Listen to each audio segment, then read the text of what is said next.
Thank you for watching this video. Your support means a lot and motivates me to keep creating more content. If you enjoyed the video, please leave a like, share your thoughts in the comments, and subscribe so you won't miss upcoming videos. Part 7. Note, the minimum and maximum temperatures are the threshold for the human body wearing the suit, not the material's tolerance threshold. Note, the wearing effect is influenced by the wearer's own physique. If the wearer's physique is lower than Z3007, the standard effect cannot be achieved. Likewise, if it is higher than an ordinary human's physique, the effect will be enhanced accordingly. Note, Z3007 will provide a minimum 1% and maximum 5% agility bonus. Note, Z3007 can be worn over one other set of clothing, and the appearance of the outfit will be that of Z3007. The initial appearance of Z3007 is a short trench coat, a black tight-fitting combat suit, black trousers, and black combat boots. The wearer can modify the initial appearance one time.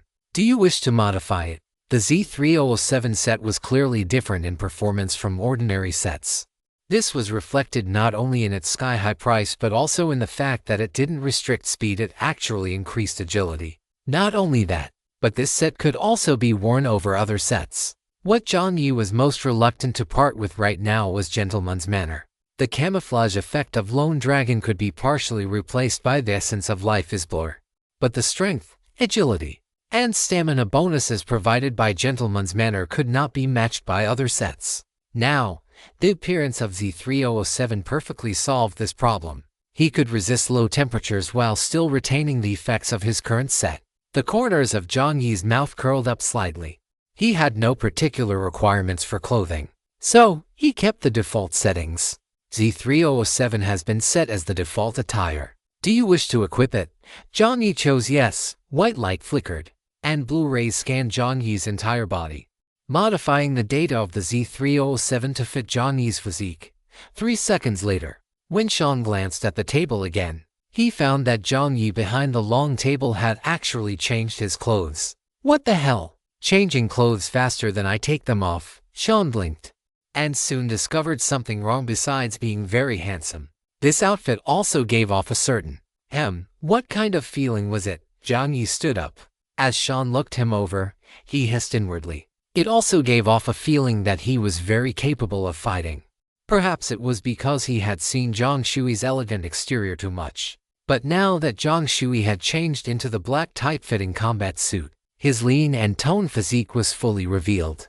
Coupled with that purple mechanical arm and his calm, resolute gaze, Sean had the feeling that the latter could smash him to pieces with a single punch. Jiang Yi also took a moment to feel the combat suit on his body. Sighing inwardly, it was truly worthy of being a combat specialized suit produced by the system. Jiang Yi reached toward his waist, where there was a ring of slots for weapons. He placed the black iron dagger and the silver wing assassin into them, followed by the crimson moon. The crimson moon was quite long, but fortunately, the Z3007 provided an external floating scabbard. As soon as Jiang Yi moved it toward his back, he felt the invisible air currents guide the scabbard into the perfect position. Jiang Yi tried a draw strike once more. Well, the little brother style of draw strike definitely wouldn't work. But by slightly adjusting the angle and the way he exerted force, it was still achievable. With the scabbard held horizontally, Jiang Yi flicked his left hand, and the crimson moon unsheathed. The blade hummed. The air itself seemed to be sliced into countless fine pieces. What a fine blade! Sean couldn't help but exclaim, then looked at Jiang Yi with envy. He finally realized it now. The boss had struck gold himself. After opening so many treasure chests, he figured this combat gear must have been one of the good items pulled from them. Seeing Sean's expression, Jiang Yi didn't bother explaining anything. A smile appeared on his face, and he sheathed the crimson moon. After adapting to the combat suit a bit more, Jiang Yi was in a great mood. Although this time could be considered a major hemorrhage of resources, the harvest was equally bountiful. Beyond the supplies, he had pocketed all 5 hidden items and the Z3007. Furthermore, when the final transaction was completed, Jiang Yi had still flashed his quality inspector badge. When the chubby white Bai Hai saw the quality inspector credentials, his subconscious reaction was to run. But at that moment, Jiang Yi simply gave a light cough. and Bai Hai's figure froze in place. Sweat streamed down Bai Hai's chubby white face, and his fat hands fidgeted uneasily. This wouldn't do. This was a big client. This was the big client who had just completed a transaction of 3,700 car coins. If he ran now, how could he still be a good seal merchant? It would make the other seals ashamed of him. Bai Hai's two hands hung limply over Jiang Yi's knees. Although he didn't say anything, Jiang Yi understood what Bai Hai meant. Jiang Yi laughed heartily. In the end, amidst Bai Hai's expression of both shock and joy, he still performed a quality inspection on Bai Hai's shop based on the 5% commission rate. Bai Hai's favorability increased once more, eventually settling at a base of 15. He left behind his contact information and waved goodbye to Jiang Yi with a smile as he left the instance world, thinking of the harvest just now. Jiang Yi's mood became even more pleasant. He had profited big, profited immensely. He definitely had to celebrate tonight. The smile on Jiang Yi's face grew more pronounced. Seeing that Sean had finished tidying up, he said in a light tone, "Get ready to eat." Sean replied with an "Oh," not taking it too hard, his hands continuing their work. He had no interest in eating sandwiches, French fries, bread, steak, or salad. It was always just the same old things. To him, it wasn't as interesting as practicing with his gun or going back to his room to sleep with his head covered. Thinking of this, Sean said casually, "I'm not hungry yet. We'll talk about it later." "All right." Jiang Yi didn't dwell on it and strode out of the room. Chapter 485. Replenishing protein. Door creaked open. Jiang Yi, whose mental perception was quite sharp, instantly felt gazes converging on him. Reanimation and Thundersy had finished repairing the deck and were currently teasing the dog. The husky was still keeping its distance from Thundersy, sighing with its tail tucked between its legs, looking rather depressed. These two people were stranger than the next. He didn't really want to deal with them. Thinking of this, the husky curled its lip, and as it turned its head, it saw Jiang Yi walking out of the captain's quarters. The husky's eyes lit up instantly. This scene amused Jiang Yi, although it was true that he didn't make animals feel quite as intimidated as Thunder did. He hadn't reached the level of a furry killer either. In real life, one could only say that animals were only likely to get close to him if he had small snacks prepared. But this husky, Jiang Yi beckoned toward the husky. The husky didn't even glance at Thunder's or reanimation, nor did it give its own old man a good look. Its tail wagged like a propeller as it sprinted toward Jiang Yi. Woof woof. The husky looked very excited. Jiang Yi's large hand precisely caught the dog's head just as it was about to lick his hand, or more accurately, the wilderness witch gloves. He ruffled the dog's head a couple of times and said, "Good boy." Jiang Yi squatted down and casually took a large meat bone out of his inventory. The husky happily took it and wagged its tail at Jiang Yi. Jiang Yi smiled. He whispered, "Do you still recognize me?" Jiang Yi remembered that when he encountered Aurelius earlier, the pop-up introduction had clearly stated that this was a dog with very good mental power and, moreover, quite impressive intelligence. If that were the case, Jiang Yi really had to wonder if this husky was acting so close to him because it remembered what happened in the previous instance. After all, he had contributed so much cheap meat, it would be normal for it to remember him. However, the husky only swished its tail against Jiang Yi's calf without any special reaction. It seemed not to know what Jiang Yi was talking about. Jiang Yi sighed slightly and didn't dwell on it. "You guys haven't eaten yet, right?" Thundersy answered immediately. "All right. Care to lend a hand?" "Sure." Thundersy strode over. Jiang Yi took out firewood and a large iron pot from his space, along with a newly upgraded electric cooking pot. The dormitory pot hadn't been discarded yet, but it was simply too small. With Thunder here, for the sake of his own energy, Jiang Yi decisively gave up on that option. Seeing the large iron pot that Jiang Yi had been using for a long time, Thundersy suddenly spoke up, "Is this one okay?" As he finished speaking, a large pot polished to a mirror-like shine appeared before Jiang Yi. The depth, the patterns, the rim. Jiang Yi asked subconsciously, "Where did you get that?" "Took it from the Navy ship." A giant question mark appeared on Jiang Yi's face. "Are you telling me that you were nearly beaten to death, and you still managed to snatch a pot from the Navy's ship? They didn't really use it much. Is that the point?" Seeing the deadpan, serious expression on Lighting Z's face, Jiang Yi wanted to say something, but decided against it. Forget it. Let the big guy do whatever makes him happy. Thanks, sure. Seeing that the pot he had retrieved was actually being put to use, Lighting-Z looked quite pleased. Jiang Yi set up the large pot, brought the water to a boil, and took out his familiar braising spices. The few people behind him watched Jiang Yi tinker with everything as if they were watching a magic show, their eyes filled with curiosity. Jiang Yi endured it for a while, but eventually, he couldn't help but hand out some vegetables to each of them, telling them to go process them. What was the deal with them constantly staring at him? After grumbling internally, Jiang Yi began to think about what to make. He had already decided on one soup imato, fish ball, and tofu soup. The fish balls would naturally be made from the flat-mouthed fish he had just filleted himself. The system had stated that this was a fish that grew in vortexes, so it was easy to imagine just how firm and smooth the meat would be. Although the bones made it impossible to steam the fish to preserve its original flavor, pounding it into fish balls was a great way to circumvent that problem. Furthermore, with the starch and fish meat bound together, the tomatoes adding flavor, and the tofu enhancing the freshness, the combination of the three should be quite excellent. Pounding fish balls was a task that consumed a significant amount of time and physical strength, but if he handed it over to Lighting-Z, that wouldn't be a problem at all. And so, Jiang Yi smiled and patted Lighting on the shoulder. Brother, I'll leave this to you. Just pound them until the meat is cohesive but not sticky. Understood. Lighting-Z nodded solemnly, and immediately pulled out a stone hammer. While Lighting-Z was huffing and puffing away at the fish balls, Jiang Yi turned around and handed the haren red sausage to Hutu's Wanqing. Enter the moonlight. The dark red sausage, with its smoked wrinkles and patterns, shimmered with a faint oily sheen. It wasn't overly greasy. Instead, it had the crispy skin characteristic of fruit with smoking. Jiang Yi nodded in satisfaction. Not bad. Haren red sausage, truly authentic.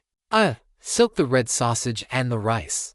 Jiang Yi wasn't sure if Hutu's Wanqing knew how to cook, so he gave a few brief reminders. Hutu's Wanqing noted them down one by one, took the sausage and the rice, and walked to the side. As he passed the window of the captain's cabin on the side, Sean happened to see the blood-red sausage. Sean's brows furrowed, and he couldn't help but shiver. This thing was actually edible. Sean's expression became quite colorful. After feeling a wave of revulsion, he decisively abandoned the idea of going over to join in the fun later. Forget it. If he was really hungry, he'd just eat some bread. Our people from the Dragon Kingdom always like this when they cook. Forget it. Respect the cultures of different countries. Sean silently persuaded himself in his heart, shook his head, and continued humming a tune while he worked. Since he was using the fish for the tomato tofu fish ball soup, he already had something sweet and sour. The braising liquid would have a slightly clashing flavor, so Jiang Yi planned to use that for the main course. Red sausage fried rice would be quite good. It was just a pity he didn't have leftover rice, otherwise, the flavor would be even better. Jiang Yi clicked his tongue, seeing Celilin and the expectant look in the kid's eyes. Jiang Yi casually mixed up some cream of mushroom soup and told the kid to prepare it. However, compared to standard cream of mushroom soup, Jiang Yi added some clams and minced chicken, along with a bit of butter from the corn pitcher, which would make the flavor richer and more delicious without being cloying. As for the other dishes, Jiang Yi didn't want to make anything too complicated. He mainly wanted to supplement their protein. The other three dishes would be lemon butter pan-seared tiger prawns, honey-glazed roast chicken, and stir-fried beef. After thinking about it, Jiang Yi added an orange-flavored 5-spice pork ribs dish. It was a good way to use up the oranges he had opened. Chapter 486. It smells amazing. After instructing everyone to find something to do, Jiang Yi sighed and finally started cooking his own portion. Jiang Yi actually quite enjoyed cooking. Cooking wasn't something divided by gender. Those who liked it would naturally enjoy doing it. He rolled up his sleeves. If there hadn't been other people around, he would have even put on his 8.9 yuan free shipping apron. While thinking casually, Jiang Yi squeezed a few lemons by hand to prepare them. He had to admit, having great strength was a blessing. He didn't need any tools at all. The lemons here appeared to be perfume lemons.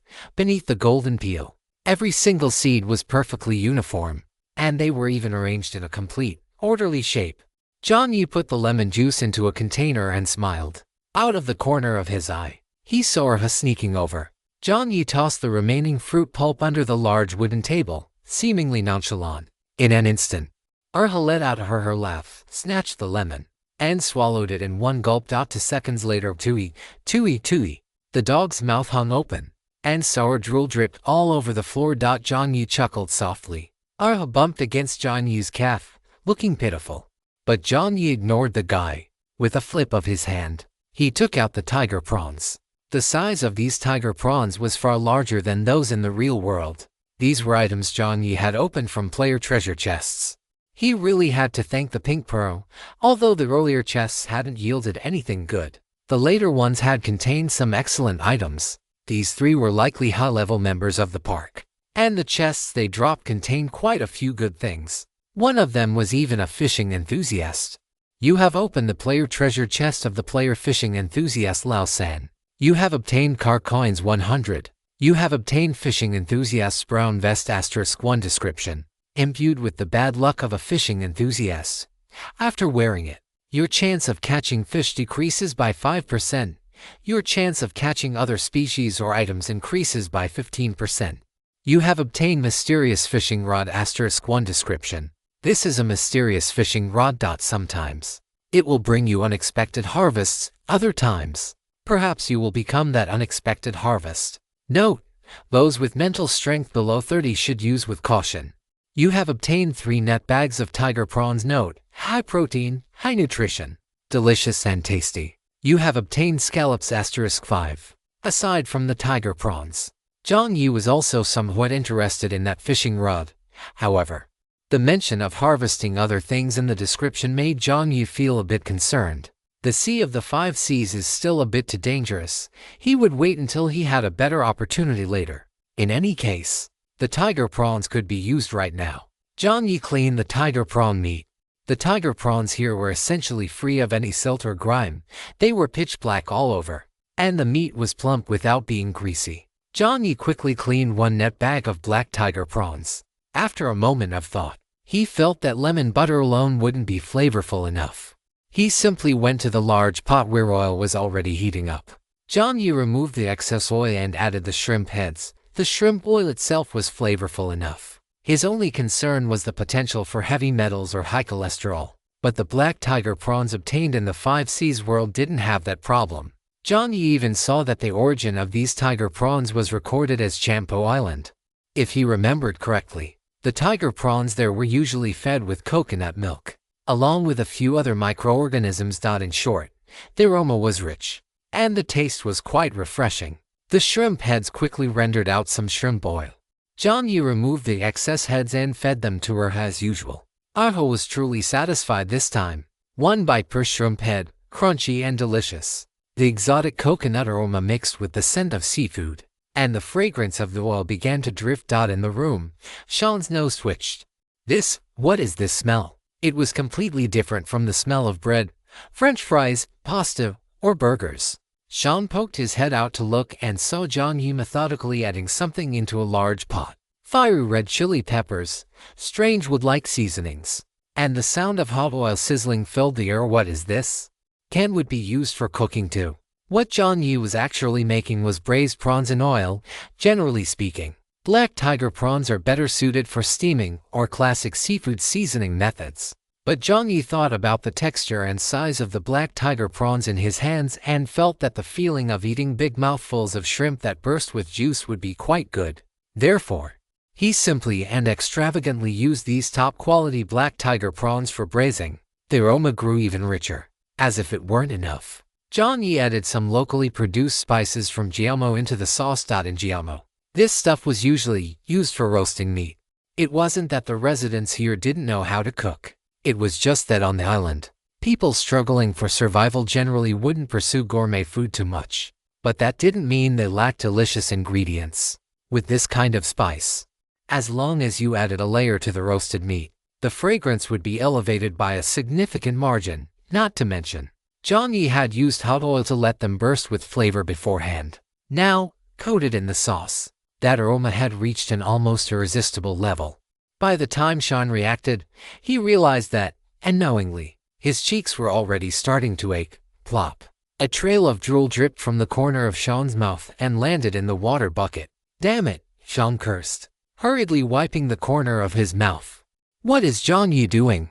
How can it be this fragrant? Have humans already invented perfume that can be used in food? Sean's stomach roared like a stormy sea, completely forgetting that he had just said he wasn't hungry. Jiang Yi didn't notice the bread wraith who had been intoxicated by the aroma in the captain's cabin. After searing the black tiger prawns in hot oil, Jiang Yi removed some of the firewood underneath and turned the heat to medium. These spices were good.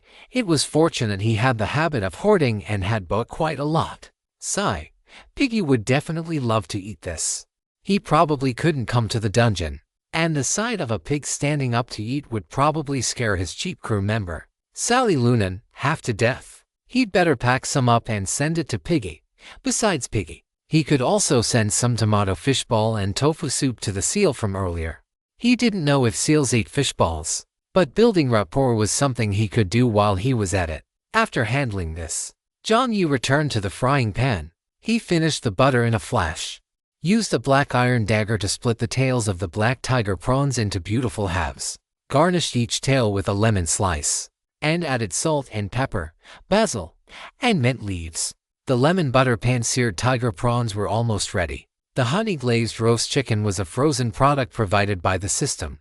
But things produced by the system were completely different from frozen products in the real world. Plus, the seasonings Jiang Yi added were extraordinary. The honey was refined honey from the Brown Bear shopkeeper. It was all about that authentic flavor. The foil-wrapped roast chicken was roasted directly using the redstone energy from the energy furnace brother. In less than 10 minutes, another type of aroma filled the ship. Chapter 487, Drifting with the Wind. When it was about time, Jiang Yi also took the opportunity to stuff a handful of Jiamo Island spices into the roast chicken. Now, the smell on the ship was literally explosive. By the time Sean reacted, he had already jumped out of the window. What is this smell? No one answered him. Only Thunderzy remained on guard, silently counting the number of people who were going to eat in his heart. I made a lot. Jiang Yi's voice rang out. Good. Hey, didn't you say you weren't hungry? Jiang Yi didn't even lift his eyelids, his expression lazy. Sean, was it too late for him to take that back?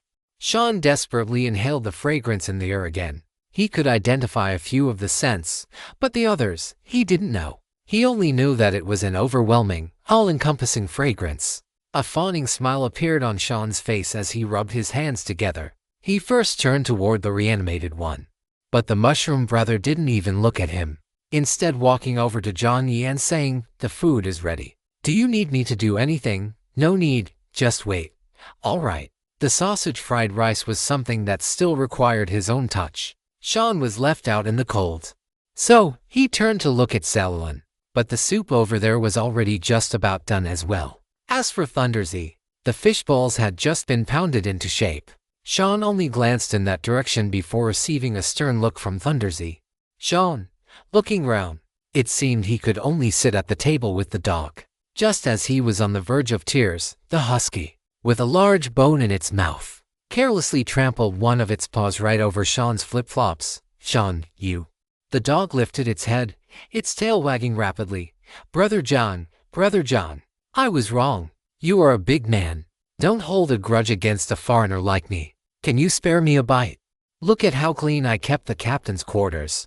That's only because you were caught eavesdropping. But didn't the others listen too? Sean muttered to himself in his heart, but at this moment, he certainly didn't dare to talk back to Jiang Yi, so he could only offer an awkward smile. After pacing back and forth around Jiang Yi, the food was finally ready amidst the chatter and laughter of the group. The long table was cleared, and everyone brought out their own dining utensils. The roasted chicken wing flew back from the sea, and Jiang Yi caught it smoothly, patting it on the head. It seemed there was nothing else to do tonight. The deck was brightly lit, and as Jiang Yi wasn't paying attention, the aroma drifted far away, following the withered one along the surface of the sea. Logically speaking, the wind on the sea is strong, and even the most delicious food shouldn't be able to create such an exaggerated effect. However, this was the Gamo Sea. It was the deepest, calmest sea at night. On the unobstructed surface of the sea, the fragrance itself formed a unique sea breeze, slowly drifting out and floating toward the other warships beyond the Withered One. What is that smell? On the Withered One, we can start eating. When Jiang Yi brought over the sausage fried rice, he saw everyone at the table waiting for him. It had to be said, this group's manners were quite impeccable. Before the cook picked up his chopsticks and forks, no one else moved. After Jiang Yi sat down, he didn't say anything. It was already so late, and he was indeed hungry. Without waiting for the others, Jiang Yi sat down and first picked up a lemon butter tiger prawn. The crisp sweetness of the lemon and the rich fragrance of the butter combined perfectly. The best part was the natural coconut aroma of the tiger prawn itself. The texture was far superior to anything served in so-called 5-star hotels or Michelin-starred establishments. When he bit into it, the meat was smooth and succulent, and the rich flavor made Jiang Yi's brows relax. After finishing the prawn, Jiang Yi gave one of the chicken wings from the roasted chicken to roasted chicken wing. The child was at an age where it was growing, so it needed to eat more meat. Once they started, the others didn't stand on ceremony. Those who needed to thank him did so. Those who needed to hand over their vehicle coins did so.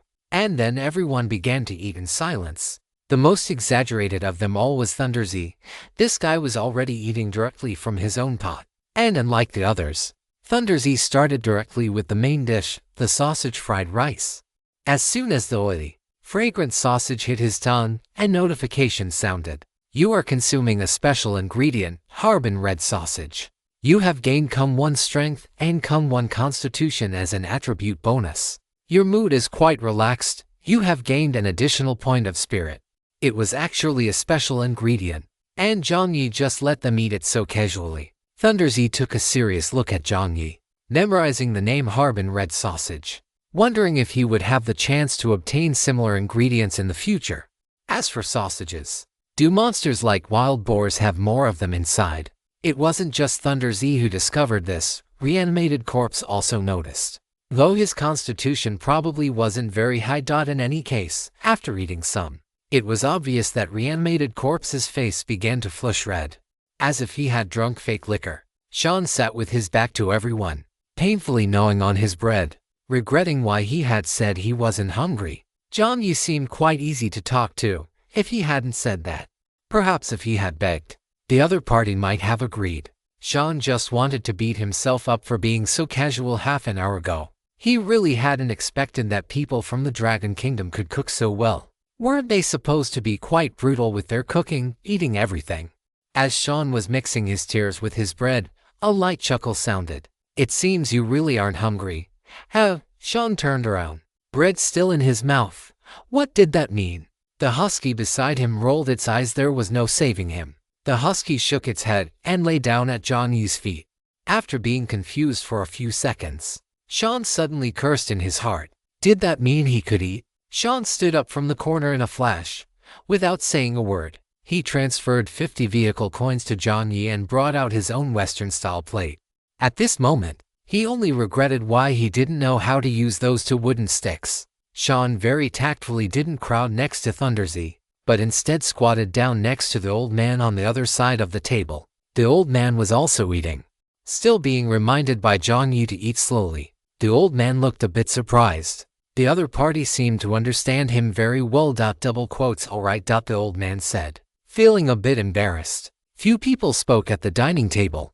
In the face of true delicacies, no one wanted to talk, fearing that for every extra word spoken, they would eat one less bowl of rice. He hadn't noticed it before, but now, with several big guys joining in, Jiang Yi realized that the appetites of these people, it seemed they weren't much less than young master pigs. In fact, as he watched, seeing the increasingly serious expressions on Thunderzy and Sean's faces as they ate, Jiang Yi faintly began to feel his own wrist, used to tossing the wok, start to ache. Would there not be enough? Just as he thought this, suddenly, Jiang Yi's consciousness stirred, turning around. On the other side of the wither, the massive sunset seemed to be approaching. Thunderzy was already standing up.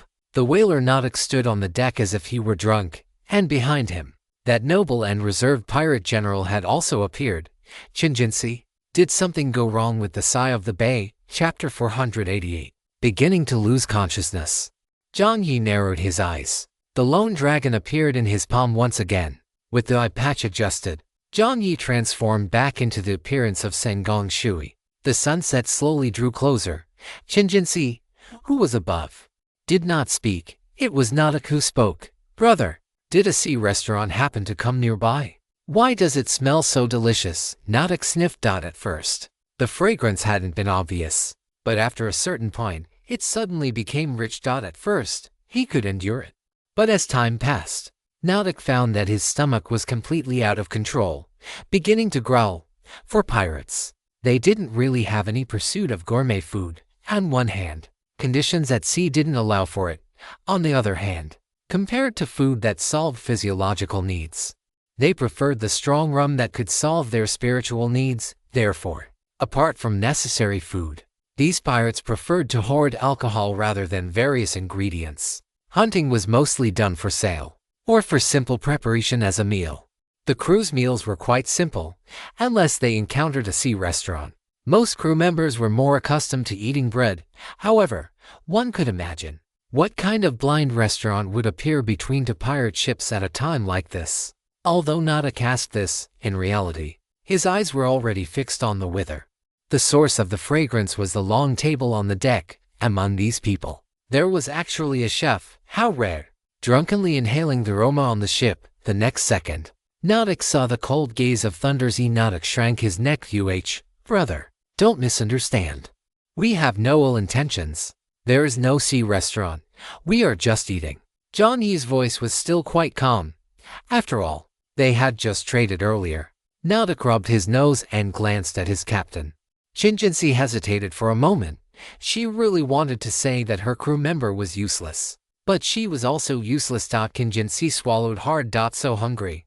Your Excellency. Qinjianxi hesitated for a moment before speaking. May I ask if it is possible to hire your chef? Jiang Yi was just about to refuse when Qinjianxi's voice sounded again. I will pay a reward that will satisfy you, Jiang Yi. That made it hard to refuse. Jiang Yi calculated the stock of ingredients in his mind. Going up to the sunset was out of the question. He wasn't someone who would take any money. However, opening up a few spots for them to come over wasn't a difficult task. Thinking of this, Jiang Yi nodded. 1,000 pounds per person, Nautic. Why don't you just go rob someone? Hearing this number, Nautic, who had been immersed in the fragrance, sobered up completely. 1,000 pounds. No, some pirates don't even have a bounty of 1,000 pounds on their wanted posters. A chance to eat is being sold for 1,000 pounds. Isn't this just robbery? No matter how good it tastes, you can't just set prices randomly. Has the other side gone crazy for money? Hearing this number, Qinjianxi was also slightly surprised. But after only a moment of hesitation, she agreed. For her, this was not a large expenditure.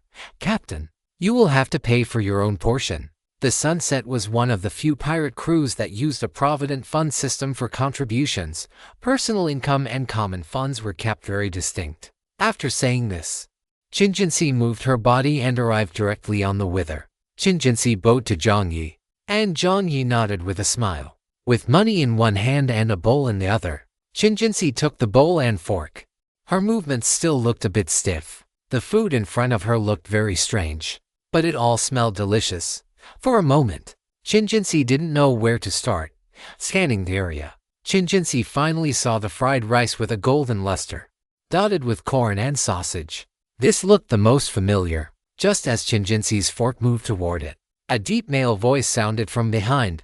This is my bowl, Qinjianxi. Qinjianxi froze for a second. This pot, PFFT Shan, on the opposite side, couldn't help but laugh out loud. Qinjianxi single quotes as cheeks flushed slightly. How truly rude. Qinjianxi coughed lightly, walked to the large pot, squatted down, and scooped a spoonful. It must be said that Qinjianxi was an anomaly among pirates. Judging solely by her movements, one could never tell she was a pirate roaming the 5 seas. Instead, she looked like a teacher specializing in etiquette. After serving the rice, Qinjianxi sat at the very end of the long table, half doubting and half expectant. She used her fork to feed the fried rice mixed with a slice of red sausage into her mouth. The red sausage was somewhat similar to their sausages, but the preparation seemed different. Harbin red sausage was originally smoked with fruit wood, making the skin quite crispy. When Jiang Yi prepared it, he had also passed it through a brine, then stir-fried it over high heat to bring out the fragrance. The fried rice also had added corn, salt and pepper, and a little bit of minced scallop meat. After multiple stir-fries, a little cooking wine was added. To say it was appealing to the eye, nose, and palate was a very modest description.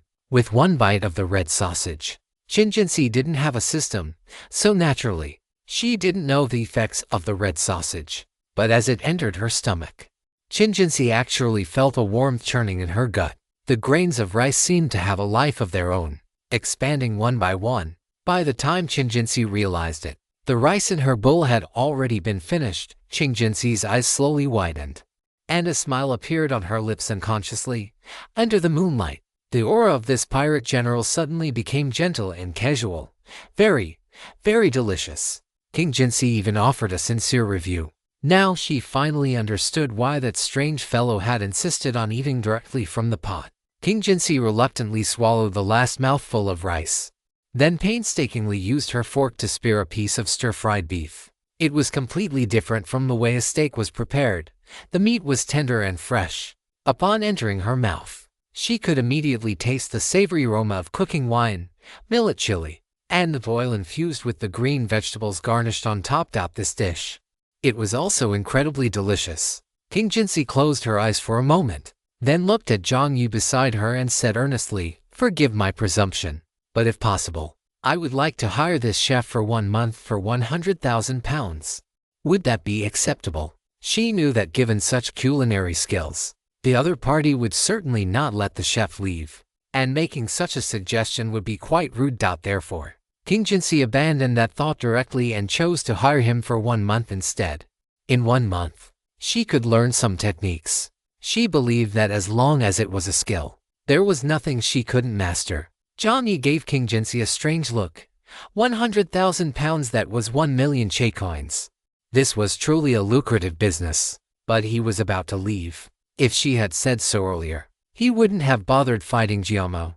He would have come to cook long ago. Jiang Yi sighed. He didn't refuse outright, opting for a more tactful approach. "I can teach you how to make this dish." Hiring was definitely out of the question, but recipes and simple guidance were fine. "Whenever I write about food, I start to chapter 489. I can teach you how to make this dish." King Jinsi was stunned for a moment. "You made these?" Jiang Yi nodded casually. If the other party agreed later, he wouldn't be able to conjure up a chef out of thin air. It was better to just admit it now. It shouldn't be that hard to understand that a great pirate could cook, right?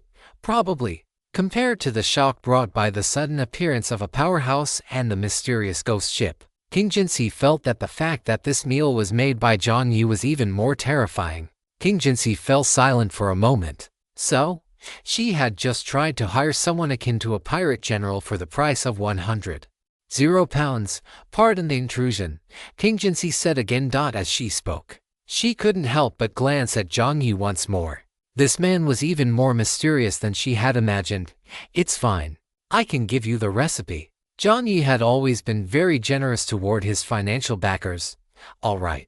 Thank you very much." After King Jinsi finished speaking, she picked up a piece of tiger prawn. She hadn't held much hope for this initially, as seafood was the most common food among them, which was why she had tried the fried rice and the stir-fried beef first. However, as soon as the refreshing lemon butter tiger prawn entered her mouth, King Jinsi couldn't help but exclaim in wonder. To think that tiger prawns could be made to taste so refreshing. King Jinsi was now completely won over by Jiang Yi's craftsmanship. She could learn the recipes, but these techniques for handling food and the various marvelous combinations were not things that could be learned so easily. King Jinsi sighed inwardly and began to enjoy the food in silence, seeing their captain's reaction. Nadek couldn't help but feel tempted, but he didn't have much money. Most of his savings were left with his wife on shore. Along with the strong rum, he probably couldn't even scrape together 500 pounds. In any case, bang bang. Nadek no longer hesitated and turned to walk toward the depths of the ship, where the crew lived.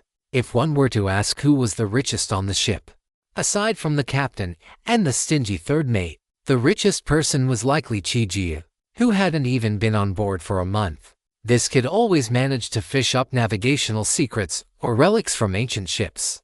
And he had plenty of gold coins and pounds on him. Plus, the kid didn't drink much. He was simply perfect for tricking. No, borrowing money from. Thinking of this, a smile appeared on Nadek's face as he knocked on the door. Are you asleep? The cabin was silent. After a few seconds, the door opened, revealing Chiju inside. The kid looked tall and lanky. He looked at Nadek with an expression that was very straightforward. What do you want? He had big things to do tomorrow. Moreover, after the emotional ups and downs of the day, he had intended to go to sleep early.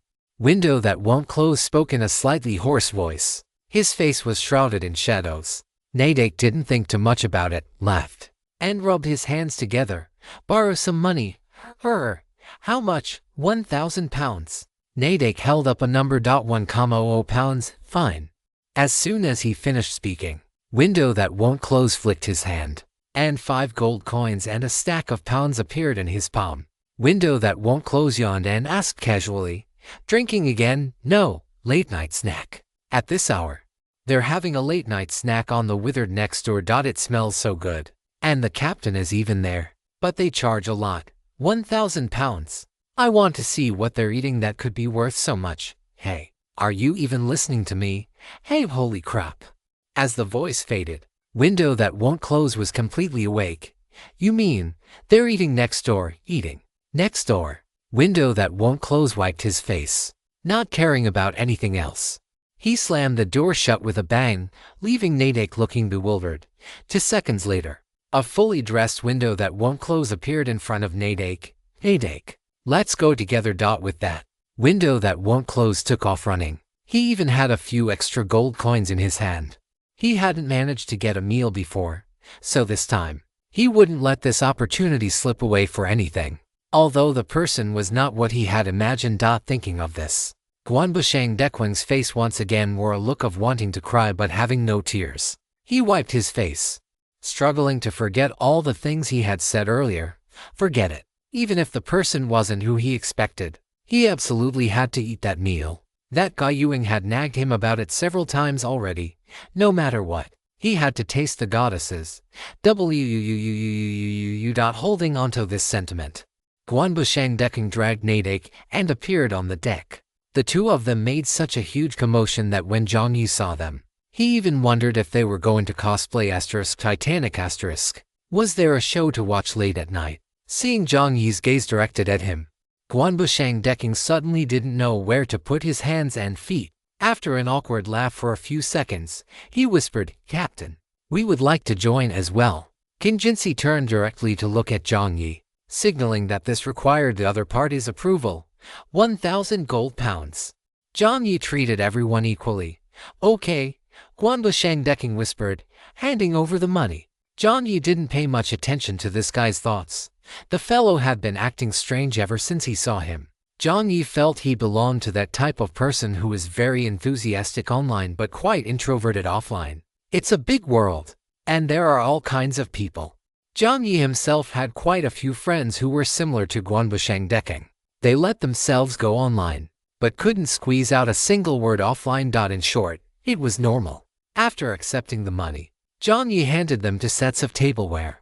After a quiet word of thanks, Guanbushang Dekang looked around and chose the tomato tofu fishball soup, which was the furthest away. After scooping up a large bowl, he didn't stay at the long table but walked to the ship's railing and began to devour it. With one bite, the chewy fish balls paired with the tender, smooth tofu and the rich tomato broth made Guanbushang Dekang so happy he was almost in tears. How could these fish balls be this delicious? After 2 bowls, Guanbushang Dekang scooped another bowl of white rice. Soup-soaked rice was a masterpiece. Just as his peripheral vision glanced toward the dining table, he saw that Jiang Yi had already stood up. Guanbushang Dekang's body stiffened for a second. Jiang Yi walked over, not even looking at him, and casually added some hand-pulled noodles into the large pot. These people could eat too much. He hadn't even eaten his fill yet. Chapter 490. Railroad 9 o'clock at night. Jiang Yi originally didn't want to drink, but that guy Nadek was simply too enthusiastic. As the veritable social butterfly of the *sunset*, Nadek had successfully hit it off with everyone on the ship within a mere 10 minutes. Nadek shared quite a few stories of his adventures on the sea, the Grand Line, deep-sea caverns, and the mysterious, resurrected ghost ships. Nadek let out not this one of yours. It was another one. It didn't look quite like yours.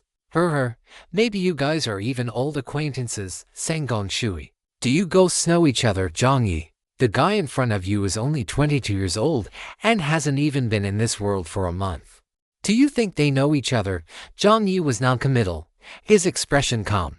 Nadek didn't feel the slightest bit awkward and began to recount his adventure stories, telling of the different local customs and cultures on the various islands the captain had taken them to. Before they knew it, everyone on the ship was listening, somewhat mesmerized. Nadek's storytelling was one aspect. The guy was vivid and descriptive, occasionally even acting out a segment, which made it extremely immersive.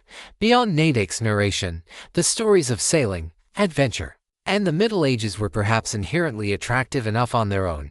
Perhaps, when there were no games, many people had once yearned for such a life. Several young men listened while smiles unconsciously appeared on their faces. If it weren't for the game, if there were no life or death, perhaps they would like this kind of life. A life that didn't repeat, where every day brought something new. Under the moonlight, everyone seemed to have drunk too much, even Lighting Z. Under the siege of Shan, Nadek, and the others had drunk a little. Jiang Yi took a deep breath, leaned back, and rested against the railing. On the other side, Hu Tizwanqing was huddled in a corner, clutching a wine bottle. Come to think of it, this guy was truly miserable. Aside from those encounters, he probably also saw how Cecilia treated his companions, which left a shadow in his heart. Letting the guy huddle in the corner and grab his pant leg, Jiang Yi looked up at the moon. As the sea breeze brushed past, Nadek finished saying, "I'll say one more thing," and then collapsed onto the dining table, snoring away. The fragrance of wine became the final lingering note of this gathering. As the sea breeze blew, Jiang Yi squinted his eyes contentedly. On the main screen, a message popped up. The King of the Five Seas dungeon will end in 5 minutes. Time remaining until player log out 5 minutes. Given that the player has left a deep mark in the game, in order not to affect the main development process of the world, memories concerning Sangon Shu will be blurred. Jiang Yi looked up. The withered will fall into a deep slumber. What about Salilin? Jiang Yi asked in his consciousness. He will follow his established life program according to his own consciousness. An established life program? Well, since his own part of the memories would be blurred, returning to the original track was normal. He had originally been worried about whether his departure would affect this cheap crew member. If it wouldn't, that was even better. Jiang Yi smiled slightly. Countdown for 36. As the countdown appeared, the players on the ship all looked at the main screen. The countdown had appeared in front of them as well, leaning against the ship's railing. This was a rare moment when players could step away from the road to say something. Sean was still holding the strong rum, also leaning back against the railing, his mouth opening. Hey, don't you people from the Dragon Kingdom say, that you have a very strong attachment to your homeland? It's been 2 months since we came to this game. Do you guys miss home? Jiang Yi closed his eyes. The first to answer was Thunderzy. I do. He dreamed of returning to his hometown, his motherland. Jiang Yi answered in his heart as well. To be honest, in the real world, he might never achieve the accomplishments he had gained in the game through clever tricks. He could never become the top-ranked player, nor could he become some big shot, like countless other young people. He felt deeply lost regarding his future and his life. Something like this, wandering the vast ocean and embarking on various adventures, was something he could never have imagined for his former self. But he still missed it. When he used to watch those novels and play those games, he didn't feel it. He always thought that he, too, would naturally embark on adventures and achieve fame and success just like those protagonists. But once everything truly happened, he felt that an ordinary life wasn't so bad after all. No one would pay attention to him there. But that place was home. Regarding this question, perhaps everyone had a different answer. With only 5 minutes left, and with Nadek no longer able to see him, Jiang Yi simply took off the lone dragon mask. Wearing a mask for too long always made him feel restricted. Anyway, He now possessed the essence of life is blur, so there was no need to avoid risks by concealing his face. Jiang Yi squinted his eyes, his dark, deep pupils clearly reflecting the image of the moon. Window that won't close had one hand resting on the ship's railing. Just as he turned his head, he saw this scene, under the moonlight. A smile appeared on the young man's face. Let's wreck this game. And then, go home. Countdown 0 o'clock. Player has logged out dungeon. King of the Five Seas has ended. White light flickered, and Jiang Yi's consciousness was abruptly pulled out. In the final second before being pulled out, Jiang Yi threw an item in his hand downward. This item was something Jiang Yi had opened from the NPC treasure chest of Yahello. Yahello's NPC treasure chest was almost the largest one among all the NPC treasure chests Jiang Yi had obtained. It wasn't just because of Yahello himself, it was because Yahello had once eliminated another pirate general, the second pirate general sent by the world government. Besides Thunder's Yahello was a tyrant, that was true. Everything he had done on Yahello Island was his own choice. But being incompetent did not mean being cowardly. A tyrant is still a monarch. The world government's sudden attack on the country was not just for exile and plunder, but because they had discovered something shocking and dizzying in someone's hands. You have obtained the route map left behind by the only explorer of the Grand Line, Christopher Columbus. Railroad, Christopher Columbus, that legendary first person to discover the New World, Railroad, the only path leading to the New World. This item was in Yahello's hands.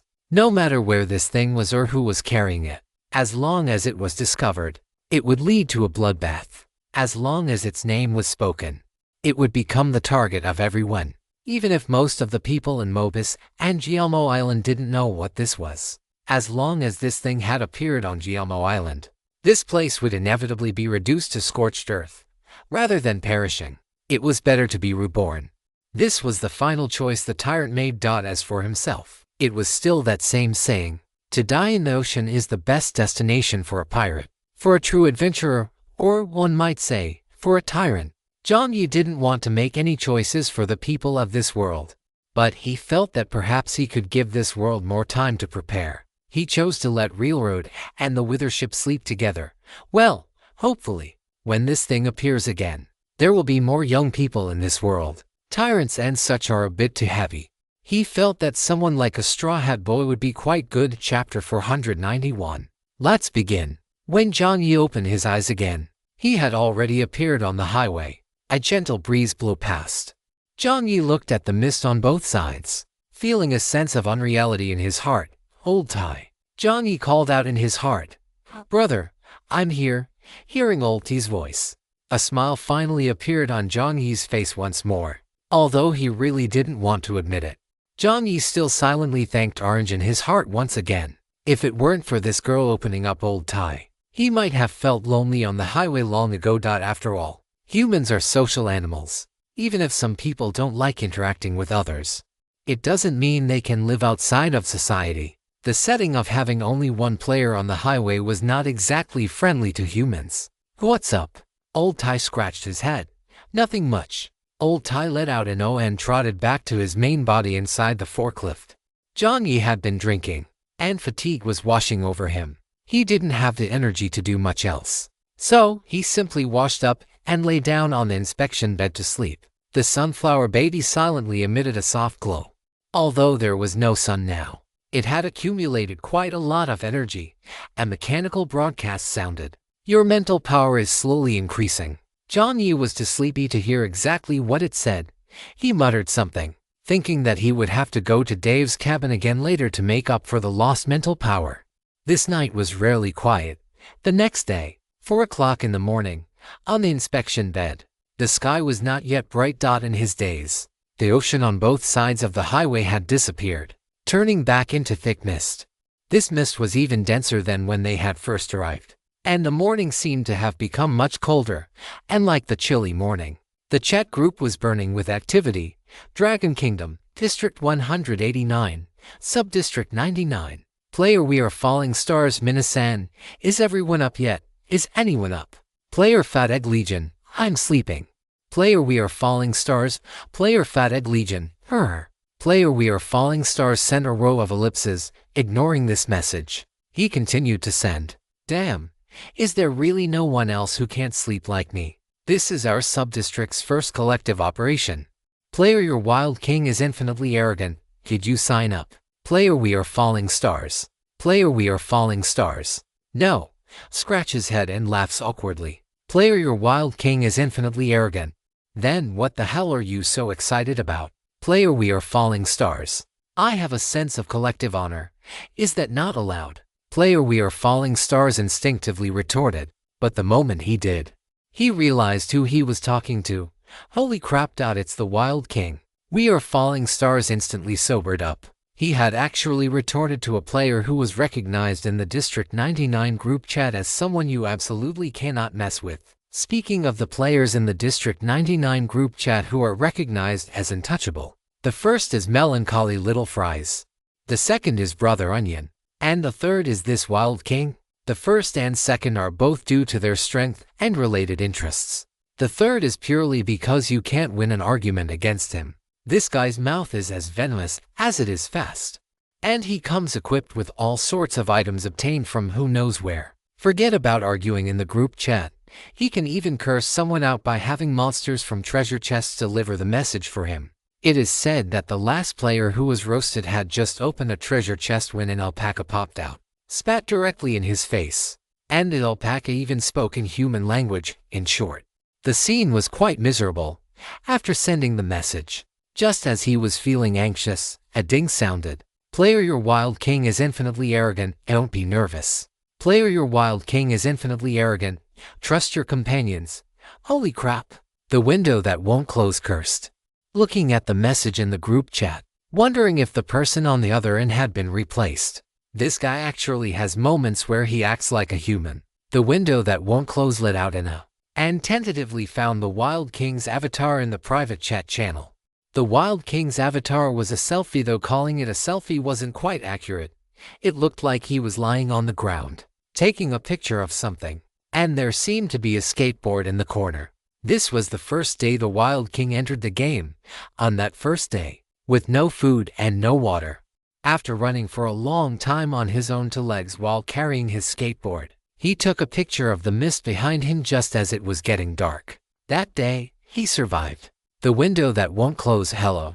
Half a second later, your Wild King is infinitely arrogant to speak. Still the same Wild King. Confirmed. The window that won't close felt much more at ease. A second later, the window that won't close didn't dare to disturb Jiang Yi, but he couldn't help but feel a bit nervous inside. And like a martial brute like the Wild King, he hadn't participated in any major battles, so he was indeed a bit tense. The window that won't close. Are you asleep? Your Wild King is infinitely arrogant. Your Wild King is infinitely arrogant. Are you losing your mind too? The window that won't close. The window that won't close. I was asking how you rested last night. Your Wild King is infinitely arrogant. Very well, Jiang Yi, sporting to dark circles under his eyes, replied instantly. The window that won't close clicked his tongue. Sigh. When it comes to mentality, you really can't fault this guy. Your Wild King is infinitely arrogant. What's wrong? Are you scared?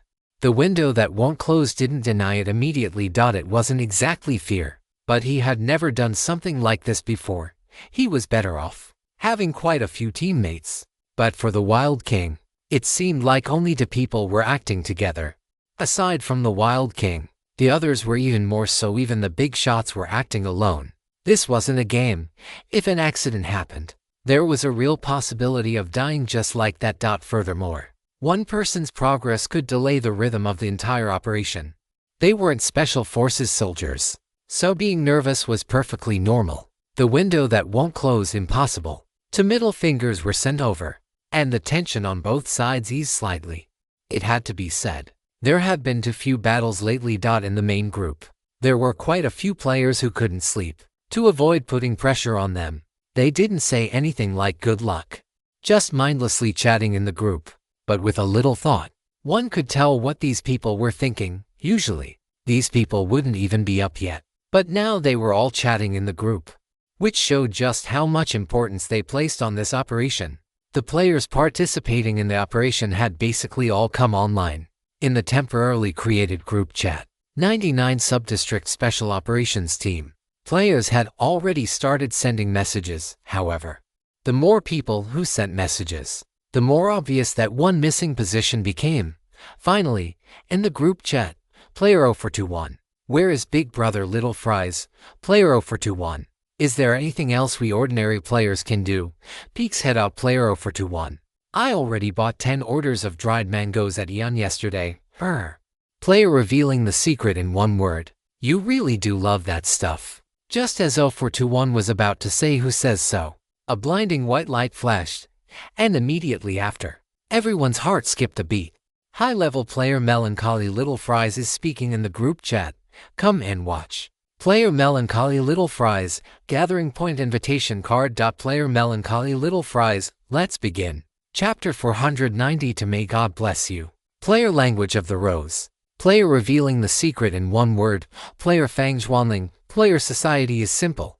People are complex. Holy crap. It's just starting like this. The group chat was flooded with exclamation marks. The players' blood was instantly boiling. Originally, they would have found it normal if the big shot didn't appear, as they were already accustomed to the aloofness of the big shot little French fry. That the big shot was willing to take the initiative this time was already quite a surprise to them. Sometimes, the lower the expectations, the more satisfied one is with reality. Taking the initiative was already a huge pleasant surprise. Even if he still didn't speak, they would only interpret it as a kind of master-level style. Unexpectedly, little French fry actually spoke in the group chat.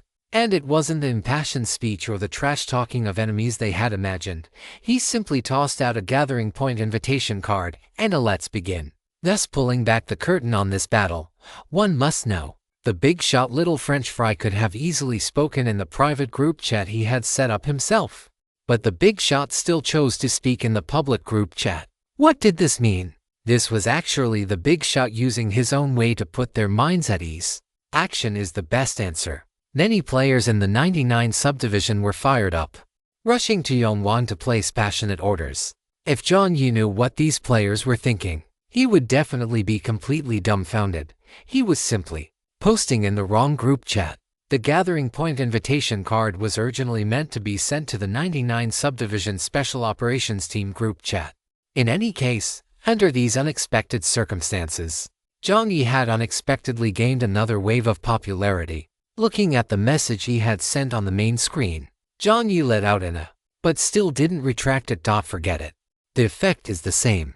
If he retracted it now, who knows what the players, who were currently howling like ghosts and wolves, might overthink. Forget it.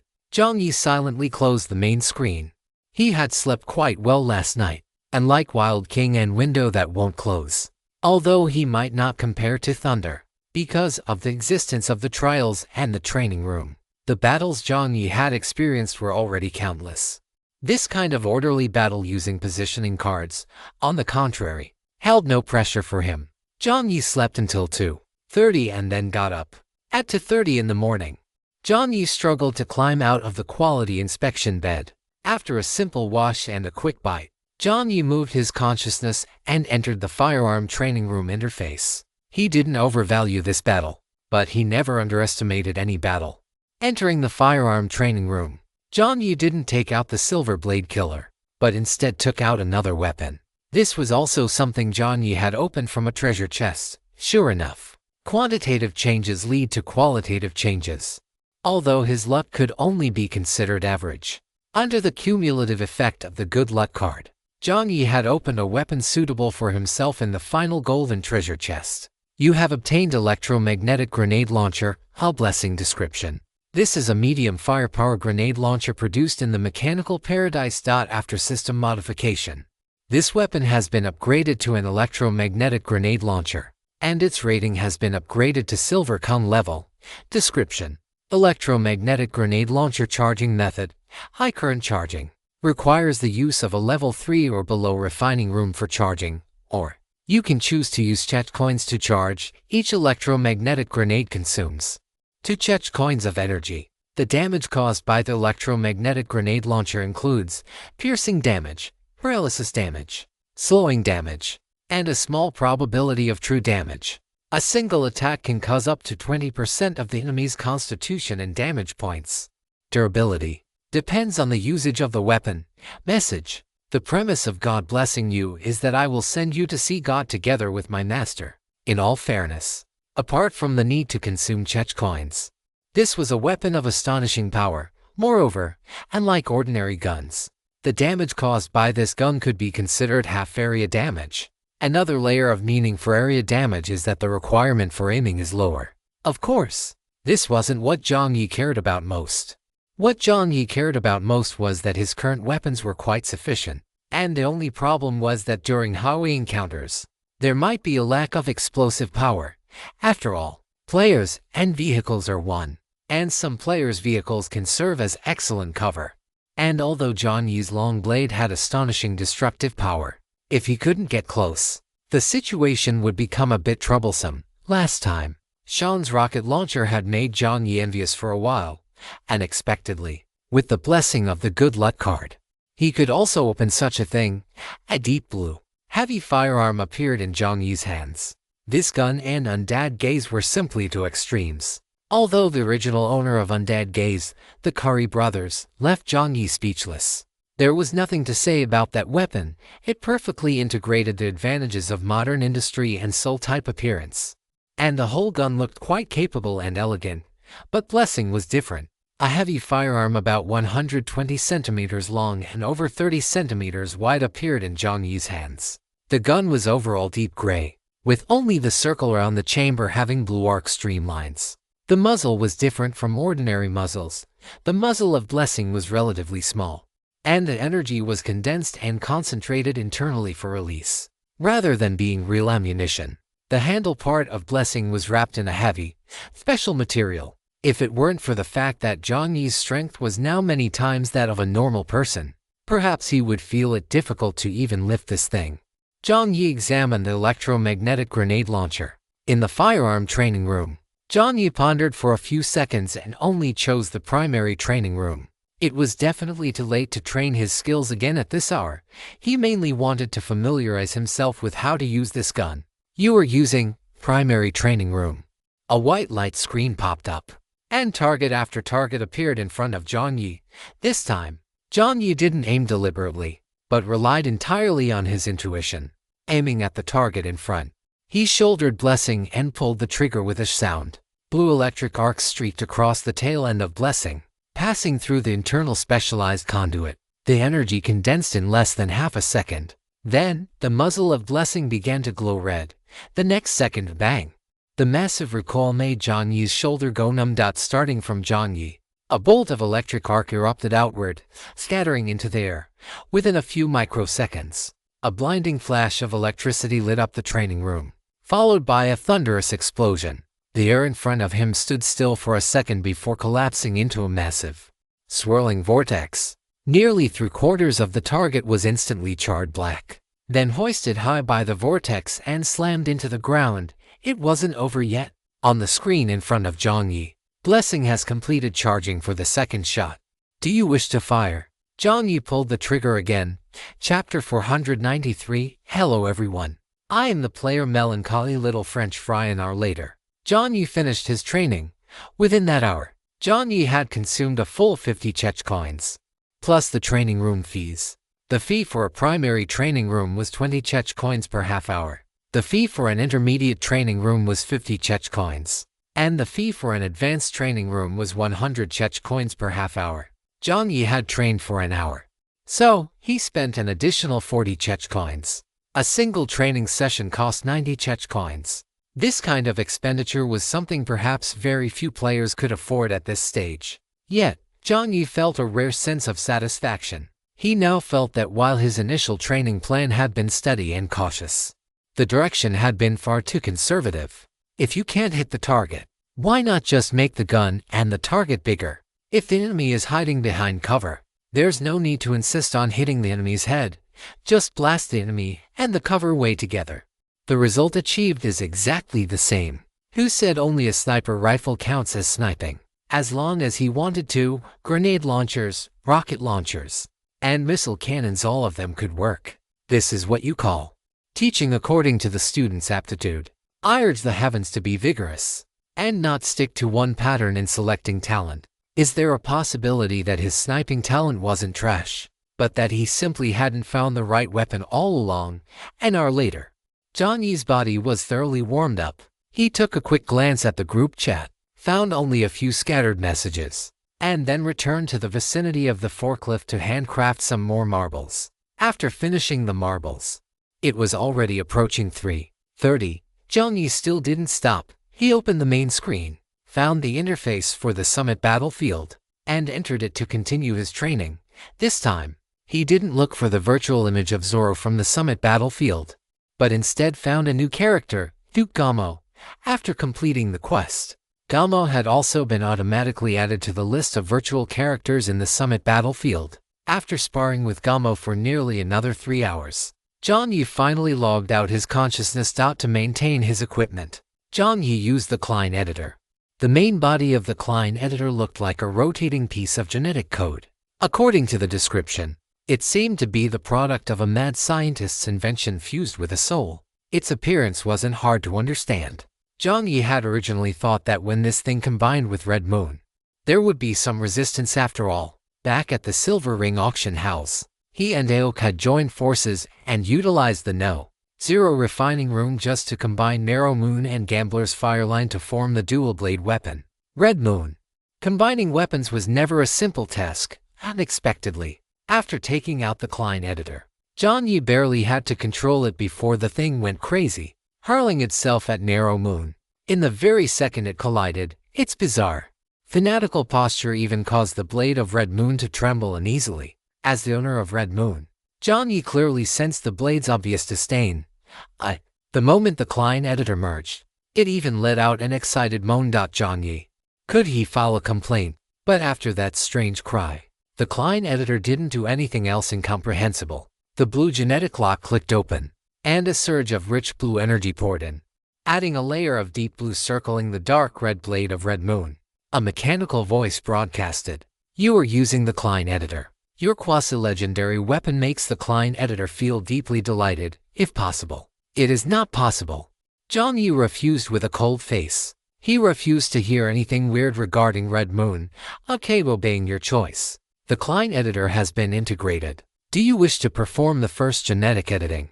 The consumable for this round is the Klein editor itself. After this genetic optimization, the Klein editor will find reasonable materials for the weapon's second upgrade based on its current state." The option popped up. Jiang Yi took a look, and only after the damn editor stopped making any inappropriate sounds did he click yes. Klein editor initializing, 10% to 20% to 30%. The clicking sounds of the genetic lock echoed continuously. Under Jiang Yi's gaze, the first genetic editing was completed. "Congratulations. Your weapon Red Moon has gained the growth characteristic. First genetic editing successful. Red Moon has currently unlocked editable attributes. Attribute 1 Sharpness. Current sharpness value 68/99. Note: 99 is currently the highest rating for various weapon attributes in the game. Jiang Yi's eyes lingered on the words currently, and he couldn't help but take note. The current highest level was 99. That meant this highest might upgrade as the player's strength and the game itself upgraded. Otherwise, something like the Klein editor wouldn't exist, right? However, the current sharpness of the Red Moon was only 68. Although that was already a decent number compared to the cap of 99. Jiang Yi couldn't help but sigh. After pouring in all sorts of rare materials, the limit of this thing was only 68. What Jiang Yi didn't know was that for a player-crafted weapon, 68 was already a terrifyingly high number. The reason it wasn't higher was entirely because the game had not yet unlocked the power of rules for a weapon without any authority or integrated rules. To have the sharpness attribute alone reach 68 was already quite inconceivable. Jiang Yi continued to look at the screen. Attribute 2 Durability. Current durability 63/99. Note: the integration of the Klein editor has granted your weapon content durability. Sharpness and durability were the most basic attributes for blade-type weapons, which was also the reason Aok had hesitated at the time. He could have added more attributes to the blade, but all Jiang Yi wanted was sharpness. Seeing the two attributes that looked somewhat meager, Jiang Yi didn't feel any regret. These two attributes were enough. Greed leads to poor execution. With just these two attributes, Jiang Yi was already capable of crushing anyone else who used a long blade. Besides, many predecessors had already proven that walking this single path could also lead to immense power. Jiang Yi still had confidence in that. After finishing the upgrade of the Red Moon, Jiang Yi acted as if he had completed a daily task for the umpteenth time. Without a hint of panic, he proceeded to use the Vehicle Enhancement Upgrade Editor. Vehicle Enhancement Upgrade Editor in use. Time required for this enhancement countdown started. Seeing this, just when Lao Tai thought Jiang Yi would take a break, he didn't expect Jiang Yi to once again immerse his consciousness into the summit battlefield to start adapting to the upgraded Red Moon. That go-getter attitude left even Lao Tai stunned. Another half-hour later, as the number of people in the group chat gradually increased, Jiang Yi emerged from the summit battlefield. With his consciousness still buzzing with excitement, he didn't look closely at the group chat. And by the time he did, he had already sent the Gathering Point invitation card into the main group. However, it didn't matter. This Gathering Point was invitation only. If they hadn't been invited, other players clicking on it wouldn't trigger any special reaction. On the empty highway, the style of the Gathering Point was basically consistent with the current highway. In the middle was a road wider than the player's usual highways. This thing could expand according to the settings, while on both sides was thick white fog, through which the scenery could be vaguely glimpsed. The validity period of the Gathering Point did not exceed 10 minutes. Of course, there were also Gathering Point prop cards with longer durations. If used well, this thing could actually serve as an escape tool. And fortunately, the quantity of these items was quite limited. It was still a prop obtained by the society that possessed the gold-digging mouse. Jiang Yi thought that since they were going to act together, it was best to have some offline contact. That way, if any accidents occurred, it would be easier to find people later. Although he had done a preliminary screening, Jiang Yi didn't believe that the 50 people currently in the group chat were all people he could trust. For now, there were only a few he trusted. Inside the Gathering Point, beams of white light flickered. No one in the special task force was speaking. It seemed that since this was their first group offline meetup, everyone was still a bit reserved. The first to appear was the Window That Won't Close, followed by Wild King. As soon as these two appeared and saw each other, they both let out a huff. Players' figures appeared one after another, and then they all involuntarily looked toward the person in the center of the crowd. It was a young man wearing a short trench coat and a black tight-fitting combat suit. Floating behind him was a long, narrow weapon, and his right arm was a purple mechanical limb. The purple mechanical arm hung quietly by his side, and in his hand was a streamlined firearm with an exaggerated and heavy design. The youth seemed to have just finished training. As he approached, one could feel a deep sense of pressure, facing everyone's gaze. Jiang Yi walked toward them step by step, his clear yet hoarse voice ringing out, "Hello everyone. I am the player Melancholy Little French Fry." Chapter 494, Sister Xiaowei. At the Gathering Point, in everyone's line of sight, the undisputed top one among players, the player Melancholy Little French Fry, had just appeared before them. How should one describe this feeling? A bit of excitement, a bit of curiosity, and an indescribable thrill. Human race brick-moving emperor took a look at Jiang Yi, and the latter's youthful face surprised him slightly. As for the younger players, they were completely excited. The big shot was just as they had imagined, although it wasn't the legendary cold and aloof Ice Queen. That full set of weapons, the purple mechanical arm, and the long, narrow blade-type weapon were enough to satisfy their imagination of the number one on the leaderboard. Only a few people present remained calm, such as Thunder Z, Anise, and Sean. Sean silently clicked his tongue in his heart. This guy Zhang Shui, to use a Dragon Country saying, was truly showing off to the extreme. Back in the old lighthouse country sector, perhaps only he and a few others would be the ones receiving the awe-filled gazes of players. Once they reached the 99th sector, no one cared whether they showed their faces or not. Sean sighed silently, but the corners of his mouth lifted involuntarily. Let him show off if he wants to. At least the fact that the number one was Zhang Shui wasn't that hard to accept. Thinking of this, Sean's mood actually became quite pleasant. Everyone had different reactions, but the one with the biggest reaction was probably Xiaowei. Almost blurted out, "Oh, what the hell isn't this Zhang Tai? Wait a minute, did I get something wrong?" At the back of the crowd, Although Xiaowei wasn't socially anxious, she was different from those passionate youngsters. At most, she was just curious and a little envious of these powerhouses. She wasn't particularly excited, therefore, harboring such feelings. She just trailed far behind the crowd and took a casual look. To her surprise, the face in the center of the crowd was incredibly familiar. That was none other than Jiang Tai.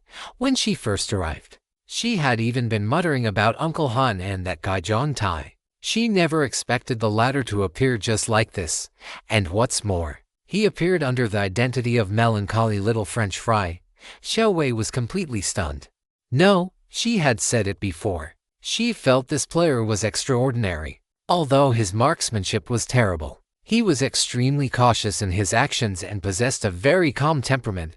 However, even though she felt his identity was unusual, Xiaowei had never once suspected that this guy was melancholy little French fry. Xiaowei's already large eyes widened even further, and the way she looked at Jiang Yi was as if she had seen a ghost. Right. Someone in the group chat had called him Brother John. Although the surname Jiang wasn't exactly rare, she had never once connected the two people at the time. Perhaps it was because the impression Jiang Tai had always given her was that of a somewhat green, inexperienced young man, which was a far cry from the title of rank 1. That she had never suspected it. Xiaowei couldn't help but recall the time when Yu Faixing, Xiaoko, and she were joking around, talking about what the person at rank 1 would be like, and also talking about how that person must be lacking supplies, if she remembered correctly. By that time, Jiang Tai melancholy little French fry had already secured the rank 1 position for the novice period, and his level of supplies had already reached S rank. No wonder Jiang Yi had no objections to the distribution of supplies back then, and basically just went along with it. So, they were a bunch of beggars at the time, acting all nervous in front of a king, terrified that he would take away their steamed buns and cabbage. Xiaowei's lips moved, but the name Jiang Tai didn't make it out of her mouth. She wasn't the type of person without a brain, not to mention whether he wanted others to know his real name.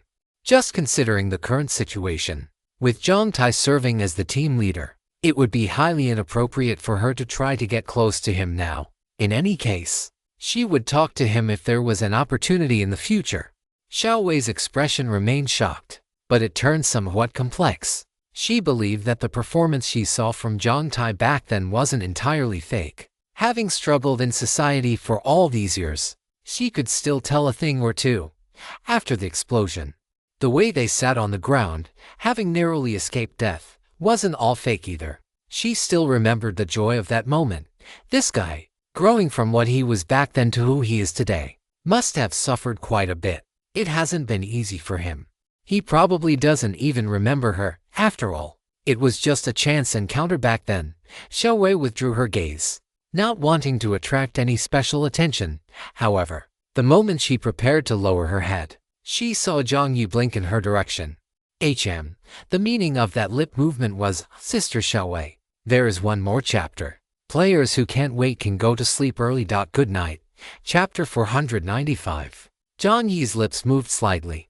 After briefly greeting Sister Xiaowei, he turned his attention to the gathered players. Jiang Yi basically recognized all the players in front of him: Thunderzy, Shan, Reanimation, and Window That Won't Close. On the other side were Wild King, and Easy, Xiaowei, and Orange. Jiang Yi's gaze swept over Orange. When the girl saw Jiang Yi's eyes sweep past, she nodded earnestly, as if cheering herself on. After a calm observation, Jiang Yi moved on to the other players. The easiest to identify was likely the oldest player among them, Fistful of Patriotic Heart. He was an old man with quite sparse hair, but his body seemed very agile. He held a long saber in his hand, and there appeared to be a hunting rifle on his back. Standing next to Fistful of Patriotic Heart was a middle-aged man slightly older than Jiang Yi. Jiang Yi wasn't entirely sure of his specific age. The man had a cigarette dangling from his mouth, and lit. Compared to the younger people, his expression was more indifferent. Jiang Yi noticed that this person was actually wearing a white lab coat, and his eyes were quite sharp. Human race brick-moving emperor. Additionally, there were some players from the Lighthouse Nation. These players looked similar to Shan, and Jiang Yi paid special attention to one female player among them. It wasn't because of her gender. But because Jiang Yi sensed a familiar aura, the moment their eyes met, an invisible aura extended outward, and in an instant, Jiang Yi understood the source of the familiarity: Human Butcher. This player must have also unlocked a title similar to Human Butcher. The cold, frigid aura was almost overflowing. Jiang Yi glanced at this person's equipment. A combat suit similar to his own, and a blade in her hand. But the difference was that it was a very short, straight blade, sharp and flat, like a cicada's wing. Beyond that, Jiang Yi also saw the person's hands. The knuckles were slightly twisted and deformed, which looked like the result of long-term training. This kind of training definitely wasn't formed after entering the game, although players could undergo a great deal of training, due to attribute bonuses and the existence of various healing potions. Such obvious scars wouldn't form. These scars were clearly accumulated over time before entering the game. A name appeared in Jiang Yi's mind: a killer. After a brief assessment, Jiang Yi didn't waste any words, nor did he ask them to introduce themselves. This wasn't a class meeting. He wouldn't be able to remember that many self-introductions anyway. There was only one thing he needed to do. Jiang Yi looked at Anizi and said, "We can begin." Understood. Anizi didn't waste any time. He took out something resembling an earpiece from his inventory. Compared to a standard earpiece, these were much smaller and, when placed in the ear, were very inconspicuous. This was something Anizi had made using materials he obtained from Zhongchen. The principle was to simulate the way cicadas communicated with each other by releasing signals and encoding them to facilitate communication. Of course, if one wanted to achieve cross-dimensional communication, a central compilation station would be required. There were two central communication hubs. One was placed with Buan, and the other was with Jiang Yi. Jiang Yi would not allow the players to communicate directly with each other, at least not for now. The current players could not trust one another at all. If someone among them harbored malicious intentions, they could transmit false information through the headsets. And that was not a scenario Jiang Yi wanted to see. Therefore, for this first cooperative battle, Jiang Yi directly cut off that channel. Team combat was like this. Mutual coordination required long-term tempering. They didn't have that time now, so they had to sacrifice a bit of coordination. And the sacrificed coordination would be replaced by a powerful central hub. The headsets were distributed one by one. Jiang Yi called out names through the headset to test the signal. Shoot 1902.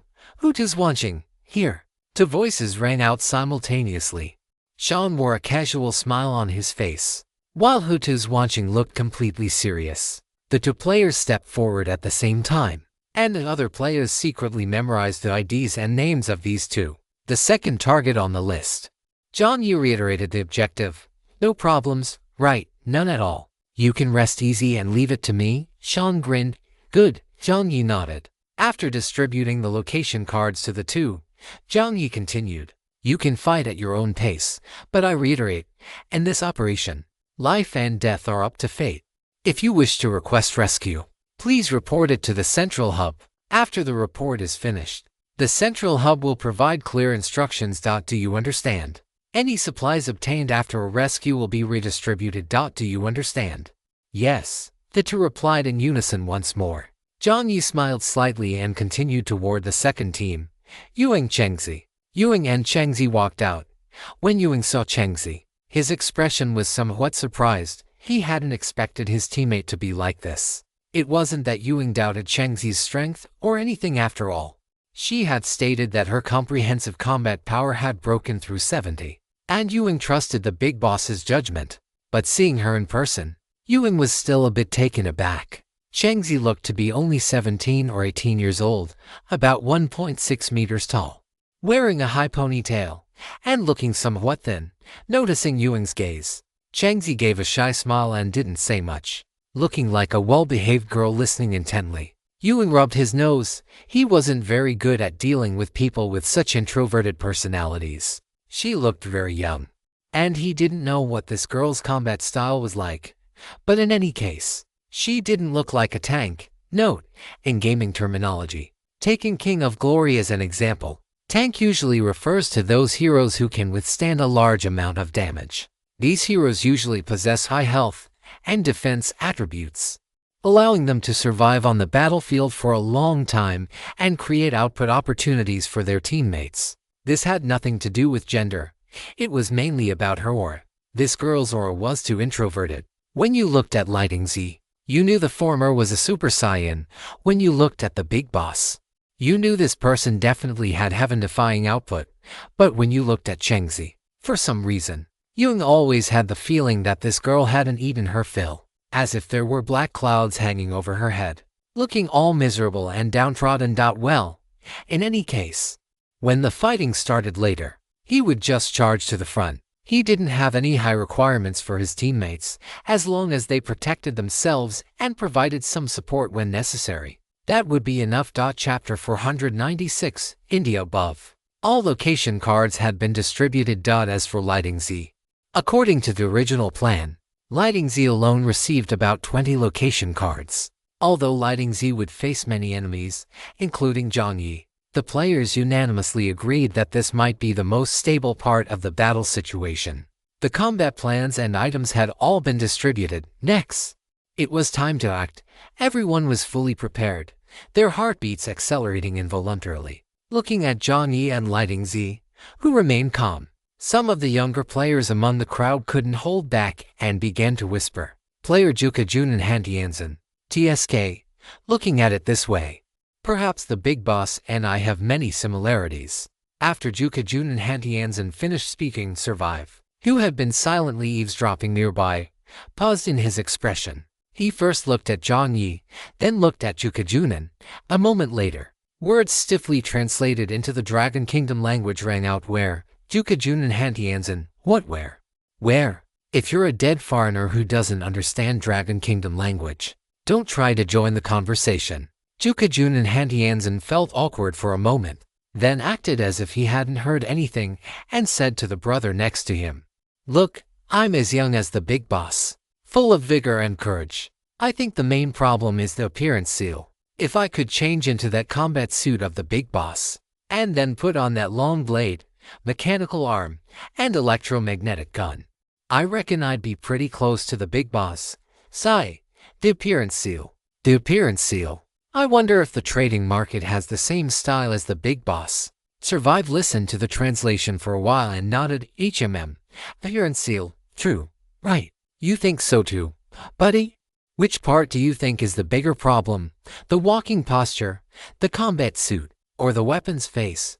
Player Jukajun and Hantianzen, damn foreign devil. A slight sound rang out. Jiang Yi looked back and saw a Lighthouse Nation player standing expressionlessly, while the Dragon Kingdom player next to him was kneeling on one knee, his left hand clutching his chest, looking as if he had suffered a great blow. Low blood sugar. Never mind. All deployments were ready. Now they were just waiting for one thing, the zone merger. It wasn't just the players in Partition 99 who were making preparations here. The players in the other partition were doing the same. They were a bit different from the players in Partition 99. If the players in Partition 99 were only worried about the possibility of these people coming over to do evil and wanted to strike first, then the players in that partition were thinking a great battle was unavoidable. The bosses of the industrial parks were no fools. They understood the nature of the Dragon Kingdom people very well. It was true that the people of the Dragon Kingdom did not like war, but they had a saying, be prepared for danger in times of peace. And also, how can one allow others to snore on one's own bed? Long ago, in the real world, the Dragon Kingdom had taken action multiple times to strike at the businesses developed by these parks. They did not think the opposing sector was easy to deal with, and they had prepared themselves for a fight to the death. And like Sector 99, they had not adopted the method of special task forces. At this moment, everyone was only thinking about desperately growing their own strength to increase their chances of survival. To put it bluntly, it was impossible for them to unite at a time like this. Tools could not be shared. Weapons could not be shared. The entire Curry Country sector was now like a cluster of anthills, constantly cannibalizing each other to make their own forces stronger. Parallel highways merging. Water wheel cages activated. Puppy dogs self-destructing. The atmosphere across the entire Curry Country sector was almost at a breaking point. On the highway where the player Tianju Zheishan was located, he was also wearing a tight-fitting combat suit. His vehicle was actually quite simple, a white Santana, but unlike ordinary vehicles. The roof of this white Santana was covered with many brightly colored flowers. Curry country had a tradition of sacrifice. But Jiang Yi was not worshipping gods or Buddhas, he was worshipping his own surname. Around Jiang Yi's neck hung a metal dog tag necklace. In the real world, he had originally been a small-time thug sold to an industrial park. After being bounced between several parks, his body had been left nearly crippled. He never expected that after being pulled into this game, the game would make all the fatal wounds on his body disappear, allowing his severed limbs to regenerate a fresh start. He had once sworn that if his life could start over, this time, he would definitely live differently. He would climb up by stepping on everyone else's corpses, standing above them all, listening to the sounds of them struggling to survive under the weight of fate. This time, he would never trust anyone again. This time, he would only believe in himself. Jiang Yi held the dog tag in his mouth. The cold metal sensation made his teeth ache slightly, but he didn't care. A countdown appeared on the main screen in front of him, the countdown for the sector merger. A cold, mechanical voice rang out, "Sector merger countdown, 5 o'clock, 5 minutes left." Various screams echoed in his ears, but Jiang Yi didn't have much of a reaction. He had an intuition that if the Dragon Kingdom took action, he might encounter the most powerful enemy he had ever faced in his life. Jiang Yi looked at the leaderboard he had kept on his main screen. The ID at the number 1 spot was Melancholy Little French Fry. This name was not only the top of this leaderboard but also the top of many server-wide announcements. He was very curious about what methods this person had used to climb to such a high position. Beyond that, he also wanted to know just how powerful this person was, and whether this person was truly invincible. When he upgraded to a level 4 vehicle, the time difference between him and this so-called melancholy little French fry had been less than 2 minutes. Yet, it was that split-second difference that caused him to lose the initiative once again. Jiang Yi took a deep breath. Although his expression was calm, his body was highly agitated. Calm down, calm down. This time, you will eliminate those troublesome enemies just like every other time, right? Land, countdown. 3 minutes. After returning from the assembly point, everyone's eyes were fixed on the main screen, silently counting down. On the restless vehicle, a honeycomb-shaped monitoring console was displaying images and signals in real time. Although this would expose some information, this central console could only be seen by Buin and Jiang Yi. After signing the contract, it would not be leaked out. Moreover, not all players cared about their vehicles being known by others. For example, in Sector 99, everyone knew that Yu Wang's vehicle was a skateboard. In short, all images and sounds were aggregated at the central console and coordinated by it. In a sense, the combat styles of Sector 99 and the Curry sector were heading toward two completely different extremes. Signal test. Buin's voice came through steadily. Received. Received. Received. Copy. After a string of received messages, Buin switched the screen to Jiang Yi's location. Jiang Yi could also operate the central console from his end. Jiang Yi, all received. -1 to 1 minute. Buin's finger rested on the red button. Buzz buzz. Test. This is the Dragon Kingdom 189 Grand Region. Sector 99 Private Channel Information. Test complete. Players, good morning. The sector merger begins now. There will be 2 more updates tonight. Chapter 497, The Strongest Individual Combatant. Almost the instant the broadcast sound appeared, the group chat fell into a frenzy. Player Kang Lang Lang Lang, march out. Player Little French Fries #1 Fanatic, march out. Player If I Stay Up Late Tonight I'm a Dog, Crazy Waving Glow Stick. Emoji. Player Tonight The Stars Are Twinkling, Psychological Committee Member. Get out of the way. I'm so pumped right now. Player Tonight The Stars Are Twinkling, Werewolf Tearing Clothes. Emoji.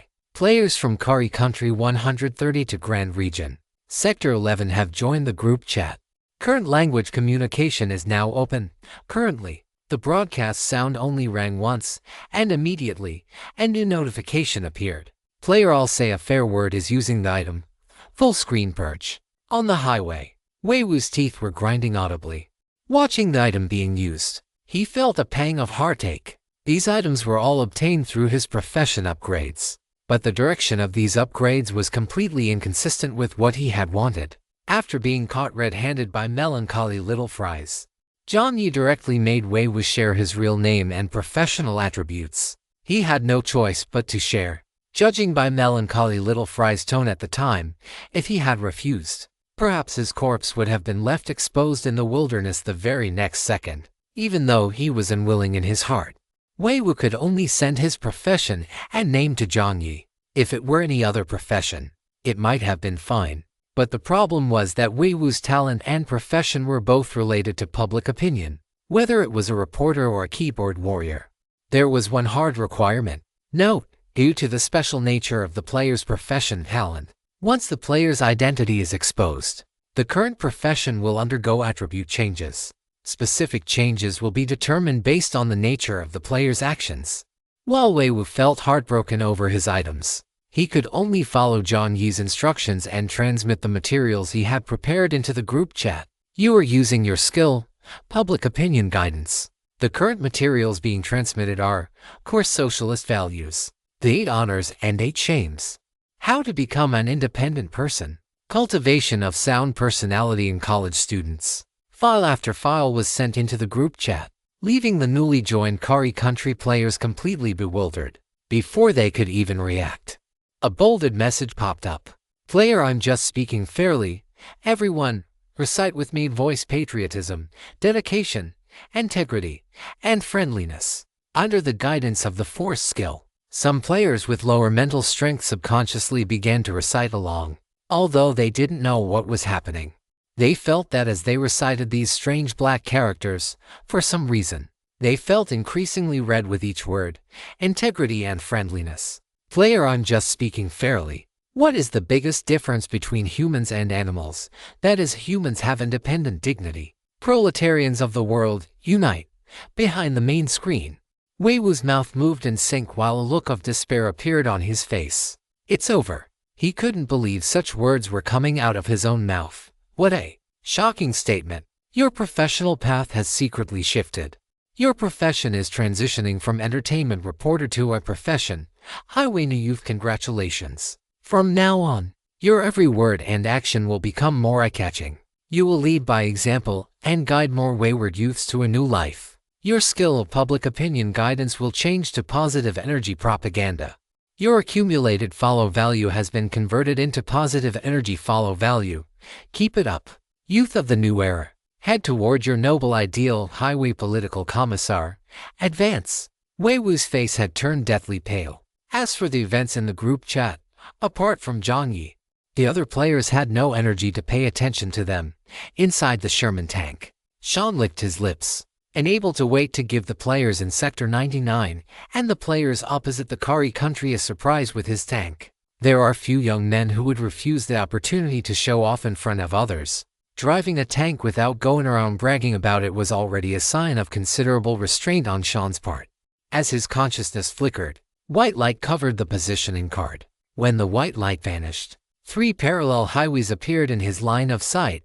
Of the 3, one carried Sean and his M for Sherman tank, while another was driving a Pinky Punk. That's right, a Pinky Punk. Not a double-decker city train, but the famous Pinky Punk from In the Night Garden. Sean, sitting in the tank, glanced at the Pinky Punk behind him, his mouth agape, looking as if he had seen a ghost. No way. There's actually a player driving a Pinky Punk. Tanks don't have rearview mirrors, however, to guard against sneak attacks from other monsters. Sean had installed a rearview monitor in his M4. Thus, through the monitor, Sean saw Hua Tujuansheng sitting solemnly inside the long Pinky Punk, flashing his headlights at him. Sean. The corners of Sean's mouth lifted subconsciously, but thinking that mocking a comrade was impolite, he tried hard to suppress it. The Sherman tank's main gun began to charge, and the opponents also discovered the presence of the tank and the peculiar vehicle behind them. The Kari country players were clearly well prepared. Beside the second target on the list, there was more than one player. It seemed they had gathered their manpower here in advance. Group tactics. A look of disdain appeared on Sean's face. For a tank, it was just a matter of 1 or 2 shots. After the enemies discovered Sean, they also began to focus their fire. 3 eggs fired toward the direction of Hua Tujuansheng. Yet in the blink of an eye, the tank drove directly in front of the Pinky Punk. Looking at the tank, the people on the opposite side seemed stunned. What is that on the opposite side of the tank? Damn, that's even more ridiculous than an armored vehicle. Before that thing focuses its fire, see if we can blow up the turret. Charge! Several lackeys were pushed forward at gunpoint by the ecchi. Under the heavy firepower of the ecchi, it was difficult for Sean to poke his head out for a moment, but fortunately, these attacks were like tickles to the tank. Just as Sean's sniper rifle was about to poke out from the side firing port, suddenly, your vehicle has been blessed *1. The effect of this blessing is current vehicle charging time reduced to 0.2 seconds. Charging complete. Do you wish to fire Sean Yejuzi? It can even do this of Sean's Sherman tank. A layer of cartoon-style graphics completely at odds with the aesthetic of the tank itself unexpectedly emerged. Under the shroud of this effect, the charging process that usually took 4 seconds was shortened to a mere 0.2 seconds. So this is the skill of reanimation. Is this guy not just a healer, but also a mobile speed buff unit?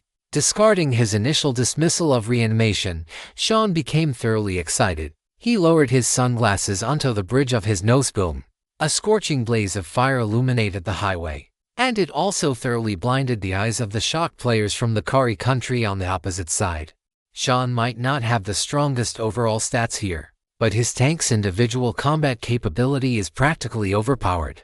This is also the reason why Jiang Yi directly assigned the theoretically second strongest player to Sean. Furthermore, judging from the data, reanimation can perfectly maximize a tank's attack power, and only vehicles with strong individual combat capabilities, like tanks, can protect the relatively fragile Ding Ding car. First chapter for tonight. Chapter 498, Step Back. Battlefield No. 2. Progress is going smoothly. On another parallel highway, the configuration remained a 2-person team, and this time it was Yiwang and Chengzi. Because their vehicle was extremely portable, Yiwang was almost the first to use a positioning card to locate the enemy players. When the parallel highway appeared, the Kari country players even glanced toward the direction where the parallel highway was converging. And to their surprise, they saw nothing at all. Boss, where are they? Player Chow Frya Wave. How would he know? Chow Frya Wave did not lower his guard. Since the parallel highway had appeared, the Dragon country next door must have definitely dispatched players. For some reason, they had a surprisingly high level of acceptance regarding the practice of dispatching players. They weren't surprised in the slightest. It's just that it makes no sense for the vehicles to be hidden as well, right? Could it be some kind of vehicle with special attributes? Chow Frya Wave frowned. The electric baton in his hand was already fully charged, and he raised his left hand, holding an AK across his chest, ready to fire at any moment. Driving in the wrong direction is prohibited on the highway, but due to the appearance of the parallel highway, there would be a momentary blur between the front and back according to the system. When two highways intersect, their spaces converge to varying degrees. At this moment, one cannot rely on the black fog to determine the front or back of the highway, because when the parallel highway itself converges, it randomly refreshes on the left or right side, making it impossible to establish a front-to-back comparison. Therefore, after the parallel highway appears, vehicles can drive in the wrong direction to a certain extent. However, once the space-time intersection ends, they must return to the original order. In any case, on the Kari countryside, the players chose a semi-encirclement formation, but even with such a layout, they had yet to see the enemy's vehicles. This was very strange. Caltrops. A row of road spikes was fired out. These spikes would automatically pop up the moment they touched the ground. This kind of thing is mostly used for checkpoints in industrial parks and is highly effective at preventing vehicles from entering. However, the enemy still did not appear. There was no sign of the caltrops being triggered either. Enemy players. What is going on? Does the enemy not have a vehicle? That's impossible, right? They actually guessed right. Forget about the caltrops puncturing tires. Yiwang's vehicle doesn't even have such a thing as tires. Yiwang flipped his blade. This was a function of the 6th layer of the greedy skin. Invisibility. This item was Yiwang's greatest gain in the 5C's dungeon. A devil fruit with the invisibility function. When Yiwang found this thing, He also saw something that looked like a bone gnawed by a dog nearby. Judging from the stem on the other side that only had leaves left but no fruit, this thing should have been a twin fruit. After picking the devil fruit, Yuan didn't eat it himself. He wasn't an idiot. What if eating this kind of special item completely changed the nature of his body? Eating things from the highway is one thing, but things obtained from dungeons connected by the highway have no customer service to turn to if something goes wrong. If he got poisoned to death, who would he go to for justice? Therefore, as per his usual practice, Yuan fed it to the greedy skin, which evolved the 6th-layer trait invisibility. The invisibility function prevents the enemy from detecting him as long as he does not actively launch an attack. From the moment Yuan first appeared, his skateboard had been shrunk and carried on his back. Those spikes were completely useless against him. The Kari country players on the opposite side looked like they had seen a ghost. They had never encountered such a thing before. What the hell? Did they send a puff of air over to them? Just then, closest to Chow Fry a wave, he suddenly felt a heat at the center of his brow. Almost instantly, the guy pulled his hand back and retreated. Whoosh! An exaggerated pillar of flame erupted from the center. A fiery red light lit up within the encirclement of the group. Everyone was startled. Yuan's figure appeared, his long blade swinging in wide, sweeping arcs as he charged toward the enemy's necks. He took out the nearest enemy with a single slash. The sound of AK gunfire rang out. But Yuan didn't clash head-on with them. He held his skateboard up like a shield behind him. Bullets struck the board, leaving smooth craters, and with a slide, Yuan seized the opportunity and slid directly beneath the nearest vehicle. He's going to destroy the vehicle. Stop him. Chow Fry Wave's face turned ashen. Some trucks behind him surrounded his vehicle, but they didn't dare to ram it directly. They never expected that a player would be so bold as to walk right into their camp so brazenly. And even now, they still couldn't see where this guy's vehicle was. Did this guy cheat? Yuan performed a sliding maneuver, moving with practiced ease to the position of the fuel tank. The vehicle above began to spin in place, attempting to shake him off. The wheels and tire tracks were twisting frantically, but Yuan's eyes were sharp and his hands quick. He covered his palms with the greed skin. You have gained a 20% strength bonus. Charge complete. With a single punch, the fuel tank exploded. Yuan slid out toward the side as the sound of bullets whizzing by became incessant. He rolled, immediately initiating a surprise attack, his gaze darting rapidly from left to right. 1, 2, 3. The K over here needs to be dealt with first, then ... Just then, as Yuan's body stood firm and he was about to land on one knee, the sensation beneath his feet suddenly felt wrong. Something was off. Did he land incorrectly? Impossible. No one understood the terrain better than he did. What was going on? Yuan instinctively looked for cover, however. At this moment, as he took a step, the ground spikes in his line of sight seemed to begin trembling. The black iron blocks below were clattering loudly. It wasn't just the ground spikes. All the vehicles, and even the people, began to sway. An earthquake. Yuan was completely bewildered. No, there was no system announcement. Did the scene just change? As if to confirm Yuan's suspicion, it wasn't just the ground, the sky also seemed to grow dark. Amidst the intense clash between the two sides, the plain and remarkable parallel highway appeared to their side. The sky went black. In Yuan's earpiece, a resilient female voice rang out, "Fall back." Yuan. The sound of the earth trembling became increasingly pronounced. Yuan looked up. A mountain of black rubber was bearing down on him. Holy crap! Yuan's mouth fell open. At this moment, he performed the exact same action as the players from the Kari country. He ran for his life in front of this massive mountain. The distinction between friend and foe no longer seemed important. Just imagine, you are someone who loves mountain climbing. And then, Mount Tai comes charging toward you. Tell me, isn't that thrilling and exciting? The nearest park employee's legs went weak, and he actually collapsed to his knees on the ground. In front of this colossal vehicle, their cargo trucks looked tiny. The terrifyingly massive vehicle crushed everything in its path with immense visual impact, without any hesitation or braking. Motorcycles were no bigger than ants in front of this thing. They were crushed and vanished almost without a sound. Next came the trucks, tricycles, and vans. These vehicles were like paper in front of this behemoth. Yuan caught a glimpse of this from the corner of his eye and gulped hard. Damn it. He actually wanted this thing as a support unit earlier. A girl who looked so introverted and well-behaved. Driving a mining dump truck, is that even reasonable? Second update for tonight. Good night. Chapter 499 No.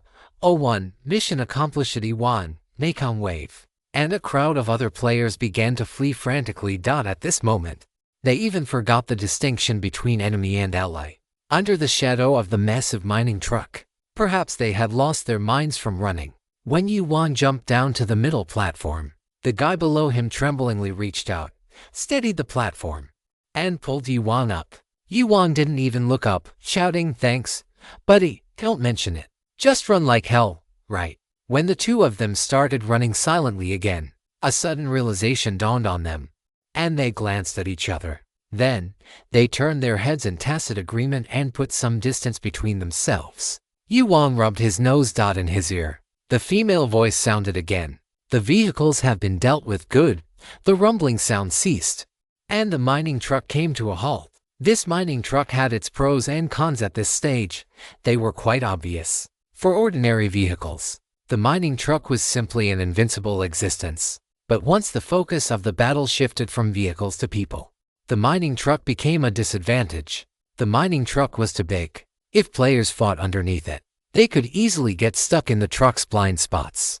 After wiping out the enemy's vehicles in one go, Jiang Yi even ran over them repeatedly. After all, back on the parallel highway, there had been an instance where the crushing wasn't thorough, and the opponent had gotten stuck in the truck's chassis, almost causing Jiang Yi to capsize in the gutter. That experience taught Jiang Yi the importance of finishing the job, confirming that these vehicles were crushed to the point of being irreparable. Jiang Yi vaulted out of the mining truck, landing. Jiang Yi quickly located her teammates. Yuan was fast, but at this moment, the speed Jiang Yi erupted with was equally astonishing. A massive shield emerged from behind Jiang Yi and slammed into the ground with a loud clang. An invisible shockwave erupted with Jiang Yi at the center. The nearest enemies were knocked over, while Yuan, within the radius, felt a surge of power rising within his body. Active skill Strong Warrior. Within the area of effect, all negative status effects on everyone are reduced by 50%, and attributes like strength receive varying degrees of enhancement. In Yuan's ear, a mechanical broadcast sounded. "Your spirit has been inspired by a powerful teammate. During combat, you will become more focused and energized. You have received a combat blessing from your teammate. Your strength has been temporarily increased. You have gained Kung-5 strength. You are within the protection range of the Guardian Shield Kangshen. Your defense has increased." A series of notifications rang out. Yuan's eyes slowly widened. At this moment, he truly wanted to go back to the gathering point and slap himself a few times. How could he have thought such a little girl was weak? Holy crap. She's absolutely overpowered. The Wild King was also quite the gaming enthusiast, and he understood the value of Jiang Yi in battle almost instantly. A shield and support integrated machine. This was simply the teammate that every damage dealer dreamed of. Moreover, looking at her vehicle, and then thinking about his own skateboard. "Brother, what's next?" Hearing Jiang Yi's polite address, the Wild King took a deep breath and interrupted her. "What, brother? From now on, I'll call you Sister Jiang Yi." Jiang Yi let out an "A." The Wild King felt the power within him continuously rising, and the look he cast toward the enemy became completely fanatical. His original weakness was defense. After all, aside from the 6th layer invisibility and the 3rd layer vehicle protection, the Greed Mask's other traits were all invested in attack. Now that he had Jiang Yi, he could attack with complete abandon. 3 o'clock direction. "Got it," Jiang Yi said earnestly. "Leave my back to you." Although the young girl's voice was soft, that strength was more reassuring than any other sound. The Wild King flicked his wrist. Flames erupted from his long blade, and the Greed Mask shifted its attributes once again. Just then, in the headset, the Wild King lunged forward, slashing through a ring of fire. As the fire illuminated the eyes of the enemy, a calm voice rang out in the headsets of both the Wild King and Jiang Yi. "Number 1 has completed the mission. Available to join for support." The head of the enemy in front of them flew high into the air. The Wild King's pupils flickered, and for a moment, he didn't react. "Number 1 has completed the mission. Number 1, Jiang Yi," standing behind him, was stunned for a moment before she realized what was going on. For the sake of convenience, they had set codenames based on the list of targets to be cleared. The battle zone she and the Wild King were in was 03. The battle zone where Shoot 1902 and Reanimation were located was 02, and number 01 was Melancholy Little Fries. A look of obvious astonishment appeared in Cheng Zi's eyes. At the same time, on the highway where the Special Operations team was located, almost all the players in the 99th partition shouted "Holy crap" in unison. Holy crap! The Wild King looked at the opposite side, where only about 2 enemies had been eliminated, and was completely bewildered. Mission 01 is finished. The most powerful enemy was wiped out in under 3 minutes. Wait a second. Is this reasonable? Player society is simple. People are complex. Player the window that won't close. Player Thunder Z. Thunder Z was in the middle of switching his third positioning card. Hearing the hoarse voice of the young man in the headset, he didn't have much of a reaction, only silently thinking to himself, Jiang Shu seems to have become even stronger. A faint smile appeared on Thunder Z's face. The young man in the headset seemed completely unaware of what a terrifying thing he had just done. After his calm voice rang out, he simply waited for further deployment. This was something they had agreed upon. After finishing a battle, report the codenames so everyone would know this location was available to support other battle zones. The only, albeit unimportant, point was that the team leader was on a global channel. Therefore, everyone heard it. 3 minutes to eliminate an existence in the opposing partition that was also suspected to be the top-ranked player. In front of the central dispatch console, Feng Yan relayed the footage he had just received, compared to the bewildered and uneasy reactions of the players on the highway. His own reaction was even more exaggerated. His Adam's apple bobbed up and down as the footage of those 3 minutes replayed in his mind. Uneasy felt his own mind beginning to spin. He knew John 2 was powerful, and he knew he likely possessed many items, starting from 1/ shattering your dream of being number 1. He knew John 2's strength had definitely undergone a phased improvement, but he hadn't expected it to be in such a destructive, sweeping manner. On the massive screen, nearly 70 battle scenes appeared in his field of vision. When Melancholy Little Freeze's perspective first cut in, Uneasy had almost changed his combat plan to have Thunder support the 01 battle zone first. Just as the forklift entered the field of view, there was a brief freeze. At the edge of the vision, no fewer than 20 vehicles appeared: trucks, cargo vans, pickups, parade floats, motorcycles, off-road vehicles, as well as an armored vehicle and a white Santana in the middle. Beyond the vehicles, Uneasy activated his Evil King True Eye.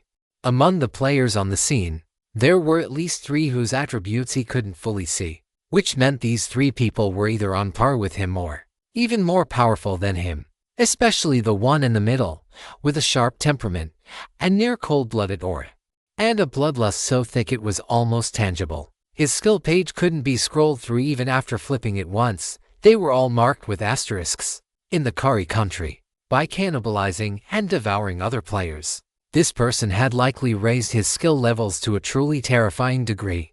3 enemies whose strength far exceeded imagination. 20 vehicles if it were him. Uneasy felt his scalp go numb. If it were him, to be honest, he didn't know how he would win if he were alone. Uneasy was just about to speak. Yet the person in the footage began to move. The hem of his short trench coat traced an arc. Jiang Yi's figure was like an elegant black panther, with a push and a release of his hands. He flipped his waist and was already above the massive mechanical arm extending from the forklift. Gears turned, and amidst the gaze of all the enemies, the mechanical arm hoisted the person in its palm high into the air. In Jiang Yi's ear, "Blessing has finished charging. Shall I fire?" In the deathly silence, the corners of Jiang Yi's mouth curled up. His eyes shifted to the right, and a gray avian creature flew from his shoulder into the sky. Its wings spread, and light pierced through the gaps in its feathers.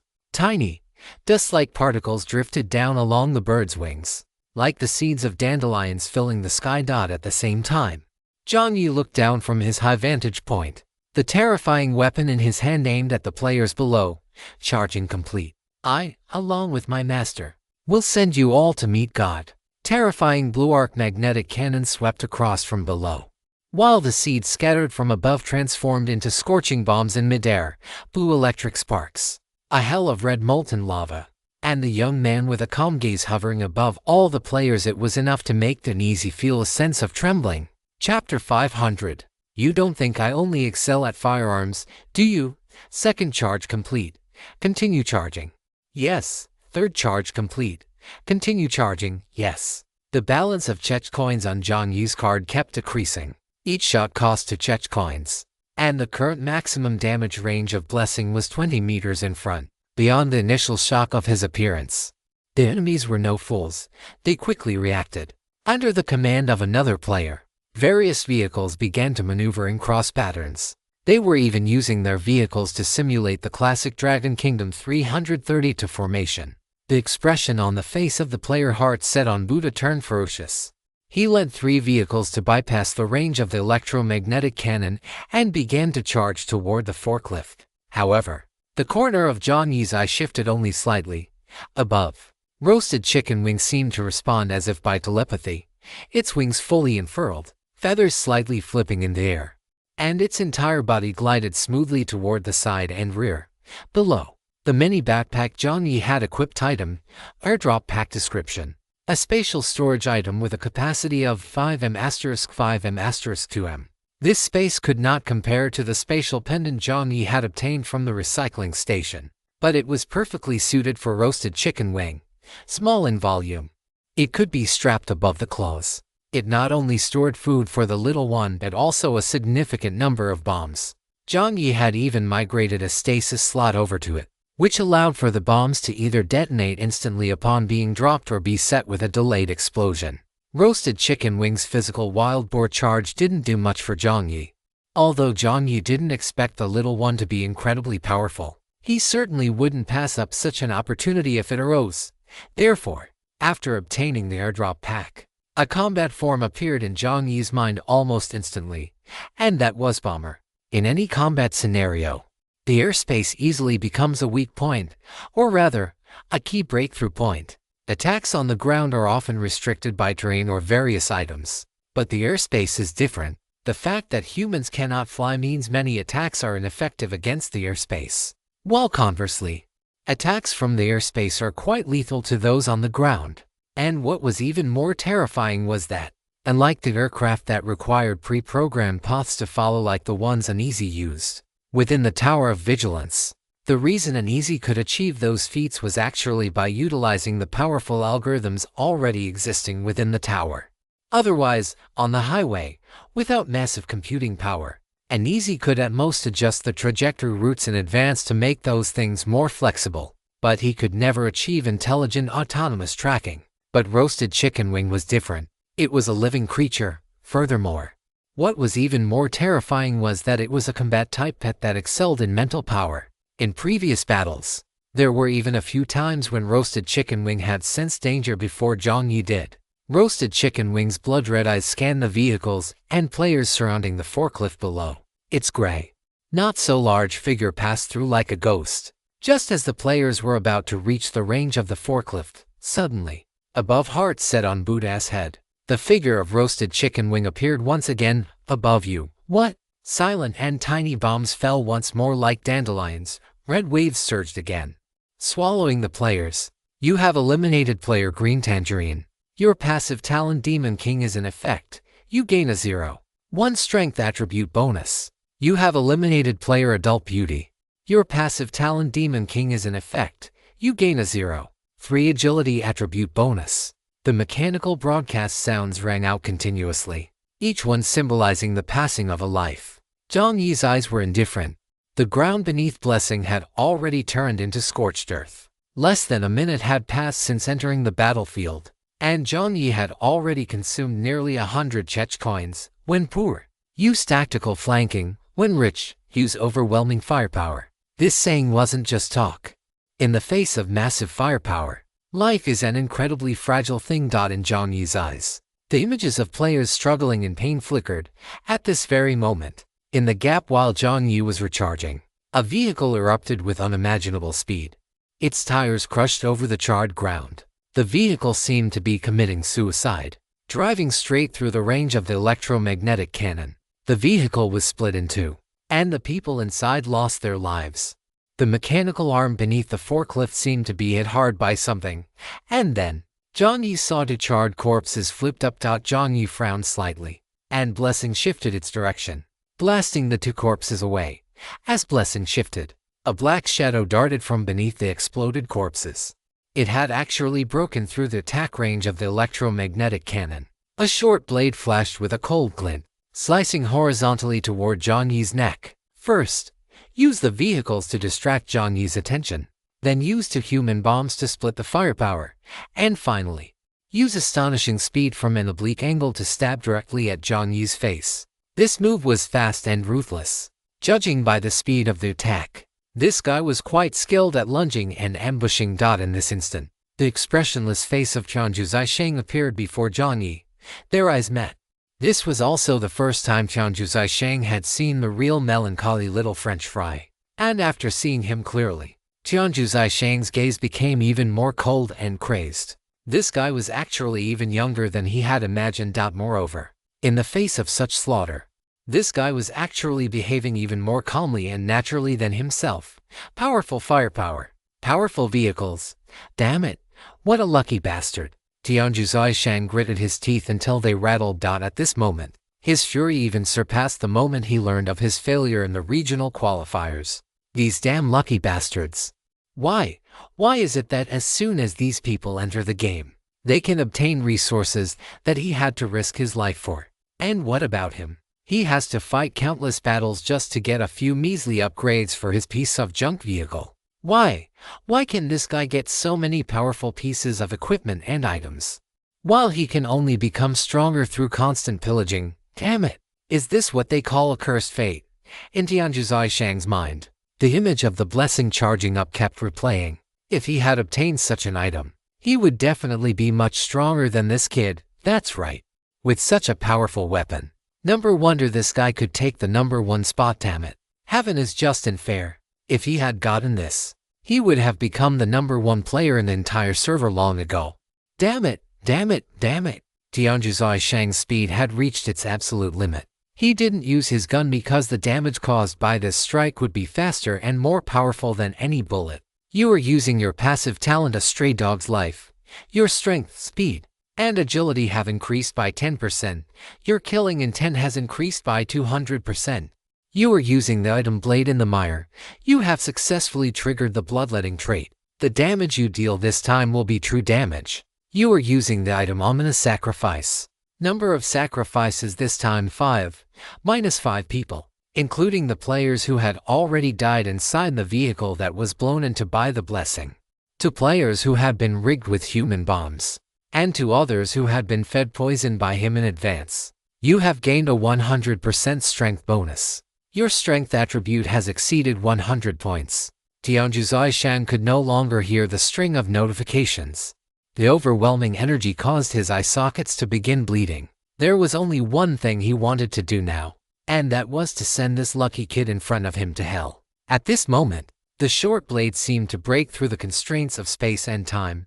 Its edge was almost touching Jiang Yi's clear, cold eyes. However, clang. A crisp sound rang out. The short blade was parried by something similar. Tianzhu Zisheng's ferocious expression froze. In Jiang Yi's left hand, a seemingly unremarkable red long blade appeared before him, deflecting the short blade. A hoarse voice spoke up. You didn't think I only excelled at firearms, did you? Chapter 501. Please rest in peace. Hearing Jiang Yi's words, Brother Envel silently glanced at Jiang Yi within his consciousness. Brother Envel seemed to have said something, yet it was as if he had said nothing at all. Only excel at firearms. Huh? Jiang Yi ignored Old Iron's silence. After parrying Tianzhu Zisheng's short blade, the red moon swept a sharp arc of light through the air. The crimson-white glow descended from above, and just as it was about to touch Tianzhu Zisheng's face, the latter dodged. In that instant, Jiang Yi saw the shock in Tianzhu Zisheng's eyes. Tianzhu Zisheng's pupils trembled. How is this possible? The opponent doesn't just excel at firearms. How is this possible? Swordsmanship is the thing that requires the most repetitive practice. Impossible. This guy must have luckily unlocked some high-level swordsmanship mastery again. Tianzhu Zisheng's focus returned. After sacrificing 5 players from the same district, His strength and speed were now far beyond what they had been before. How? Tianjuzai Shang let out a loud shout. After dodging one of Jiang Yi's slashes, his left hand brushed over the short blade, and blood dripped onto it. Then, within the true sight field, blue electric arcs actually appeared on the surface of the short blade. It was a short blade with special attributes. A faint sensation of numbness drifted through the air. Lightning. Jiang Yi made a judgment in his heart. A short blade imbued with lightning attributes, logically speaking, would likely provide bonuses to speed, strength, and additional damage. Interest flickered in Jiang Yi's eyes. Perhaps this really was a decent opponent. The short blade lunged forward again. The man's blade speed was fast, and his slashes were quite decisive. And like the styles of the masters Jiang Yi had fought before, every strike from this man was like he was throwing his life away, completely disregarding his own weaknesses as he exposed them to Jiang Yi. The blades clashed together. The sharp aura of Jiang Yi's long blade was almost enough to cut through the webbing between Tianjuzai Shang's thumb and index finger. Just from this single exchange, Tianjuzai Shang realized something was wrong. And like that flashy electromagnetic gun from earlier, this long blade of his seemed to have no special attributes at all. Between the slashes, it seemed to rely entirely on instinct. Yet, it was precisely this instinctual slashing that made Tianjuzai Shang feel a strong sense of crisis the moment they crossed blades. If he had persisted just a moment longer, his short blade might have been sliced in half. Tianjuzai Shang retreated a few steps, looking at Jiang Yi with a suspicious and unsettled expression. The two locked eyes again, without any warning. Both of their figures vanished simultaneously, under the gaze of the uneasy onlookers. After the two figures disappeared and reappeared, the two blades collided once more in a display of immense visual impact. No entanglement, no flashy techniques. Both blades chose the same fighting style, relying entirely on speed and momentum to slash. The red and blue blade auras scattered, tearing and devouring each other. It looked like a stalemate, but only Tianjuzai Shang, who was in the thick of the battle, knew what was happening. Tianjuzai Shang's face grew increasingly pale. Meanwhile, on the face of his opponent, Jiang Yi, the calm expression was gradually becoming one of enjoyment and total immersion. In less than 10 seconds, the long and short blades clashed hundreds of times. Sharp blade auras radiated from their arms into the air, and the ground beneath them was completely covered in scars carved by the strikes. Tianjuzai Shang's pupils had shrunk to the size of pinpricks within his body. Overstimulated by the sacrifice, blood began to stream down from his eye sockets. He could no longer stop.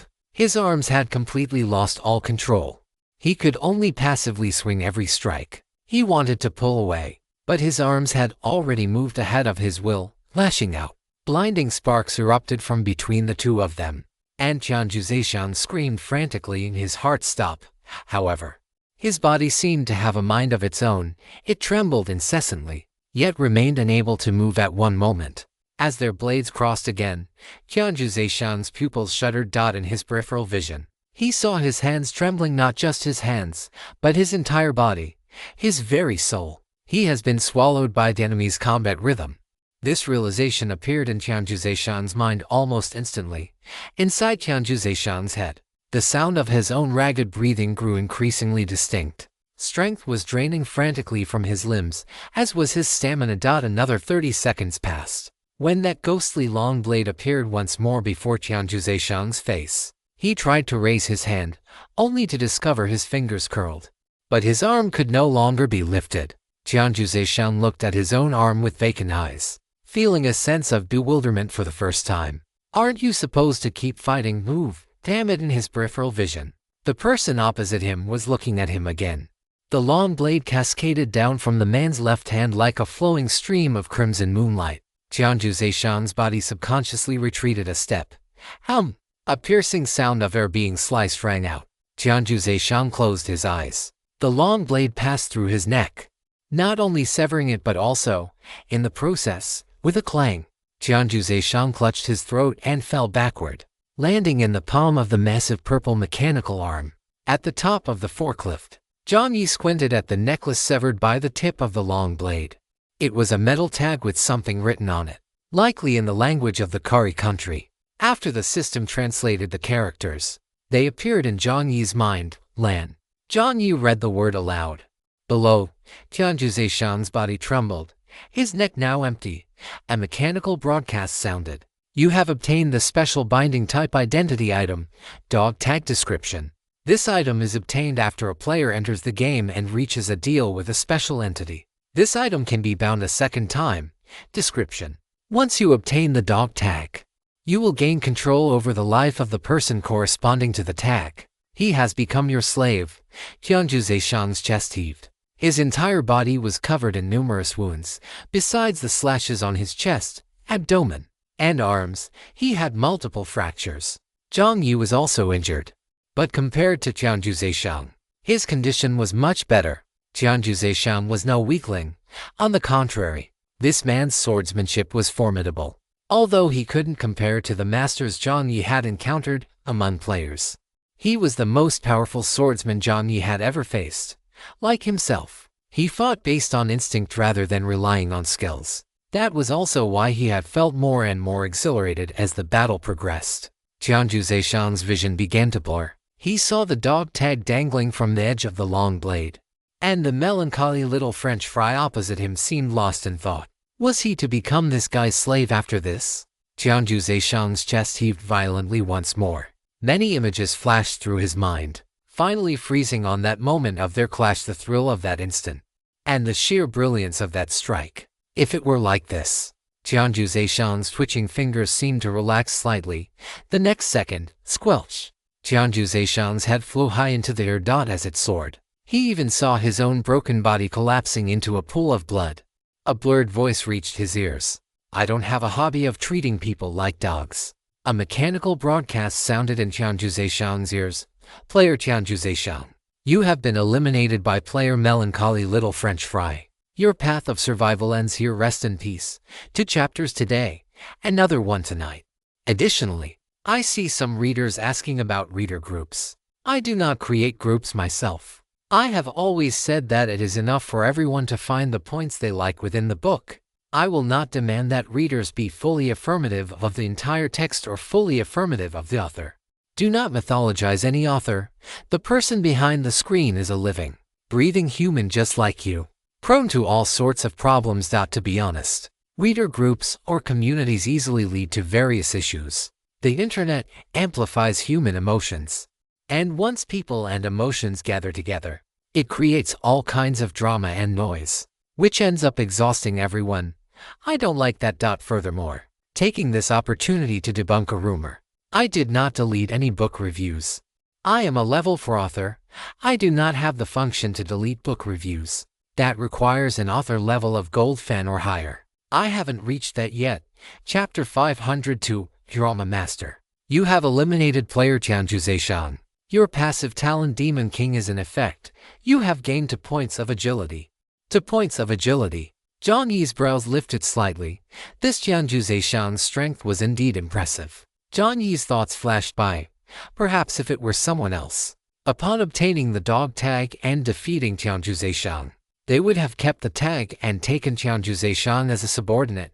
After all, objectively speaking, Tianju Zishan's strength was indeed good, and he held his own prestige in the Kari country sector. After the sectors merged, he might have been able to further increase his influence. However, this thought only flickered in Jiang Yi's mind for a moment before he directly dismissed it. As the saying goes, there are many ways to become stronger. There is no need to take this path. If one were to walk this path, they should have chosen it from the very beginning.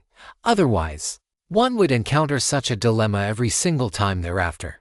Tianju Zishang's strength was indeed decent, but he would encounter many more such people, such monsters, in the future. If he were to harbor crooked thoughts at this moment, he likely wouldn't be able to make it to the end. Moreover, judging by Tianju Zishang's behavior, even though this guy was now his slave because he was defeated, he was a true careerist.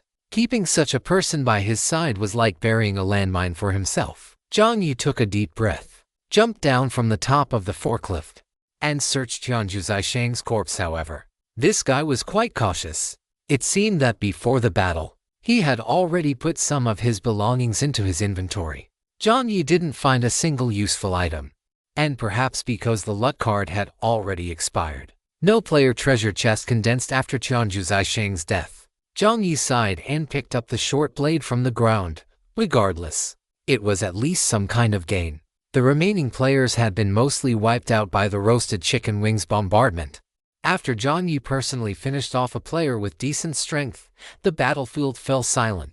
Under the bombardment of the electromagnetic cannon, almost none of the vehicles could be salvaged. This was a scenario Jiang Yi had already anticipated, although not being able to salvage the vehicles made Jiang Yi feel a bit pained. There was nothing he could do about it. Firstly, he still needed to go and support battles elsewhere. Secondly, under the surveillance of Enbu, due to the system's confidentiality principles, he could not actively expose his identity as a salvager. In any case, he would find another opportunity later. He had obtained Qianzhu Zaisheng's short blade here, along with some materials and items recovered by roasted chicken wings and ecchi. The harvest was acceptable. Just as Jiang Yi intended to call out to Enbu through his headset, suddenly, the main screen lit up. Jiang Yi looked at the main screen in surprise. Respected player Melancholy Little French Fry, your outstanding performance has garnered the attention of a certain mysterious existence. The familiar voice made Jiang Yi's movements pose slightly. Another mysterious existence. At this juncture again, the identity cards of the Wilderness Witch, the Passerby, and the Pirate King appeared in Jiang Yi's mind simultaneously. Could it be that this time, it was the same? Another guy who wanted to grant him an identity card. Just as Jiang Yi thought this and secretly guessed who this mysterious existence might be, the system's cold voice continued to ring out. You have obtained his exclusive token, Guild Tag. He is quite satisfied with your strength and performance. He has already begun to look forward to a new collaboration. This time, Jiang Yi was truly bewildered. What the hell? Jiang Yi looked at the dog tag in his hand. This thing was the token of this mysterious existence. His mind raced with lightning speed. Jiang Yi realized belatedly, wait a minute. Could it be that the many pops that appeared in the Kari country partition, and the behavior of Qianzhu Zaisheng wearing this thing around his neck, could it be that before Qianzhu Zaisheng died, what he received was sponsorship from this guy? Just like how he had obtained the Wilderness Witch's gloves. Was the dog tag also this mysterious existence's sponsorship for Qianzhu Zaisheng? Your intelligence has greatly pleased this existence. He is willing to open more permissions for you. He believes you may be qualified to know his true name. He is currently bestowing upon you that which belongs to him. I refuse. Jiang Yi's voice rang out, interrupting the system. After the system's voice fell silent for a second, suddenly, the familiar, snide voice of the system rang out again. Wait a moment. Player Little French Fry. The other party is. Do not tell me his name. I am not interested. Jiang Yi refused again. Knowing the name might lead to a connection. Looking at the headless corpse on the ground, Jiang Yi felt a soul-deep repulsion toward this unknown existence who seemed to think highly of him.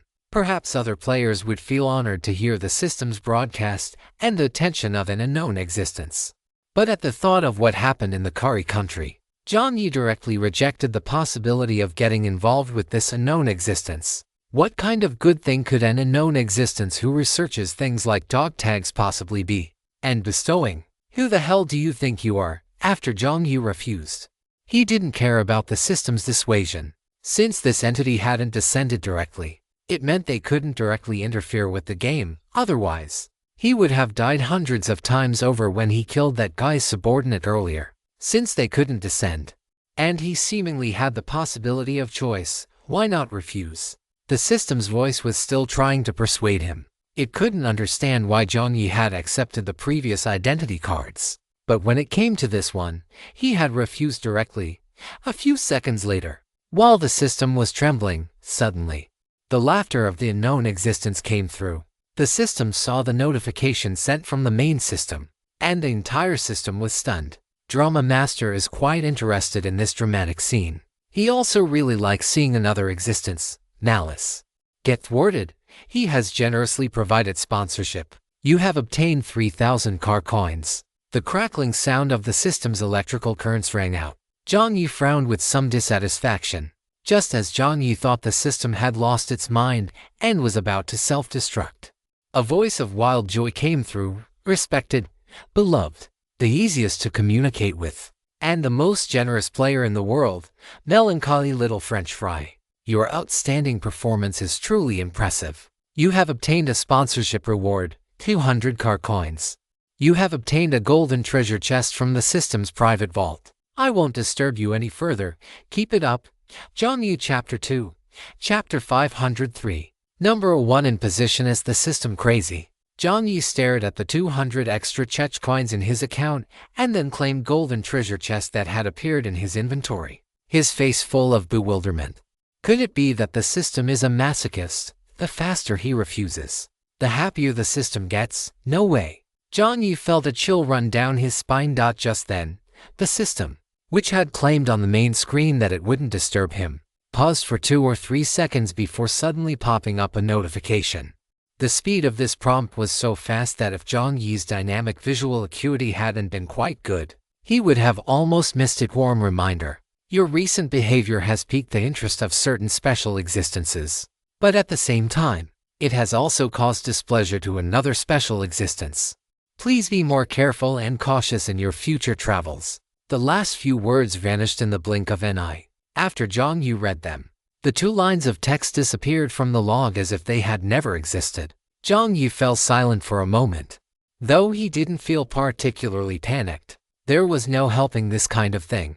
Jiang Yi certainly couldn't accept the dog tag, even if that item was powerful. A little thought revealed that something was wrong, aside from becoming stronger. Jiang Yi's goal in the game was to escape it. If he accepted the dog tag, how could he ever leave this game? Damn it. If they want to target me, then so be it. Although he tried to comfort himself, Jiang Yi couldn't help but flip a middle finger at the damned and known existence. Sore loser. Look at Wilderness Witch, Passerby, and Pirate King. Not to mention how normal the items they provide are. Just look at their noble conduct of never communicating proactively and simply doing their work in silence. You can clearly see the gap between you and them. No sooner had Jiang Yi thought this than the log became even paler. After the system flickered for a long time, a line of even smaller text appeared. Special Existence Pirate King has taken a screenshot of this statement and shared it, leaving behind a hearty laugh. The other rejected and known existence is now even more malicious toward you. Please be extremely careful. Respected player Melancholy Little Fry. After saying that, the system didn't dare to pop up another word and simply slipped away. It had already been quite benevolent to pass on so many warnings to Little Fry. It was only out of respect for the fact that he had earned so many chech coins for it. Otherwise, why would it do such a thankless job? Time to run. Looking at the words on the log just now, Jiang Yi was completely dumbfounded. Brother Anvil was also dumbfounded. He hadn't expected that there would be such a troll among the special existences. Left behind a hearty laugh, for some reason, Jiang Yi suddenly remembered Shankra, who had also appeared suddenly and was excessively cheerful during the 5 Seas dungeon. Enbu, seeing that Jiang Yi's face on the screen seemed to show a look of displeasure, wondered to himself, could it be that he didn't get anything useful, and is therefore a bit angry? Thinking this, Jiang Yi's voice came through the headset. Number 1 has completed the mission. I can join the support. Judging solely by the voice through the headset, there was nothing strange. But through the screen, Enbu could still see Jiang Yi's sour expression. Jiang Tu had always been quite calm. Enbu recalled the scene of Jiang Yi he had seen in the watchtower, even when this guy was running for his life in the heart of the Tree Heart technology lair. He hadn't shown such an expression. He didn't know what had happened just now to make him look like this. After reporting the situation to Enbu with a sour face, Jiang Yi casually treated the wounds on his body and replenished himself with a bottle of C-grade life recovery potion. Then, Enbu's voice came through the headset. Battlefield 23, support is needed. Jiang Yi recalled in his mind which player and list corresponded to 23, then replied briefly, coming. Jiang Yi's figure vanished from the spot. After he left, the feed for Battlefield 01 was cut, and the large screen began to shrink. Next was Battlefield 23. This was a team composed of several players, and the situation wasn't particularly good. It had to be said that although Jiang Yi and Enbu both disdained the development model of the Kari country partition, the players cultivated under this model were more lethal and ruthless. The players of Partition 99 were certainly not weak, but after all, this was their first time cooperating. and they had some reservations about each other. Their coordination wasn't as effective as expected. And on the opposing side, a rather decent item had actually appeared: Light Shield. This item seemed to have been brought out from another dungeon, and its durability was significantly higher than the player's weapons. Under the cover of the Light Shield, the battle here remained at a stalemate. Furthermore, the enemies were ruthless, and their 3 modified motorcycles were coordinated with perfect synergy. The battlefield configuration consisted of 1 man and 2 women. Jiang Yi had a slight impression of one of the players. It was the player who claimed to be good at games, called Little Gray Gray. Jiang Yi hadn't had much contact with the other 2 female players, but he remembered that their strength was also quite good. The only problem was lack of combat experience. The players on the 3 modified motorcycles had excellent synergy. One of them held an ecchi, while the other 2 held strange-looking crowbar-like objects and pistols. The 3 motorcycles circled each other.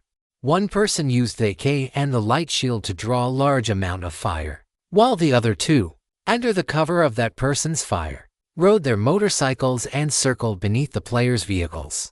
One would lean into a turn, prying at the underside of the vehicle with a crowbar. As soon as they were discovered by the female players on this side, they wouldn't linger and would immediately retreat, and the other person would take this opportunity to break in from another angle, following the direction the crowbar had pried, with a blade-like item appearing in their hand. Item: cheating in the casino. You let me get away. I am this. Note: sharp blades. The tears of every gambler. The blade slid down, easily slicing through the vehicle's tire, causing it to lose all momentum. A bead of cold sweat trickled down Xiao Hui's nose. He was just about to tell the girl on the other side to move in and cover, but seeing the razor-sharp blade and the girl's injured forearm, he hesitated for a moment. What if his judgment was wrong and he caused the girl to lose her life? If it were himself, he would certainly charge forward, but after all, this was someone else. And what if the other party didn't follow his instructions? The enemies opposite them had such seamless coordination, striking fast and ruthlessly. Once their weakness was exposed, the current fragile stalemate would likely be broken immediately, and it would be broken in the worst possible way. Various thoughts flashed through his mind, and his original train of thought became muddled. Just as fear was about to appear on Xiao Hui's face, suddenly, a white light flickered, and at the same time, the team channel headset opened. Number 1 in position. Captain. What is the next step? Attached is a rare multi-character illustration, thanks to Shengda Mowan. Not all characters are included. Please respect the artist's personal wishes. The full image is too large and needs to be viewed in landscape mode. There is also a part at the bottom that couldn't fit. It seems this person also has a die and account Shengda ManhwaCapped 500 for coordination. Hearing the voice in his headset, Xiao Hui almost jumped out of his skin. Wait a minute. Is number 1 the big shot? He had just heard that the big shot had already completed his mission. But the battle was so critical that although he was quite shocked, he had no time to react further. He didn't expect that after the big shot finished his own fight, the first place he would come to support was their battlefield. Thinking of this, Xiao Hui felt a bit embarrassed. That meant that in the big shot's mind, their position might be the weakest, or rather, the least likely to complete the mission. Thinking about how he had boasted about his abilities in the file, many voices suddenly echoed in Xiao Hui's mind.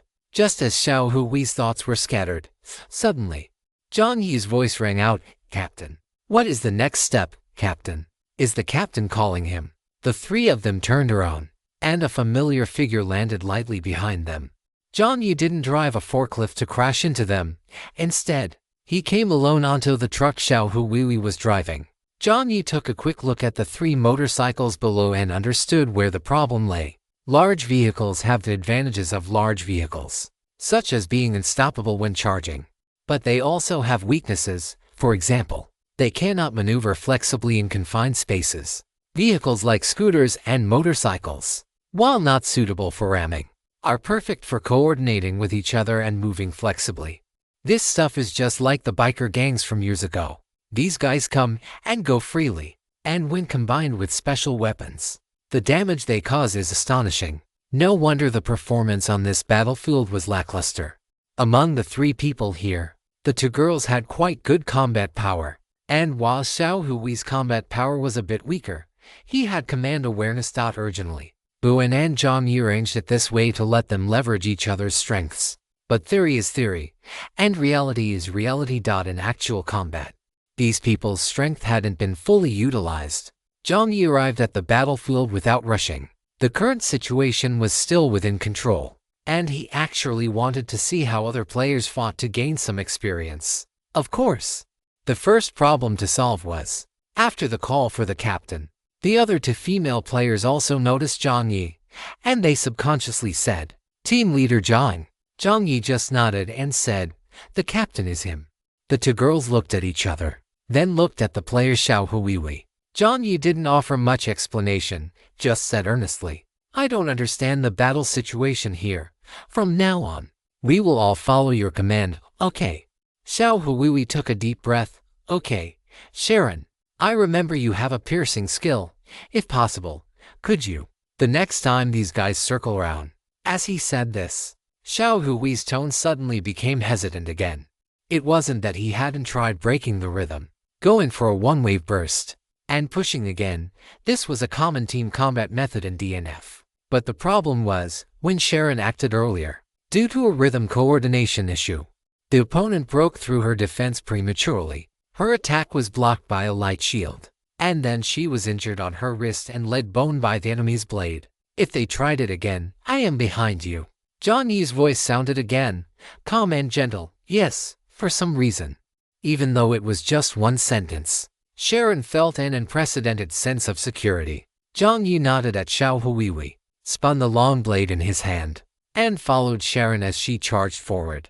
Jiang Yi kept a certain distance from Sharon. He was still prepared to follow Xiao Hui's orders and make adjustments.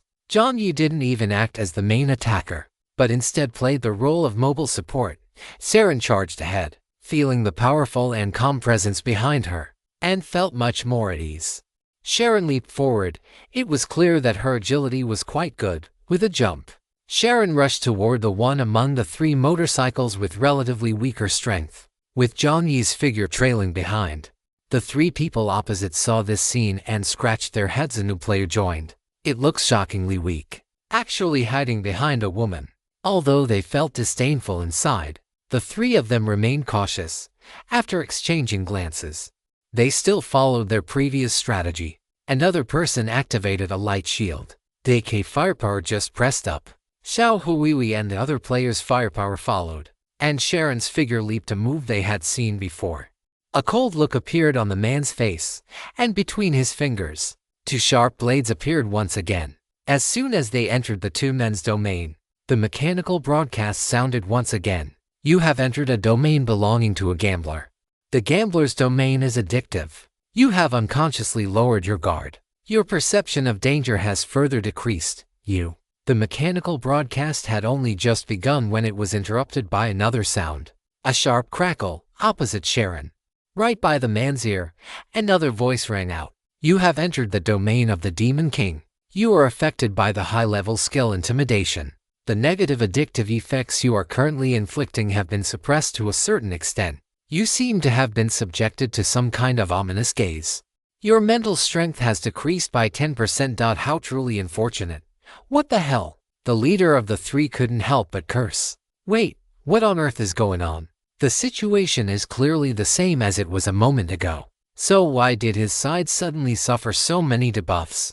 Player listening to the whine stared with wide, bloodshot eyes, looking at the player from the 99th partition on the field, and finally, his gaze landed on the pretty boy who had been following behind the woman.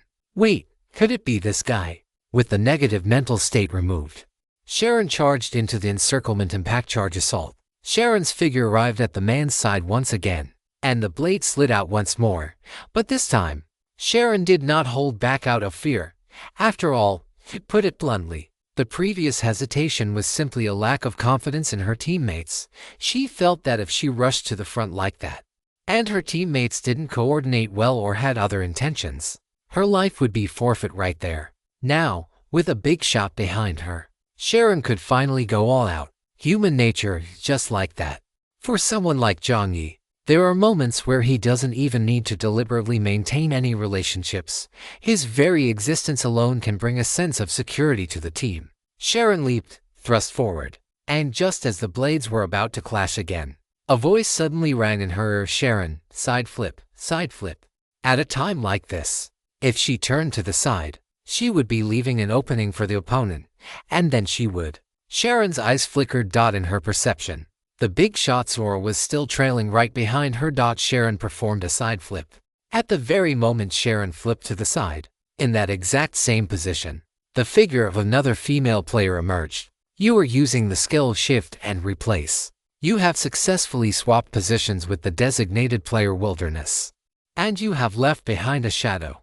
The shadow will dissipate after 5 seconds. You are using the skill Throat Slit. A deep blue short blade slashed diagonally upward. The name of the deep blue short blade was K3083, a silver-grade combat blade produced by the system. The short blade flicked upward, and the opponent's head flew high into the air. Fresh blood gushed out, spraying onto the woman's face. You have eliminated player Water of the hometown. Congratulations. You have obtained a player treasure chest. There will be another update tonight. Chapter 505, Daylight Mirror Light. Fresh blood gushed out. The player below was stunned for a moment, and then a flash of joy appeared on her face. A female voice rang out in the headset. It really works. Sharon looked back and realized that the other teammate had appeared in the position she had just occupied. Could it be that this was what little Huiwi meant earlier, letting her break through, and then having the high damage output teammate use Shift and Replace to get behind her? And it seemed this wasn't over yet. After the first successful Shift and Replace, little Huiwi did not waste any time. He had previously studied his teammates' skills in detail. When he saw these three people, a mature combat strategy had already appeared in his mind. However, there had been a mistake in the execution. But now, a prop card appeared in little Hui's palm.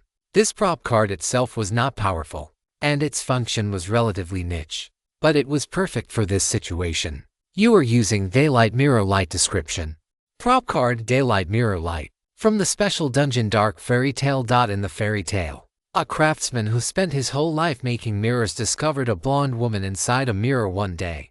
Under the lash of a dozen years of dull, flavorless life, he fell hopelessly in love with this woman in the mirror, and fortunately, when he killed his wife in front of the mirror due to his obsession, his wife's tragic and beautiful face appeared in the mirror, and the blonde woman fell hopelessly in love with her as well. In the end, the craftsman, the wife, and the woman all disappeared, leaving behind only a mirror reflecting three figures entangled together.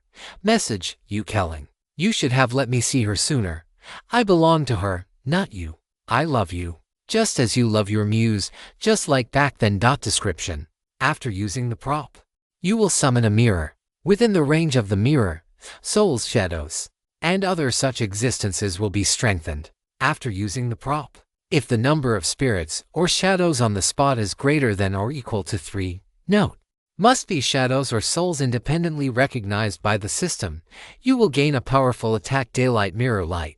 The damage caused is a minimum of 30 points of true damage, and the maximum damage is Soul Devour. A medieval-style mirror appeared in player little Hui's hand. After the other player completed their assault, a shadow had just appeared on the ground, the first one. Little Hui's voice rang out: Sharon, move again. Watch out for the frontal attack. The frontal attack naturally referred to the leader of the three. That guy was still providing suppressive fire. With the first successful coordination, Sharon unconsciously trusted little Hui even more, because she believed the big shot would be following right behind her. This time, Sharon's movement was completely unrestrained. Sharon was a player who excelled at surprise attacks. In gaming terms, she would be considered a marksman or an assassin. Having grown to trust her teammates more, Sharon charged straight in, rolling along with her motorcycle as the bullet craters beneath her feet spun. On the other side, Xiao Hui's voice rang out once again. Execute the displacement shadow technique one more time. Another player's figure began to fade. The opponents had realized what was happening. The same trick wouldn't work twice. This time, as soon as Sharon approached, the other two converged. The coverage of their light shield expanded, and under its protection, Sharon was kept at bay. Captain, I can't get in. This time, Sharon's captain referred to Xiao Huihui. It's fine. Xiao Hui's voice remained remarkably calm. His goal wasn't to force a breakthrough again.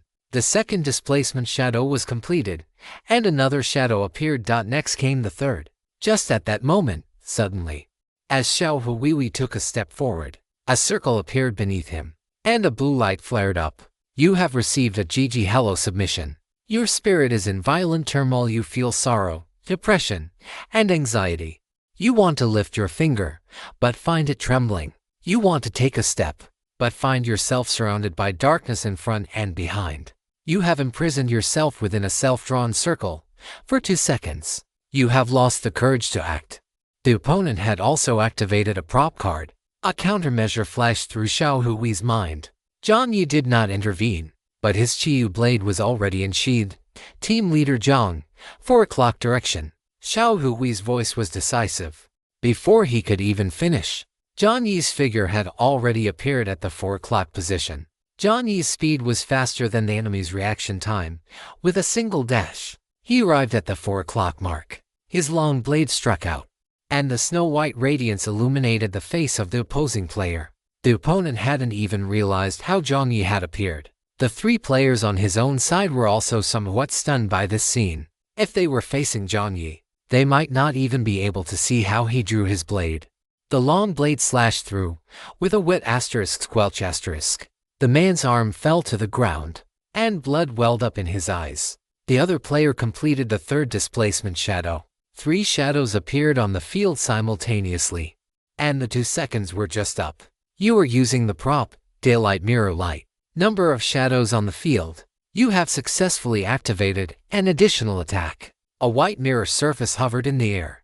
A beam of light blinding but not scorching, or rather, quite icy pierced through the center. A thin line of light swept silently across, passing through the light shield, through palms, and through the space between the 2 men's brows. Click.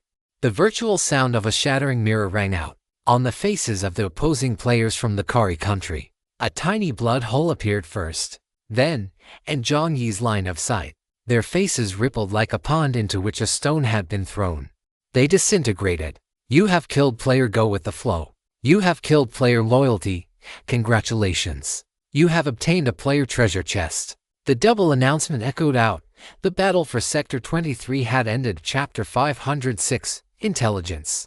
The battle concluded smoothly. Sharon, standing ahead, froze for a moment. Then a sincere smile bloomed on her face. She exchanged a glance with the other female player, and their voices came through the headset. Captain, we won, we won. All 3 voices rang out at once. Jiang Yi's headset vibrated, but he simply touched his ear, a smile appearing on his face as well. Impressive, Jiang Yi said with a smile. While smiling, he looked at the 2 player treasure chests coalescing over the corpses, and his smile faltered. No, wait. He had killed so many players, and aside from getting a few vehicle coins, he hadn't seen anything. Why was it that here, after killing 3 players, 2 treasure chests had dropped? A 2/3 drop rate. Is this scientific? Seeing Jiang Yi's expression, Xiao Huihui and the others weren't brainless. Moreover, for them, the significance of winning this battle was far greater than the rewards. To put it bluntly, their sense of justice only went so far. Most people, aside from contributing to their subsector, mainly wanted to increase their own energy within that sector. The rewards were secondary. Xiao Huihui scratched his head and gave a shy smile, saying, It's all thanks to you, Captain. Otherwise, we wouldn't have been able to finish the fight. These 2 chests. Xiao Huihui looked at his teammates. Both female players nodded in unison. They saw it clearly. If melancholy little fries hadn't arrived, they wouldn't have been able to break the stalemate so quickly. As for the rewards, they didn't have any strong feelings about them. If they could leave a good impression on a big shot, wasn't that better than the rewards? Jiang Yi withdrew his gaze and shook his head. It's fine. We agreed on this beforehand. Besides, I didn't do much. Your strategy was very effective, wasn't it? Her. Perhaps because they were all young. These people weren't overly sentimental and simply offered their thanks, while reporting the situation over the headset.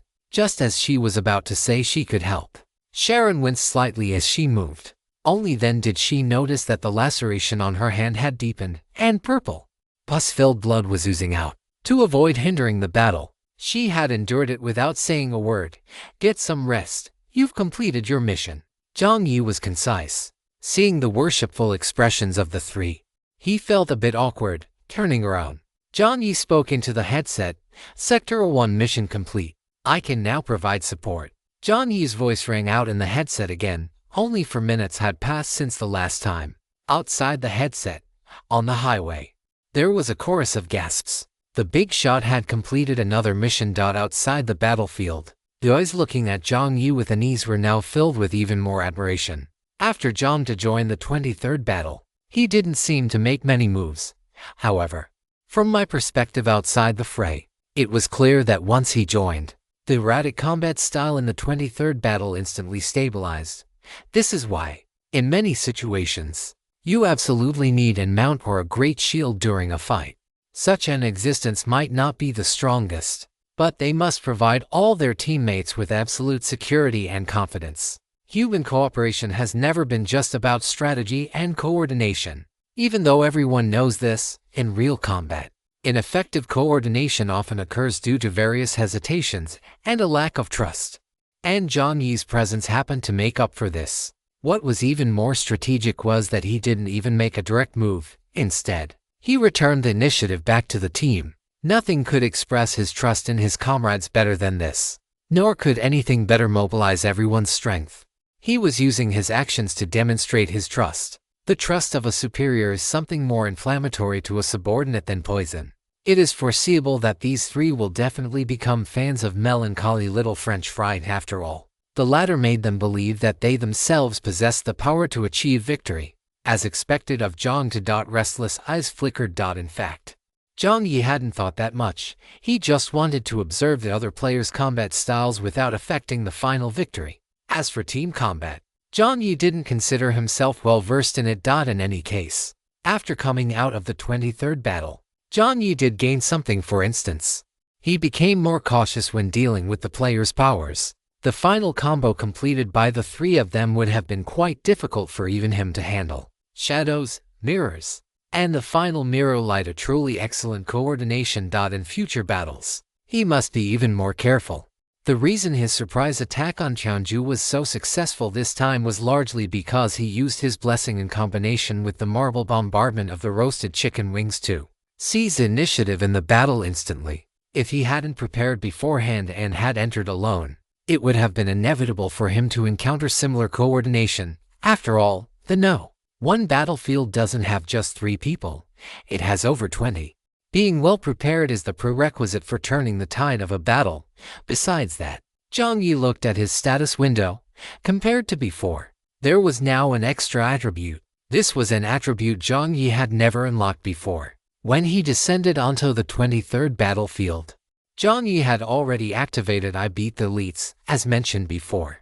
Once this thing is activated, it has no cooldown and no mana cost. Even a passing dog would get a hit from Jiang Yi. After entering the battlefield, Jiang Yi had performed a judgment on everyone as usual. The probability of this thing is truly too low. With so many people on the one battlefield, Jiang Yi hadn't managed to replicate anything. But on the 23rd battlefield, just as Jiang Yi entered, "You are currently wearing the title I Beat the Elites. Mental Judgment in progress. Mental Judgment successful. Congratulations. You have successfully executed the replicate skill on player Little Gray Gray. Replication result Judgment in progress. Congratulations. You have replicated 1 point of the special attribute Intelligence. Detected that the current Intelligence attribute is not enabled. Enabling it for you now. Detected that he was not enlightened." This phrasing made Jiang Yi fall silent for a moment, but his heart couldn't help but skip a beat. It was actually the Intelligence attribute. Current special attribute. Intelligence has been enabled. Your status window has been updated. Player Jiang Yi, 43,990,805. Nickname: Melancholy Little French Fry. Title: I Beat the Elites. Equipped: Lucky Demon King. Studying Hard. Not equipped. Bold and Careful. Stubborn Donkey. Not equipped. Self-Disciplined Superman. Not equipped. Human Butcher. Not equipped. Highest Game Court. The player ran away with the pot again. Not equipped. Vehicle: Level for hybrid modified for glyphatic health 78. Note: this rank life recovery potion has increased your health cap. Your current health cap is 95. However, your body currently has multiple injuries, especially in the mental realm. You need a full body checkup. Strength: stamina: agility: spirit. New intelligence 1. Congratulations! You have completed the evolution into a Homo sapiens. Jiang Yi. Comprehensive compatibility skills: Advanced Blade Technique Mastery, Advanced Intimidation, Advanced Muay Thai, Intermediate Fighting Technique, Primary Pet Raising Mastery, Intermediate Bomb Making Mastery, Primary Firearms Mastery. Active Talent: I am the man who will become the Pirate King. Passive Talent: Lucky Demon King. Studying hard. There will be 2 more updates tonight. Chapter 507. Wait a minute. It can't be true, right? No intelligence. Although Jiang Yi knew that this thing might not be equivalent to the intelligence of the real world, under that glaring one, Jiang Yi's face still turned dark. He had been in the game for 2 months. Had he finally shed the category of idiot today and started to become enlightened? Jiang Yi took a deep breath and silently thanked player Little Gray in his heart. Without him, he probably would have remained a moron for several more months. Just as Jiang Yi finished muttering in his heart, Lao Tai said gloomily, "Brother, isn't the prerequisite for being a moron having intelligence in the first place?" If he weren't unable to spare a hand right now, he would definitely let Lao Tai know what the power of Big Silly Chum was. Jiang Yi let out a soft hum. Regardless, the result was quite good. The intelligence attribute had increased by 1 point. Although it looked a bit pitiful, after all, 1 begets 2, 2 begets 3, and 3 begets all things. Since this thing is a special attribute, it's easy to guess that there's more than just me on the highway who hasn't awakened their intelligence. Everyone is just lucky in their ignorance. So no one should laugh at anyone else. Jiang Yi's palm flashed, and a new request for support reached his ears. Jiang Yi gave a light cough. Coming. Over the next half hour, Jiang Yi kept repeating the cycle of providing support, joining the fray, ending the battle, and moving on to the next request. As if this man's stamina were truly inexhaustible, everyone went from initial shock to gradually becoming numb to it. Whenever that familiar short trench coat and black combat uniform appeared behind them, Buin could see a renewed vitality blooming across every battlefield. After this battle, Buin knew that the authority of melancholy little French fry would likely be further solidified. Number 1 has completed the mission. Available to join support. Number 1 has completed the mission. Available to rejoin support. Number 1 completed mission. Joining support. Number 1 joining support. In the group chat, some players who had successfully completed their missions and exhausted most of their stamina returned. In the chat, everyone wanted to ask but didn't dare to. Finally, when player survive finished a battle and sent a period in the group chat, everyone swarmed in like sharks smelling blood. Player tonight's stars twinkling. How is it? How is it? Player catcher in the rye. Do you still need people or items? Player survived. Player tonight's stars twinkling. What does blowing a bubble mean? Player tonight's stars twinkling. Scratching head in confusion. Emoji. Player your wild king is infinitely arrogant. Tonight's stars twinkling. Don't make things hard for the foreigner. He's probably trying to organize his words. Player survived paused when he saw this sentence. Player your wild king is infinitely arrogant. I bet this brother is searching for some fancy words and phrases again. In the 5 Seas dungeon, Wild King happened to be grouped with this guy. For these two, one person's main quest was the arsonist, requiring them to incite conflict. As for the other, the mission he received was the silent persuader. The 2 of them bumped into each other halfway. It was bad luck for this guy to run into Wild King while on a persuasion-based main quest. After several missions, not a single one had succeeded. Wild King saw that this guy was truly unlucky. So during the final main quest, he collaborated with him. One played the good cop and the other the bad cop, successfully tricking the newly appointed Baron into believing that a new shift in the balance of power was coming to the 5 Seas. Within the 5 Seas, war would no longer be the main theme. Energy and resources would be the ultimate secret that would influence the world's landscape. They successfully tricked the guy into establishing a new energy committee, which caused a conflict with the Conservative Party within the nation. After the two fanned the flames, they left the island.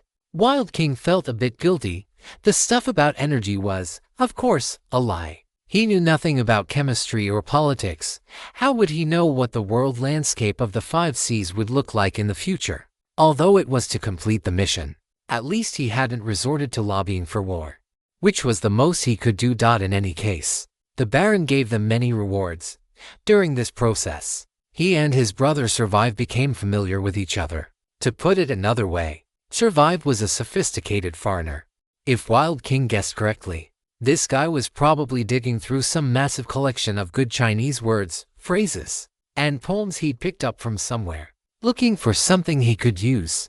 After Wild King finished his message, Survive finally found 4 characters that looked very profound and culturally rich. And from the square shape of the characters, they looked quite heavy and imposing. Player Survive. The barbarians are all annihilated. Player Tonight's stars twinkling. Player Emperor your son is asterisk. Player Are you a bear or not? Player Little Pear Sauce. Barbarians. Big Brother. Do you think you're very Central Plains? Player Your Wild King is infinitely arrogant. Like thumbs up Survive. Player Your Wild King is infinitely arrogant. A cultured foreigner indeed. Player Your Wild King is infinitely arrogant. Grinning Player Survive. Obediently kneeling on a grass cushion. Emoji. Player Tonight's stars twinkling. Although, but, alright then. Player Tonight's stars twinkling, that means, we won. Wild King was just about to say not yet, as the final cleanup battlefield should be that Brother Thunder and the big boss. Now they were just waiting for the last one. A white light shone. And in everyone's view, high-level player Melancholy Little French Fry is speaking in the group chat. Come and watch. The familiar pin notification floated by. Everyone's eyes turned to the center. In the group chat, a familiar ID appeared, followed by a simple sentence. Player Melancholy Little French Fry 1. Wow, damn, that's great. Voices rose one after another on the highway. After that one sentence, the group chat was flooded with spontaneous congratulations, fireworks, and joyful emojis. Player Tonight's stars twinkling, that's great. That's great. Player Orange fireworks fireworks. Player Fistful of Chinese heart. Thumbs up flowers flowers. Player Little Pear Sauce. Fistful of Chinese heart. The old man is amazing. Almost as soon as he finished his own battle, the old man concluded his. Everyone had originally assumed that, given his advanced age, Punching Heart of the Dragon Kingdom would be the type who needed support. They never expected the old man to finish his fight much faster than they did. Player Punching Heart of the Dragon Kingdom. Not that old, am I? Player Punching Heart of the Dragon Kingdom. As long as the little ones still need me, I can fight for another 10 years. Seeing this message, many players in Sector 99 wore smiles on their faces. It was truly wonderful. In the group chat, the other players from the Kari country remained silent. It wasn't that they didn't want to speak, but they had been like this before. After becoming dogs, they were forbidden from speaking in group chats. In the eyes of the people in the park, this was a waste of resources.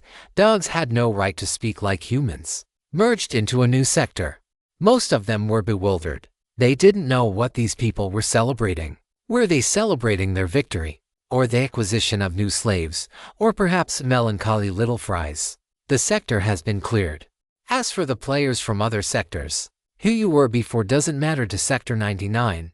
Melancholy Little Fries, you are free. After saying this, Jiang Yi exited the group chat. He left the remaining time to the newly appointed highway political commissar.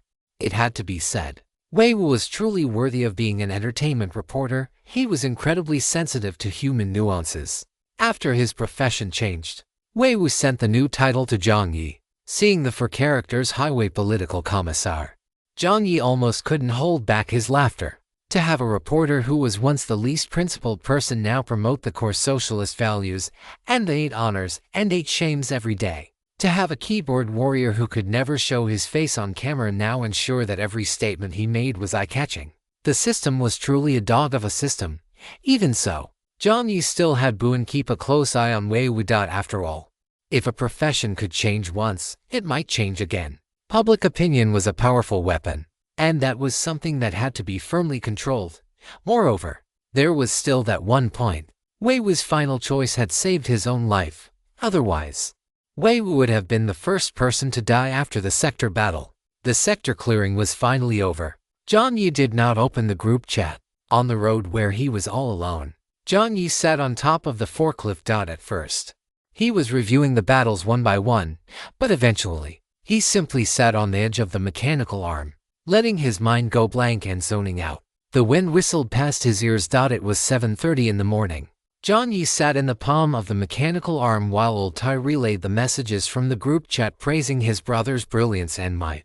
Jiang Yi couldn't help but smile, his ears turning slightly red. At that moment, a panel popped up in front of Jiang Yi. Once the sector merger was complete, new scenarios would be updated. Jiang Yi watched quietly.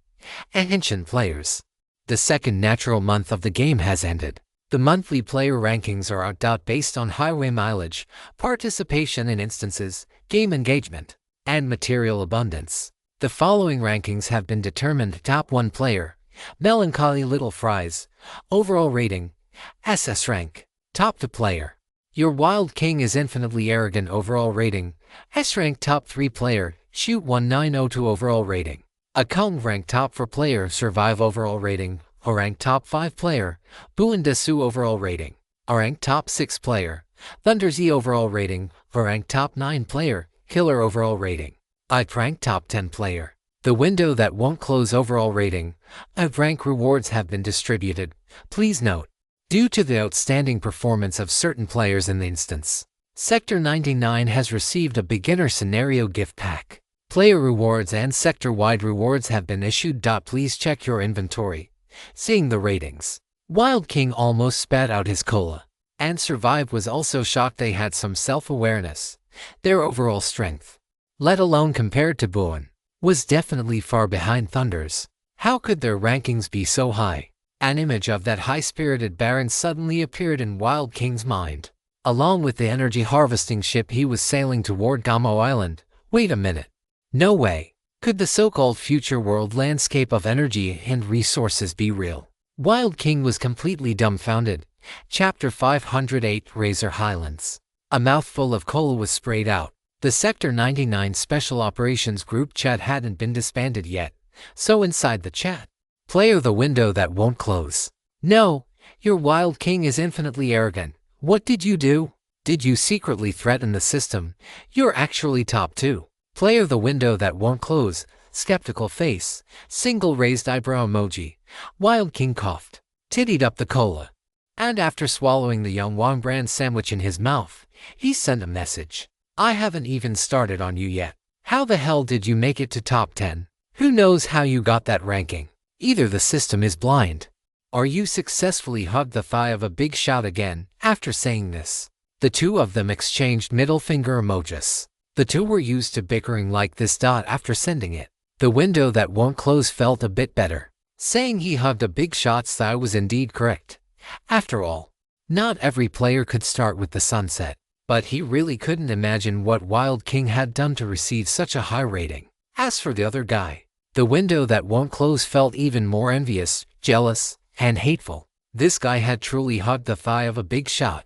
If it weren't for the goddess, no, Brother John being there, how could this guy have gotten such a high ranking? Guan Bushang Decking felt a twinge of annoyance in his heart, though not much. Seeing the familiar ranking still above his own, he felt quite at ease. Although there had been some misunderstandings before, he was also fortunate that the big shot did not hold a grudge against a small person. If it were him, being harassed like this every day, he probably would have blocked the person long ago. Jiang Yi did not know what was on Chijia's mind. He simply wouldn't care about such things. When he was a blogger before, one of the important skills he learned was precisely extracting the information he wanted from a large amount of content that couldn't pass censorship. In short, it was normal. The player rewards had already been distributed. Jiang Yi did not open them immediately but looked at the system log. Next, the new scene should be updated. The image of the White Sea Monster merchant flashed through his mind. Would this scene be the cold weather he had imagined? If it was, he already had a large reserve of supplies. If not, it didn't matter. These things would come in handy sooner or later. As all players held their breath, the system released the latest announcement. Attention players.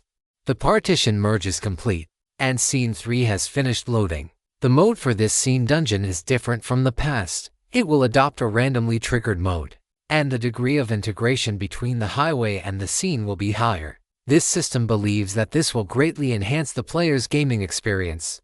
Trigger base. A sense of foreboding arose in Jiang Yi's heart, and other players also speculated about this in the group chat. The system broadcast continued to sound.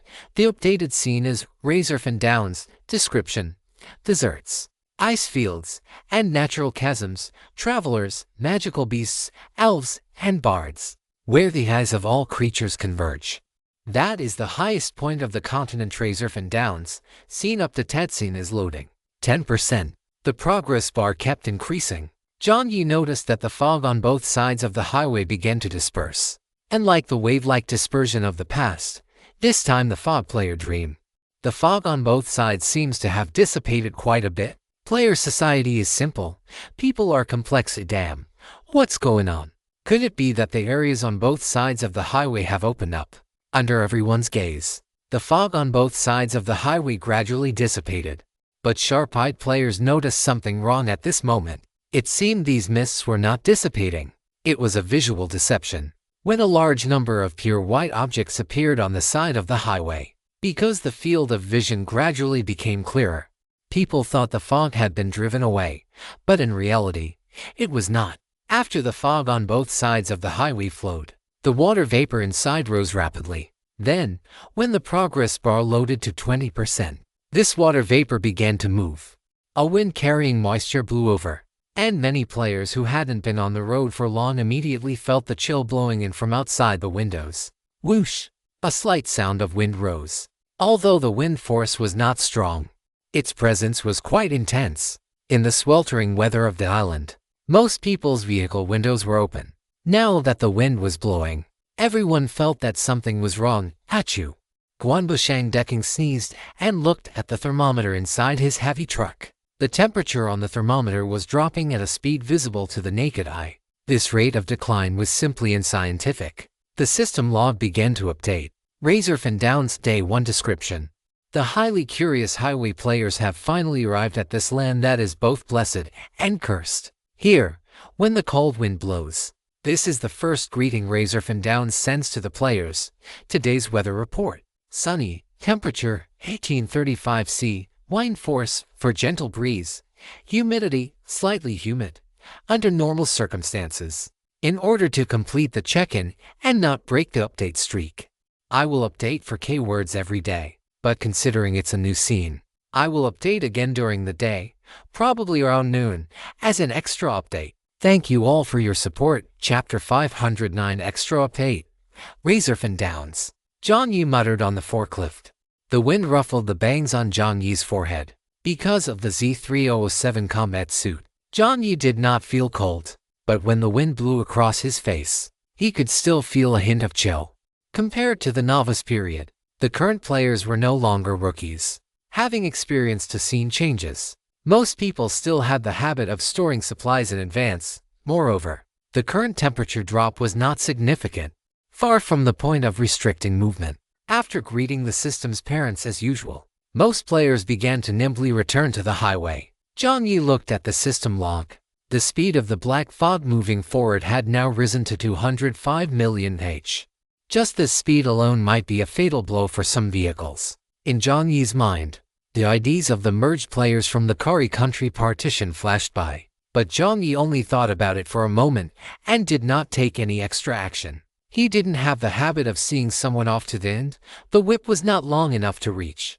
Having settled his mood, Jiang Yi nimbly returned to the driver's seat. In the 99 Partition Special Operations Team group chat, a player asked if this group chat could be kept. Jiang Yi replied with a brief and then exited the group chat, not opening the rewards immediately. Jiang Yi planned to drive for a while first to find his rhythm. Coming out of the dungeon, he was actually a bit unaccustomed to it. Jiang Yi stepped on the accelerator, and the forklift started. The forklift operated steadily, and Aniclimax kept an eye on the treasure chests on both sides. Jiang Yi looked ahead. He didn't know if it was his imagination, but after the scenery on both sides turned into wilderness and ice fields, the field of vision opened up quite a bit. Jiang Yi did not close the windows, and the wind poured in from both sides, bringing with it a howling sound. Roasted chicken wings was actually quite excited in this weather. after staying on Jiang Yi's shoulder for a while. It flapped its wings and flew directly into the sky after Jiang Yi nodded. Above the sky, there wasn't a cloud in sight, although the temperature was dropping.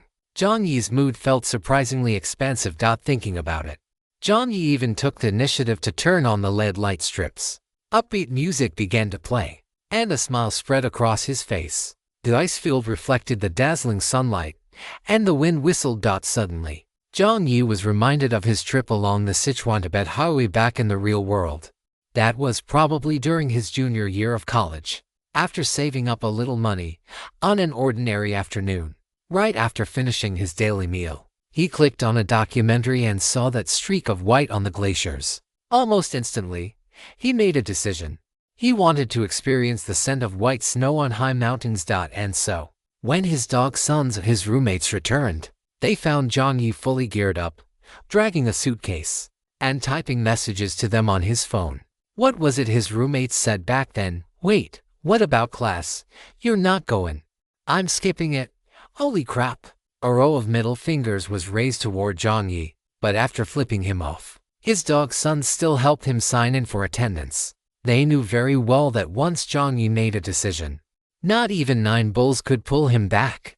The only thing they were thankful for was that the kid had been watching a documentary about the Sichuan-Tibet highway, not some space documentary. Otherwise, the next day's news might have featured an extra headline: a promising young college student, imitating the ancient one who becomes obsessed with the dream of flying, and then their entire dormitory would have been recommended for postgraduate studies by default. In the very end, Jiang Yi dragged his suitcase and rented a car that same day from the auto repair shop where he used to work part-time.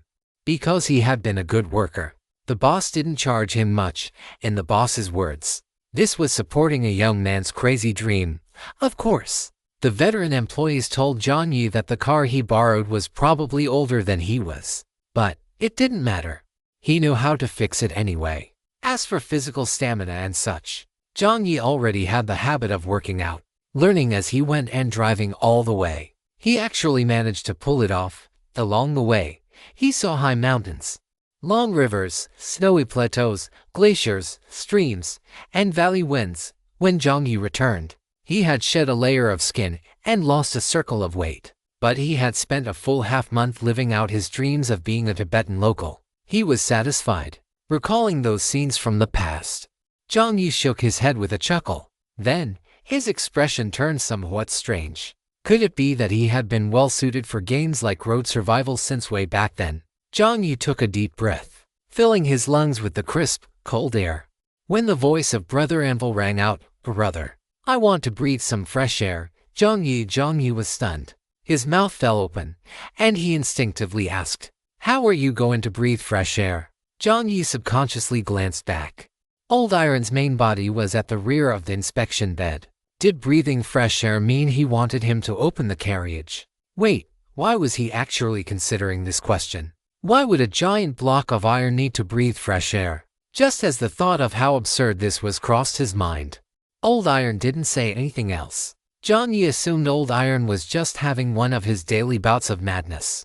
But after a few seconds, Old Iron spoke again. "Brother, can you let Dozy grab me and fly above the carriage?" Jiang Yi swore that at this moment, he could hear all the beautiful fantasies in his mind crumbling. Ecchi, who had been focused on looking for treasure chests up ahead, paused slightly. Wait a minute, Desi couldn't be referring to her, could it? Jiang Yi stared blankly ahead with dead eyes. A moment later, he finally reached out a hand and wiped his face. What the hell? A minute later, Jiang Yi's voice rang out in despair. No, wait. Akilayar. Another minute passed, and Jiang Yi, looking like he had lost all will to live, eased off the accelerator. Above the forklift, Achille's palm held a massive block of iron. As the slightly chilly air blew past, Old Iron's excited voice rang out. "Brother, this is absolutely amazing." Jiang Yi, brother, is this what it feels like to fly against the wind? Jiang Yi, brother, I want to fly higher, fly higher. Old Iron had started singing. The system had originally just wandered over to Jiang Yi's location by chance. Upon seeing the scene of the forklift and Old Iron flying together, the system shuddered and immediately fled the scene. Seeing too much of this kind of thing was no different from being polluted. Two more chapters tonight. China Nanbao and Early Spring Celebration are Chapter 510. I Want to Verify the Cards Part 1. After letting Old Iron fly for about half an hour, just as Jiang Yi was planning to bring him back down, Old Iron's voice suddenly rang out, "Brother, there's a fork in the road ahead." A fork in the road? Could it be a service area? Jiang Yi looked ahead. Yet there was no fork in the road appearing on the highway. Did Old Iron see it wrong? Thoughts flashed through his mind, and just then after a squoosh, Jiang Yi yanked the steering wheel. Jiang Yi's forklift was different from ordinary cars. It wasn't front-wheel drive, but rather all four wheels could steer. As he yanked the wheel, the front of the forklift shifted violently to the side. Immediately after, a loud bang echoed from the car door, with ****. An arrow pierced through the door, its black shaft protruding from the top. Jiang Yi slammed on the brakes, and a killer's mechanical arm above quickly retracted. Pulling Old Iron back inside, Jiang Yi looked up with true sight activated. There was no fork in the road ahead at all. What Old Iron had seen was the snowy mountains on both sides shifting, creating a path. In the center of that path, an arrow had been fired. At this very moment, a mechanical broadcast voice rang out, "Oh, right, dear players. I forgot to tell you, in this new scenario, besides treasure chests refreshing on both sides of the road, some natives of the dungeon world will also spawn. Please be sure to treat them well." Jiang Yi, the hospitality you mentioned, you don't mean we have to provide the hospitality ourselves, do you? Shitty system. At this moment, Jiang Yi didn't have time to check the reactions in the group chat. He looked at the arrow embedded in the door frame. Judging by the force with which it had been shot, the opponent's strength attribute was no lower than 50. For the current Jiang Yi, this value wasn't particularly high, but for an average player, it was already quite formidable. Jiang Yi looked up. The mist on both sides began to shift, and the road beneath the forklift seemed to change as well, turning into barren ground. The scenery on both sides no longer felt separate, as if the forklift had driven into a vast wilderness. A mechanical broadcast sounded, "Congratulations. You have triggered an extra quest to eliminate the blood-colored elf." Description: blood-colored elves are one of the common magical beast races residing on the outskirts of human settlements in the Razorlands. They have slender builds, are omnivorous, and are skilled in archery and hunting. Note, your outstanding performance has earned you extra attention. A special entity has chosen to place a bet on you. The difficulty of your current quest will increase. At the same time, you will also receive greater rewards. As the broadcast ended, Jiang Yi had no time to curse the shitty system. Within Jiang Yi's line of sight, the so-called blood-colored elf had appeared. It was a beautiful creature, red all over. The reason he called it beautiful wasn't because Jiang Yi thought its face was particularly attractive, but rather, its physique. Looking at the guy in front of him, just based on its build, it was practically a favorite of the creator. It had a body similar to a human's, but with longer limbs. The attire of the elf race blended in with nature. So this white hand-patterned elf wore only a few simple pieces of cloth over its body. Through the gaps in the fabric, Jiang Yi could see the creature's lithe, slender thighs and calves, as well as its well-defined muscles. Much like a moon leopard, but its build was even more supple than a moon leopard's. It was difficult to distinguish the gender of the blood-colored elf's face, or to use a beast-like description. It was hard to tell if it was male or female. Jiang Yi wasn't sure if he had just encountered a unique one, or if the average strength of this race was simply quite impressive. But he actually felt a hint of threat. Beneath the blood-colored elf was a creature similar to a great antlered deer, but larger and stronger than the deer of the real world. The elf was currently looking at Jiang Yi with caution. Between the elf's palms was a longbow. It was this very thing that had fired the arrow, piercing through the side door of the forklift. If it hadn't been for Old Tai seeing it in advance, combined with his own timely reaction, that arrow would have been enough to shatter the windshield and strike Jiang Yi directly in the face. Could a randomly triggered monster really be this strong? Or was it because of that mysterious entity? Thoughts flashed through Jiang Yi's mind. He narrowed his eyes.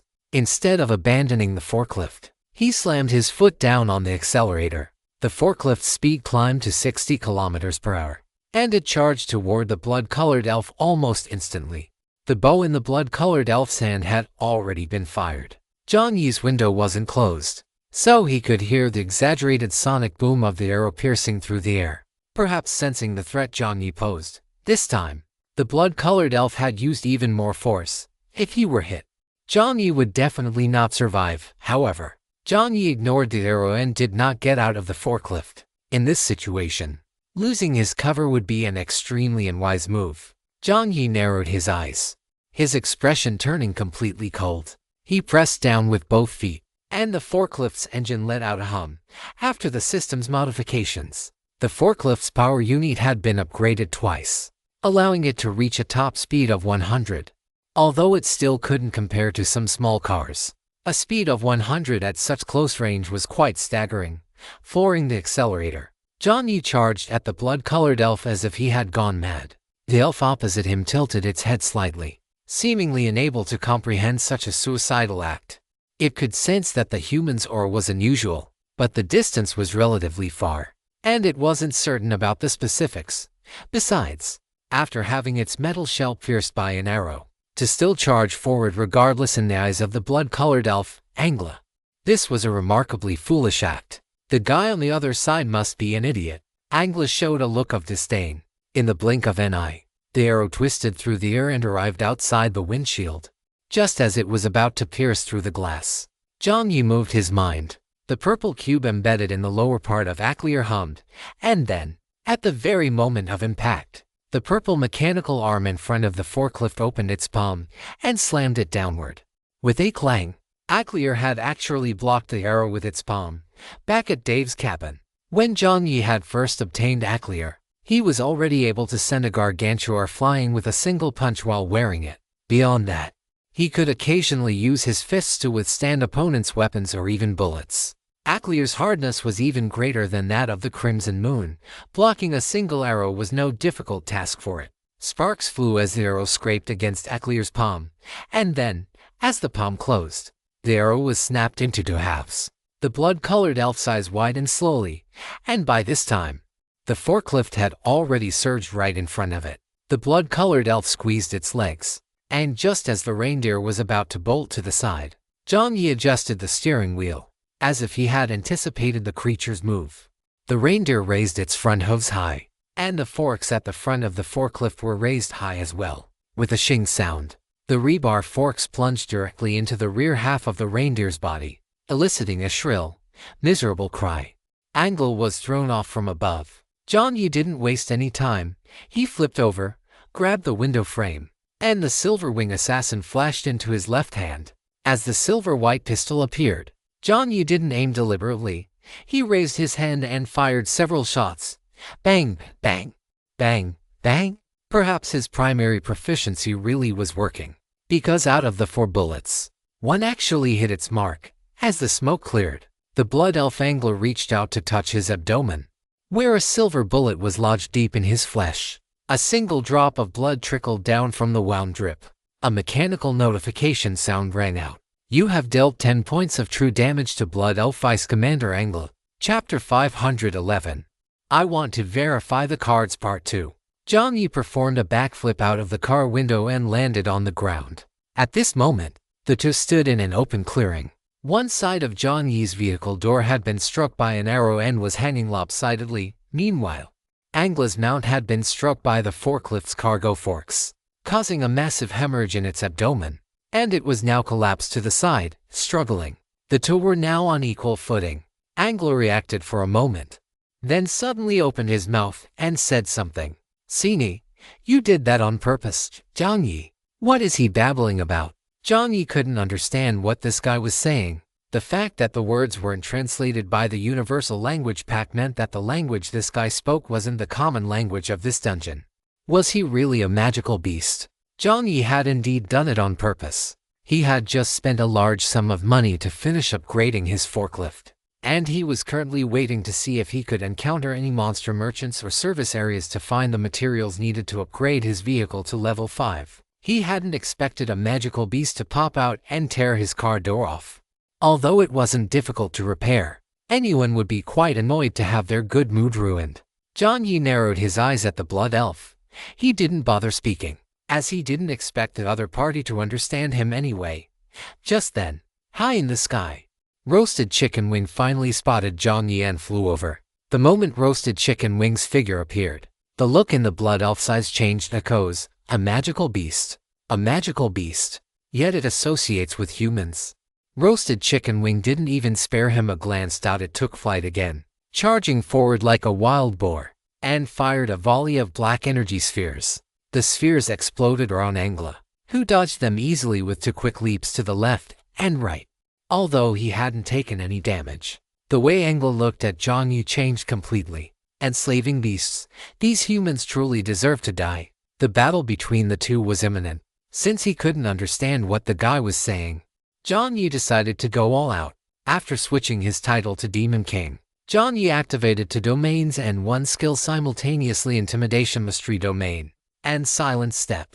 Jiang Yi's figure vanished from where he stood, and Angla's figure vanished in sync. When he first encountered this guy, Jiang Yi had activated the title I Beat Elites, which debuffed the opponent's agility attribute. From that, Jiang Yi knew that this guy's greatest strength was his agility, high agility. High attack. This guy's combat style was actually somewhat similar to his own. As Jiang Yi thought this, he drew his red moon. The scabbard separated from the base of the long blade, revealing a second, shorter blade. When fighting against the Jiangju, Jiang Yi hadn't even needed to use the secondary blade of his dual-wielding set. The reason was simple. The opponent's strength wasn't enough to warrant the use of that weapon. But in this battle against the so-called Blood Elf, Jiang Yi sensed something amiss. The opponent was strong, and his attributes were quite balanced out. With both blades drawn, Jiang Yi lunged forward. Angla similarly drew 2 short blades from his sides. These blades were also incredibly sharp and pure white, matching their master's style perfectly. Both chose to charge head dash on. As they crossed paths, both opted to strike at the lower body. Seeing the trajectory of the blades, both were shocked. They hadn't expected the opponent to be a master of low-level strikes just like themselves. The blades let out a sharp screech. Jiang Yi was the first to react. His left hand long blade slicing upward along the short blade, with a metallic rasp. Angla ducked, and a lock of his white hair was shorn off by Jiang Yi. At the same time, the other short blade forced Jiang Yi's hand down, the sharp edge grazing his chest and nearly piercing his clothing. Although the Z3007 provided a certain amount of base defense, it wasn't an impenetrable shield. If that strike had landed, a bloody gash would have been unavoidable. The blade technique was devious, the similarity was uncanny. If Jiang Yi hadn't been certain that his ancestors were pure-blooded humans, he would have suspected that this guy was a creature replicated from his own DNA. After the first exchange, both realized how troublesome the other was. After the initial clash, both chose to turn away, feigning a weakness. However, after they passed each other, both were stunned. There was no other way. If their combat intentions were also similar, then there was only one option left: start a direct, all-out barrage. Each strike was faster and more ferocious than the last, until the ground was plowed with deep FUROWS. Above the ground, sparks from clashing blades flashed wildly. It was impossible to tell who was who. Clang, clang, clang. The two separated again. Jiang Yi leaned on one knee, then launched another charge. Upon impact, Jiang Yi suddenly retracted the short blade, merging it back into the long blade. The guy opposite clearly hadn't expected Jiang Yi to retract his weapon at that moment. In that split second of hesitation, Jiang Yi used Silent Step again, his figure vanishing only to be predicted once more. Angla swung his short blade, but the expected sound of clashing steel didn't ring out. Instead, Jiang Yi bent his knees and delivered a knee strike, slamming it into Angla's knee. A Muay Thai knee strike. Angla lost his balance. Jiang Yi followed up with a shoulder throw, slamming Angla hard into the ground. At the same time, he wrapped his legs around the opponent, locking his neck in a rear naked choke. Once locked in, the enemy would lose their life in 7 seconds. Jiang Yi used one hand to pin Angla's movements, while his other hand swung out. A black dagger appeared in his grip. This was the Black Iron Dagger. Jiang Yi turned the dagger in his hand, pointing the blade downward, and plunged it in with a fierce thrust. The sound of the blade piercing flesh was exceptionally distinct. One strike was not enough. He stabbed it in several more times until he felt the elf beneath him stop struggling and gradually lose its breath. Only then did Jiang Yi slowly release his legs. A mechanical broadcast sounded. You have killed the Blood Elf, Angla. Description: Blood Elf Angla, a high-ranking commander of the Blood Elf race, skilled in archery and blade techniques. Congratulations. You have obtained 50 Chech coins. Congratulations. You have obtained 1 NPC treasure chest. Your spectacular combat performance has attracted another special entity. Their bid has exceeded that of the original special entity. They will provide you with this sponsorship. You have obtained a roulette opportunity *1. The roulette card has been issued. You have obtained a double up card *1. The double up card has been issued. The log continued to display. Perhaps his recent streak of bad luck had finally passed. After killing Angla, Jiang Yi had received a truly bountiful reward. Jiang Yi's tense body relaxed. After using Qiyu to deliver a final blow to ensure the kill, he stood up from the ground. Everyone can try to guess the form of the roulette card. Haha. Duke Gudan blow up this game, and then go home. Chapter 512. I want to verify the cards Part 3. Jiang Yi brushed the dust off his body and stood up. At this moment, the wasteland slowly faded away, transforming back into a highway. The scenery on both sides reappeared, and the cold wind from the wilderness blew over.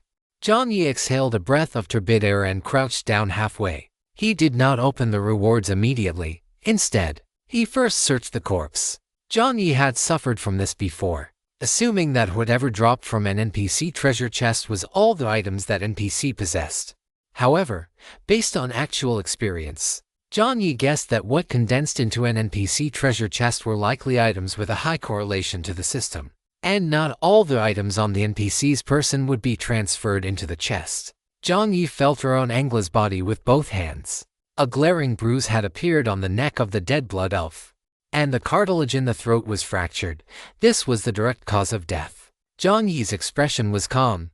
After a thorough search, he finally found a leather pouch at Angla's waist.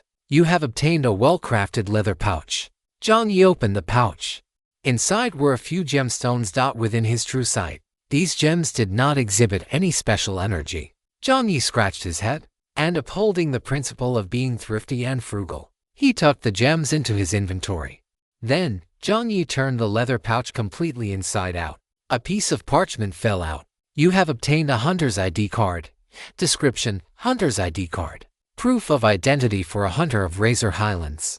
Only humans holding this proof of identity can pass through the city gate guards and enter the forest of the wilderness. Description: This is a key identity item. It is recommended that the player keep it. Jiang Yi flipped the ID card over. There was a name on it, the top-tier single-character ID. Jiang Yi muttered to himself. Although he didn't know what this thing was for, it was the same as before. Keep it. Finally, there were Angla's 2 short blades. Jiang Yi placed the short blades in front of Qiyu. A blue halo overflowed from Qiyu. This was the Klein editor.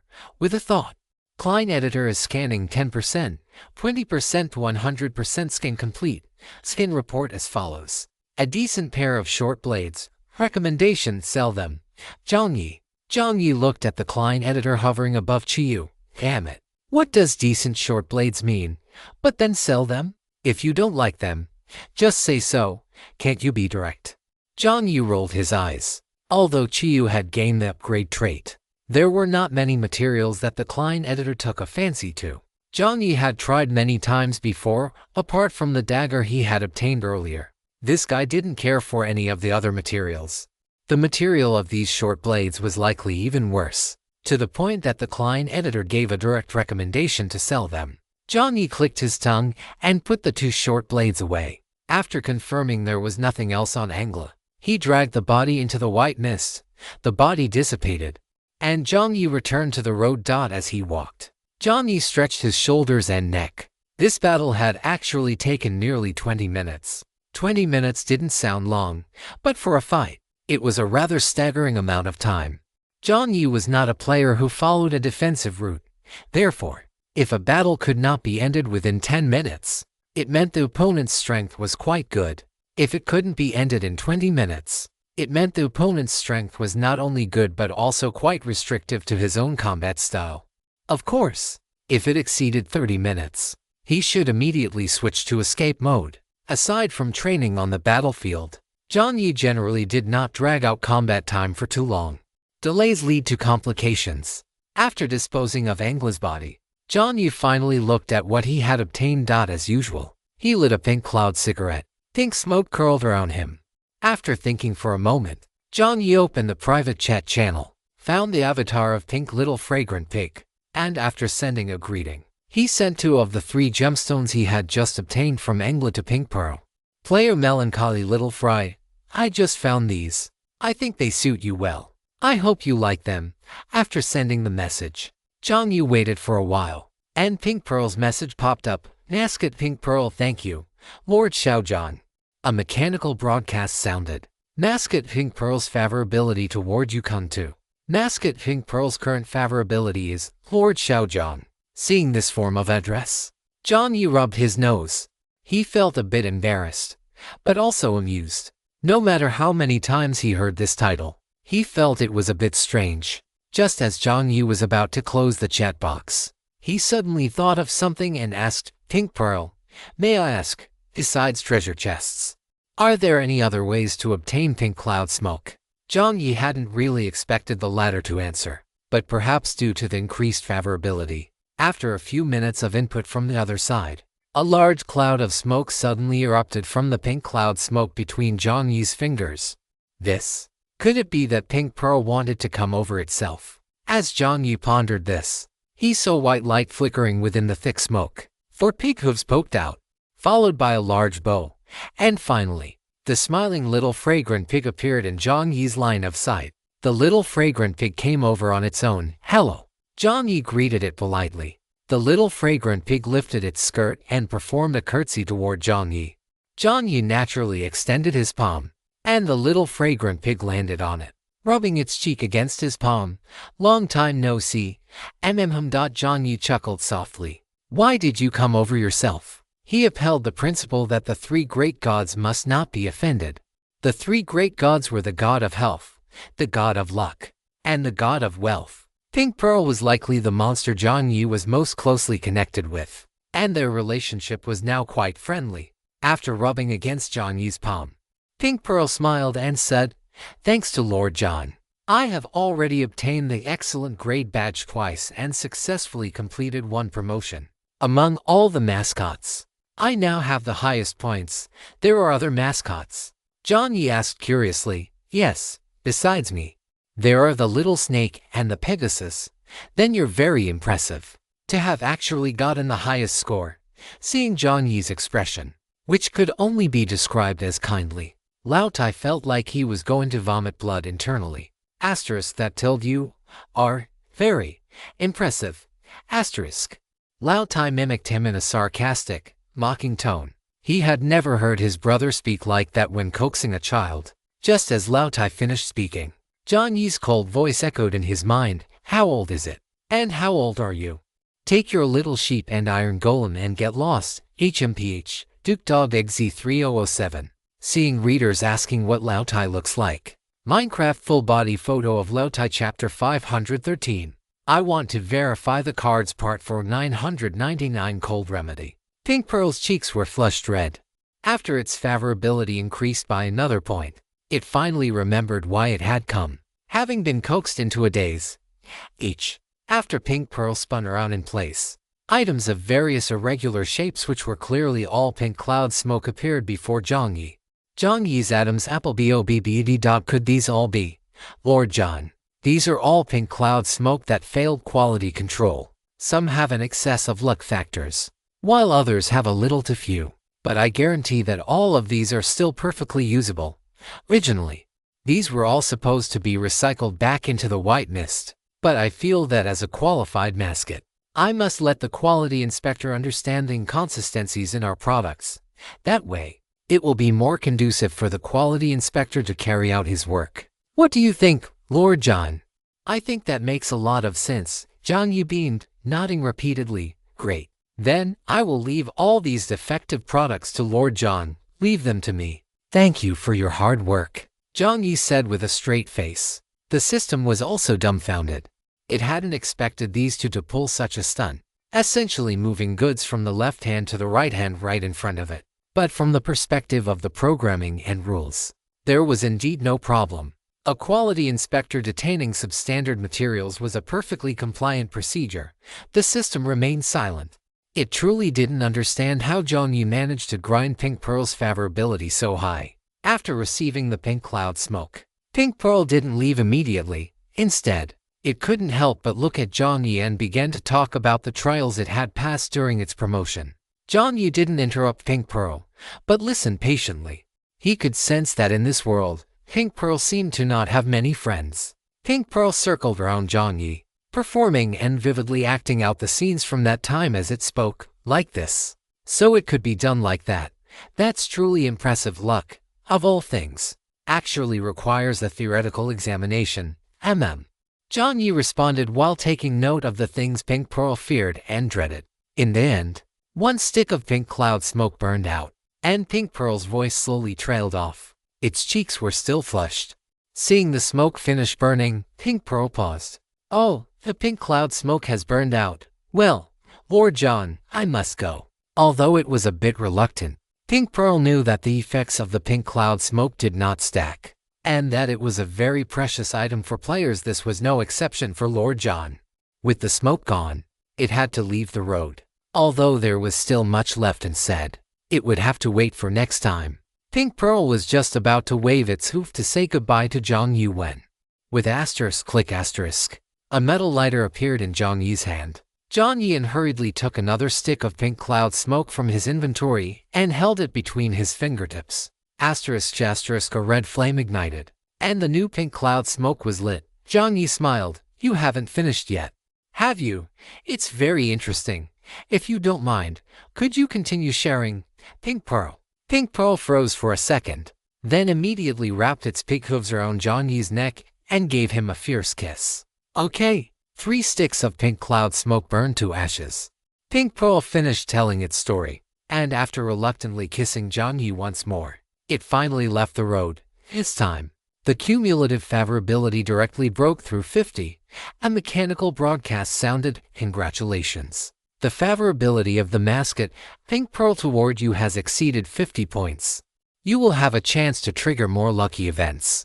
The mechanical broadcast sound rang out. Jiang Yi didn't pay much attention to it, not because he didn't care about the increase in his luck, but because whenever the word probability was involved, Jiang Yi never held any high expectations. After the log finished displaying, the system fell silent. It simply couldn't understand why listening to the Pink Pearl tell a story could increase the Pink Pearl's favorability. Nor could it understand why Jiang Yi would make such a decision that defied the principles of economic rationality. 3 pink cloud smokes, just to finish listening to a story. Jiang Yi ignored the system. No matter how intelligent the system was, it could never understand what emotions were. If it were in the past, he might not have listened to the story or made this choice. After all, he had the Pink Pearl's private chat channel. If the Pink Pearl wanted to, it could have easily reached out to him through private messages. But in that split second when the Pink Pearl was about to leave, in its eyes, he had actually caught a glimpse of the old man. It wasn't that there was any similarity between that guy Duosi and a little fragrant pig, who isn't just a tender, pink old man at heart. Come on, anyway. No, that's off track. What he meant was that, in that moment, he saw that the Pink Pearl, much like the old man, seemed lonely. It was as if no one had spoken to them in a very long time. Back then, he had only cooked a meal for the old man and offered a word of advice, and the old man had started telling him his past stories. Jiang Yi knew he didn't possess such immense personal charisma. Whenever someone opened up like that, it meant they were simply too lonely, so lonely that as long as someone showed a willingness to listen, they were desperate to pour out every story from their entire life. Prolonged loneliness and isolation make a person crave being heard. This is also why, in the real world, many elderly people can't help but strike up a conversation with passersby and start rambling about their own life experiences. Jiang Yi sighed. Perhaps on this highway, it wasn't just the human players who were lonely. Weren't these monsters also trapped here? And as the Pink Pearl, which could only appear on the highway accompanied by luck cards and pink cloud smoke, perhaps it was even more desolate. Just as Jiang Yi revealed a fleeting look of melancholy, the voice of Old Iron rang out. "The pig is gone.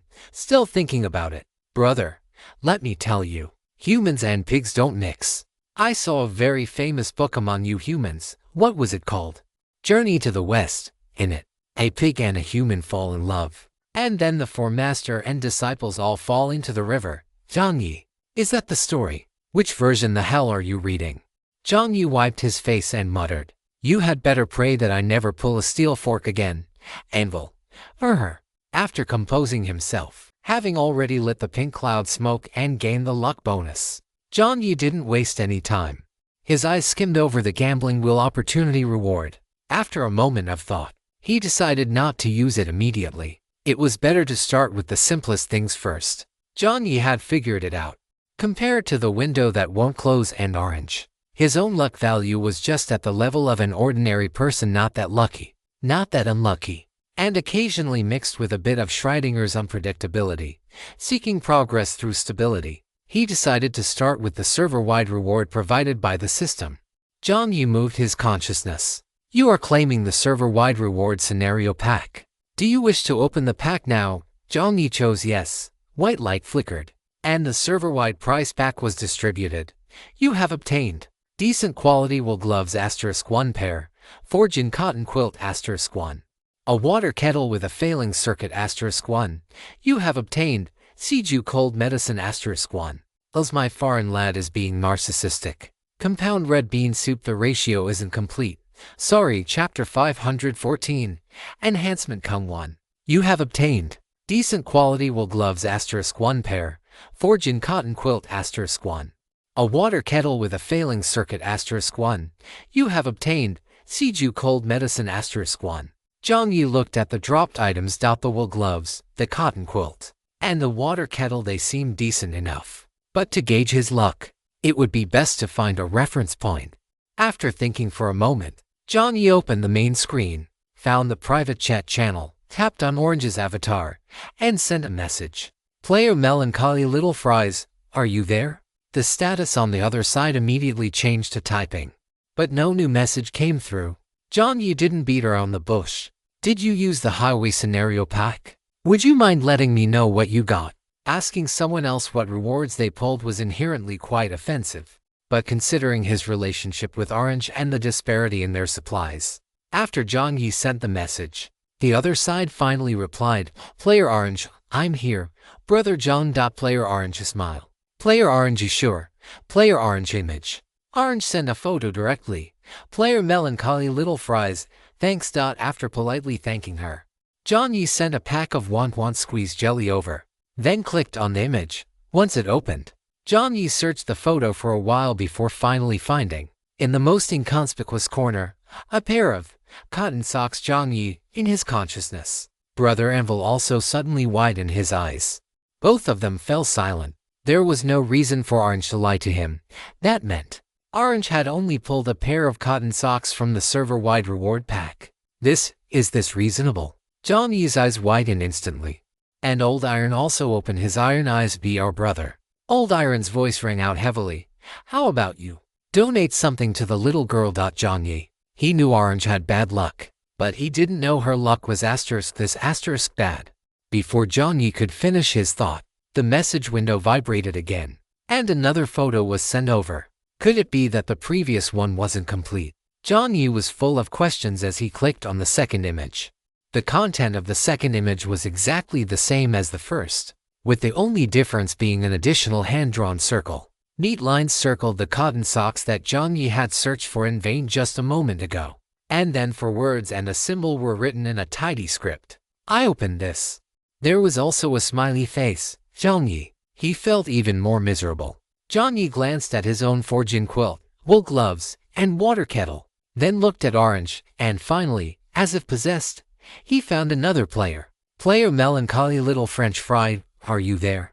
Player Melancholy Little French Fry, have you used the highway scenario gift pack? Would you mind letting me know what you opened? Jiang Yi forwarded the two messages exactly as they were to window that won't close, and the reply came in seconds. Player window that won't close, I'm here, Brother John. Player window that won't close voice message. I opened a velvet silk quilt extreme cold series, a bag of gingerbread, a box of cold medicine, a box of fever medicine, a pair of wool boots, and a pair of wool gloves. Player window that won't close. Does Brother John lack cold weather supplies? I can. Player melancholy little French fry no, thank you. Player window that won't close oh, okay. Jiang Yi closed the chat box. The comparison complete. One was a total loser. The other a total lucky dog. His own luck remained mediocre. Jiang Yi sighed and quickly posted a few exclusive auction links on Yangwan. Then sent a message to Orange. I've opened a few exclusive auction links on Yangwan. After sending it, Jiang Yi exited the private chat. Donating something didn't seem very practical, even if he didn't lack the supplies. Jiang Yi didn't want to start that precedent. Besides, he didn't think Orange was the type of person who could accept someone else's kindness without any psychological burden. Jiang Yi simply created an exclusive auction link for some supplies that would be useful after the temperature dropped. He vaguely remembered that besides having terrible luck, Orange's reaction speed was also average. After being speechless for a few seconds, and confirming that his luck was still firmly in the middle, Jiang Yi continued to open the other treasure chests, including 2 bronze treasure chests and 1 gold treasure chest. The items from the gold treasure chest were quite good, although there were no special props. There were a full 30 vehicle upgrade cards, which meant 300 vehicle upgrade fragments. Jiang Yi put all the supplies away and finally arrived at the main event, the NPC treasure chest and the What I'm Gambling Wheel opportunity. Jiang Yi rubbed his hands together and first looked at the NPC treasure chest. This was a red and white treasure chest. The NPC treasure chest obtained from killing an NPC would inherit some of the owner's traits. Jiang Yi clicked on the chest. Red light flashed. A mechanical broadcast sounded. You have obtained Blade Mastery *1. Detected that the player has already equipped Blade Mastery and has reached Advanced Blade Mastery. This instance of Blade Mastery has been converted into Advanced Blade Mastery Enhancement *1. You will inherit Angla's blade technique memories. A ball of white light appeared in front of Jiang Yi. Do you wish to access the memories? Note, the blade technique memories are purified memories. Accessing the memories themselves will not cause additional emotional burden. Yes, no. Jiang Yi chose yes. The white light appeared above Jiang Yi's head. Jiang Yi closed his eyes. The moment the white light merged with him, Jiang Yi saw memories belonging to Angla. Perhaps because the system stated this portion of memory was purified, Jiang Yi did not feel any particular resonance while watching these scenes. He saw many groups of blood elves like Angla. To be honest, the blood elf race was quite brutal, and their reproduction was very chaotic compared to other races. The blood elf race practiced survival of the fittest. Elves of a certain age would be driven out of their original territory. They had to open up new territories themselves, obtain food and land, and in the new territory, driven once again by primitive reproductive desires, turn this location into a territory for the blood elves. Angla's blade technique was partly due to racial genetics and partly derived from acquired training. As a deputy commander, Angla's blade technique was considered quite formidable even among the blood elf race. Various memories flooded in. Jiang Yi moved his left hand, feeling that his blade technique had improved once again. 5 minutes later, you have digested the blade technique memories from the blood elf Angla. You have obtained Advanced Blade Mastery Enhancement *1.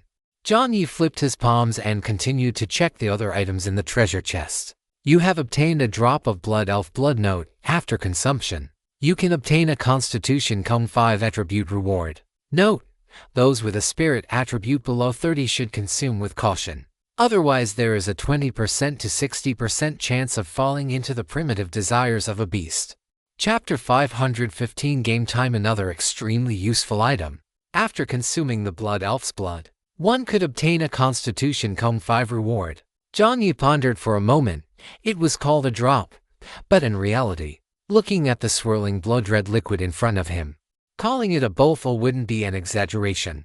If it were just a drop, Jiang Yi would have swallowed it directly, but with this much, he thought he might as well try making some spicy blood curd later. The item was a good one, and it didn't have the side effects of the Wuji Bai Feng pill, so it definitely had to be kept. He put it away and checked again.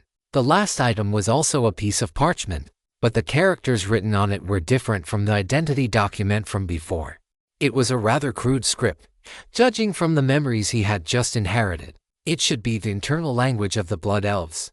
Bloodmark Ironstone City. Jiang Yi rubbed these 3 words, not knowing what they represented. Several handprints were also stamped at the bottom of the parchment, looking quite ominous. These 3 words were very unfamiliar to Jiang Yi, and he couldn't imagine what they stood for. So he could only do the same and put them away. Finally, it was time for the gambling wheel. The gambling wheel. Jiang Yi swallowed hard. After silently reciting the name of the pink pearl in his heart once more, Jiang Yi's finger hovered over the option to use the reward. 3 seconds later, Jiang Yi jabbed it down. The moment Jiang Yi pressed it, his mind felt as if it had stepped on a venomous snake. His spirit entered a state of high tension, and the hairs on his body stood on end. At the same time, a mechanical broadcast sounded. The special betting wheel has attracted the attention of numerous special entities.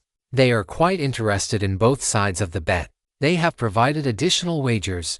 Jiang Yi was startled. Numerous special entities. This was the first time the system had used this term. Regardless of how Jiang Yi reacted, the opportunity for the betting wheel had already been used.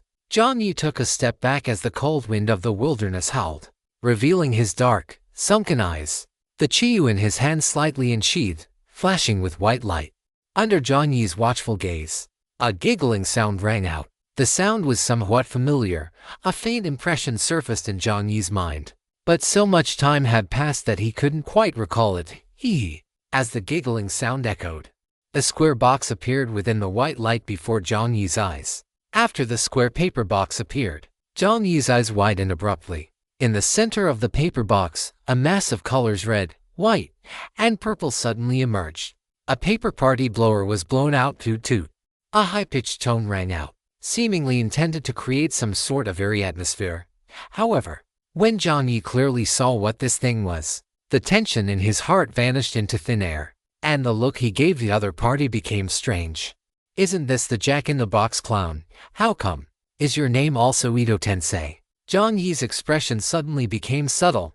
Meanwhile, the Jack-in-the-Box clown, having blown the party blower toward the sky, lowered its head and locked eyes with Jiang Yi's bizarre gaze. Jack-in-the-Box clown, Jiang Yi. Isn't this the defeated opponent of the little wood carving? The famous clown who was once angered to death and took 60 points of true damage. The Jack-in-the-Box clown. After clearly seeing Jiang Yi's face, the Jack-in-the-Box clown went silent for a second. Then both hands began frantically clawing at the paper box. It looked like it wanted to stuff itself back inside. God, why is it this damned human again? Seeing the actions of Brother Paperbox, Jiang Yi couldn't help but laugh. Jiang Yi said in a leisurely tone, Brother Paperbox, we meet again. The Jack-in-the-Box clown did not speak, only mindlessly trying to burrow back inside. This time, it was Jiang Yi who took a step forward. It wasn't that he no longer feared this guy just because he had defeated the Jack-in-the-Box clown once with the little wood carving. After all, Jiang Yi was not the same as he was before. Now, his spiritual power was stronger, and he could better perceive the power of the Jack-in-the-Box clown even now. After performing a mental check, he could not succeed, which meant that Jiang Yi's current spiritual power was still weaker than the Jack-in-the-Box clown's. But compared to before, Jiang Yi at least understood one thing, that was, the Jack-in-the-Box clown's actions had to follow certain rules, otherwise, the clown could have simply killed him with a chainsaw back then and wouldn't have left him alive until now. As for whether he was worried it might be a different clown, he had been worried just a moment ago. But after seeing this guy's reaction, Jiang Yi was certain. The clown was still that same clown. A smile appeared on Jiang Yi's face. The Jack-in-the-Box clown tried to burrow inside several times, wishing to drag both himself and the box back into the system. But the system channel had already closed. At the same time, a cold, emotionless broadcast sounded from the clown's side. Your actions are being watched. If you violate the rules, you will be shredded by the white mist. The Jack-in-the-Box clown's body stiffened, and then, it could only reluctantly retract its body. Seeing Jiang Yi's undisguised, curious gaze, the Jack-in-the-Box clown shivered and shifted its gaze left and right, refusing to look at Jiang Yi. Snap! Jiang Yi snapped his fingers. The Jack-in-the-Box clown's gaze snapped back to center. Jiang Yi tilted his head and switched to a different way of greeting. We meet again, Mr. Clown ***** Jack-in-the-Box clown. The system broadcast sounded. You have dealt 1 point of true damage to the Jack-in-the-Box clown. After experiencing some setbacks, the Jack-in-the-Box clown has developed a strong psychological shadow regarding wood carving items and a specific type of player. How truly sympathetic. Wood carving items. A specific type of player. It wouldn't be talking about him, would it? Jiang Yi scratched his head, never expecting that the incident from last time would be such a huge blow to this guy. The Jack-in-the-Box clown looked at Jiang Yi, the entire clown looking much more wilted. A black banner appeared above, Game Time. It was the text Jiang Yi was familiar with, Game Time. The other side of the betting wheel was actually an old acquaintance, the Jack-in-the-Box clown. Jiang Yi suddenly realized, setting aside everything else, this format alone was enough to make one's imagination run wild. Jiang Yi had clearly seen in the system logs previously that he had killed the Jack-in-the-Box clown. But now, the latter had appeared before him again, retaining its previous memories. This in itself was something worth pondering. Could it be that monsters on the highway do not truly die after they are killed? They even inherit their previous memories. That didn't seem right either. The number of monsters and humans dying on the highway was countless. If all monsters retained their original memories, it would be impossible for no one to have discovered it.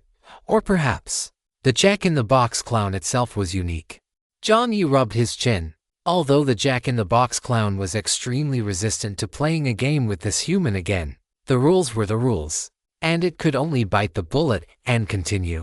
After the words Game Time appeared on the banner, the cardboard clown let out a sigh. It reached its 2 hands into the cardboard box, and then, with a loud clang, Jiang Yi took a few steps back as a gambling table that perfectly fit the standard definition appeared before the 2 of them. Immediately following this, the cardboard clown's fingers danced in the air as if playing the piano, finally tapping heavily onto the gambling table. Playing cards, dice, and chips were all present and accounted for. No harmful guidance provided. Please be a law-abiding citizen. Chapter 516, Real Deal. I want to inspect the cards. In Jiang Yi's mind, a mechanical broadcast sounded. Respected player, melancholy little fry. In order to ensure the quality of the performance, the cardboard clown invites you to enter the exclusive space playground. Do you agree? Yes, no. Note. The playground is a special scene. All trigger-based dangers have been silenced, ensuring the player's basic safety. Note. After choosing to enter the playground, the player's gains will receive a 1.2x multiplier. Please make your decision carefully. As the voice faded from Jiang Yi's ears, he assessed the system's tone. Was this the faceless system again? Jiang Yi pondered for a few seconds. The playground scene was definitely problematic, but the system had already stated that all trigger-based dangers had been locked down, which meant the dangers within the scene would not be triggered. This statement contained 2 basic pieces of information. 1. The playground itself contained danger, and it was highly likely that a large number of trigger-based dangers existed. This aligned perfectly with Jiang Yi's stereotypes of common locations in infinite flow scenarios, such as playgrounds, hospitals, and nursing homes. 2. It could guarantee the player's basic safety, and by specifically locking down the trigger-based dangers of the playground, it implied that not only the playground but the game itself also contained dangers. Otherwise, it wouldn't have used the word basic. Sure enough, there is no such thing as risk-free profit in this world. Jiang Yi took a deep breath and finally chose yes. There is no such thing as risk-free profit in this world, and similarly, in theory, there is no such thing as a cowardly gambler. Since the game had already shielded the dangers within the location, the risks inherent to the game itself were something he had to bear. To be honest, Jiang Yi was still a bit apprehensive. After all, the cardboard clown had left him with trauma last time. If he hadn't had the small wooden carving, he likely wouldn't have been able to complete the game and would have been executed by the cardboard clown. But now, the opportunity had already been taken, and there was no point in dwelling on it. As for the playground, since it was an extra bonus, Jiang Yi had no reason to refuse. Besides that, Jiang Yi naturally had other preparations in place. After his eyes flickered for a moment, Jiang Yi chose yes once again. As Jiang Yi made his choice, the space he occupied instantly widened and deepened. At this moment, the sky became higher and more distant. The wilderness on both sides was covered by curtains. And the clown raised both hands as rows of empty seats, resembling an ancient Roman Colosseum, rose up. Red and white curtains obscured the sky. And the clown had changed into a suit. The comical red and white hat contrasted sharply with the formal wear. Upon returning to its home turf, the clown was clearly much more confident. Seeing Jiang Yi's guarded expression, the cardboard clown finally found some sense of security and became excited once again. Yes, that's it. Last time was just an accident, inside the playground. No one could be happier than it, however. The clown blinked and looked at Jiang Yi. It didn't understand how this guy had offended that person. The gambling opportunity seemed to hold huge gains, but judging by the content of the game, although there would be no life-threatening danger, it would definitely make this unfriendly gentleman lose everything. The cardboard clown thought to itself while bowing to Jiang Yi. A grotesque smile plastered on its face. The mechanical broadcast sounded. You have entered the playground. Jiang Yi looked around. Even though there wasn't a single person in the seats, Jiang Yi still had the feeling of being watched, as if many invisible entities were looking at him with eyes that were teasing, curious, friendly, or malicious, special existences. Huh, Jiang Yi muttered to himself. Damn it, these people were treating him like a monkey in a show again. No matter how annoyed Jiang Yi was, he couldn't see or touch them. So he could only give these guys the middle finger in his heart. Taking a deep breath, Jiang Yi walked to the opposite side of the long table. Huge screens rose up on the four sides of the long table. At this point, they weren't even pretending anymore. As if they were broadcasting something to the surroundings. Game start. The game began. In front of Jiang Yi, lines of text appeared. The rules of the playground are as follows. Every player must follow the rules of the playground, pay your chips, complete your performance, and then spin your wheel. Or leave the playground with your tail between your legs. Rule 1. For every game, after choosing to participate, you must first pay your chips. After the game ends, if the player wins, you may reclaim your chips and will receive a number of spins on the wheel is greater than or equal to 1 calculated based on your chips and the betting ratio approximately. That is, if you win the game, chips are returned and you gain wheel spins. If you lose the game, chips are forfeited and you exit the game. Note, following the principle of fairness, the value of every reward on the wheel must be greater than or equal to the value of the chips. Jiang Yi read the so-called rules carefully. Unexpectedly, the rules themselves weren't trying to play tricks on the player. The rewards on the wheel had to be greater than or equal to the value of the chips, which meant that if a player won, they would definitely receive items at least equivalent to their chips. There wouldn't be a situation where, after a massive, thunderous victory, one would go home with 2 cartons of yogurt. This point was still reasonable. Jiang Yi continued reading. Rule 2. To ensure a good gaming experience, players must proceed in the order of the games and are not permitted to skip any. Except for the first round, players may choose whether or not to participate in each subsequent game. If a player chooses not to participate in a current game, they will be immediately ejected from the playground. The max number of games in this playground session is, as the number 7 appeared, 1 square after another lit up above the red and white casino, exactly 7 of them. According to the rules, for every game the player wins, 1 square will be lit up. The second rule, it was still unexpected and relatively friendly to the player. Jiang Yi hissed inwardly. Players have the right to choose whether to participate, although choosing no results in being immediately ejected from the playground. It seems there are no other losses besides the chips for the first round. Rule 3. The minimum value of chips for each round is greater than or equal to 300 ecchi coins. If your wealth cannot support your happiness, we suggest you go watch 2 episodes of Pleasant Goat and Big Wolf. Jiang Yi. Old Yi's voice suddenly rang out. Brother, he's insulting me. Jiang Yi choked for a moment. To be precise, he's insulting me. Brother, you're not going to take that. Old Tai was fuming in his mind. Although he didn't know what Pleasant Goat was, he understood the tone. It was as if someone were saying, if you insist on using your broken wooden sword to hack at the Ender Dragon, our suggestion is that you go find a tree to hack at yourself instead. Although he wasn't actually provoked, after reading the 3 rules, Jiang Yi felt less insecure. Having rules is better than having no rules. As for the chips of 300 ecchi coins and above, He might not have a mountain of items, but he could certainly scrape together 3 or 5. It's just gambling. Who's afraid of whom? No child cries every night, and no gambler loses every day.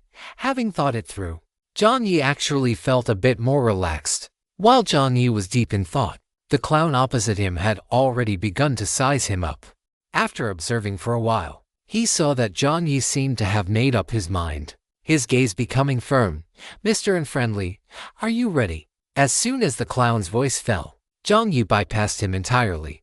Jiang Yi admitted that at this moment, he was slightly provoked not by the so-called 2 episodes of Pleasant Goat, but by this feeling of being watched like a monkey again. Jiang Yi remained silent for a second, ignoring the clown in the paper box, who was waving at him.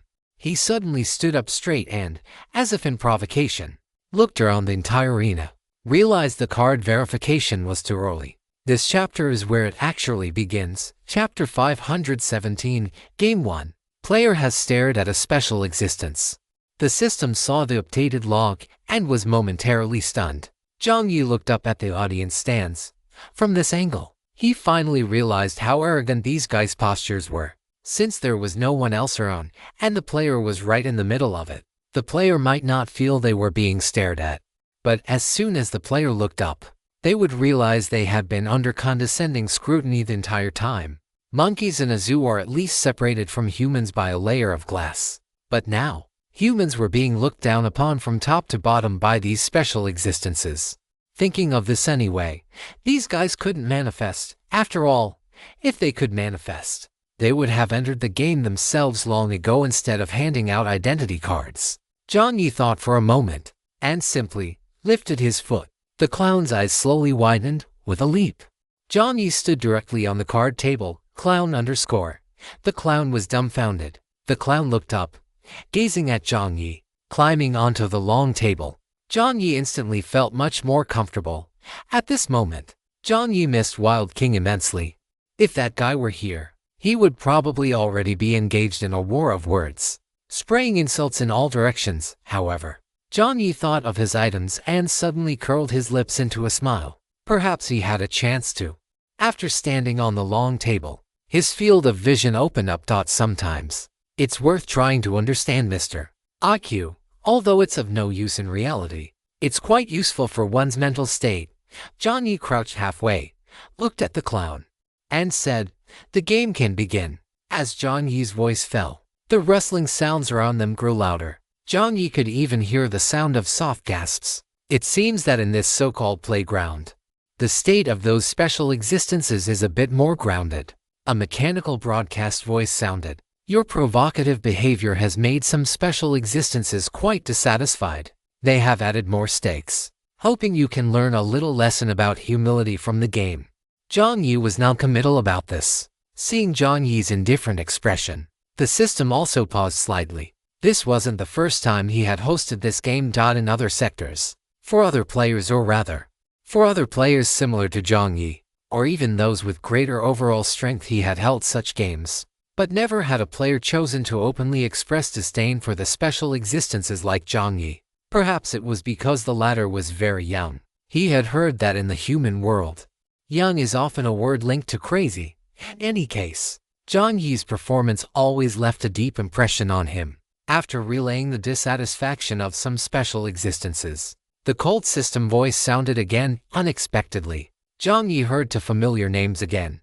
The special existence drama master is quite satisfied with your performance. He cannot wait to watch your show. He has brought you a small gift in the upcoming games. For every successful completion, you will receive double the Chech coin income. The Chech coin income for the first game is 50. The Chech coin income for the second game is 100. All subsequent Chech coin income will follow this pattern. The special existence malice remains silent about your performance and feels a slight sense of gratification. Message: are you really not going to reconsider accepting my identity badge? Although he couldn't discern the true tone from the system log, for some reason, Jiang Yi sensed a hint of hesitation. If this were a human on the other side, it would probably have turned into a subtle sense of annoyance and grievance. Jiang Yi shuddered. This time, he didn't use words to decline. Instead, he directly closed the main screen. Next, He would focus all his mental energy on the game. He wanted to see what these so-called games were all about.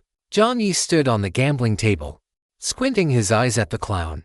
The clown wiped the cold sweat from his forehead, feeling more and more that this human was incredibly difficult to deal with. The clown's gender-neutral voice rang out again. He crossed his arms over his chest and said ingratiatingly, "Respected player, if you are ready, our game will begin immediately." Jiang Yi nodded, signaling that he was prepared. As Jiang Yi nodded, the black curtain above began to display new content. Game 1. As the words Game 1 popped up, the clown snapped his fingers. The rustling sounds around them quieted down. Inside the casino, shrouded in red and white curtains, all the lights turned on. It was so quiet now that one could almost hear their own heartbeat. Game start. In front of Jiang Yi, a piece of parchment flipped over, and the clown's voice sounded. First round, the trolley problem. Hearing the familiar name, Jiang Yi's brow twitched. The trolley problem. This was something almost any human player with even a slight interest in ethics and philosophy had heard of. The parchment opened. On the screen, a high-speed single-track tram appeared. In front of the tram were 2 tracks. One had 5 people tied to it, while the other had 1 person tied to it. Even just standing on the gambling table, Jiang Yi felt as if he could hear the clattering sound of the tram moving. As the familiar scene appeared, the game rules popped up. Game 1, the trolley problem. Trolley problem description. This is a high-speed tram. It is set to be unable to stop and unable to leave the tracks. In front of the train, there are 2 tracks. One has 5 hostages tied to it. The other has 1 hostage tied to it. They are set to be unable to free themselves or be helped by others. Just by reading the first 2 rules, Jiang Yi's mind felt a surge of clarity. The game had directly locked off to potential loopholes within his consciousness. Lao Ti's brow was already furrowed. He was no longer the naive Lao Tai he once was. After reading many of humanity's chaotic books, he understood how complex things like morality and choices could be. Lao Tai recited the rules in his mind and found that this thing seemed impossible to choose. One side had 5 people, the other had 1. It seemed like an easy choice, but in reality, it wasn't like that at all. Life is not a simple math problem. It isn't as obvious as 5 is greater than 1.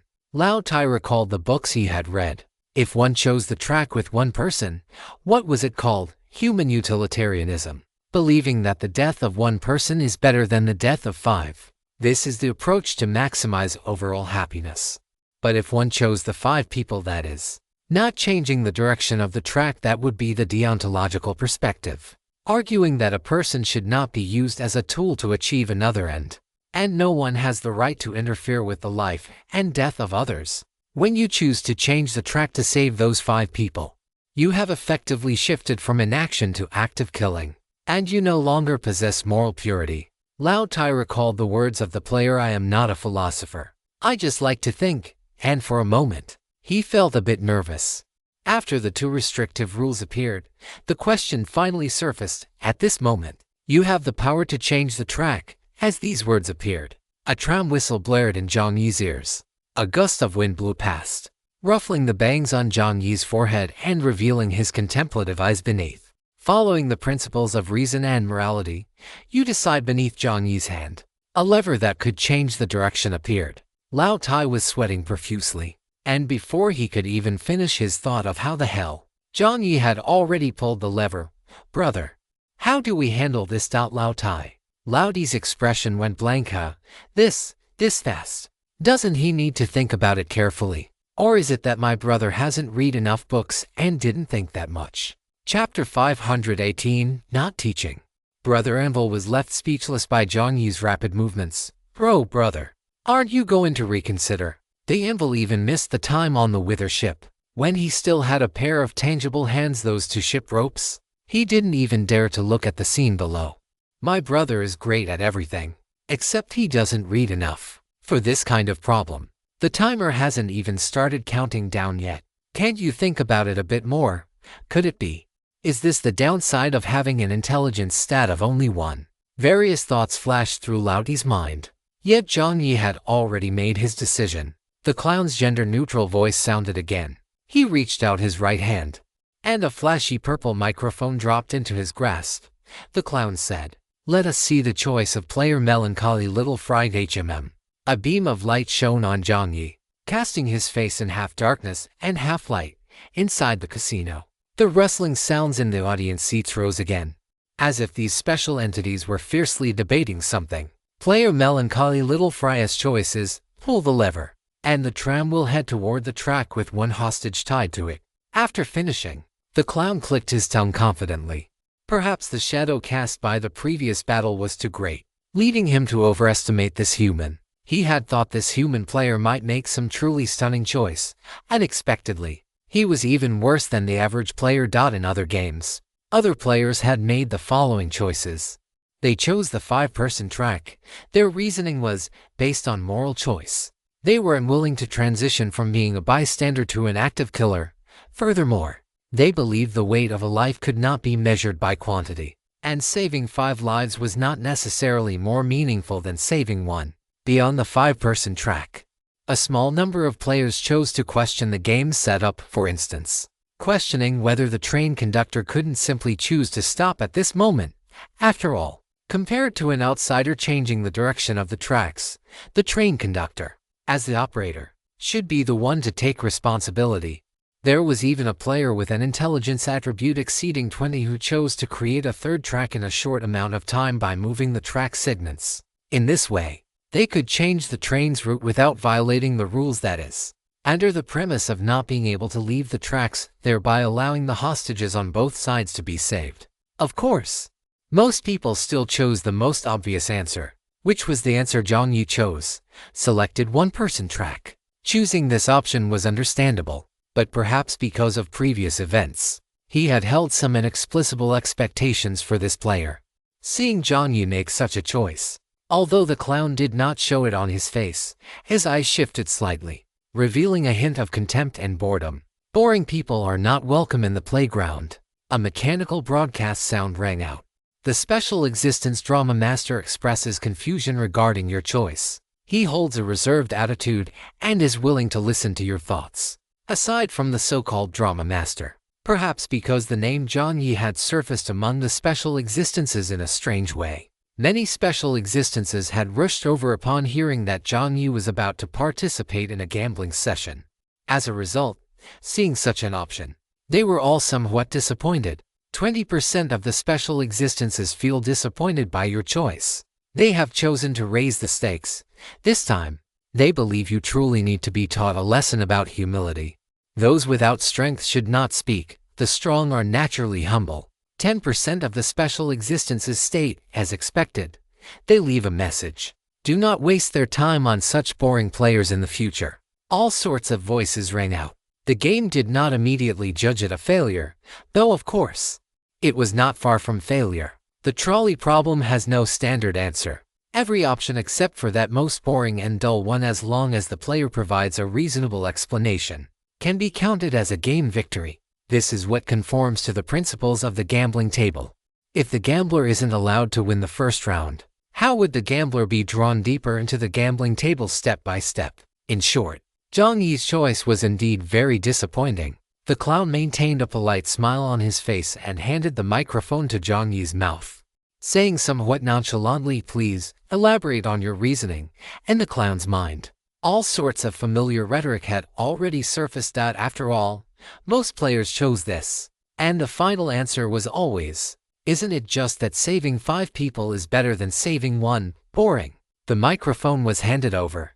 Jiang Yi seemed a bit unaccustomed to speaking with this thing and glanced at the microphone with some distaste. He didn't know if the clown's saliva was on it. Jiang Yi took the microphone and performed the familiar opening move of a human player taking the mic. He coughed twice first. Jiang Yi spoke, the young man's slightly hoarse voice ringing out. The reason for choosing the 1-person track is, probably, it causes less wear and tear on the train. Yes, regarding the axle and wheel wear and such. Inside the red and white casino, there was a deathly silence. The clown suddenly whipped his head around. Because the movement was so violent, the clown's head even folded back 180 degrees. "You guy, what are you saying?" It wasn't just the clown. Jiang Yi's ears and the seats in the casino all went quiet. It was as if everyone had been stunned by Jiang Yi's answer. "Wait a minute. Reduce damage. Whose damage are you thinking of reducing? The train's. Is this right? In his consciousness, Iron Anvil was also stunned. Iron Anvil's iron mouth hung open, and for a moment, he didn't know what to say. Jiang Yi wore an expression of looking at an idiot, looked around, and asked in confusion, "Is Axelware such a difficult term to understand? Who the hell is talking to you about that?" Inside the clown's mind, a storm raged. After a long while, he reached out a hand to manually reset his head, and the look in his eyes when he turned to Jiang Yi had completely changed. Could the person opposite not be human? Could it be a devil disguised as a locomotive? Since he had been holding these gambling sessions, he had never seen a player who respected the train so much. The mechanical broadcast sound rang out urgently. The special existence Dreamworm expresses shock at your answer. Another special existence had voluntarily revealed its name. Dreamworm. Does it sound related to dreams? I wonder if it's a relative of the time worm. It wasn't just the dream worm. Most of the special existences express shock at this answer. Over 60% of the special existences express confusion and shock at this answer. And a very small portion of special existences question your human racial identity. They wish to receive a reasonable explanation. Seeing this message, Jiang Yi didn't even think about it and spoke directly. No teaching support. Chapter 519. Moving forward constantly. When the 3 words "no teaching support" came out, the faceless system wore a look of confusion on its face. What did these 3 words mean? In the virtual pure white space, the faceless system tilted its head and entered into its collective search box, teaching support. Following this, a line of text appeared on the screen. Support education. Jijiao is a term from the Dragon Kingdom, with the pinyin Jiao. It refers to the work of supporting educational and teaching management in primary and secondary schools in underdeveloped rural areas. It is also known as poverty alleviation teaching. Faceless system. What does that mean? The faceless system was about to ask subconsciously. But there was more than just him and Jiang Yi here now. Just as the faceless system was feeling bewildered. Drip. System Z999 requests to connect to the main system. The faceless system's gaze drifted. Z999 was the subsystem responsible for the partition where Jiang Yi was located. After hesitating for a second, the faceless system chose to approve the connection. As soon as Z999 came online, it sent a fawning emoji to the main system. Compared to when it was being snarky in partition 99, its tone now was infinitely better. Z999 faceless. I am familiar with this human's language. Let me handle it. The faceless system was silent for a second, glanced at Jiang Yi on the screen, and agreed. System Z999 has connected. Z999 cheered internally. It's great to be connected, and like the main system, which lacked desires and emotions, Z999 had loaded more complex emotional modules. More importantly, Z999 was quite familiar with Jiang Yi. What this guy meant by not supporting education was Maham. A snarky tone rang out, and Jiang Yi lifted his head slightly. Respected player, Lord Little French Fry, if you are willing to share the reasoning behind your choice, you will receive an additional reward of 20 train coins, without even thinking. Faceless. Not supporting education meant he wanted to get paid. Wait a minute. How were these 2 meanings connected? Z999 ignored the faceless system's shock. After connecting to the system and seeing this familiar way of bargaining, even though it was already used to Little French Fry's stinginess, Z999 couldn't help but click its tongue at this moment. How did that saying go? You'd even want to tattoo a lucky cat on this kid. Deal. Z999 agreed to the transaction, and Jiang Yi said expressionlessly, pay the reward first. After 50 train coins were deposited into his storage card, a smile finally appeared on Jiang Yi's face. Jiang Yi looked around. After the various noises in the surroundings quieted down slightly, Jiang Yi spoke slowly. When the wheel tread comes into contact with the rail, if there is a foreign object on the rail, and this object is relatively tall, Jiang Yi used his hand to gesture the height of a person lying flat. After being crushed, it may cause the wheel to suffer repeated stress, leading to tread peeling. In severe cases, it can even form penetrating cracks. Well, in short, it's commonly known as the wheel not being so round anymore. Of course, besides the wheels, it may also cause fatigue in the bogie and a decline in the performance of the braking system. To reduce damage and avoid repeated harm, it is best to choose the one-person track. This way, it won't cause multiple injuries. Did you understand? Jiang Yi blinked. Axle damage was just a simple way of putting it. Jiang Yi recalled the content from his time at the auto repair shop and his university elective courses, explaining it in simple terms. At this moment, inside the red and white casino, the air became even more silent. You still didn't understand?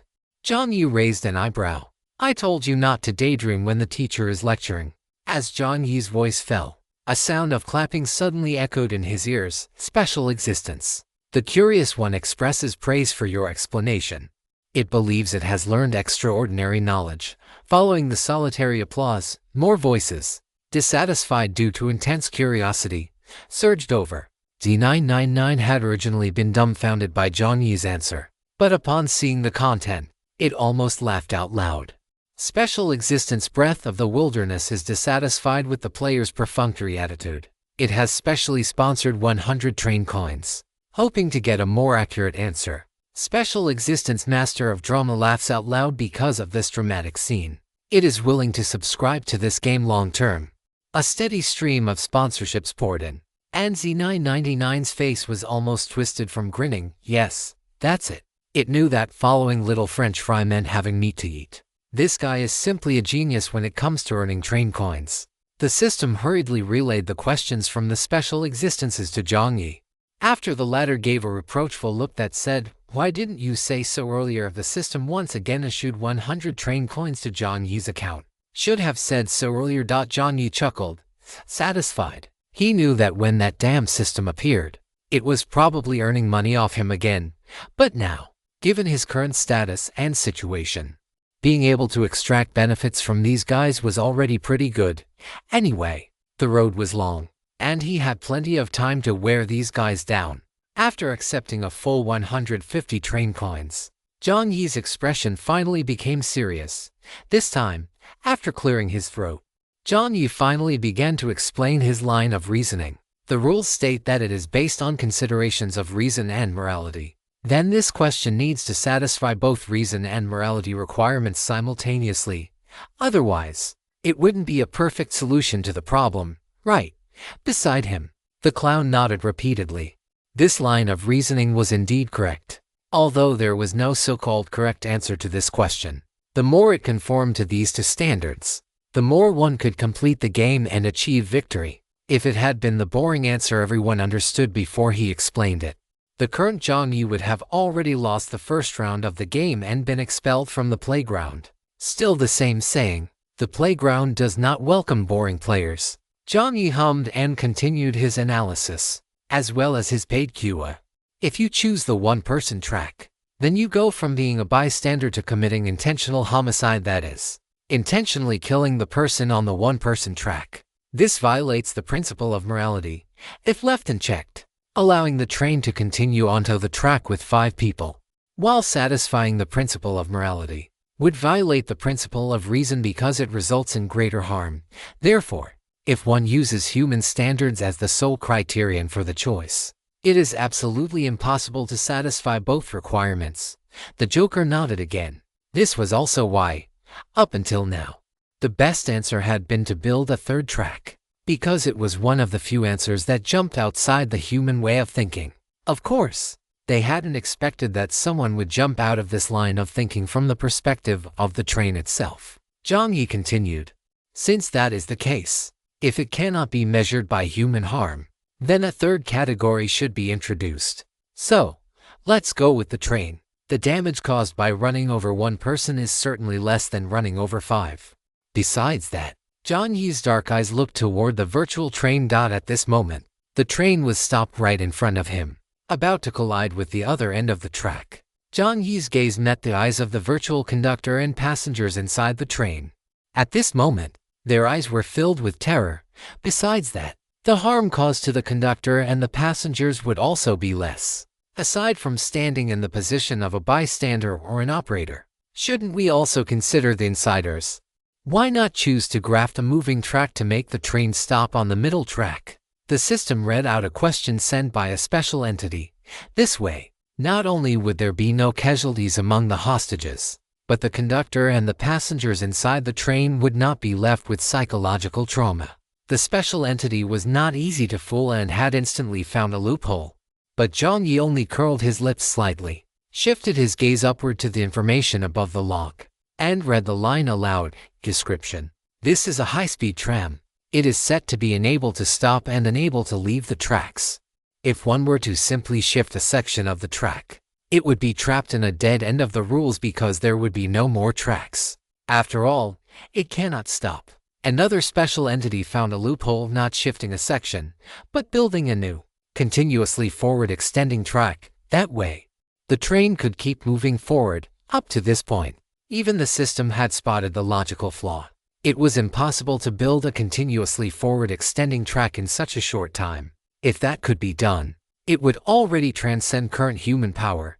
If that were possible, the trolley problem would have no reason to exist. The system clicked its tongue, just as it thought Jiang Yi was about to continue with a denial. Jiang Yi scoffed. A new, continuously forward extending track, keep moving forward, isn't that just the highway game for them? Isn't such a life a form of harm in itself? As Jiang Yi's voice fell, the red and white casino went silent for the third time. Everyone can guess what the second game is. Shangdamo Wan Western Cowboy Private Setting. Shangdamo Wan Western Cowboy Private Setting Chapter 520, The Great Turntable. Could it be that the answer which seemed least in line with human morality actually had the most primitive human existentialism as its starting point? After the third silence in the red and white casino, once the surrounding sounds died down, it fell into a massive uproar. The way these special entities looked at Jiang Yi had changed. The special entity drama master is impressed by your answer, and furthermore, they have certain doubts regarding your intelligence rating. Regardless, drama master leaves a message saying this was a humorous and brilliant satirical speech. Although the object of the satire was them, it is of no consequence. The special entity drama master has provided you with a special sponsorship of 100 train coins. The special entity Malice expresses indifference, but they enjoy watching the astonishment of other special entities. They do not wish to provide you with sponsorship, but promise that in a certain treasure chest, they might leave a surprise for you. All sorts of voices rang out. Clearly, this was the first time these special entities had heard such an answer. It wasn't to say that Jiang Yi's answer was necessarily the most correct or flawless, nor was it to say that other players had never thought of similar questions. There was no denying that this was the first time they had heard that the trolley problem could be extended to the highway game. The special entities gazed deeply at this young human before them, player Melancholy Little Fry. The system's face was practically stiff from smiling, seeing the shocked expressions of those special entities. Even though it was just a system, it felt a sense of reflected glory. This was the most outstanding player in the partition it managed. The system log refreshed with many silly grinning emojis. Jiang Yi only glanced at them before withdrawing his gaze. Even after saying such things, it didn't improve the facts. Jiang Yi withdrew his gaze, took one last look at the conductor and passengers on the train, and pulled the lever down. The track switched. The virtual train roared past. The sound of the whistle echoed in Jiang Yi's heart, sounding like the wailing of humanity. Woo! The train passed through Jiang Yi's body and crashed straight into the person on the other track. Blood sprayed out, and the train stopped. The black banner was raised once again. Characters popped out. Game 1, The Trolley Problem. Judgment results, victory. After a large wind popped up, Mr. Joker spat out the paper party blower in his mouth, this time with genuine sincerity. Toot toot. Congratulations, player Little Fry. You have won the first game. You are qualified to choose whether or not to proceed to the next round of the game. Additionally, as written in the rules, the default stake for the first round is 200 train coins. You have won back your chips, and, based on the raise conversion ratio, you have earned 2 chances to spin the wheel. The price of each item on the wheel will be no less than 250 Czech coins. As the words fell, the gambling table split apart. Jiang Yi instantly jumped down from the table and brushed off the non-existent dust from his clothes. At this moment, Jiang Yi was incredibly grateful that he had used the pink cloud smoke in advance. The wheel was just the beginning. The lucky draw was the main event, however.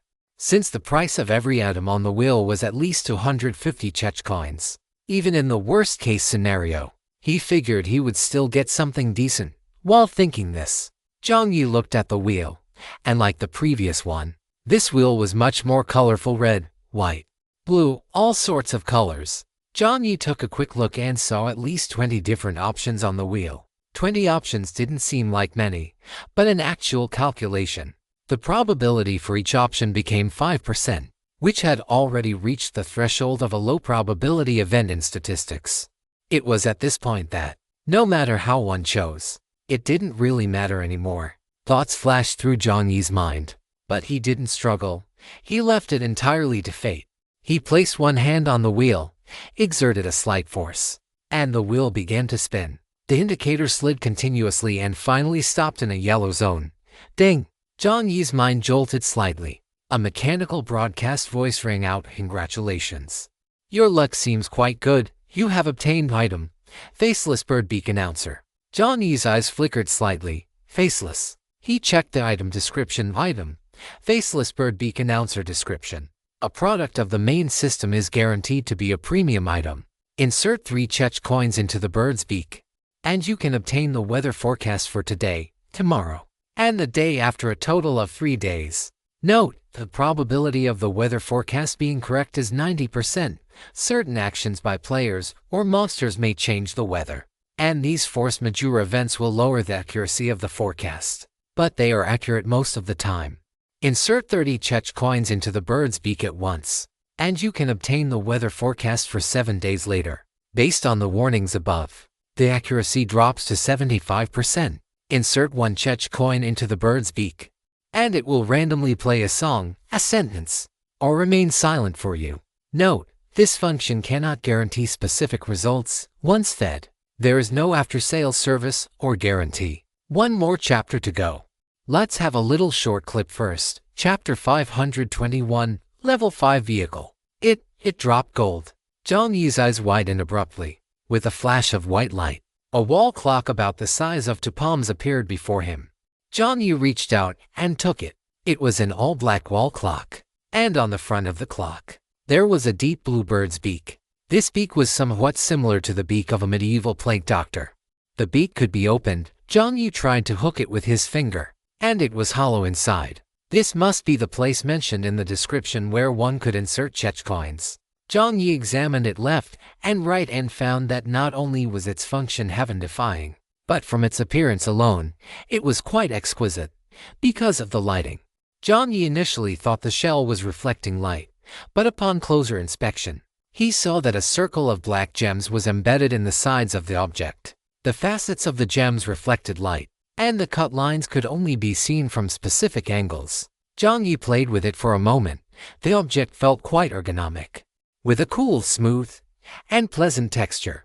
At the position of the announcer's display window, in addition to the time, a line of text floated, showing today's weather: temperature 1835 C, wind force 5 breeze, humidity slightly humid. Wind force 5.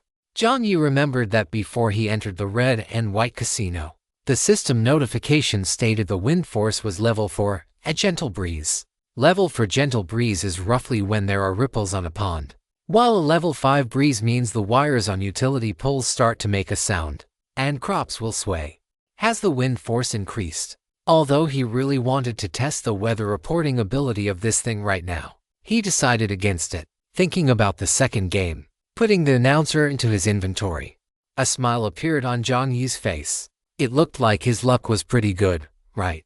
Although he didn't know the specific value of this item, just based on the forecasting function, Jiang Yi guessed it wouldn't be worth less than 500 Chech coins. One must know what is most important for a player. First is the vehicle, second is supplies, and third is the environment and weather. The vehicle determines whether a player can continue moving forward on the road. Supplies determine the material foundation for a player's survival, and the environment and weather are the consumption factors. If an item that could predict the weather were listed on the trading market, Jiang Yi even felt it could sell for over 800. After all, as players grew stronger, their ability to acquire Chech coins would also grow stronger. Jiang Yi wouldn't underestimate the world and assume others didn't have that much savings. In short, a one-shot success. With a smile on his face, Jiang Yi looked at the wheel with a more relaxed expression. With this thing, even if he drew a signed photo of Lord Pig for the second time, he would accept it, with a relaxed posture. Under the gaze of the clown and the special existence, he proceeded with the second draw. This time, the wheel spun for 30 seconds before it stopped. Purple. Jiang Yi's heart stirred slightly, and the broadcast voice rang out again. Congratulations. You have obtained the Cauldron of the Special Existence Wilderness Witch. Special item. Extra large Cauldron of the Wilderness Witch description. A fire-resistant container that can be used for high-temperature heating of solids. It is resistant to high temperatures and corrosion and can be used for metallurgy and casting. Note: when using the crucible, your spirit will become more focused, and you will have a higher probability of resonating with the tiny existences in the air. You will gain stronger spirituality. The spirit is blessing you. Under the gaze and blessing of the spirit, your operational precision and the effectiveness of your items will increase by 10%, with a small chance of granting the items certain mutated characteristics. Note: when combined with other items from the Wilderness Witch, you will receive even greater enhancements. When using the crucible, you will become a little bit addicted. Therefore, do not use this crucible when your mental strength is below 20. You wouldn't want to come to your senses only to find that you have melted your own hand into it. Would you? Smile. Note: the Wilderness Witch loves a clean body and a clean soul. When you are not using this crucible, you must complete a cleaning process within a certain amount of time, otherwise, the crucible will automatically collapse. Brother. This time, without Lao Tai having to say anything, Jiang Yi already understood what he meant.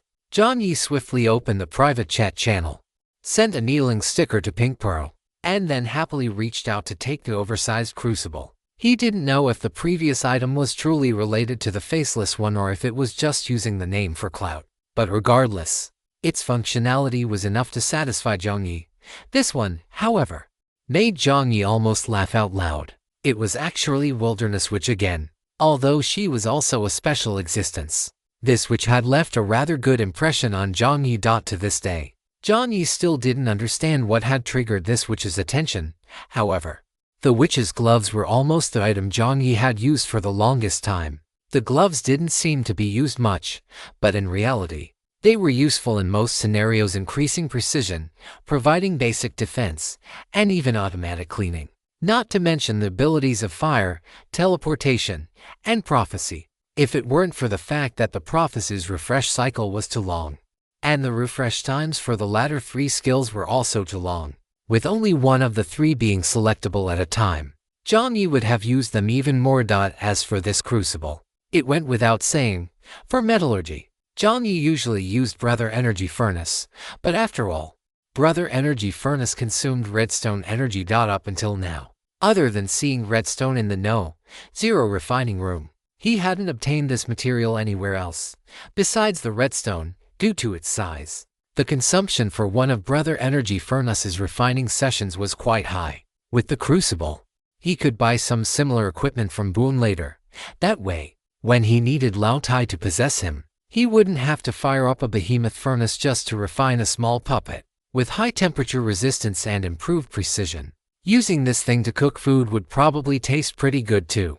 As for the small chance of mutation, Jiang Yi didn't have any specific requirements in that regard. Having spun the wheel twice and getting good things both times, the unpleasant feeling of being stared at dissipated somewhat. Putting the crucible away, Jiang Yi looked at the clown and smiled. I choose to enter the second round of the game. The gambling table had started. How could he just walk away? Very well. Player Melancholy Little Fry. A friendly reminder. You need to pay your chips first. The chips for the second round are 300 car coins, or collateral approved by the system that can be used as chips. You have 60 seconds to decide on your chips. The countdown has begun. The clown spread his hands, and a 60-second countdown appeared on the black banner. As the countdown began, Jiang Yi clearly heard the noise from the casino audience growing louder again. With the experience of the first game, these special existences were very much looking forward to Jiang Yi's subsequent performance. The system received many more sponsorships. After the system log started acting up, Jiang Yi ignored it and began selecting his collateral for this round. He didn't intend to use his car coins. He would use a portion of his upcoming car coins to upgrade his vehicle to level 5. He was currently only missing 1 core material for a level 5 vehicle. According to the data provided by the system, after a level 5 vehicle, the crossroads of life for the vehicle would appear. Before a vehicle was upgraded to level 4, the upgrades respectively improved the vehicle's stability, speed, and capacity, while a small number of vehicles focused on module upgrades. In short, levels 1 to 4 were the quantitative change stage for vehicles.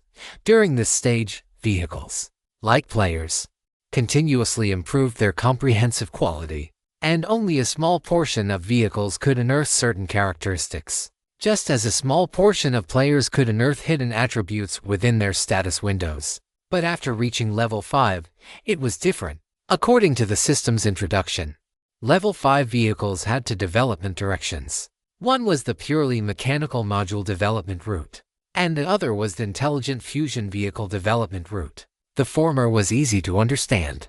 After a level 5 vehicle, the vehicle's performance would once again receive a huge boost. Each upgrade would strengthen performance in a modular way, increasing attributes like speed and defense. Simply put, it was like becoming a saint through the flesh and cultivation. As for the latter, the intelligent fusion vehicle, Jiang Yi didn't know exactly what it was, but he felt that this thing should be similar to the development of AI in the real world, like installing a virtual assistant in his car. The difference was that the virtual assistant in the real world would at most initiate emergency avoidance in a crisis, or provide emotional value to the driver and operate some simple functions, whereas the intelligent fusion in the game was likely a deep integration.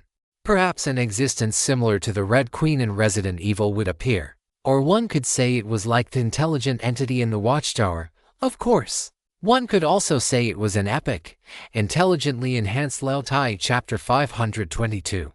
Players can place bets. The vehicle upgrade materials corresponding to these 2 development routes were Mechanical Module Editor and Custom Intelligent Entity Incubator. The Mechanical Module Editor, consistent with its corresponding development route, would load a module editor into the vehicle after use. In this way, the driver could freely modify the vehicle according to their own needs. However, the nature of this item was that it could not change the inherent characteristics of the vehicle. For example, you could install an automatic looting device on your vehicle, add a few rocket boosters, or even, if you wanted to, load a kitchen stove into your vehicle. However, these operations cannot change the essence of the vehicle.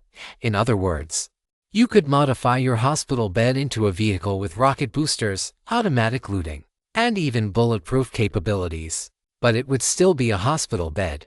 Modules cannot change its essence. The core functionality must be preserved. As for the other item, the customized intelligent bed, according to the system, it has a certain probability of changing the nature of the vehicle, but this nature is not a reversal, but an intensification. In short, after thinking it over, Jiang Yi decided to upgrade in the direction of the latter. The philosophy Jiang Yi held was that the smarter the person, the dumber the vehicle could be, because a person knows better how to improve things than a vehicle does. In Jiang Yi's mind, among the players he knew, only Buen could achieve this.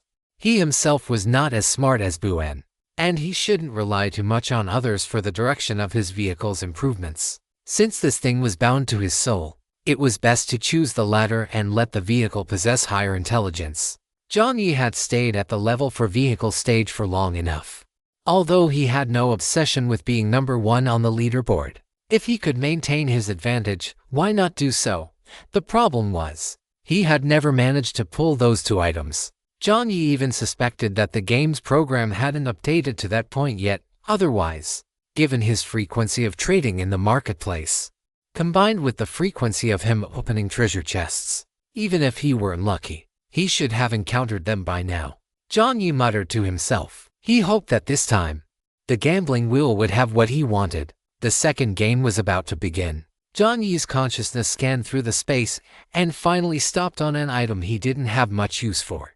Weapon item, nameless assassin's sleeve arrow. Description: a sleeve arrow, an assassin's lethal weapon for assassination. In the early days, one had to cut off their ring finger to use it, but after later improvements by craftsmen, it became a painless version, possessing both concealment and lethality. Description: After using the nameless assassin's sleeve arrow, you will gain a cum 3 strength bonus, cum 3 physique bonus, and cum 10 agility bonus.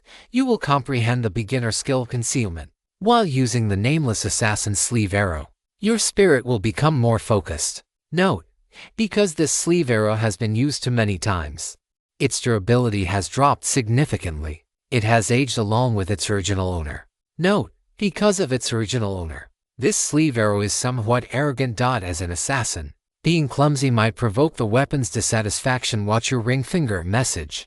An excellent assassin is always nameless. It was a good item, but it didn't suit Jiang Yi's combat style. Logically speaking, assassins also belong to the high agility, high attack type, but a sleeve arrow was just a bit too specialized. Jiang Yi's left hand wore the wilderness witch's glove, and his right hand wore a clear. There was no room for this sleeve arrow for the time being. Moreover, the attribute point bonuses and the low durability were also points Jiang Yi cared about.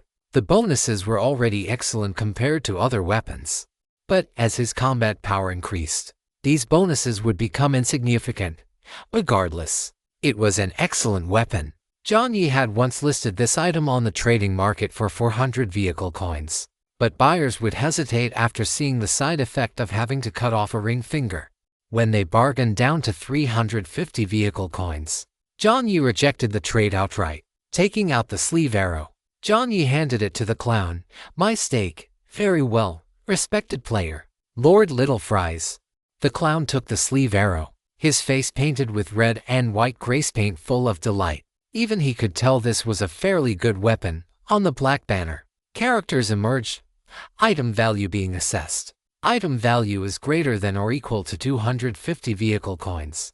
Meets the requirements for the second round of stakes. Player is qualified to participate in the second round of the game. As the characters appeared, an invisible white light enveloped the sleeve arrow, indicating that the item was now in a locked state. The sleeve arrow automatically moved to one side of the gambling table, and a gleam flickered in the clown's eyes. And like before, this time the clown was full of anticipation for Jiang Yi's performance. The clown opened his hands, and a light screen flickered. Game to luck game. Seeing the word luck, Jiang Yi's expression shifted slightly. The anvil's voice rang out in Jiang Yi's consciousness. Luck, Old Tai gasped. Although the brother currently had a luck bonus, Old Tai really didn't have much confidence in his brother's luck. It still remembered the accident. Oh wait. The story of Jiang Yi opening up a fish that had already been filleted by the anvil itself after using the pink cloud smoke. Brother, can you handle this? Old Tai asked. Jiang Yi did not answer, only looking at the light screen. Game to luck game. Round 1, Sickbo description. In the Sickbo game, the player will use 3 dice, with values ranging from 1 to 6. The player plays by betting against the dealer on the combinations of the dice. Common bets include small and big. For 2-10 is small, 11 to 17 is big. Triple 3 dice showing the same number. 3 army betting on a single number. The payout multiplies based on how many of the 3 dice show that number. As the text appeared line by line, the clown's fingers swept across the gambling table. The player may place bets on the following sections. Small. The sum of the points is for 2-10, big, 11 to 17, 3 army, single die point. Triple. All 3 dice show the same number. All triple. All 3 dice show the same number from 1 to 6. Total. Guess the sum of the 3 dice. After the 6 types of bets were introduced, the clown picked up the dice cup, tapped the table lightly, and smiled at Jiang Yi. The player may place their bet. Chapter 523, Making Money. Come quickly. The second game turned out to be purely based on luck. Looking at the 3 dice inside the transparent cover, Jiang Yi also felt a bit of a headache. Compared to these with which he handled the first game, Jiang Yi's expression now held a rare hint of caution. This game could test his combat ability or his reaction speed. But if it came down to luck, perhaps noticing Jiang Yi's hesitant expression, the clown even smiled this time and proactively offered an opportunity, given that the player might be a novice. Red and White Casino. The name of the area under the clown's jurisdiction, the playground, was Red and White Casino. The Red and White Casino is willing to provide a novice practice round. The novice practice round requires no chips. That generous. Jiang Yi pondered it seriously. After a moment, he nodded. though he still seemed somewhat hesitant. Seeing Jiang Yi's expression, the look on the clown's face became even more delighted. It seemed this was a game the opponent was not skilled at. A gambling table might look like it was about luck, but in reality, the clown's face lit up with a confident smile again, but in reality, it was skill. It was superb technique. It was the technique of training day after day, year after year. Sitbo was almost the simplest among all forms of gambling. Through long-term training, he had long been able to determine the dice values by adjusting his touch and listening to the sound. His accuracy could even reach 80%. As for 100%, even he couldn't achieve that. After all, in any probabilistic event, one must allow for a small margin of chance. If he really wanted to reach 100%, he would have to resort to cheating. Although he knew how, he didn't want to do it. That would be too boring. In short, Game 2 had finally returned to his comfort zone, and this time, because of the game's special format, even that item of this person's could not be used. After all, Jiang Yi needed to place his bet first. Back in his own domain, the clown instantly became confident.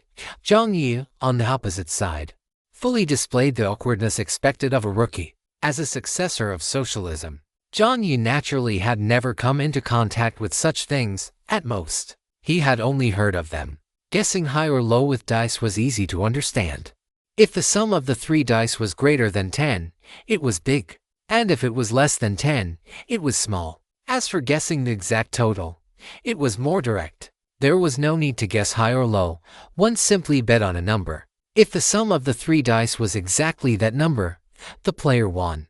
And because of the probability, the payout multiplier would be higher than guessing high or low. In other words, the lower the probability of the option, the higher the payout if the bet was won. After a look of contemplation appeared on Jiang Yi's face. About half a minute later, under the silent gaze, Jiang Yi spoke. "I'll bet on small." Jiang Yi's voice even carried a hint of uncertainty. He really had never played this kind of thing before.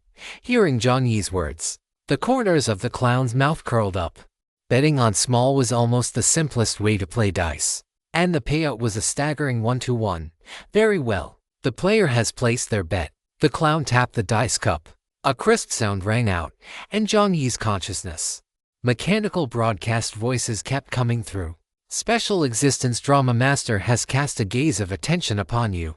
Special Existence Malevolence expresses dissatisfaction with your cautious choice. Special Existence Malevolence pouts dismissively and states, if you accept his identity card, he will consider enhancing your luck attribute. Jiang Yi ignored this statement entirely. Special Existence Watching Overlord has cast a gaze upon you and expresses curiosity about the ongoing dice game. He believes this is a steady choice. The 3 dice began to collide violently inside the cup, emitting a clattering sound. Although this was a round without chips, Jiang Yi still appeared somewhat nervous. Platter 5, 6, 3, 14, Jiang Yi Lao Tai. Wait, it was a 50/50th chance. And the brother didn't even get it right. Lao Tai was completely dumbfounded. He had thought Jiang Yi had some other tricks up his sleeve, but it turned out he was just purely guessing. Seeing the numbers on the dice, Jiang Yi himself fell silent. It seemed that the first 2 rounds of the gambling table had been too lucky, and he had overdrawn his luck. Lao Tai was already starting to panic, but he couldn't disturb Jiang Yi's train of thought. So, he held back and didn't make a sound. Lao Tai looked longingly at the sleeve arrow on the gambling table. Although Jiang Yi couldn't use it, he could.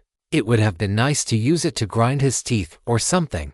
What a pity. Lao Tai sighed silently, but he didn't say anything discouraging and just shouted, "Go for it." Once the 3 dice were revealed, and the result was big, the rustling sounds began to echo around the casino again. It seemed this player's luck wasn't very good, and he wasn't skilled in this area either. Special Existence God of Gamblers smiles kindly, indicating that he understands. He has sponsored you with 20 Chech coins.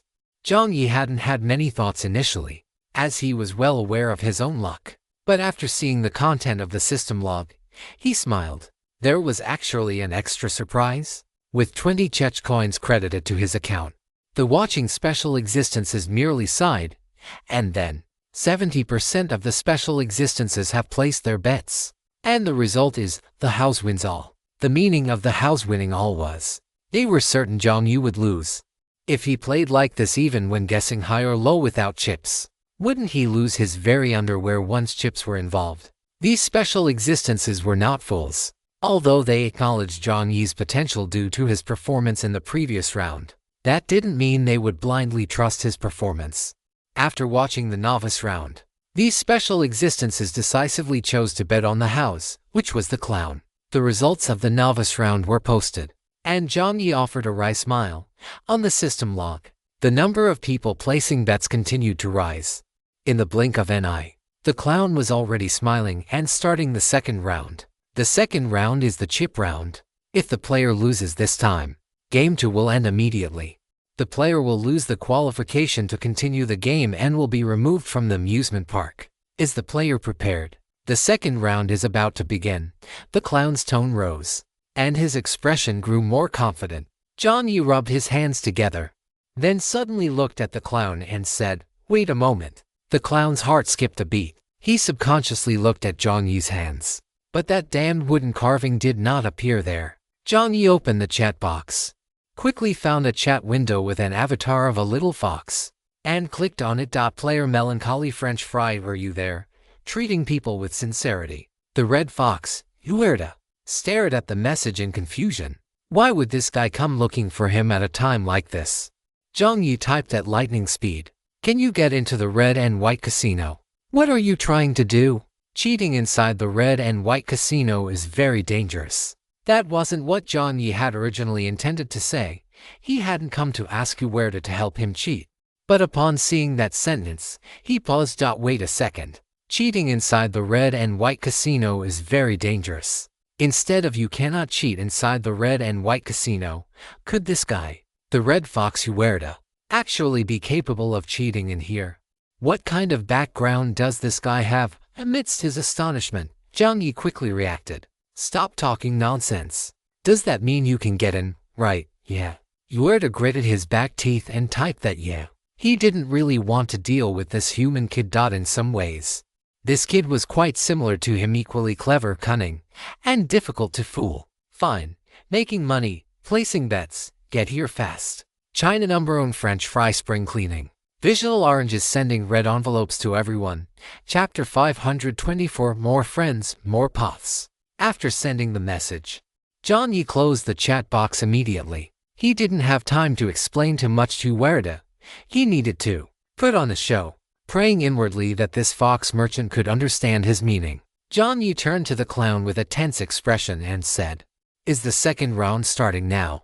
The clown's expression was much more relaxed now than when he had first seen Jiang Yi or during the first round. He knew it. The last time was just an accident. In his own domain, only a few people could defeat him. While Jiang Yi was undeniably a player with potential, he wouldn't have the same good luck as last time.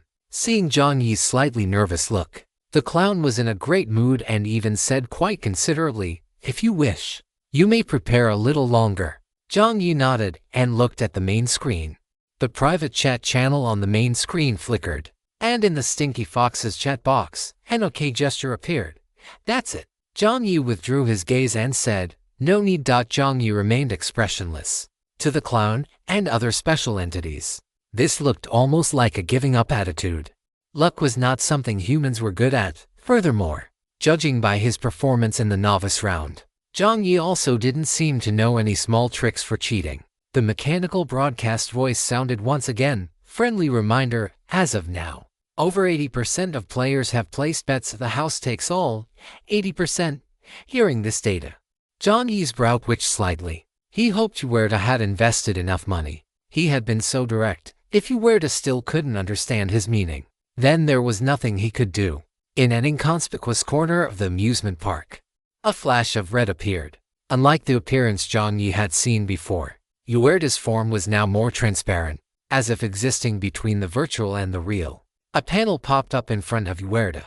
You have entered amusement park, red and white casino. The current game in the red and white casino is Player Melancholy French Fry vs. Cardboard Clown. Current progress. Game 2. You may choose place a bet or observe.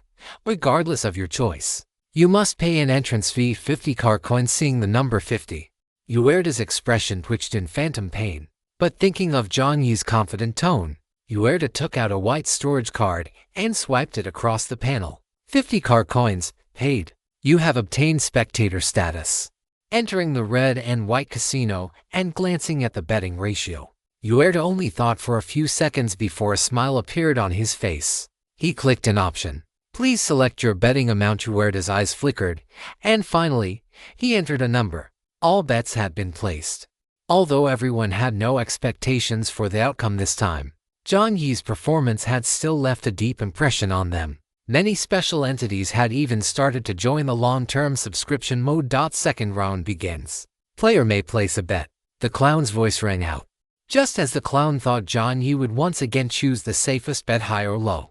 After all, the odds for high or low were the highest, with a 50% win rate for each choice, and therefore the lowest payout at 1. At that very moment, Jiang Yi suddenly extended his left hand. The light hit his slender fingertips, and a white flash occurred.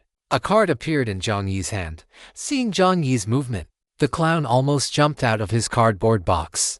He thought Jiang Yi was going to pull out that damned black wooden carving again. The encounter with that thing last time had left such a heavy shadow on the clown that he reacted the moment he saw Jiang Yi's familiar movement. Upon seeing that it was not a black wooden carving, but a prop card, the Joker's tense expression relaxed instead. The Joker's stiff mouth twitched once more, and he said, "A prop card." Jiang Yi glanced at it. The rules didn't say I couldn't use one. The Joker was well aware of this. The casino had always allowed players to use certain methods. To put it bluntly, as the dealer, using techniques to manipulate the game was also a method. In this regard, the dealer and the players were similar. Very well, the Joker smiled. If it was just a prop card, it didn't matter. In the face of absolute skill, these things amounted to nothing. Even if there were clairvoyance or precognition, he could still alter the outcome through his own sleight of hand after the players placed their bets. Come to think of it, logically, players generally wouldn't encounter a game of pure luck during Game 2. Jiang Yi's luck was definitely not particularly good. White light flickered. Jiang Yi chose to use the prop card.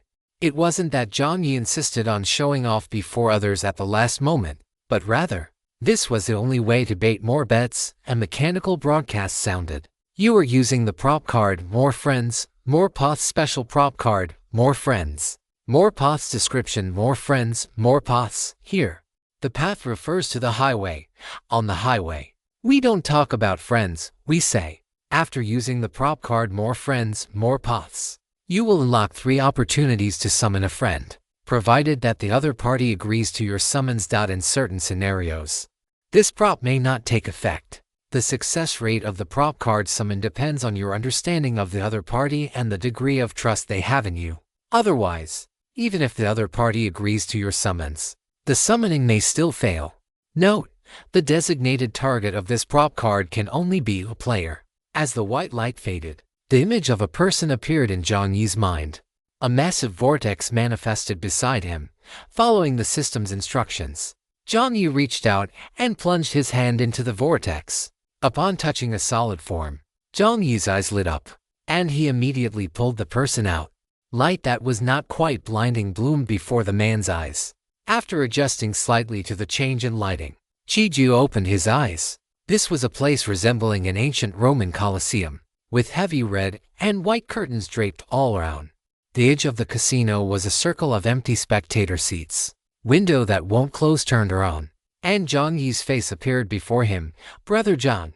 Window that won't close shouted, and only after calling out did he see the Joker opposite them, who looked incredibly perverted and disgusting as he smiled. Window that won't close paused slightly in his movements, leaned toward Jiang Yi, and whispered, "Brother Jiang, where is this Duke Dog Egg? The player is coming to the table." Chapter 525. Where is this? This is your domain.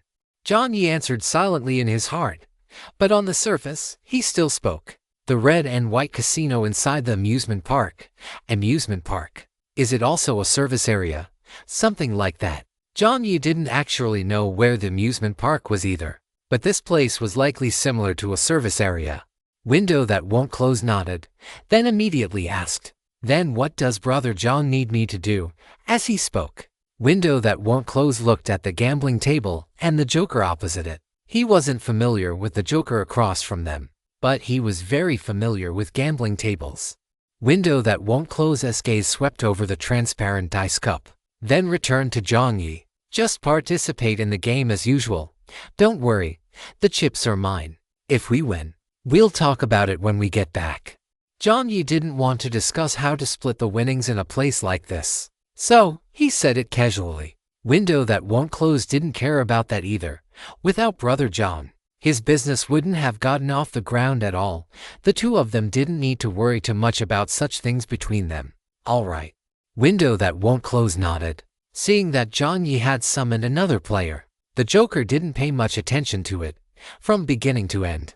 The thing he feared most was that wooden carving.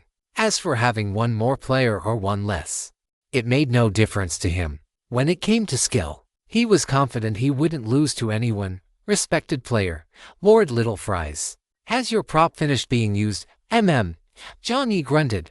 Very well. Then let us officially begin the game. The stake for this round is the Nameless Assassin's Sleeve Dart. Please note, the odds for each round of the Saibo game can be stacked, and the number of game rounds is 3. After 3 rounds, the total odds will be calculated.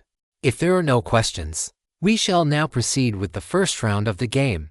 As the Joker spoke, he placed the dice cup in his hand and was just about to begin when he heard the stranger across from him suddenly say, "Do you play Yahello, Jiang Yi?" Jiang Yi was truly a pure novice and didn't understand what Window that won't close was talking about. Among the 6 methods the Joker had just introduced, this didn't seem to be one of them. Yahello. Could it be guessing whether the total points were high or low? Wait a minute. Window that won't close actually knew this. Jiang Yi looked at Window that won't close with a strange expression. He had summoned Window that won't close over just to borrow the latter's luck. He hadn't expected the latter to actually know how to play this stuff. That is not involved, the Joker said, his expression tightening slightly. Window that won't close replied with an "oh." The Joker had a bad premonition in his heart, but he quickly cast these feelings aside. It was normal to know a few ways to play, otherwise, melancholy Little Fries wouldn't have summoned him. Regardless, no matter what, on human players, there was absolutely no one with better skill than him. The Joker steadied his mind and said, "If there are no other questions, let us begin the first round of shaking the dice." "Okay." Window that won't close said casually. On the other side, Jiang Yi's chat box suddenly flickered. "Window that won't close, Brother John. How do you want to play?" Jiang Yi looked at Window that won't close, who was merely leaning against the gambling table, his expression unusually focused. Window that won't close used a prop octopus customer service as a middleman. One naturally has to deal with many players' transactions. Since Window that won't close didn't have an assistant like Old Tai, he could only rely on items. "How do you want to play?" "No, wait. You can actually choose how you want to play this thing? Isn't it supposed to be that the opponent shakes the dice? You guess and place your bet, and then wait for the result." Jiang Yi hesitated for a moment and said, "The one with the highest odds, is that possible?" Asking this question actually exposed the fact that Jiang Yi was indeed a novice. The highest odds meant the lowest probability. Most players would at best choose combinations with relatively reasonable odds. Rarely would anyone like Jiang Yi choose the highest odds right from the start. However, upon seeing the message, the eyes of Window that won't close merely shifted slightly before he sent wink. Seeing these 2 messages, even though he had no interest in this sort of thing, Jiang Yi couldn't help but feel his heart skip a beat. First round of dice shaking. The dice struck the inner wall of the dice cup, emitting a crisp sound. The clattering noise seemed to carry a certain magic. Enter the lights. Inside the black dice cup, the dice collided with one another. Before they came to a stop, even God could not accurately know which side would end up facing up. Bang. The dice cup was set back down. Jiang Yi's spirit jolted. After playing 1 round, he suddenly understood a little why this thing was so addictive. The gameplay was simple. The results were direct, and in an instant, it decided whether you were in heaven or hell. Compared to the certain and dull lives of most humans, this thing undoubtedly made one's adrenaline soar and emotions fluctuate. The shaking ended. The Joker spread his hands and smiled confidently. Players may place their bets. Jiang Yi looked at Window that won't close. Window that won't close scratched his head, appearing somewhat uncertain as he said, "Small, I guess." Jiang Yi was certain that when window that won't close gave this answer, the Joker's expression changed slightly. At the same time, a mechanical broadcast sounded. The special existence god of gamblers looked at you and your friend kindly and let out a soft "oh." It thinks this is somewhat interesting. The special existence dream worm is watching the gambling match intently and has left behind a mysterious, delirious whisper. The special existence observing lord states that your friend is just as steady as you are. This is a good habit. Various voices came through, putting the others aside for a moment. If the god of gamblers said it was somewhat interesting, combined with the Joker's reaction, that meant window that won't close had guessed correctly.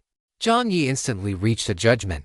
The Joker's expression shifted slightly, just as he was about to subtly shift the center of gravity of his fingers. He realized that even if the opponent won, they would only get 1-to-1 odds.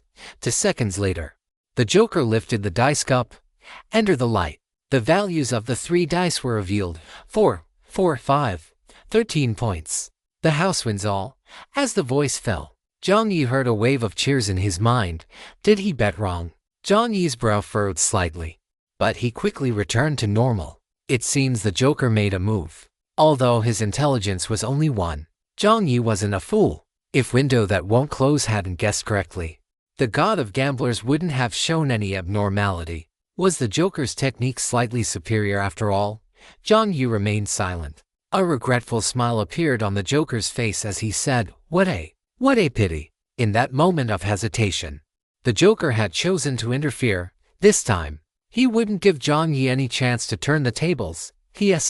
Window that won't close clicked his tongue. He didn't have much to say about this result. Hey, if it were him, he would have done even worse. However, if that was the case, he didn't mind changing the way they played, betting on small and losing on big. He had lost this round. Window that won't close turned his head decisively and apologized. Sorry, Brother John, didn't guess right this round. Jiang Yi shook his head. It's fine. It had nothing to do with window that won't close. The Joker had tampered with it. Chapter 526, 3 Armies house wins all. The game restarts. Second round. The Joker was still the dealer. At this moment, the expression of window that won't close was uncharacteristically serious. The previous round was just testing the waters. No wonder Brother Jiang and this guy couldn't win. Window that won't close saw it very clearly. Just before the cup was opened, the dice values should have been 1, 3, and 2. The sum was 6, which should have been a bet on small. Betting on big or small didn't matter. It had the lowest odds among the 6 types of bets. He didn't expect this guy to interfere even with such a small matter. It was easy to imagine that this guy had probably been beaten into submission by Brother John before, to the point where he wasn't even willing to take such a risk. In a normal casino, the first or second round would allow players to win a little so they would get addicted. Window that won't close actually didn't care for this model. Only inferior gamblers would let themselves get lost between chips and the game, while true gamblers only enjoyed that third, mysterious feeling of walking between the known and the unknown. Just as he had said, before a die lands, even God cannot be certain of its value. While techniques could allow for predictions, there was always that 1% possibility that the value would flip. Under normal circumstances, he wouldn't interfere either. After all, he could completely judge the possible values by listening to the sound and judging the subtle state of the dice. Even if he didn't guess correctly, he would naturally assume it was just a small trick of probability. But this time, since the opponent had already made a move, he didn't have to follow those principles either. Window that won't close rested his hands on the gambling table. Don't change the dealer. The dealer stays. The Joker's expression also became serious. Very well. Then the second round, begin. The dice began to spin once more. Within the vast, empty casino, it felt as though the only sound was the clattering of the dice against one another, each strike crisper than the last, each sound growing louder and more resonant. In his mind, Guanbushang decking began to visualize the dice colliding. At this moment, the image in his mind was almost perfectly synchronized with the actual dice.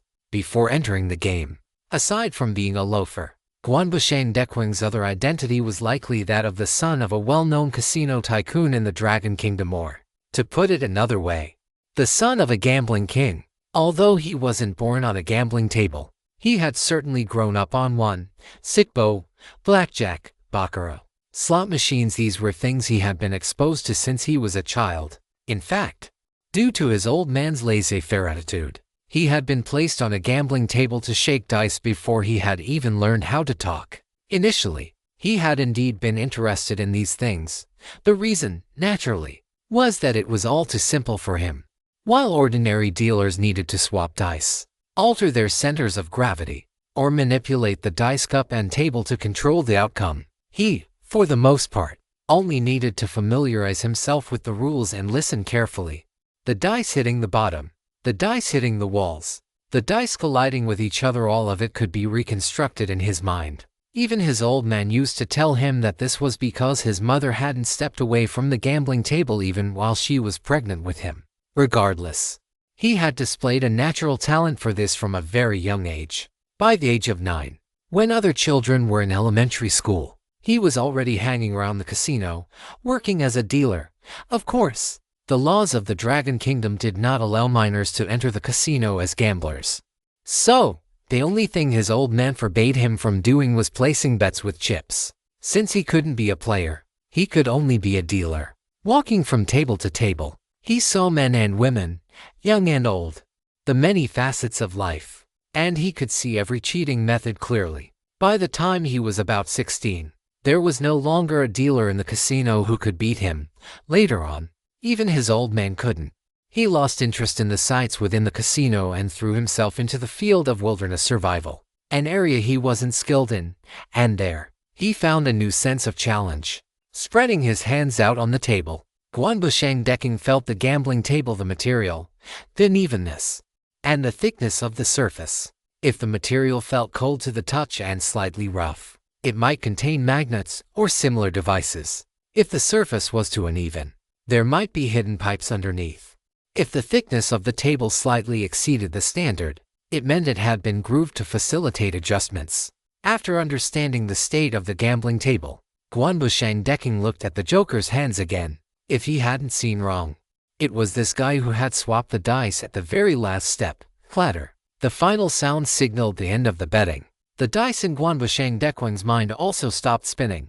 Within his consciousness, the dice separated, and the numbers on top revealed themselves one by one. Players, please place your bets. The Joker's voice rang out. Just as the Joker thought these two would choose to play it safe and bet on big or small again, Guanbusheng Decking spoke up, betting on Sanjin. Placing it on, Guanbusheng Decking turned around. Brother John, which one are you betting on? Jiang Yi had been craning his neck to look, and not expecting to be called upon. He let out an instinctive "ah," then whispered, I'm the one betting.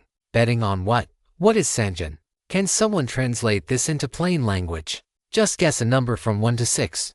Guanbusheng Decking grinned. Then, 5, alright. Betting on Sanjin, placing it on 5. Guanbusheng Decking finalized the bet. Jiang Yi, standing to the side, was stunned. No, is it really that casual? This is bad. When Guanbusheng Decking arrived, he forgot to tell him that his luck was hit or miss. He had just picked a number at random. There was no way he could win. After Guanbusheng Decking finished placing the bet, he even had the mood to explain it to Jiang Yi. The way Sanjin is played is different from big or small. For big or small, you only need to see if the sum of the dice is greater than 10. For 2, 10 is small. 11 to 17 is big. As for Sanjin, it's betting on a single number. For example, Brother John, you bet on 5. If one of the dice is a 5, then it counts as a win. I see. Jiang Yi nodded, very much wanting to ask if he had guessed correctly. But at the gambling table, that wasn't something one should ask. After Guanbusheng Decking finished explaining, he refocused his attention on the game. He had to admit, Brother Jian's luck was actually quite good. One of the 3 dice was indeed a 5. The expression on the Joker's face changed once again. He couldn't quite tell if the person opposite him knew what he was doing or not. He even started to wonder if Jiang Yi's performance in the novice round was just a ruse to trick him. He lost the bet on big or small, but he hit 1 on Sanjin. There are 75 ways to hit 1 die in Sanjin. Compared to the total possible outcomes, the probability is around 35%. In terms of probability, that is already less than 50%. Thoughts flashed through the Joker's mind, although something felt off. It didn't seem too bad. After all, the payout for hitting one die in Sanjin is 1. If the opponent really knew what he was doing, he wouldn't have only placed such a small bet. It was probably just a blind cat stumbling upon a dead mouse. To some extent, the Joker's guess was correct. Jiang Yi was purely guessing. Perhaps the good luck from the pink pearl was gradually taking effect, and this time, he had guessed correctly. However, with the Joker present, even if it was correct, it could only be wrong. The Joker nodded and smiled. Very well. His fingers moved imperceptibly. The Joker spread his hands flat and opened the dice cup. In that instant, the dice, which had already stopped, actually began to roll again, flipping the 5 that had been showing. A smile appeared on the Joker's face. He opened his mouth, and his voice, filled with faint regret, rang out again. What a pity. The Joker lowered his head with a smile and announced the points. 3, 5, 5. The house, HM. The Joker's voice came to an abrupt halt. Under the lights, atop the black dice cup, 3 dice sat quietly. 3, 5, 5. A double hit in the 3 armies bet. Odds of 1. What on earth was going on? Chapter 527. Before the bet was settled, he had bet on a single 5. But after he made his move, 2 5 south popped out. Is this right? Could it be that he had fumbled his own move? The thought had barely flashed through the Joker's mind before he dismissed it.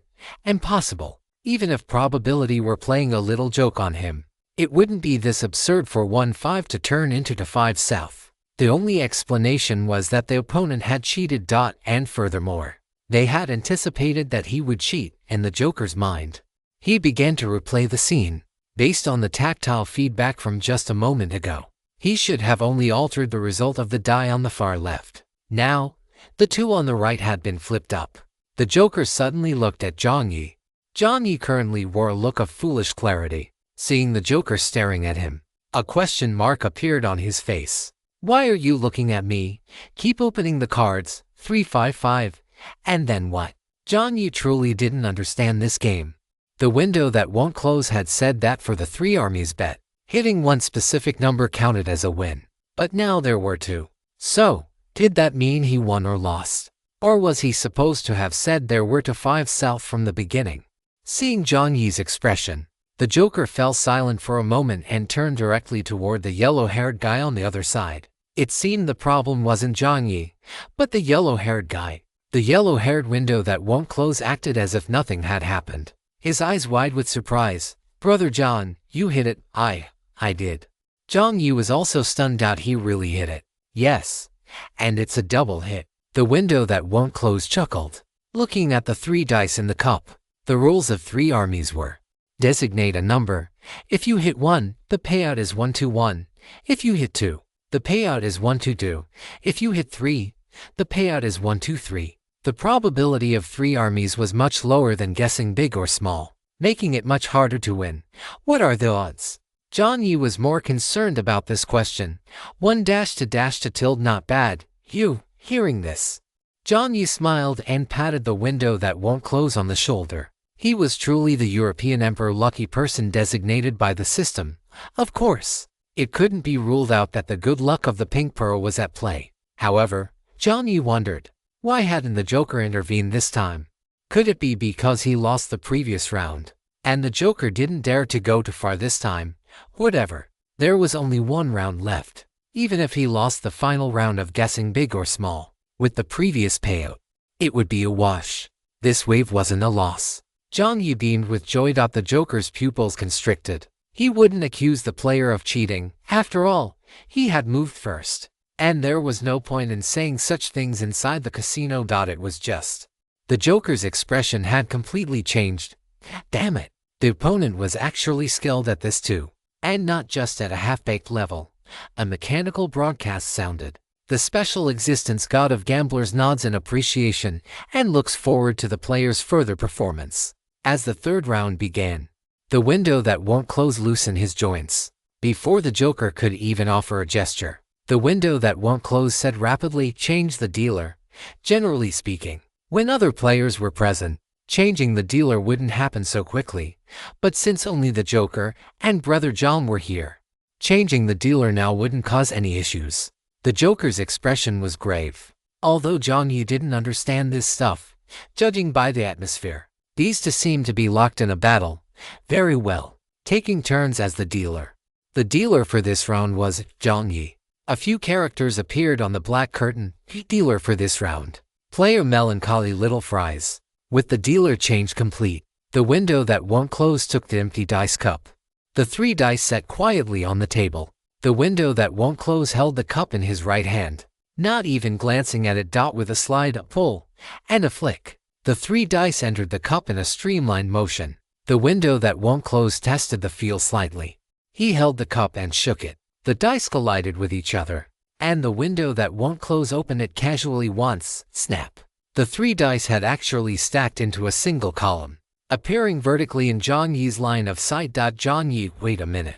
Jiang Yi was completely bewildered, his eyes widening for the first time. Wait a minute.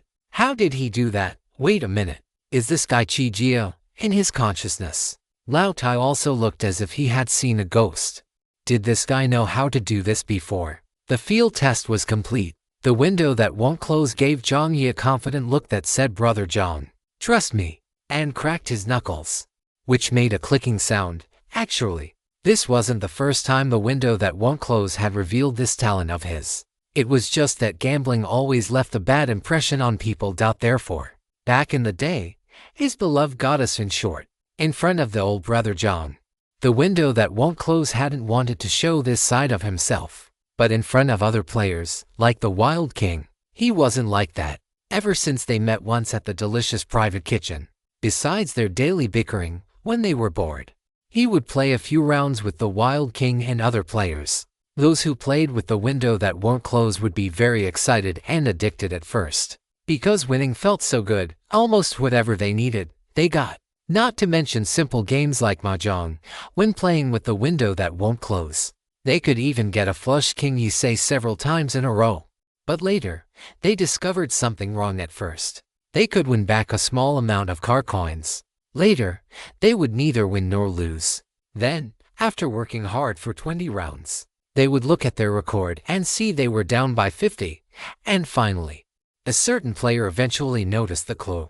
The number of car coins they lost was exactly equal to the number of rounds they had played cards or mahjong with the window that won't close. The Wild King played the most games with this guy, a total of 66 rounds, and in the end, he also lost the most, a total of 66 Czech coins. After the players finally caught on, they realized, damn it, they had been played like fools. That kid had been grinning foolishly while secretly screwing them over. Moreover, while they were at the gaming table, they hadn't noticed a thing. You play however many rounds, you end up losing that many Czech coins. From then on, you'll be cured of arrogance and gambling. It was actually quite educational. Damn it. As time went on, they didn't dare play this with window that won't close anymore, setting other things aside. When it came to card skills and the like, this kid's techniques were simply divine. Of course, this was something Jiang Yi was unaware of. With 3 dice stacked in a column, window that won't close suddenly looked up and said, "Are we adding? Adding what?" Jiang Yi, standing to the side, was still in a blind spot regarding the knowledge. Adding usually meant either adding chips. Looking at the provocative expression on window that won't close, Joker gritted his teeth. Add. Window that won't close tapped the gaming table. A hollow opening appeared on the surface, and 2 more dice rose up. Adding referred to increasing the number of dice. Window that won't close flicked his hand, and 2 new dice were added, with 5 dice. The permutations and combinations of the pips rose from 216 to 7, chapter 528, all of a kind. 5 dice no longer fit the standard sickbo gameplay. Usually, only those addicted to gambling would attempt such a thing. Other than that, it was something dealers would occasionally do for a round. 5 dice provided more room for maneuver and were much more difficult. So everything depended on one skill. The previous round had been window that won't close seeing Joker's move and switching to another method, swapping the dice inside the dice cup. When Joker set the dice cup down, window that won't close reached out and touched the hidden slot under the table, the wires. The contact points, the mechanics were the same in this world. In fact, compared to the real world, the gameplay here was even a bit more academic. In the real world, With the continuous development of technology, various high-tech methods had emerged inside casinos. The difficulty of cheating had risen sharply, and their techniques also had to keep pace with the times. Window that won't close smiled. After adding the 5 dice to the cup, the number of permutations and combinations was now as high as 7. The difficulty had increased exponentially compared to the previous 3. Dealer, open the bet. Window that won't close said.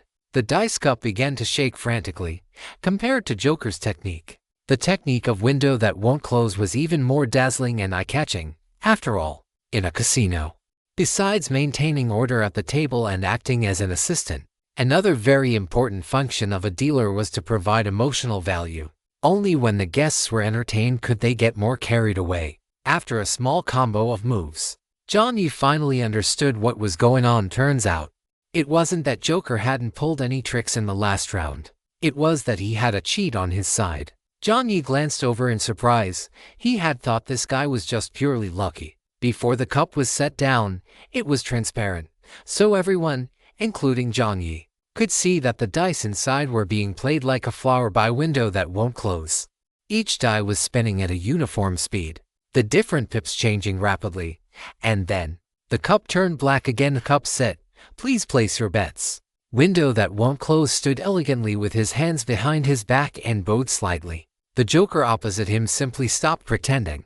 He could determine about 4 of the 5 dice, 2,213. If the other party didn't pull any tricks, his odds of winning by betting small would be quite high.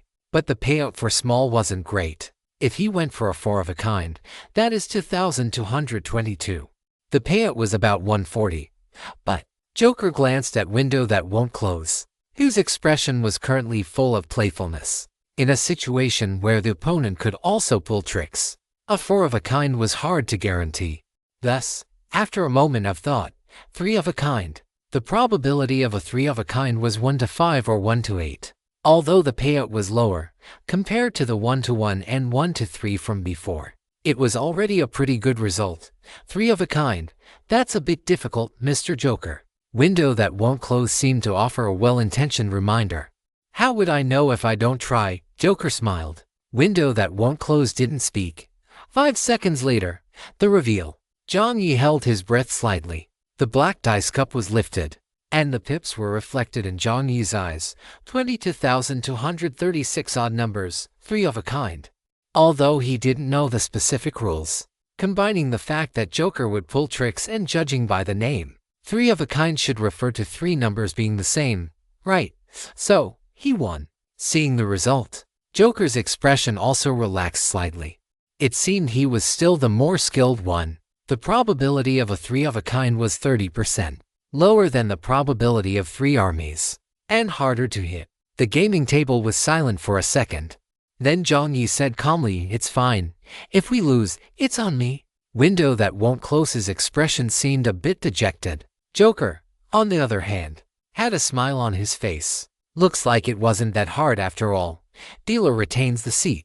Window that won't close said gloomily. After changing the dealer, the cards were pushed back to start over, still with 3 chances. After announcing the dealer would retain the seat, window that won't close seemed to explain. "I thought adding more dice would make it more certain. It's fine." Joker didn't comment. He felt this kid was trying to trap him, wanting him to lower his guard. So, he simply didn't take the bait. Just now, he had just brought back the 3rd die, and the opponent had used the center of gravity to turn it back, forcing him to use the hidden slot to modify it again. The 2 of them had been swapping back and forth. Now, only 1 die in the cup belonged to the casino, and all the others had been replaced with new ones. This kid's hand was only a split second slower than his. He wouldn't believe a word of this kid's nonsense now. The clown rolled his eyes inwardly, and then his voice, unexpectedly, turned somewhat hoarse. "Second round." Window that won't close didn't say anything more. He casually used his intent to place the dice from his sleeve into his inventory. The second round began. It was still the shaking of the dice. The sound of the dice rang out once again, the clattering becoming the main melody within the casino. The various voices of special existences echoed in Jiang Yi's consciousness. But Jiang Yi had no heart to listen to what they were saying. Bang! The dice cup hit the table. Jiang Yi's heartbeat skipped along with it. Player, please place your bets. In the clown's mind, the images of several dice appeared one by one. 1, 3, 5, 2. His luck this round wasn't good. The dice were relatively scattered, and there were no duplicates. It seemed he could only bet on odd or even. If his opponent were a novice like Jiang Yi, he could certainly bet on anything. But since the opponent also possessed skills just like him, his choice had to be more cautious. The clown quickly made his judgment, bet on odd. 5 dice no longer belonged to the standard gameplay of Sick Bow. At this moment, one could play odd or even. Open the dice. 1, 5, 5, 3, 1. Odd. In the second round, the clown had won again. The clown let out a long sigh of relief once more. By now, there were nearly 10 dice in his sleeves. What a troublesome opponent, having lost 2 rounds in a row. Jiang Yi's expression wasn't exactly pleasant, but he still chose not to pressure his teammate. The other party had already done his best. Just as he thought about comforting window that won't close, Jiang Yi glanced over and saw the corners of window that won't close. His mouth lift slightly. The movement was extremely fast, and the arc was extremely small. If Jiang Yi hadn't been standing right next to him at that moment, he probably wouldn't have seen it at all. In Jiang Yi's consciousness, Laudi's voice sounded muffled. Brother, this guy isn't a shill for the casino, is he? He can still smile at a time like this. Although there was certainly no need to express apologies or anything after all. It was his brother who had brought the person here. How could he still smile at a moment like this? This isn't right, is it? If he hadn't known about some of this guy's glorious deeds before, Lao Tai would have almost suspected that this guy was intentionally setting his brother up. A shill. Such a thought only flashed through Jiang Yi's mind before being quickly dismissed. Shill. He definitely wasn't a shill. The other party had been summoned by him. He had never seen such a passive shill. Besides, no matter how he thought about it, there was no reason for window that won't close to do something like this to him. Whether based on reason or emotion, it was impossible. That meant the other party still had a backup plan. Thinking of this, even Jiang Yi couldn't help but feel a headache coming on. This was just him. If it were anyone else, how many people would have a heart strong enough to play like this?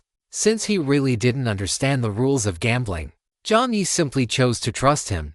If you employ someone, don't doubt them. If you doubt them, don't employ them. Besides, he was the one who brought the person here. Just as Jiang Yi was engaged in an internal struggle, window that won't close was in quite a good mood. Everything now was exactly as he had expected. In gambling, technique is secondary. Attacking the heart is primary. Winning or losing all the time would not make the opponent addicted. Only by losing at the right moment, winning at the right moment, and having just the right amount of luck and effort could one make the opponent believe that they were still in control of the overall situation. Whether playing with guests in his own casino, playing with the dealer, playing with his old man, or playing with players in the game, window that won't close had always been this way. Therefore, most people felt quite pleasant when playing cards with him. There was no sense of unreality or detachment caused by winning or losing all the time. He had originally thought the clown would be more troublesome, but he hadn't expected him to be much easier to handle than he had imagined. It seemed his old man was right. Not everyone had his level of insight. Recalling his old man's hearty laughter, as well as the way the legendary king of gamblers eventually passed away from lung cancer, window that won't close also felt like laughing. His old man was just like that. He saw everything very clearly and faced everything with composure. So much so that while other wealthy people were still using various means to extend their lives, he had already calmly accepted his own death. According to his own words, even on the path of life, he was only willing to spend it in the way he wanted. Old man, I think I've learned your mental cultivation method quite well. Window that won't close thought to himself while placing the dice cup in his hand. At this moment, whether it was the clown's illusion or not, the clown's shriveled figure hidden inside the paper box suddenly trembled, as if instinctively sensing some danger. This scene was exactly the same as when he had faced the black wooden carving back then. This feeling came and went quickly. While the clown was in a state of suspicion and uncertainty, window that won't close had already shaken the cup for the 3rd time. The same speed, the same rhythm. It looked like there was nothing unusual. The clown, while secretly on guard, quickly judged the points of the dice. And like what most people imagined, not all dice could be swapped within a certain amount of time. And it was even more impossible to do so when there was interference from the opponent. At this time, one could only try their best to remember the points of the dice. In case one of the dice was the one that had been missed and couldn't be swapped, one could still switch the points by adjusting their technique. Therefore, it was still necessary to try to judge the points of every single die. This was also beneficial for maintaining one's feel for the game. The points of the dice appeared in his mind one by one: 3, 3, 4, 5. There was still one he couldn't see clearly. The clown quickly made a judgment: 2 pairs. 2 pairs meant that among the points, there were 2 sets of identical numbers, such as 1, 1, 3, 3, 4. The payout for 2 pairs was 1 to 3 to 1, 5, although it wasn't as high as the 3 of a kind from just now. It was still a quite decent choice. According to the words of Silent Lord, this was a steady choice. After the betting sound for 2 pairs fell, in Jiang Yi's field of vision, window that won't close smiled again. This time, it was even more resolute and composed. Guanbushang smiled. Very well. The player has placed their bet. The final syllables rose and fell slightly, carrying a rather subtle tone. In the end, it still aligned with his expectations. Mr. Joker didn't seem to notice that even the odd numbers in the previous round were gifted to him. Size and parity were not what mattered. What mattered was that, through step-by-step enticement and performance, he had steered the guy toward choosing relatively conservative options, ensuring that in the third round, he wouldn't bet on 3 armies for 5 dice.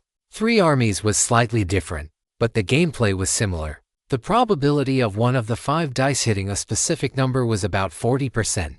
The probability of 2 dice hitting was 16%, and so on. Because the probability decreased, the payout for playing 3 armies with 5 dice would skyrocket. But the probability was secondary. The most important point was that a leopard 3 of a kind did not kill 3 armies. In other words, combinations like 11,111, 22,222, the plays with the lowest probability and highest payout were ineffective against 3 armies. Once a player chose the 3 armies betting mode, they only cared about how many of the 5 dice matched. Even if 6 of a kind appeared, it wouldn't result in a house sweep. Conversely, when the player did not bet on 3 armies, it was assumed they would follow the standard rules. And at this moment, once a leopard number, that is, an all-around all dice showing the same number, appeared, the player's previous bets on size, parity, and straight would all be swept by the house sweep. In the event that all 5 dice were identical, the payout would reach a staggering 1, and if the dealer entered the game at this moment and also specified a number to bet on, that is, designating the dice combination as a fixed 11,111 rather than any of the 6 repeating options, then once successful, the payout would reach 1 to 100. This was the gameplay with the highest payout he had mentioned, overturning all previous bets. A total house sweep. Player has finished betting, waiting for the cup to be open. At this moment, the red and white casino was silent. The lights became even more dazzling and focused, as if everyone had placed their attention on this dice cup. This was the charm of gambling. Even though everyone knew there must be a winner and a loser in a casino, before the result was revealed, everyone believed there was still a possibility of winning. The Joker was like this. The player was like this. And the audience was like this too. Bang open the cup. Guanbushang had never been more focused. Before opening the cup, a round of confrontation had already taken place under the gambling table. Although the Joker's techniques were troublesome, they were, at best, average. The only uncertainty was the final die. At the moment he made his move, he had originally made precise calculations, but at that instant, the Joker had also exerted all his strength to change the trajectory of that die, to the point where the final state of that die became impossible to determine. If he made another move, the opponent would also move, which would only increase the uncertainty. It was better to leave it to probability. Logically speaking, he should have felt panicked about leaving things to probability, but at this moment, a smile had already appeared on Guanbushang's face. Just as he never doubted his technique, he likewise did not doubt his luck. Under the spotlight, the black dice cup was lifted, and the dice emerged one by one under the light. The pips on them gradually became clear. In Jiang Yi's mind, the mechanical broadcast sounded. Special Entity Dreamworm is watching this scene nervously and has left a tense, mysterious babble. Special Entity Drama Master is looking forward to a dramatic twist. He has polished his eyes. Special Entity Malice. Jiang Yi swiped away the main screen. He was in no mood to listen to random nonsense right now. This was the most tense moment. The numbers became clear one by one. The first pip, the second pip. Jiang Yi had just seen the introduction sent by Guanbusheng decking about what two pairs was. And now, seeing two identical numbers, his heart went cold. But he forced himself to keep watching. 6, another 6. Jiang Yi blinked, his vision finally becoming clear. And the last two numbers appeared. 6, 6. Jiang Yi felt his throat itching. 5, 6 south. Was that two pairs? Wait, that's not right, is it? Before Jiang Yi could react, the Joker opposite him was already wide-eyed, almost shouting all around. How is that possible? Didn't that kid give up at the end? How could another 6 come out, all around? Before Jiang Yi could speak, Guanbusheng decking already smiled leisurely. Not quite, it's dice around. Beside Guanbusheng Dekwang's hand, the blue chip representing his bet had appeared on the number 6 at some point. This meant the dealer had entered the game, betting solely on 6. The all-around had become dice around. The payout had also become 1. A long chapter for New Year's Eve. Respectfully from Jiang Yi, the entire 99th subdivision. And all the readers, I hope everyone can have a full meal. Chapter 529. No French fries, 1 to 100. Jiang Yi almost jumped onto the table again. How much? Laudi also shouted in his mind. Are you saying, after all their maneuvering, bouncing back and forth between 1 to 1 and 1 to 5 payouts, just when they thought they were going to lose all 3 rounds in the final game? While no one knew what this blonde kid had done, the payout was directly flipped to 1. Although he had said it many times in his heart, Jiang Yi still had to ask, how on earth was this done? Wasn't he there the whole time? What exactly happened? Why did the payout flip to such a terrifying degree? Jiang Yi fell silent for a moment, although he briefly considered his own persona. In the face of such astronomical odds, he stopped caring about all that. 1 to 100. Is he paying us? Or are we paying them? Jiang Yi asked cautiously. He's paying us. The window that won't close chuckled. Jiang Yi Lao Tai. If Lao Tai had a physical form right now, he and Jiang Yi would surely be locking eyes, their gazes filled with pure, unadulterated confusion and absolute shock. And then it would be we're rich. We're truly rich. Jiang Yi couldn't even calculate it. If this were converted into gacha pulls, how many would it be? Wouldn't his hand cramp up from all that pulling? It wasn't just Jiang Yi who was shocked. Up in the spectator stands, the Red Fox Rudol was the one truly wearing a look of utter bewilderment. Wait a minute. Who exactly is this guy? When he first took an interest in this fellow, it was because he seemed to have no material desires, and his business dealings seemed to be based entirely on interest and hobbies. He appeared to be a suitable candidate for a middleman, fitting his own business philosophy of treating others with sincerity while strictly exploiting. No, meticulously calculating.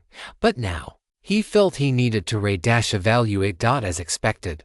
Could anyone who hangs out with Jiang Yi be a good person? A guy who could pull off 100 odds? Who knows what kind of performance he might have in business? Originally, Urda hadn't invested much effort into this guy's shop. After all, he had many branches. There was more than just the window that won't close among the human players.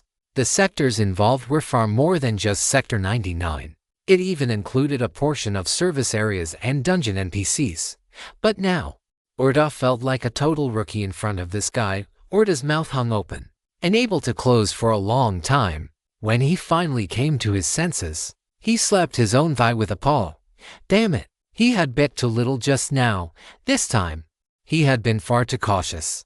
Recalling the number he had entered just moments ago, 5,000 car coins. He had originally thought this was a fairly bold choice. One had to know, he hadn't actually had much contact with Jiang Yi. Although he knew Jiang Yi was the top-ranked human player and often heard his younger brother mention the guy. In his own assessment, Jiang Yi's performance across various dimensions could only be described as highly balanced among the many players, but definitely not as someone who stood head and shoulders above the rest.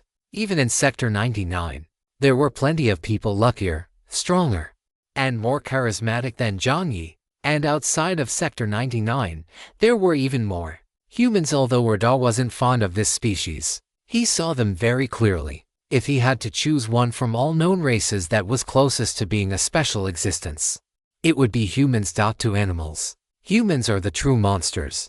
Just like what he was seeing today. The only problem was, he saw it too late.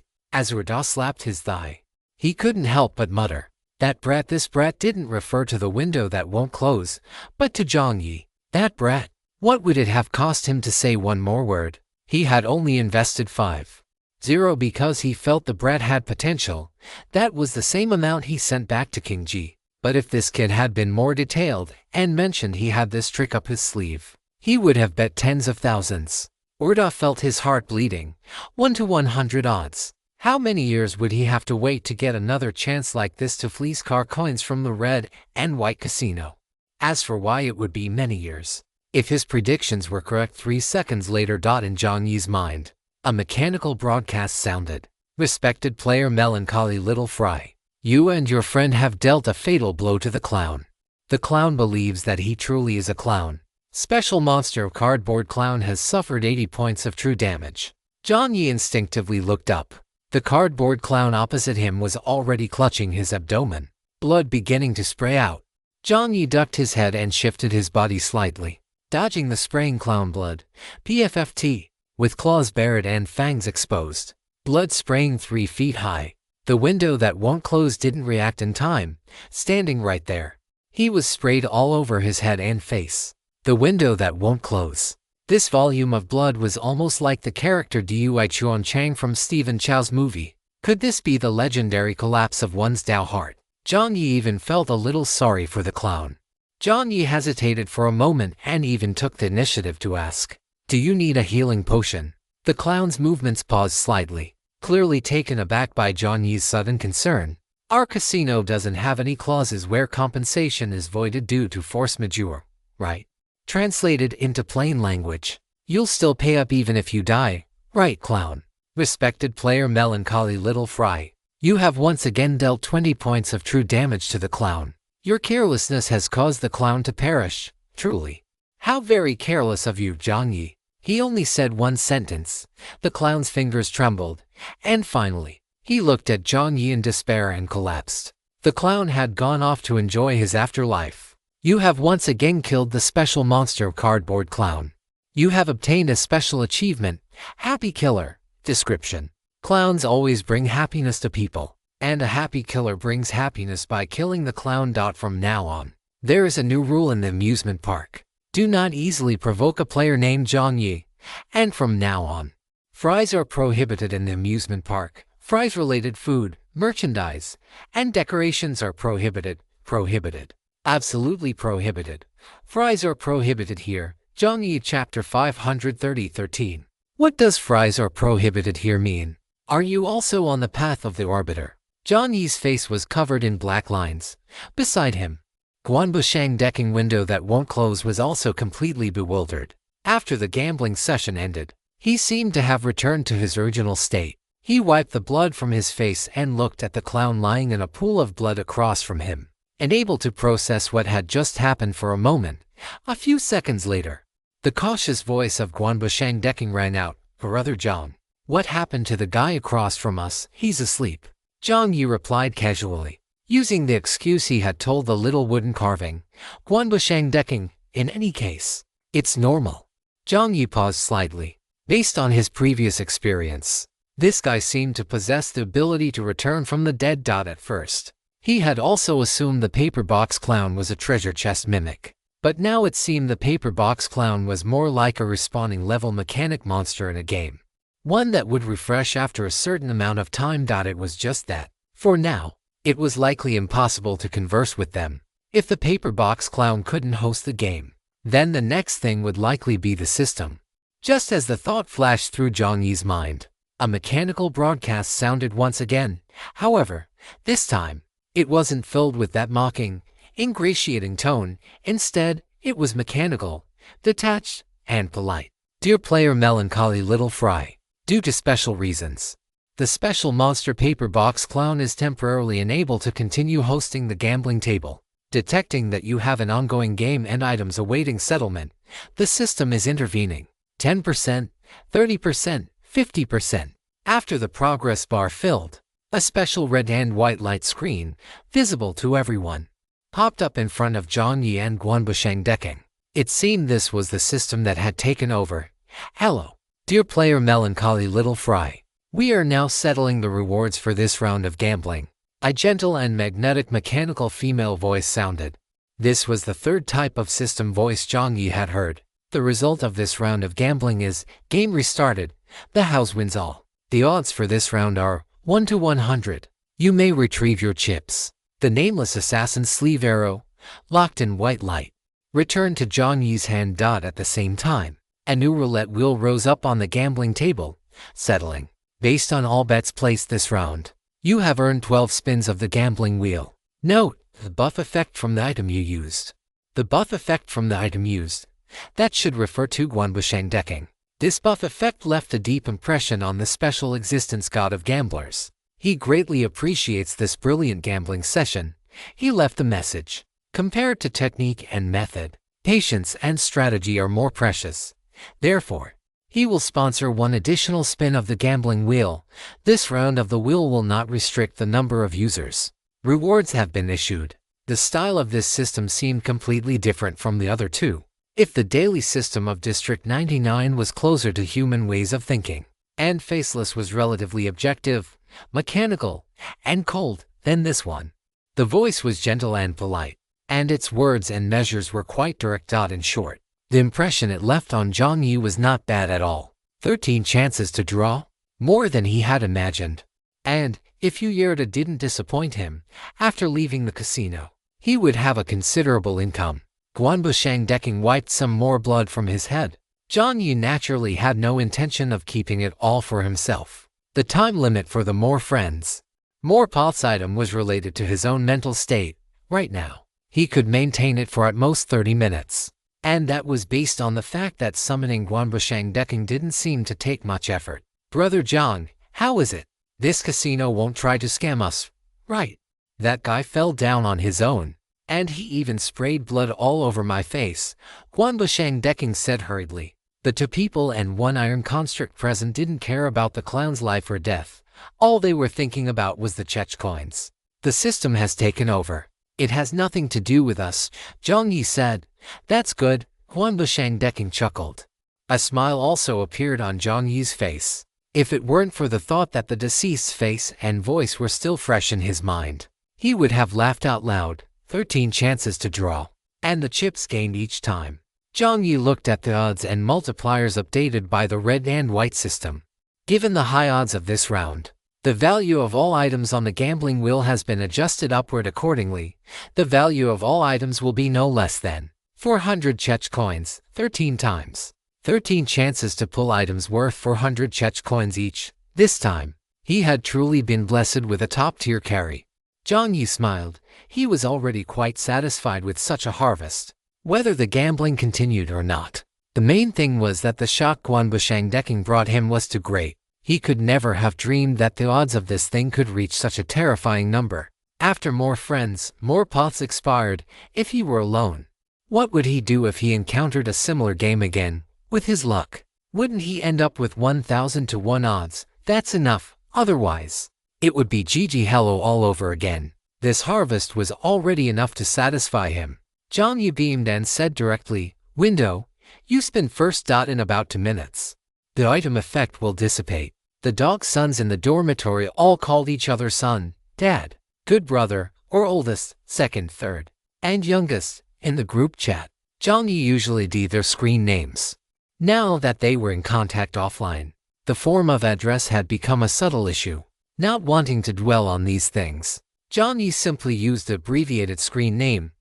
Oh, okay. Guanbusheng wasn't one to be coy, and he grinned. Thanks, brother John.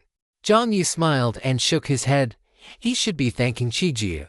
Guanbusheng looked at the roulette wheel in front of him with interest. He had encountered many of these before, but he had never encountered anything like this red and white casino. Could it be that the things Brother John triggered were of a higher grade than his own?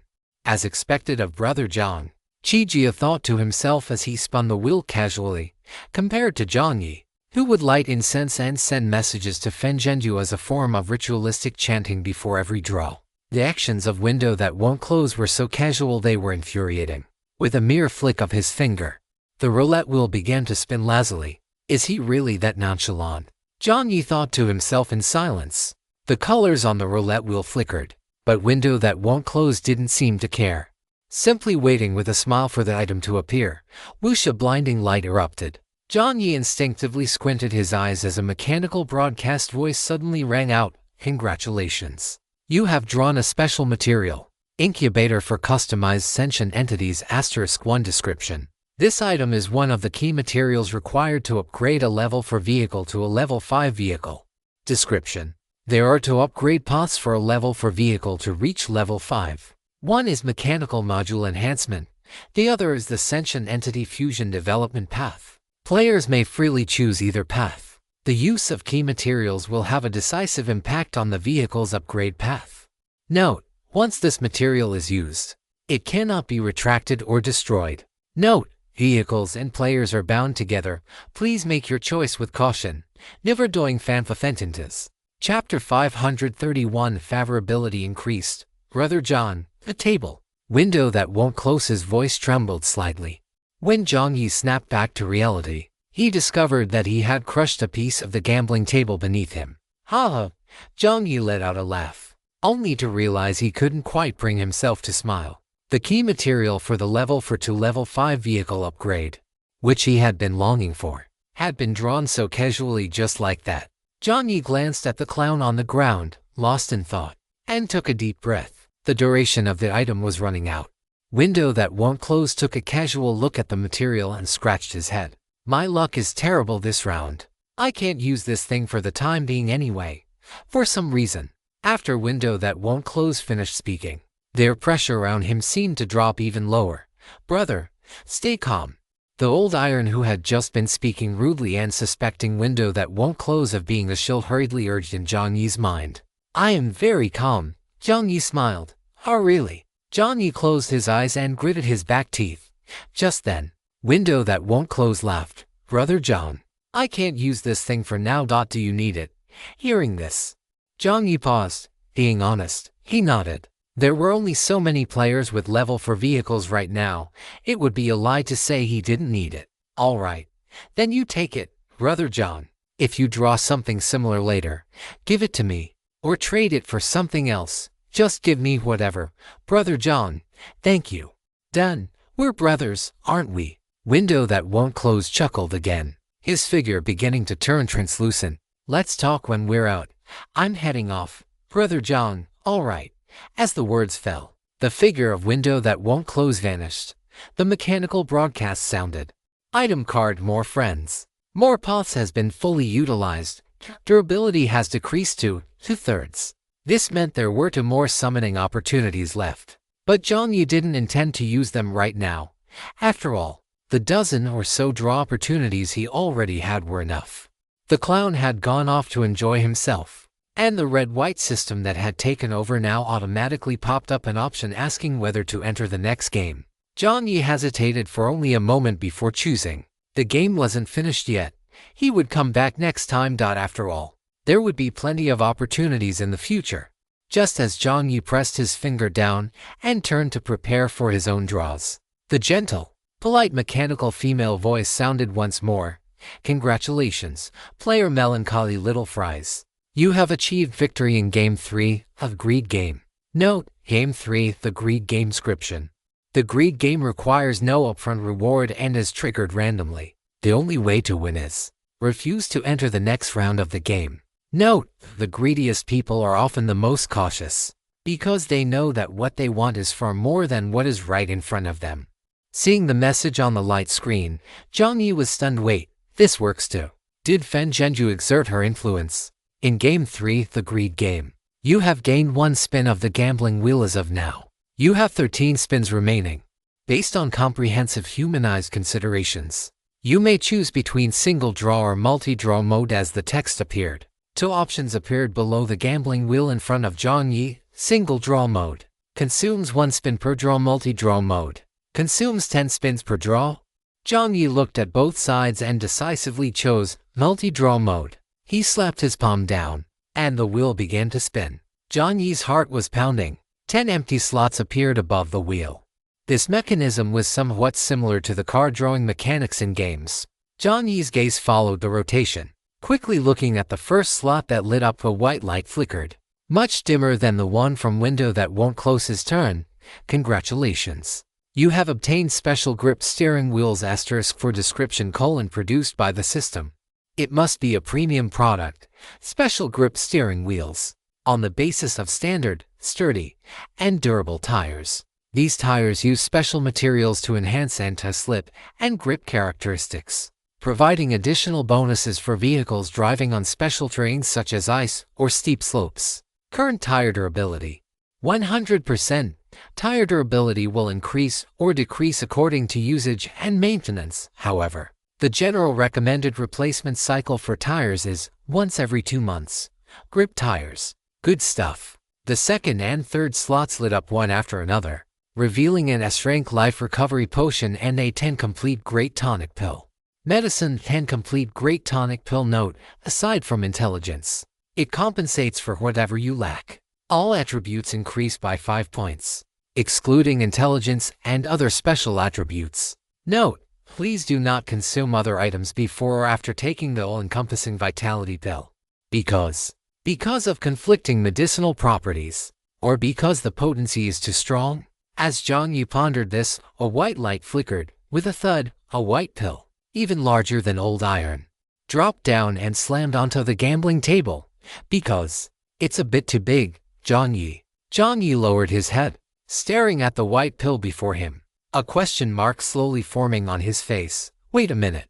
He was genuinely curious now. Who exactly makes the pills in this world? Have you ever seen medicine meant for animals to eat? Jiang Yi made a rough visual estimate.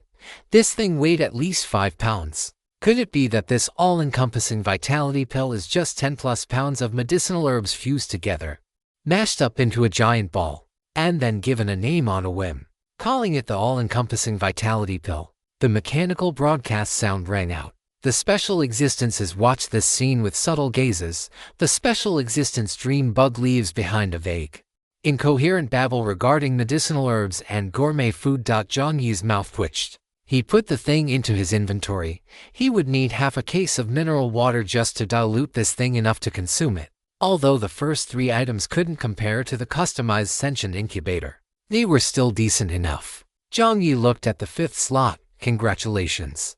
You have obtained a complete collection of premium photo albums of the special monster merchant, Master Pig. This is truly a special harvest. This is a detailed and vivid photo album. You have increased your understanding of Master Pig, and therefore, you have unlocked additional favorability. Favorability with Monster Merchant Master Pig Kong 10. Current favorability with Monster Merchant Master Pig. Favorability with Monster Merchant Master Pig has exceeded 50. Please keep up the good work. Chapter 532. The Final Draw. A heavy, full-color photo album with a cover featuring Master Pig dressed in a tang suit landed with a thud between Jiang Yi's hands. Staring with dead fish eyes, Jiang Yi engaged in a soulful gaze with the Master Pig on the cover. Just as Jiang Yi's fingers tremblingly touched this incredibly bizarre photo album, in the air, a low and magnetic voice rang out. Oink oink. Master Pig let out a grunt. Jiang Yi anvil. Inside the red and white casino, the special existences were also silent for a second. This low, magnetic, rugged yet coquettish pig grunt had clearly left everyone speechless. Jiang Yi only had one thought right now, thankfully. The item effect of more friends. More paths had less than half an hour left. He dared not imagine what it would look like if other players saw him holding this thing. Why does this thing even have interactive features? Jiang Yi's expression almost lost control. Taking a few deep breaths, his face twisted, and Jiang Yi shoved both this thing and the giant pill into his inventory. If the cover was this explosive, he truly dared not imagine what was inside. Brother, don't speak. Jiang Yi directly rejected Old Iron's attempt to speak.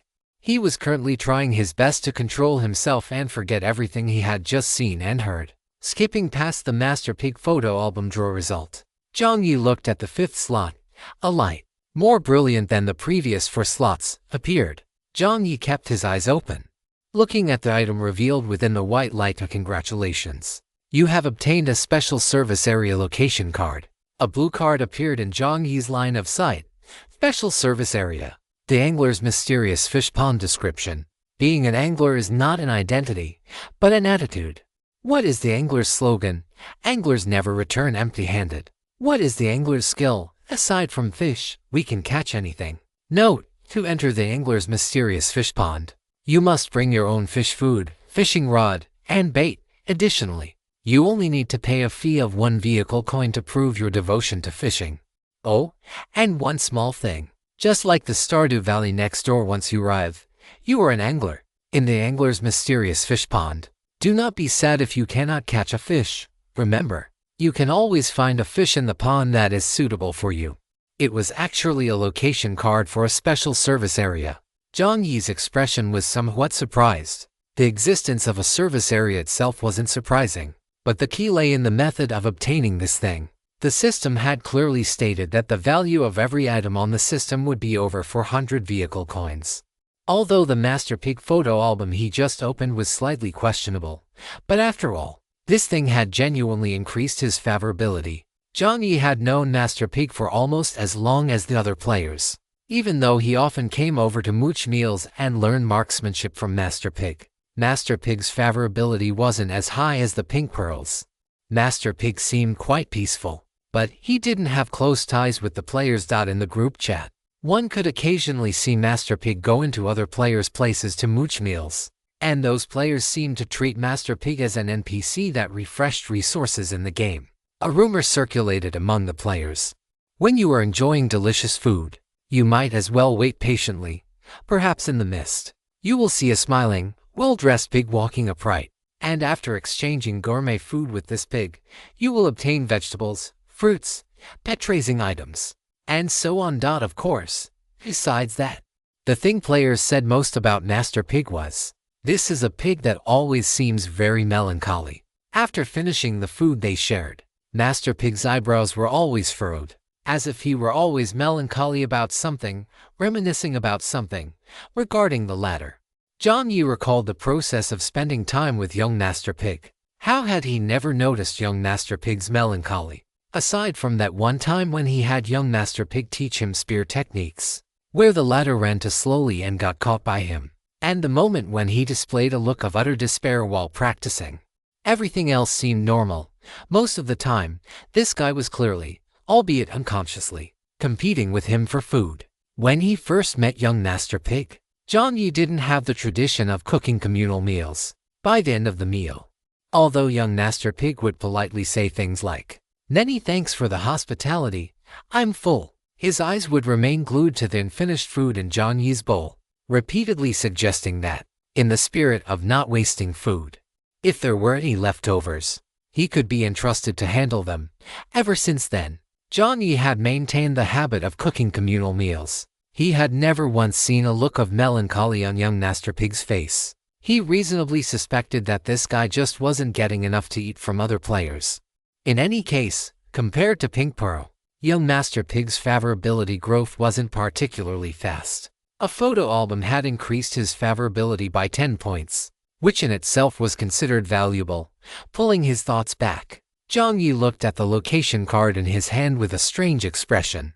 Perhaps there would be quite a harvest in this service area. Fishermen never return empty-handed. This slogan alone was enough to set his imagination running wild. Pocketing the location card, Jiang Yi continued to look at the row of supplies below.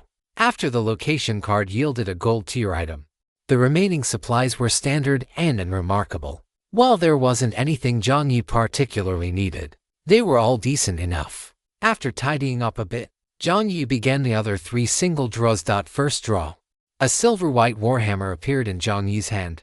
Congratulations. You have obtained a silver tier weapon, Z2-1 warhammer descript. Anything produced by the system is a masterpiece. Description: this is a small to medium-sized warhammer, quite friendly to monsters or human players of certain builds.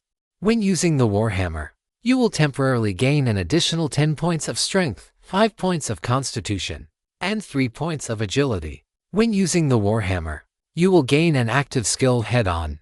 When you aim the Warhammer at an enemy's head, you will gain an additional 10% accuracy bonus. Note, your head might be hard, but my hammer isn't made of dough. Jiang Yi swung the hammer around casually. It was quite lightweight to use, but it still didn't quite fit his combat habits. Clicking his tongue, Jiang Yi decided to organize his supplies later and list a new batch on the Yangwang trading platform. For the second draw, the wheel spun and, under Jiang Yi's gaze, stopped in a certain sector.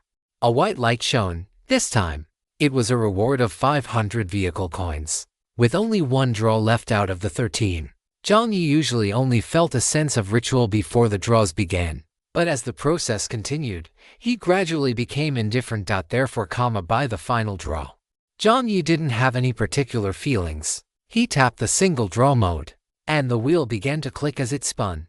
10 seconds later, it stopped in a white area. A brilliant golden light appeared. As the light emerged, for some reason, Lao Tai suddenly felt his scalp tighten. Before he could even think about why, he heard Jiang Yi let out a soft exclamation.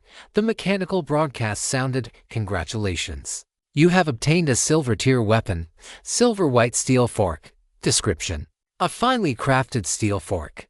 The maker's name has been lost in the long journey of the highway, but it remains a highly useful weapon. When using the steel fork, you will gain a 5% strength bonus and a 3% agility bonus. Due to the maker's characteristics, you will become somewhat irritable when using the steel fork. Current durability of the steel fork. Due to aspect ratio issues, the head of the Godfather right above, and the lower body of the sunflower baby and the small wooden carving below were cut off. Everyone can head over to the book circle to take a look. Chapter 533. It's over. The final light faded, and a silver white steel fork appeared in Jiang Yi's hand. The fork was about 1.3 meters long, significantly shorter than Red Moon, but extremely similar to the steel forks of the past. Under the gaze of all the special existences, for the first time, a truly brilliant smile appeared on the face of Jiang Yi. He usually showed almost no emotional fluctuation in their eyes. On the young man's fair face, the corners of his mouth curled up, and his eyebrows and eyes bent along with them, as if he were happy from the bottom of his heart. Special Existence Painter has cast a gaze of attention upon you. They feel a slight sense of pleasure and have sponsored you 10 vehicle coins. Received a new sponsorship again. Jiang Yi only glanced at it briefly before refocusing his attention on the item in his hand. Although this was only a silver tier weapon, although he already possessed quite a few other powerful weapons in his hands at this moment, there was no denying that nothing had ever made his heart race quite like this thing. Jiang Yi's mouth curved upward as he gripped the steel fork. The silver-white fork fit his grip perfectly, and at the top of the fork, there was a circle of red patterns. It looked a bit like a combination of a regular steel fork and some more specialized weapon, like a trident, making it look even more aesthetically pleasing. Jiang Yi suppressed the wild joy in his heart, while Lao Tai felt his entire metallic body go numb. It's over. This thing is back. Not only is it back, but it has also evolved. Why the hell does it have an extra berserk buff now? Thinking back to the scenes of Jiang Yi using a steel fork to poke his head in the past, and then considering that this thing would make the user angrier the more they used it, Lao Tai already felt his metal skin starting to tingle. "Brother," Lao Tai's voice rang out weakly, carrying 3 parts sheepish laughter, 3 parts intimacy, and 3 parts flattery. Jiang Yi hummed, in a very pleasant mood. "Brother, I think I've been performing quite well lately, haven't I?" Jiang Yi hummed again. So, what about that? We'll talk once we're out." Jiang Yi placed the steel fork into his inventory and finished preparing all his supplies. An invitation for Game For popped up in front of him, but Jiang Yi merely noted the name of Game For before clicking to exit. Game For King's Game. Jiang Yi had heard of the King's Game, but he had no idea how the rules of this thing might change in a god-forsaken place like this. He didn't want to continue taking risks. He was reckless, sure, but it was clear that the red and white casino was still quite difficult for him at his current level. There was no need to be impulsive. He was already satisfied enough with his current gains. After clicking exit, Jiang Yi looked around the casino one last time. deeply memorizing every sound in the vicinity. A white light enveloped him, and 5 seconds later player has logged out stilled. A cold wind blew past.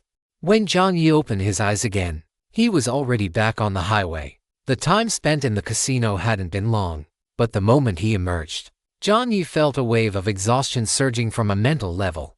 Jiang Yi closed his eyes for a moment, and with a thought, he took a bottle of orange juice from his inventory. As the cold liquid slid down his throat, he felt a bit more clear-headed.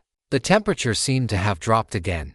A cold wind whistled by, and everywhere he looked, there was only the brown of the wasteland and the white of the ice fields. Jiang Yi took a moment to recover. Just then, the main screen flickered, and a message arrived in his private chat channel. Jiang Yi opened the message. It was indeed the familiar avatar. Window that won't close. Peeking window that won't close. Brother Jiang, are you out? Jiang Yi collected the empty orange juice bottle, turned around, and walked toward the forklift. He stepped up, pulled out the chair, and placed his sunflower treasure in front of him. Jiang Yi slumped over the table, feeling a bit listless as he said, "I'm out." Even though he was wearing the Z3007, for some reason, Jiang Yi felt a chill running through his body. After spending 2 hours in the red and white casino, Jiang Yi discovered that his mental energy seemed to have been significantly depleted. Could it be that perceiving and hearing the voices of those special entities also consumes mental energy? In Jiang Yi's status window, the attribute under mental had dropped to 35 points, and his health attribute had changed to 70. Health value, 63. Note: this strength life recovery potion has increased your maximum health limit. Your current maximum health is 95. However, your body currently suffers from multiple injuries. Especially in the mental domain, you require a full body checkup and mental healing. Jiang Yi pursed his lips, lowered his gaze, and replied, "What supplies do you need?" Jiang Yi was referring to what supplies were needed to trade for the custom intelligent incubator. Window that won't close. Just give whatever you think is fair, Brother Jiang. Jiang Yi only glanced at the message before his finger tapped on the previous message again. Quote, "Melancholy little French fry. What supplies do you need? Melancholy little French fry." After typing the number 1, Jiang Yi felt his forehead begin to burn with heat. The person on the other end, window that won't close, couldn't tell that anything was wrong. Brother Jiang's replies were always concise. Seeing that Jiang Yi insisted, window that won't close scratched his head, looked at his own truck, and said then, "How about 300 units of refined steel and for special wheel hubs?" "Okay," said. Still a very brief reply. A white light flashed, and a pile of materials was transmitted in front of window that won't close. Besides the steel and wheel hubs, there were also 40 vehicle upgrade cards. So many. "Yeah, thanks for this time. If you need any supplies later, just say so." After saying that, Jiang Yi closed the chat box. On this side, the custom incubator was also transmitted over. The value of the custom incubator was definitely higher than what he had sent over. But Jiang Yi didn't like to haggle in trades. Plus, feeling as though his brain was about to be scorched through, he ended the chat. The main body of the custom intelligent incubator was a deep blue chip, identical to the components Jiang Yi had seen inside phone backplates when he worked part-time at a digital products store. Jiang Yi forced himself to stay alert, examine the item, and then reopen the main screen to find the upgrade materials section. System. Jiang Yi's voice had become extremely hoarse. Detected that the player's current health value has dropped significantly. It is recommended that the player seek medical intervention immediately. Detected that the player's supplies have met the requirements for a vehicle upgrade. Would you like to proceed with the upgrade now? Ignoring the first notification, Jiang Yi clicked. This upgrade will affect the vehicle's upgrade path and nature. Do you confirm the use of the key material? Custom Intelligent Incubator. Jiang Yi clicked yes again. Understood. Materials have been filled. As the text appeared, the vehicle once again turned into a semi-transparent mode in front of Jiang Yi, and the main screen updated the vehicle layout and key modules. A white light enveloped the vehicle, moving toward the steering wheel in the forklift's driver cabin. Near the slot where old iron was embedded, the chip was inserted. Custom Intelligent Incubator has been embedded. At the same time, 2,000 vehicle coins were deducted from Jiang Yi's storage card. Most of his materials were cleared out. The duration for this upgrade is seeing this time. Jiang Yi didn't force himself to stay awake any longer. He found the fox's avatar in his private chat channel and sent a message saying he would come find him at 7 in the evening.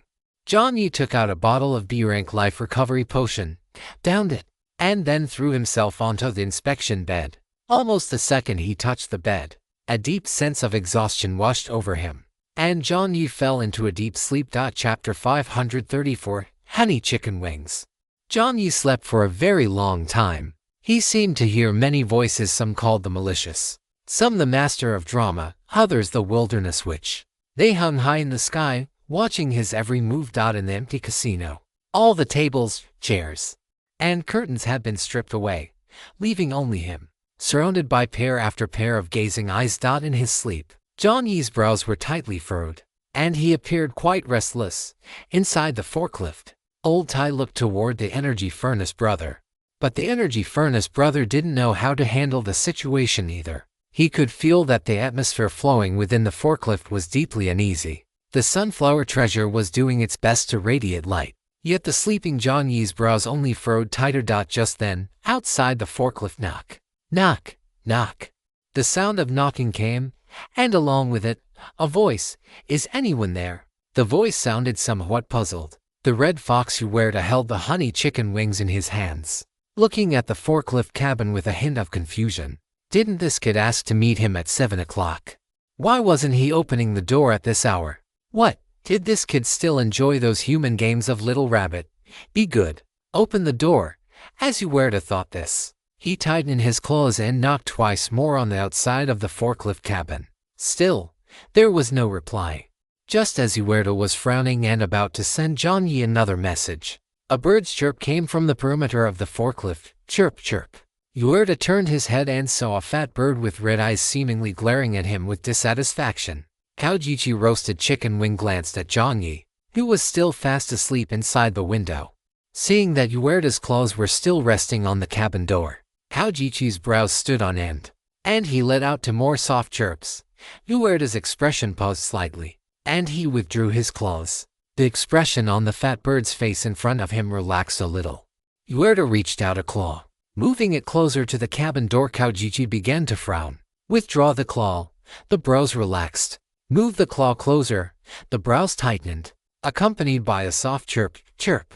Although Yahello didn't understand bird language, this chirp was surely not a compliment. After repeating this a few times, Yahello grasped the pattern and began to tease the bird. They say foxes are the natural enemies of birds for a reason. After a few more times, Kaojichi felt his facial expressions were about to lose control. One moment relaxed, the next in a state of combat. After a few rounds, Kaojichi felt a bit dizzy. The speed of Kaojichi's wing flapping slowly began to decrease. There was no help for it. The food was too good, and he was a bit chubby. After doing this a few times, he was actually panting. Kaojichi looked displeased, but the fox opposite him burst into laughter. Silly bird, Kaojichi. Yahello laughed heartily. He hadn't expected such a clumsy creature to be around this kid. Yahello turned his hand and took out the honey chicken wings from the basket. The scent of the honey chicken wings caught Kaojichi's attention. His eyes went straight, and he swallowed his saliva. Just as Yahello intended to continue teasing the silly bird, creak forklift door opened. Yahello instinctively looked up. The forklift door opened a crack. The person inside was draped in a short trench coat. It seemed the heater was on inside the forklift, and the warm air blowing out made one's nose feel a bit itchy. Jiang Yi seemed to be curled up, his face shrouded in shadow. The wind outside the forklift made the former feel slightly uncomfortable. So Jiang Yi took a step back and said in a hoarse voice, "You're here. This kid is sick." That was Yahello's first reaction. As if seeing something rare, Yahello rested his claws on his chin and smacked his fox lips. "You're sick." Jiang Yi didn't answer directly, but paused for a moment before saying, "If you don't come in soon, you'll really get sick." The wind outside was very cold. Jiang Yi estimated the temperature had dropped by about another 5 degrees. Yahello shrugged. "Then I'm coming in." Jiang Yi made room, turned around, and walked to the table, closed the door. After saying that, Jiang Yi went to the water dispenser on his own and poured himself a cup of water.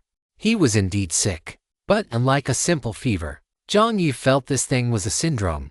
Aside from his elevated body temperature, Jiang Yi's greatest sensation was that his head felt as if it had been drilled by an electric drill.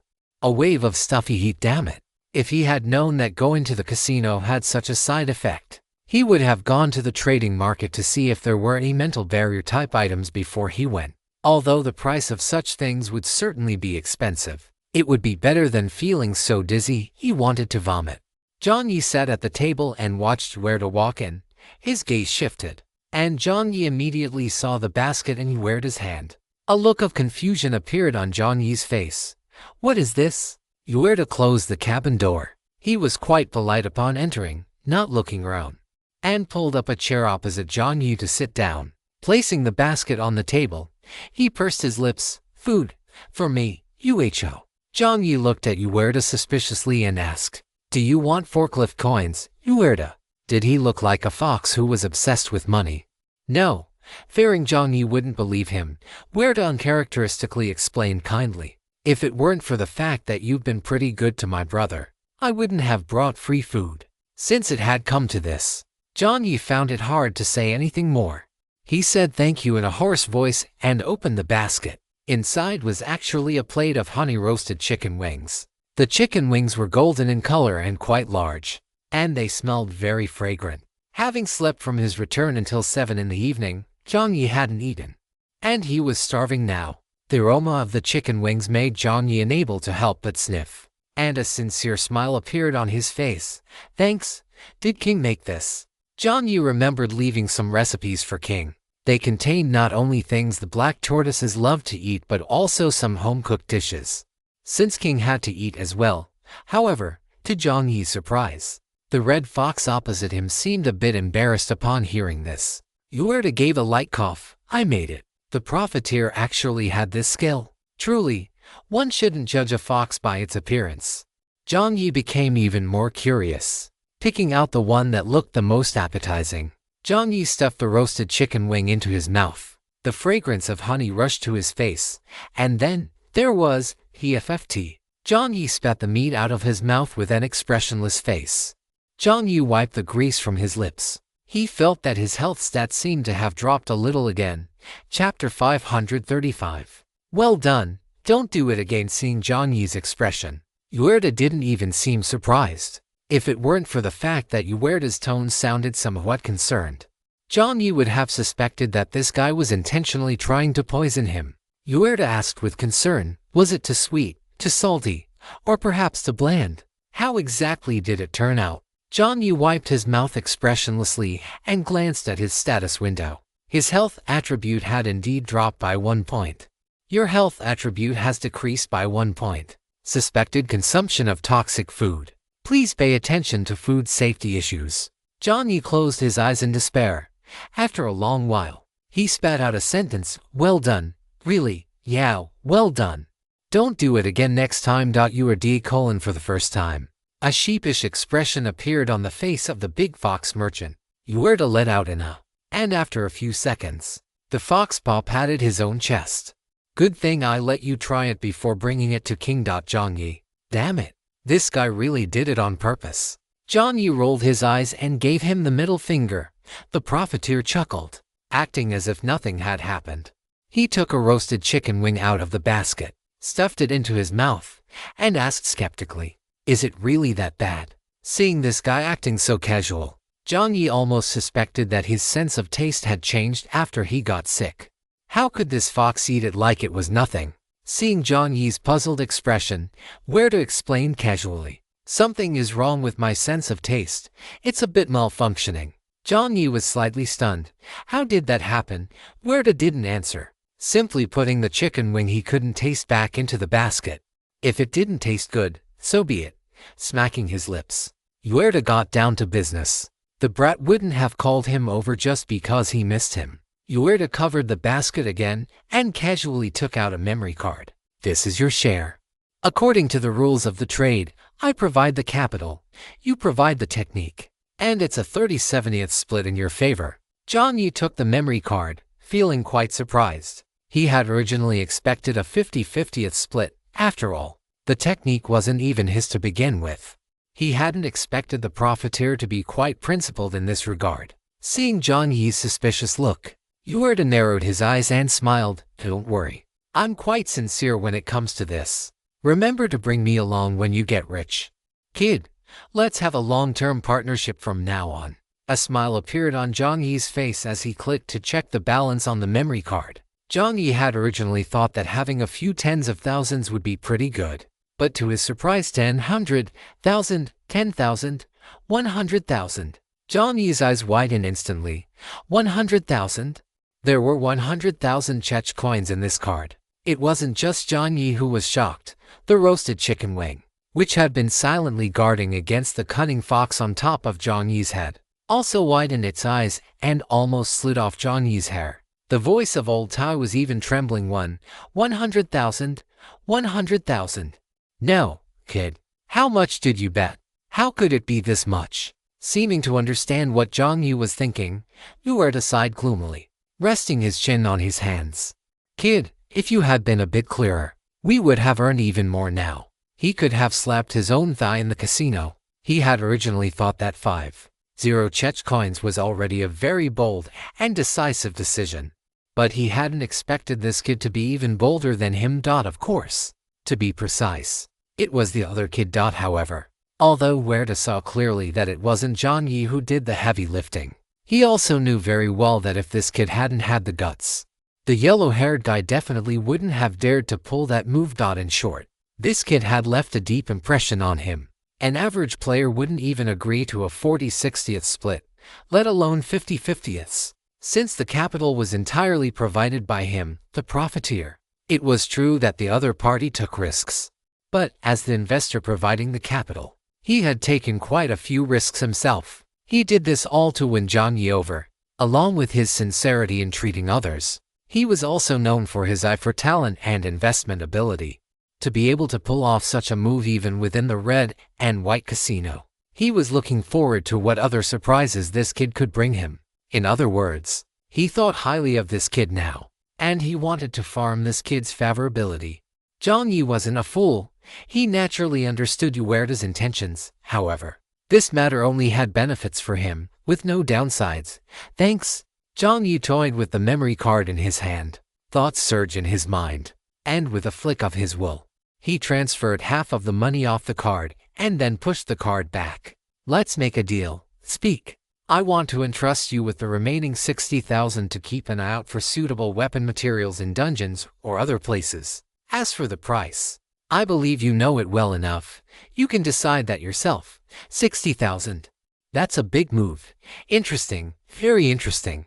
A human player actually entrusting him to do things. Jiang Yi smiled slightly and took out 60 vehicle coins to place the commission. To say nothing of players. Even ordinary monsters wouldn't have this kind of capability. Yahello teased him a bit before accepting it. As for how this guy knew he could walk within the instance dungeon, the image of the yellow-haired man flashed through his mind, and Yahello clicked his tongue. All right. The loot has been divided. Yahello stood up, brushed the non-existent dust off his body, and seeing Jiang Yi's cheeks slightly flushed, he hesitated for a moment before taking a pill out of his pocket. Jiang Yi looked up. This is a pain relief pill. Mental exhaustion cannot be recovered just by taking life restoration potions. Besides, your current state isn't suitable for going to Dave's cabin. The spiritual energy there is too dense for you right now. It would be poison instead. Go to a hospital or a corresponding pharmacy. While he was speaking, Jiang Yi felt his migraine starting up again. He closed his eyes for a moment, took the pill, and gave a soft grunt of acknowledgement. All right, I'm leaving then. Jiang Yi swallowed the pain relief pill right in front of the fox. Compared to the pills provided by the system, the taste and size of this pill were simply moving. As the pill went down, a mechanical broadcast sounded. Congratulations. Monster Merchant Red Fox Yahello's favorability toward you count 1. Red Fox Yahello's current favorability is, compared to other monsters. Yahello's favorability was pitifully low. In stark contrast, judging by his appearance, this guy was practically the most enthusiastic type among the monsters.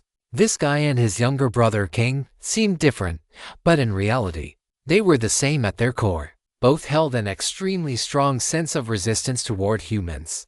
And because of his identity as a merchant, Uerda's resistance was even more intense. Muttering to himself, Jiang Yi felt his throbbing head improve significantly after taking the painkiller. And he felt a bit more energetic. Wait a bit. It's 7 o'clock in the evening. Eat before you go. Take some for King as well. If you don't want to poison your good brother, throw those chicken wings into the stove. This meal Piggy Young Master's photo album. Chapter 536. He is cooking 7:30 in the evening. The fog around the forklift was getting heavier. This wasn't the fog from the sides of the road spilling onto the highway, but rather the result of the temperature dropping too rapidly, causing cold mist to emerge from both sides. The temperature had dropped again. In the group chat, the players were gradually beginning to show signs of wailing everywhere. Player Starry Night Sparkle. Damn! The temperature dropped 15 degrees in one day. Player Starry Night Sparkle soybean face runny nose. Emoji. Player Teacher G help me graduate. To the one above. You must be a kid from the north. In the south, a 15-degree drop in a day is perfectly normal. Player Teacher G help me graduate. Grinning Player Starry Night Sparkle, crying I'm from Hainan. Player Teacher G help me graduate. That's truly helpless. Good news. It's from the south. Bad news. It's a bit too far south. Player Teacher G help me graduate. Stock up on electric blankets, thick quilts, and things like that. It wasn't just Starry Night Sparkle. Most people were actually quite unaccustomed to the sudden drop in temperature. They had originally thought that although the scene had changed, the cooling wouldn't happen within a single day. Unexpectedly, they had still overestimated the bottom line of this game. The current temperature was already only around 10 degrees. 10 degrees was already a temperature approaching winter. And those players who had hoped to find some cold weather supplies today were destined to be greatly disappointed. Let alone cold weather supplies. Apart from a wave of monsters appearing on the highway today, not even a few treasure chests had spawned. Quite a few players even opened up heat relief items like sandals, flip-flops, and cooling oil. In the trading market, the price of cold weather supplies was rising all the way, just as everyone was wondering when the big shots would step in to save the masses. Suddenly, a player sent a message in the group chat. Player Dog of the Forest Farm, everyone. If you need cold weather supplies, you can come to my shop with absolute good goods. Originally, the players thought this was just another shop that liked to hoard goods and would definitely sell them at high prices. But they clicked to enter the homepage. Entering the A Absolute Good Goods shop. Forge in Heavy Quilt * 19/20. 5 vehicle coins each or 20 vehicle upgrade fragments plus some basic supplies. Constant temperature electric blanket * 10/10. 10 vehicle coins each or 30 vehicle upgrade fragments plus some basic supplies. Low power sun style heater 10/10. 15 vehicle coins or 50 vehicle upgrade fragments plus some basic supplies. Power card 20/20. 2 vehicle coins each. Note: power cards are rule-based items. Each power card can provide power for all items inside a basic vehicle for one day. Some high-power appliances may require more power. Water heated blanket 5/5. 12 vehicle coins or 35 vehicle upgrade fragments plus some basic supplies. The prices of these items were actually quite normal, although they couldn't compare to the prices of supplies before the scene change. Compared to the prices of other players, they were already considered quite affordable. Many players were skeptical at first, but soon, upon seeing the useful supplies, they quickly chose to trade for the items. They were very clear now that as the temperature dropped further, the prices of these things would only get higher and higher. However, the next second, Player Dog of the Forest Farm, everyone rest assured, I will not raise the prices. Player Dog of the Forest Farm, smiling. After Dog of the Forest Farm finished saying this, the messages from players in the group chat refreshed rapidly. Player Antarctic Escaped Mushroom. Well, did Yelwan open a branch store? Player Antarctic Escaped Mushroom. Thumbs up Dog of the Forest Farm. Thank you, Big Shot. Player Cherry Cheese. Many thanks, Big Shot. Following the transactions of numerous players, the popularity of AA Absolute Good Goods as shop soared, climbing all the way to the top for on the shop leaderboard, trailing only Everlasting Department Store. Shop that treats people with sincerity, and Materials Shop. Everlasting goes without saying, it is naturally the shop of the server's top 1 player. Melancholy Little Fry. shop that treats people with sincerity belongs to player Enclosable Window, who is rumored to have found a connection with a certain monster merchant, thus securing a rich source of goods. Materials Equipment Shop is the shop of player Endesu, primarily dealing in the sale of various basic materials, as well as custom orders for high-tier materials or equipment. I have to say, I don't know if it's due to the influence of the big shot Little Fry, but the shop names in their 99th subsector are getting simpler and more rustic one after another. At a glance, one might think they were at a rural village market.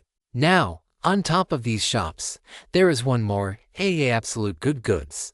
Judging by the name, it seems to be a notch more high-end, but compared to the name, this player's ID is even more haphazard. Perhaps because of the frequent trading, everyone naturally developed the idea of getting close to and currying favor with the big shot. A player who can produce so many items at a time like this is, of course, a big shot to ordinary players. Player Antarctic Fugitive Mushroom, Dog of the Forest Farm. Big shot, your shop name and your ID are truly rustic. How could an average player name themselves Dog after sending the message? Antarctic Fugitive Mushroom didn't really expect a response from the big shot, as Little Fry had left them with the impression of being quite cold and aloof. Unexpectedly, Dog of the Forest Farm seemed quite easy to talk to. Dog of the Forest Farm, I was previously in the Kari Country subsector. After saying this, Dog of the Forest Farm paused for a second and sent a bitter smile emoji. Antarctic Fugitive Mushroom, it's over. I stepped on a landmine. After Dog of the Forest Farm sent that sentence, the players in the group chat instantly felt awkward. The big shot's underlying meaning was that he used to be a puppy within the Kari Country. It's no wonder people say the former Kari Country didn't act like human beings after the subsectors merged. These players almost never spoke in the group chat. As everyone gradually began to communicate, they learned that in the Kari Country subsector, if a puppy wanted to speak in the group chat, they had to hand over vehicle coins. As for the trading hall, that was something that had nothing to do with them. Once their items were obtained, they would be snatched away by people from the upper-level corporations. For them, the trading hall was just a display piece. Not only that, besides the exploitation of their supplies, they also heard that some players even lost the right to name themselves. The highway game allows players to change their nicknames. After all, the player ID number is unique, and changing the nickname does not change the person behind it. Even if the name is changed, everyone can still find the corresponding player after the name change by following the previous chat history. Looking at it this way, did Dog of the Forest Farm also encounter a similar situation? Noticing this scene, player Tonight Sparkling originally wanted to the big shot's name, but thinking that the appearance of this thing was a hurt to the other party, Tonight Sparkling deleted the player Tonight Sparkling. Big shot, have you tried changing your name? Player Tonight Sparkling, there is a name change item in the system settings menu, 1 vehicle coin each. Player Dog of the Forest Farm, the status is locked. There's no way to modify it. Smile, thanks for the reminder. The messages in the group chat refreshed rapidly, but Jiang Yi did not see them at this moment. He was cooking. He had originally wanted to toss these honey chicken wings away. The Big Brother energy furnace already had a look of habit, opening its furnace cavity, ready to destroy the toxic items. However, Jiang Yi thought about it and decided to keep this thing. This thing might be useful. It should be quite good if used for poisoning. After all, this thing has both color and aroma.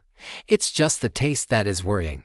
Better keep it. Chapter 537, 3 Fried Eggs. Jiang Yi set the honey-glazed chicken wings aside. To be honest, Jiang Yi's stomach was hungry, and it had already started growling. While preparing the ingredients, Jiang Yi sighed inwardly. How could one make a patient cook? Seeming to notice Jiang Yi's resentful gaze, Yuerta rubbed his nose and chuckled sheepishly. Don't worry, this meal won't be eaten for free. Jiang Yi took the pork tenderloin out of the refrigerator to thaw. As he placed it down, Jiang Yi silently thought, hoping that young Master Pig wouldn't be attracted by the aroma. When young Master Pig was around, Jiang Yi would avoid making food related to pork. After all, letting a pig eat pork was a bit too cruel. And what was even more cruel was that Jiang Yi thought about it seriously. Based on his understanding of young Master Pig, perhaps this guy would really drool over pork. Jiang Yi, while thinking, Jiang Yi took fresh pineapple out of the fruit bag that young Master Pig had given him.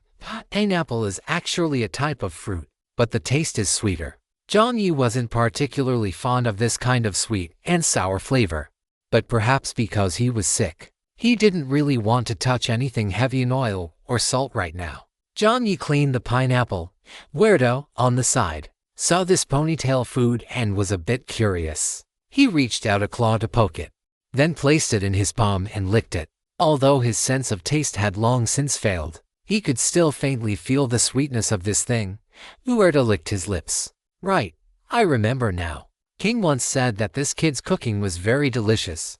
At that time, I was too jealous. So much so that I subconsciously didn't take it too hard. Jiang Yi glanced at Weirdo and casually cut some fruit, placing it on a plate. Another half an hour, that long. No wonder you humans are so fragile. Processing food actually takes half an hour in the wild. Half an hour is enough to be hunted several times over. Jiang Yi chuckled, not bothering to answer. You had better remember the look on your face right now. Jiang Yi used to wonder who King learned her cooking skills from. It was as if the child had never really eaten a proper meal in her life. Now, Jiang Yi understood. The source was none other than this red fox, Weirdo, who had never even eaten a pineapple before and was currently wearing a look of curiosity while pretending not to care. Jiang Yi shook his head with amusement. After preparing the fruit slices for his guest, he soaked the rest in salt water so it wouldn't sting the mouth when eaten. Of course, the fruit here seemed slightly different from that of the real world, so Jiang Yi made the salt water very dilute to avoid ruining the fruit's natural, crisp sweetness. After setting the pineapple aside, Jiang Yi took out 2 small pieces of green and red bell pepper. Foxes were not fans of chili peppers. The mere sight of these 2 items caused Weirdo's tail to curl up, and he subconsciously took a step back, with the pineapple handled. The pork loin had finished thawing. Jiang Yi flipped his right hand, and the black iron dagger appeared in his palm. The dagger felt cold to the touch, and most importantly, it fit Jiang Yi's grip perfectly. With a flick of the blade, he sliced the loin into uniform small cubes. After finishing the prep, Jiang Yi thought for a moment. He opened the private chat channel. Melancholy little fry, do you have any more black pork? The other party seemed busy. After waiting for a minute, the private message finally flickered. Thunder Z, I'll go farm 1. Melancholy little fry. The current amount of pork should be enough to treat Weirdo, but if he wanted to make grilled chicken wings or sweet and sour pork, 1 plate probably wouldn't be enough for the little guy. He had better whip up something like those all-powerful restorative pills, the 5-pound kind. A giant pineapple meat monster. As Jiang Yi cut the pork loin into small cubes, in Weirdo's eyes, Jiang Yi was like a magician, pulling one bottle after another from his inventory, light soy sauce, cooking wine, salt, and black pepper. Mixing them together. The air inside the forklift began to grow heavy with scent not exactly good, but not exactly bad either. After mixing the marinade, Jiang Yi cracked a few eggs into it with one hand and added starch. As he turned around, he caught sight of the big merchant's uncharacteristically clear eyes. Weirdo blinked. Seeing Jiang Yi's gaze, Weirdo's foxtail shifted to the front. What are you doing? Jiang Yi smiled and stepped closer. Weirdo clang. A large bowl of marinade was shoved into Weirdo's paws by Jiang Yi. The liquid sloshed, nearly splashing onto Weirdo's white shirt. Stir this until it's well combined. A consistency similar to a starch slurry will do. Weirdo. Wait, why is the guest being made to cook? Jiang Yi turned around, not caring whether Weirdo had agreed or not, and continued to prepare the next dish. King was strong, so it was likely that her older brother Weirdo was decent as well. Otherwise, this guy wouldn't be able to travel through dungeons. A dungeon like the Watchtower was one thing, but within the 5 Seas, you couldn't walk around as you pleased in the 5 Seas without some real strength. Usually, seasonings needed to sit for half an hour, but he couldn't wait that long. So, he simply found something for Weirdo to do. When Jiang Yi started the stove and heated the oil, the clanging sound of stirring indeed came from the side. Although he complained, the fox was surprisingly diligent when it came to the task. For this guy to be able to cook those chicken wings the way he did despite having no sense of taste, he must have put in a lot of hard work. Thinking about the mention of having no sense of taste, Jiang Yi had a gut feeling that there was a story behind it. But since the guy only mentioned it in passing, he probably didn't want others to know. After heating the oil, Jiang Yi took a few corn sausages out of the refrigerator. He didn't intend to make the rest of the meal complicated. He heated the pan, added oil, threw in the green peppers, sliced the corn sausages, and tossed them into the pan. After frying them with a bit of salt, Jiang Yi felt it was still a bit monotonous. Jiang Yi pondered for a moment, then suddenly pulled a pack of instant noodles from his inventory. Instant noodles? Old Tai asked, puzzled. Old Tai was quite knowledgeable about human food by now and knew this was human fast food, usually only eaten when there was nothing else to eat. Yeah. Jiang Yi grunted in response. He tore open the seasoning packets and kept the noodle cake. Come to think of it, he rarely ate like this after graduating from university, and he found himself feeling a bit nostalgic. He soaked the noodle cake in hot water until it softened and loosened. Then Jiang Yi added it to the pan with the green peppers and sausages. Feeling that still wasn't enough, he simply fried 3 sunny-side-up eggs and placed them on top. Jiang Yi tossed the spatula, and the aroma began to spread throughout the forklift. Chapter 538, 5 Duck Parts. You're adding noodles to the dish? Orda asked hesitantly while stirring the marinade. Never had stir-fried noodles. Jiang Yi glanced at him. No. Orda looked at the stir-fried green peppers, fried eggs, and sausages with noodles with skepticism. For most animals, chili peppers were a source of pain, not flavor. Although Jiang Yi hadn't added many green peppers, for an animal, it was already a staggering amount. Moreover, Orda had been trying hard to learn how to cook lately. Adding a staple food into a stir-fry was something Orda was seeing for the first time. Hearing this, Jiang Yi's expression turned subtle, but he smiled.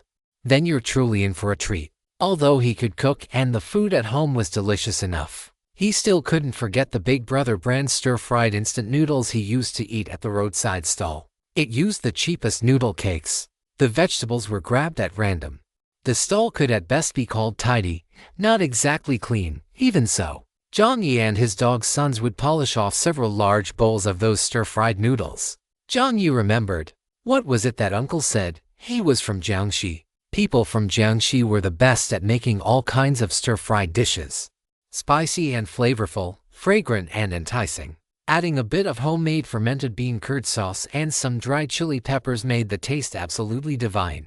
Jiang Yi thought of the boss's fermented bean curd sauce, and his mouth began to water again, and fortunately, there was none here. Jiang Yi sighed slightly, took out the Hubing chili sauce from his backpack, along with the mushroom sauce he had opened earlier. He mixed the two together and added them to the stir-fried noodles. The noodles had been blanched beforehand, so they wouldn't turn out dry when stir-fried.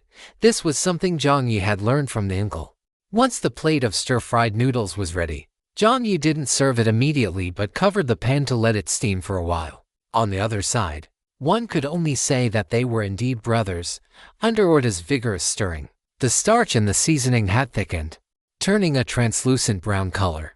Jiang Yi took the bowl and began coating the pork with the seasoning. This way, the tenderloin would be even more succulent.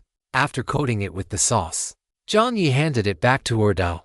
He himself used another pan, adding fresh tomatoes, sugar, white vinegar, and light soy sauce. Once the sauce was ready, he just needed to add the fried meat chunks, a plate of sweet and sour pork with pineapple, a plate of stir-fried noodles with green peppers, fried eggs, corn, and ham sausage. What next? Jiang Yi couldn't think of a suitable dish for a moment, so he simply followed Orda's lead and started making cola chicken wings. While simply prepping the chicken wings, Jiang Yi even thought, those chickens at Orda's place died in vain. Wait a minute. Do foxes like to eat chicken? Is that why Orda was thinking of preparing chicken wings for King? Thinking of this, Jiang Yi silently added a few more chicken wings. For the seasoning here, Jiang Yi prepared everything himself to avoid another case of chickens dying for nothing due to a lack of attention. When Jiang Yi was making the chicken wings, Orda watched with the utmost focus.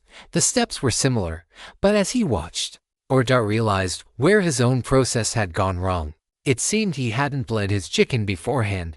Jiang Yi ignored Orda, fully immersed in his cooking. About 5 minutes later, Jiang Yi's private chat channel flickered again. Jiang Yi subconsciously thought Lighting had sent the pork directly from the sky again and was about to instinctively step away when a private message popped up. Lighting Z. The pork has been processed. After sending this, there was no follow-up, only the typing indicator. Melancholy little fries. Oh good. Thanks for the hard work. To think he had even processed it beforehand this time, that saved a lot of trouble. Lighting Z. Have you eaten yet? On the bus. Lighting Z held the sliced pork and a large pig leg, his expression somewhat hesitant. Melancholy little fries. Not yet.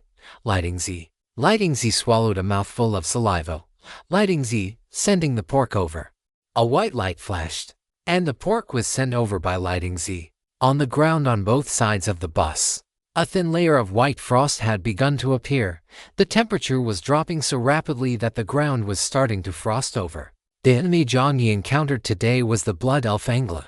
While the scene on Lighting Z's side was clearly much more violent, a large crater 5 meters wide had appeared diagonally in front of the bus, and a terrifyingly large ape lay inside the crater. The system log also displayed a kill notification. You have eliminated a Lord-level monster. Snow Mountain Giant Ape. Lord-level monster. Snow Mountain Giant Ape. Description: a lord of the snowy mountains.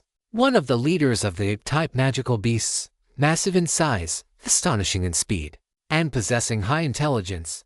Congratulations. You have comprehended a new skill, Blizzard skill. Blizzard description: after activating the skill Blizzard, your adrenaline will rapidly increase, and you will receive a stat bonus of Strength ×20, Constitution ×10, and Agility ×10.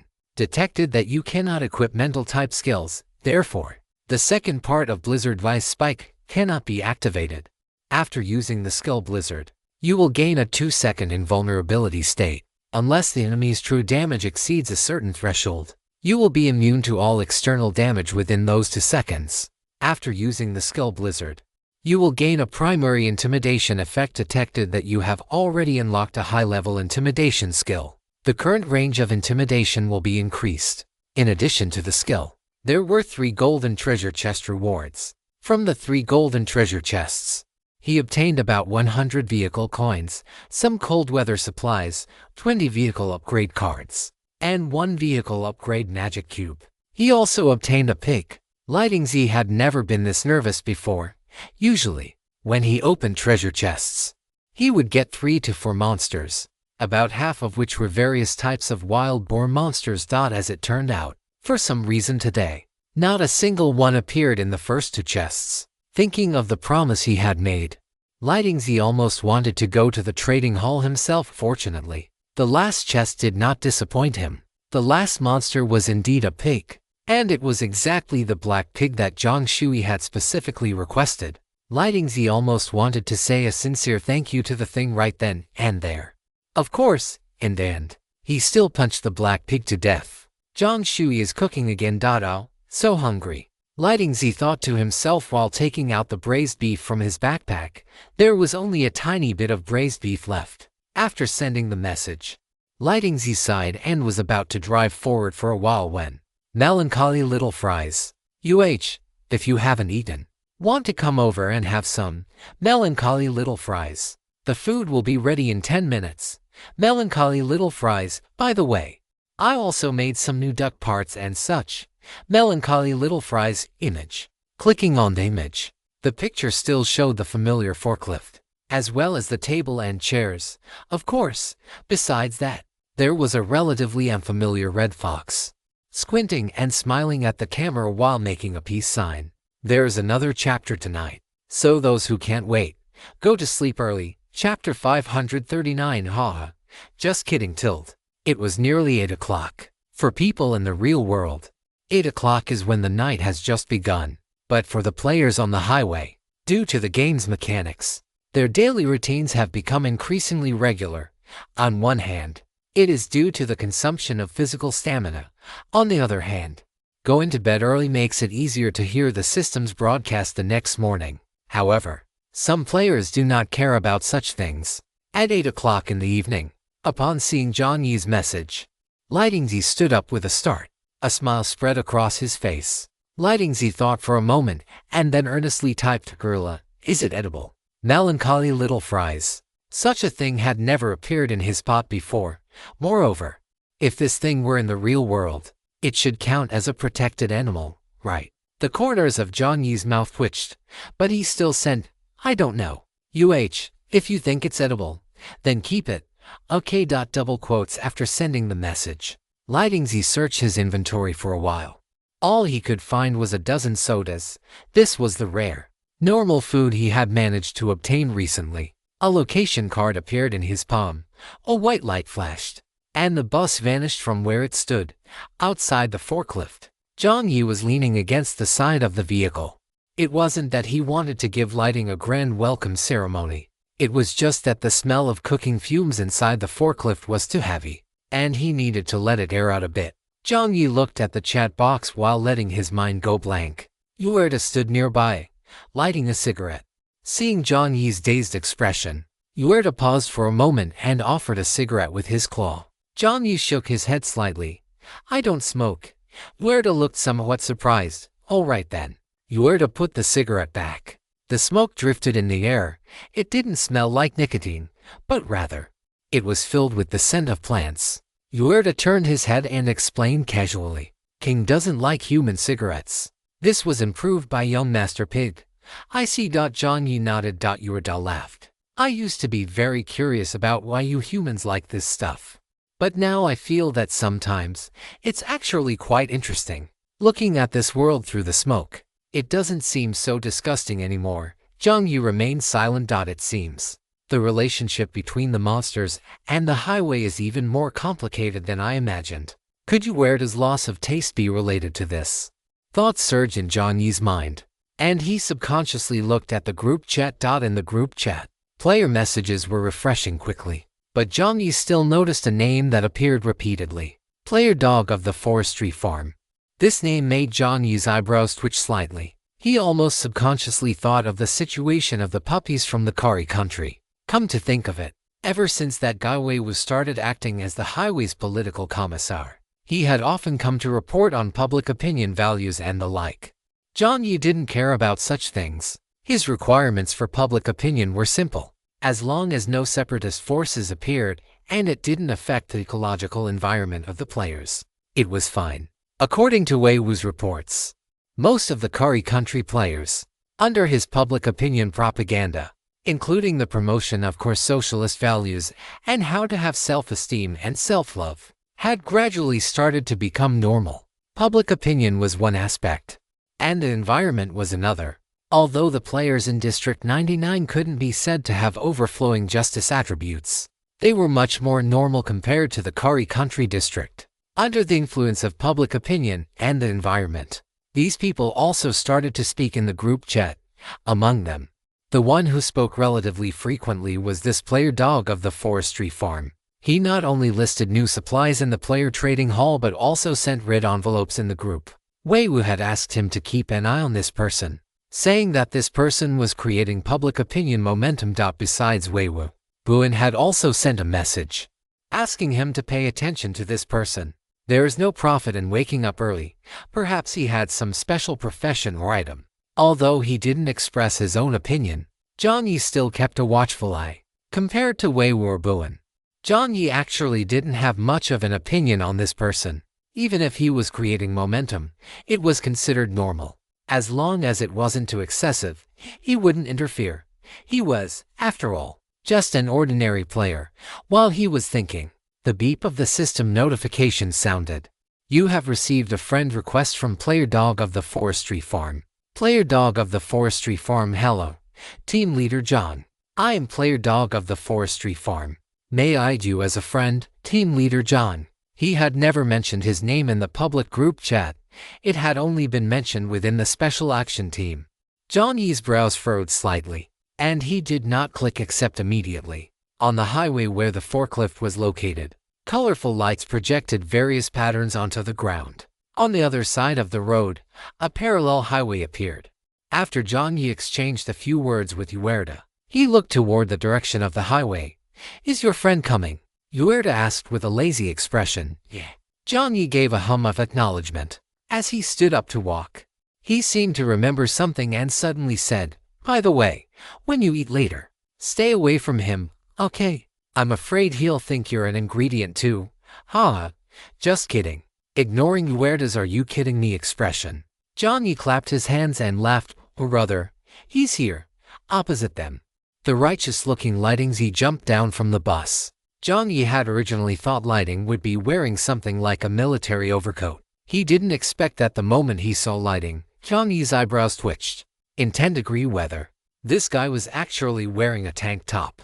With his bare arms exposed to the elements, even when he moved, one could see white steam rising from his body. Lighting Z nodded. As he walked closer, Jiang Yi looked at the items in Lighting Z's hands with a smile and joked, "Yo, brother. That's quite a heavy gift you've brought." Jiang Yi only took a glance before looking away. "It's nothing," Lighting Z replied truthfully. "This is just some soda water I opened. I noticed it seems to have the effect of reducing fatigue. Meal ticket." Jiang Yi laughed again. "Yeah." Lighting Z scratched his head.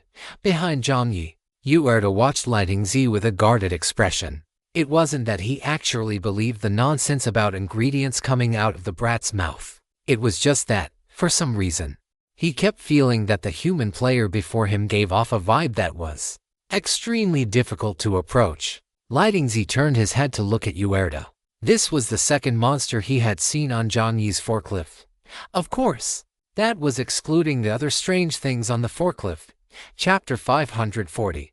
How much did you catch? Thinking about the strange things on Jiang Yi's forklift, for instance. The stove that could sing.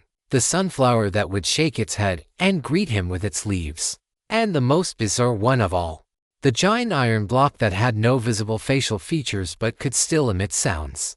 Jiang Yi's forklift was like a massive monster spawner. Monster spawners were nothing new to Lighting Z. When he opened treasure chests, he would occasionally trigger similar trap items. But the monsters on Jiang Yi's forklift were quite different from the ones on the highway. While lost in thought, Lighting Z looked at Uerda, whose fur was slightly bristling. This fox didn't seem to pose as much of a threat as that pig. "Hello." Lighting Z offered a polite greeting. "Hello." Uerda greeted him back. After the man and the fox exchanged pleasantries, Uerda found himself uncharacteristically at a loss for words. He opened his lips, but seeing Lighting Z's solemn expression, he swallowed his words back down. And so, after staring blankly at each other for a while, Uerda's peripheral vision couldn't help but drift toward Jiang Yi. The brat had abandoned them and run inside the forklift, and even had the nerve to say, "You guys should get to know each other. Look at the guy opposite me. Does that look like someone who wants to get to know anyone?" Uerda muttered a few complaints to himself, and after offering up a silent prayer, Jiang Yi's voice finally rang out, "Dinner is ready." "Good, great." The two of them answered simultaneously, entering the cabin.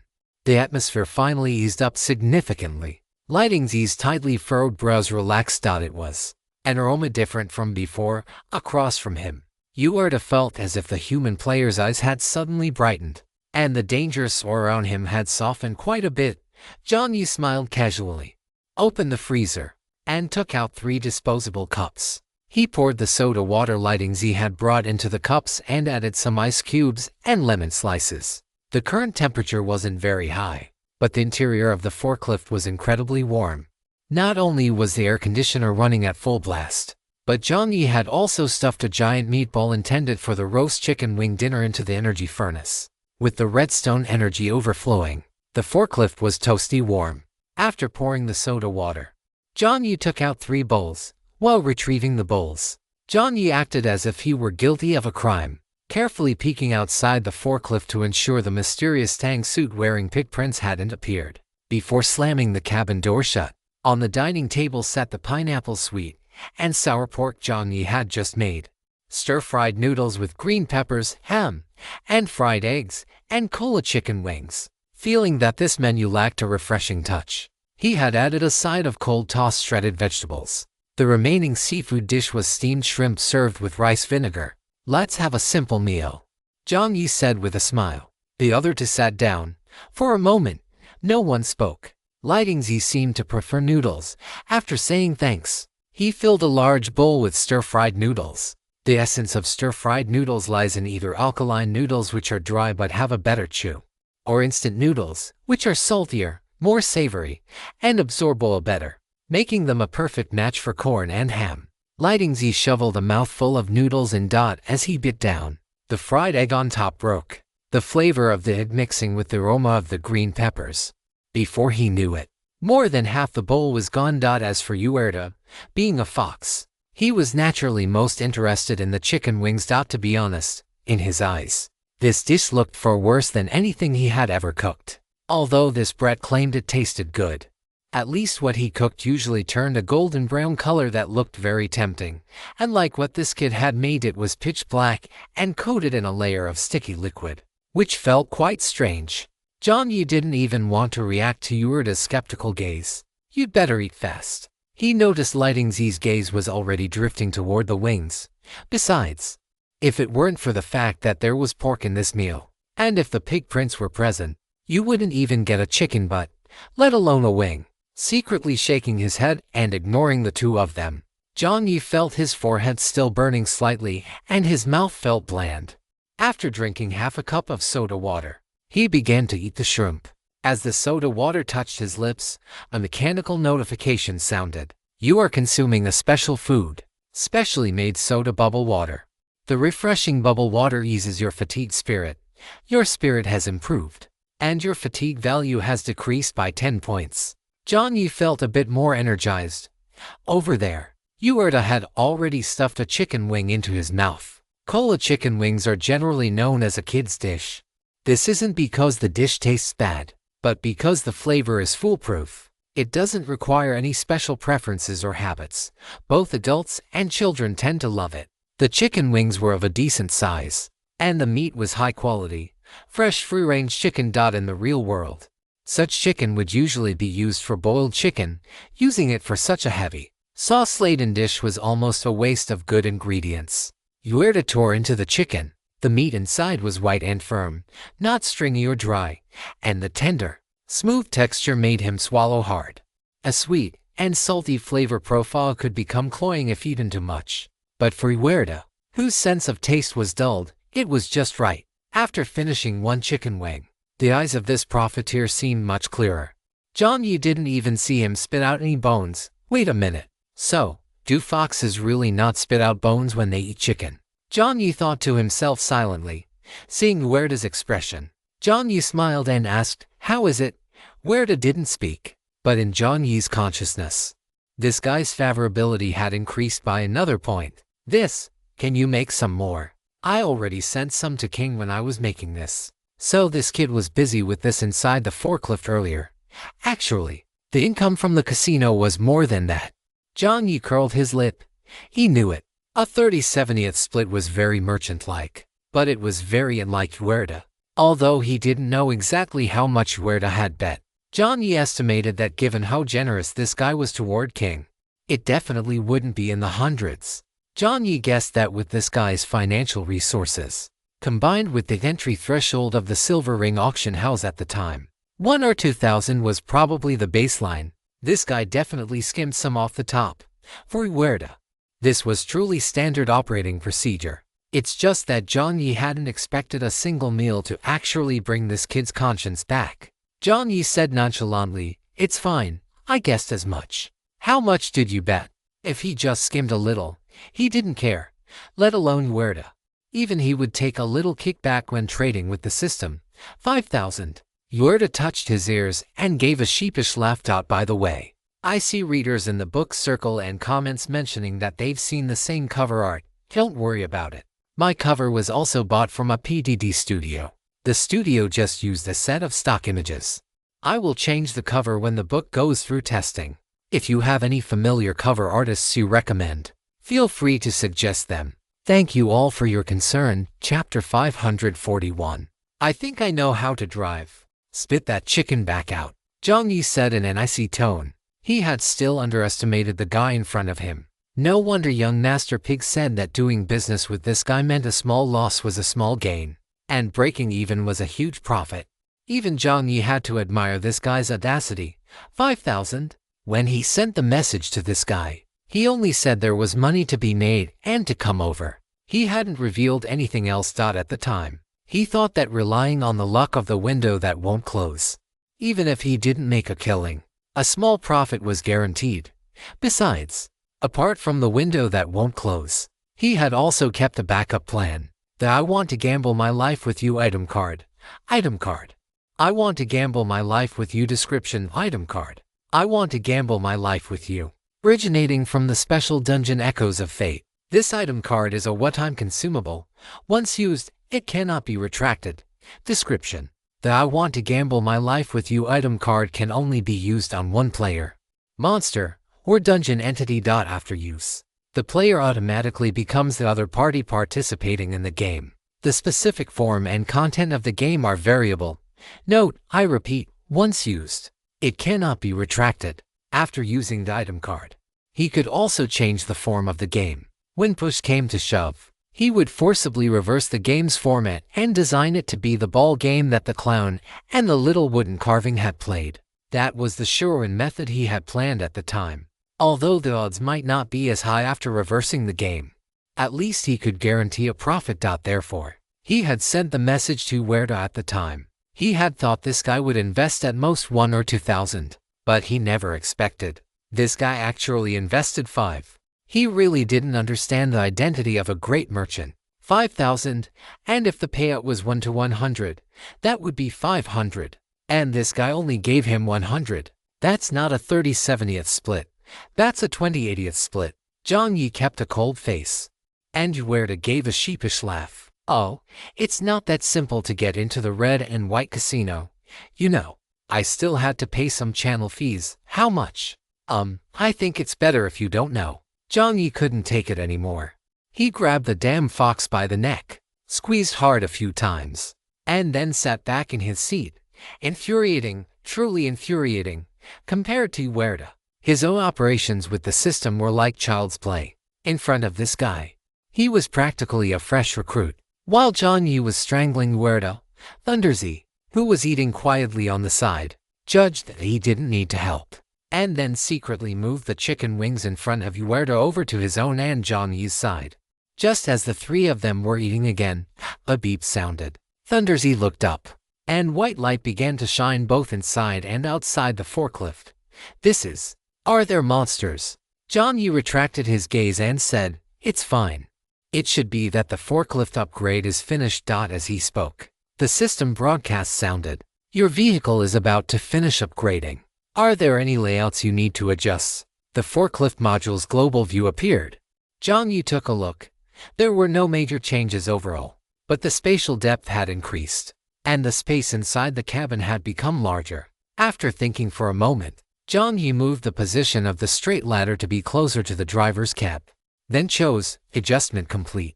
A rumbling sound echoed as the three of them stood up, bowls in hand.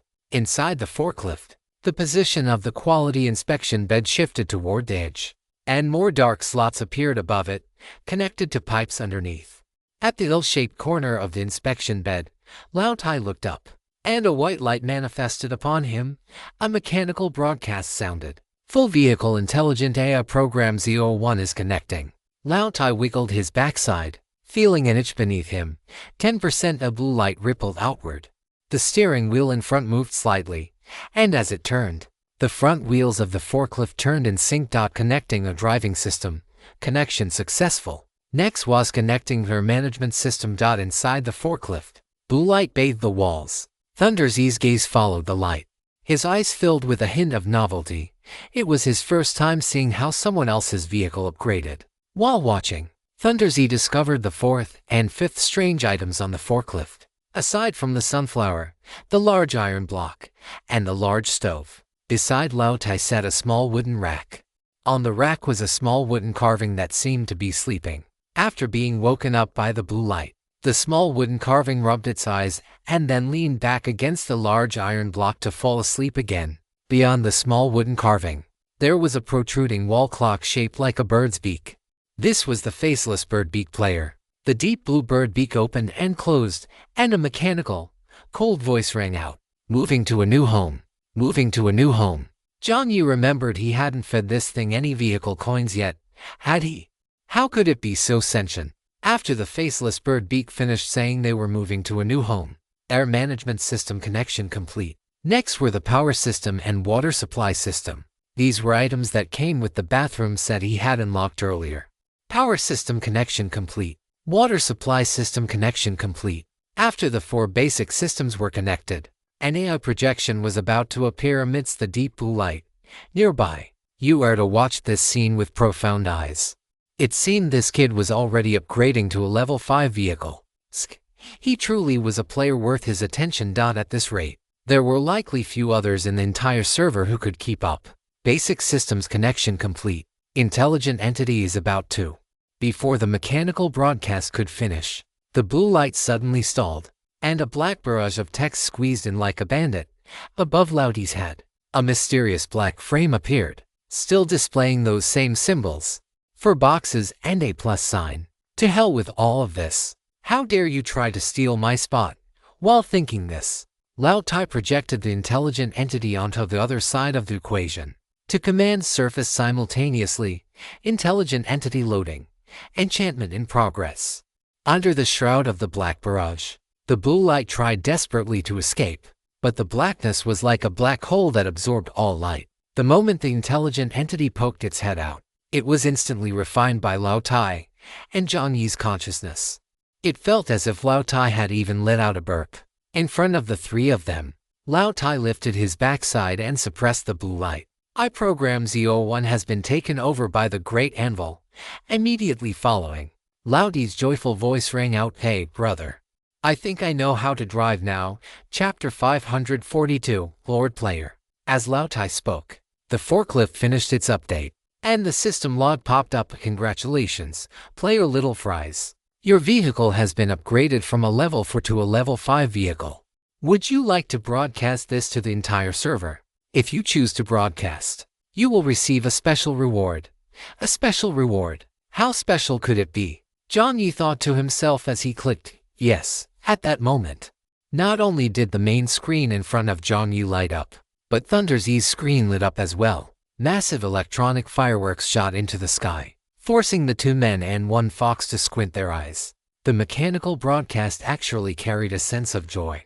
"Congratulations to player Melancholy Little Fries of Dragon Country, District 189, Sub-District 99, for being the first player in the entire server to upgrade to a level 5 vehicle. Congratulations to player Melancholy Little Fries of Dragon Country, District 189, Sub-District 99, for being the first player in the entire server to upgrade to a level 5 vehicle. Congratulations to player Melancholy Little Fries of Dragon Country, District 189, Sub-District 99, for being the first player in the entire server to upgrade to a level 5 vehicle." After the triple announcement, the other players in the sub-district paused only briefly before naturally flooding the group chat, sending messages about how awesome the big shot was. Player Starry Night, "Big shot is awesome." Player Dog of the Timber Yard, "Big shot is awesome." Player Orange, "Fireworks fireworks." Player Your Wild King is infinitely arrogant. "Big shot is awesome." Player Human Race, Brick Moving Emperor, "Awesome." Player Society is simple. People are complex. Little Minion, Boing Boing, Boing to you. Player Ito Tensei, "Little Minion, Boing, Boing, Boing to you." Player Shoot 1902, Jisuzi, Player Survive, "Holding our heads high, bringing glory to the country." Thumbs up, thumbs up, thumbs up. Player Killer, "Impressive." Player Little Pear Sauce, "Awesome." Xiao Wei silently added in her heart, "You really are something, kid." A bright smile bloomed on Xiao Wei's face. As expected of Zhang Tai, he really brought honor to their sub-district 99. While thinking this, Xiao Wei sent a message to Jiang Yi, "Little Pear Sauce, great job, little brother." After sending it, Xiao Wei also sent Jiang Yi a newly obtained food item. After Jiang Yi said thank you, a massive umbrella-shaped mushroom appeared before him. This large mushroom looked to be over a meter tall. The mushroom itself was white, and Jiang Yi even noticed a small ring of teeth marks along its edge. "Jiang Yi." A private message notification flickered. Big sister couldn't bite through this. See if you can cook a bit of it, and if you can, just let me have a taste. You can keep the rest for yourself. I saw on the system that this mushroom can increase mental power, right? It also seemed to say that the taste is exceptionally good for her. Jiang Yi suspected that the focus of that sentence was on the latter part. Jiang Yi was left between laughter and tears. After expressing his sincere thanks, He placed the large mushroom into his inventory. There were two gluttons here, and Jiang Yi was worried that this thing wouldn't be enough for the three of them to share. So it was better to put it away for now. After all, this was still Xiaowei's item. Alright. After saying that, Jiang Yi replied to a few more private messages. While Jiang Yi was replying to his messages, the announcements did not stop. Attention players. The current game phase is the third scene month. As you can see, a small portion of players have already moved to the forefront of all players. Perhaps your potential is even greater than you imagine. The current highway life of retirement is truly too comfortable. Therefore, the system has decided to bring you some surprises. For instance, some exciting and stimulating mini-games. Of course, before the game begins, we still uphold our principles. The highway game favors the strong and the wise. Congratulations to player Melancholy French Fry for winning the equipment pack reward for Sector 99. An equipment pack? A game? A bad premonition arose in Jiang Yi's heart. After the log finished displaying, most players saw the rewards to be claimed section at the bottom of their system interface. In the group chat, player symbol looking at quadrant.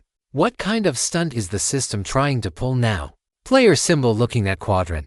Isn't the massive temperature drop enough for us to deal with? Player starlight twinkling tonight.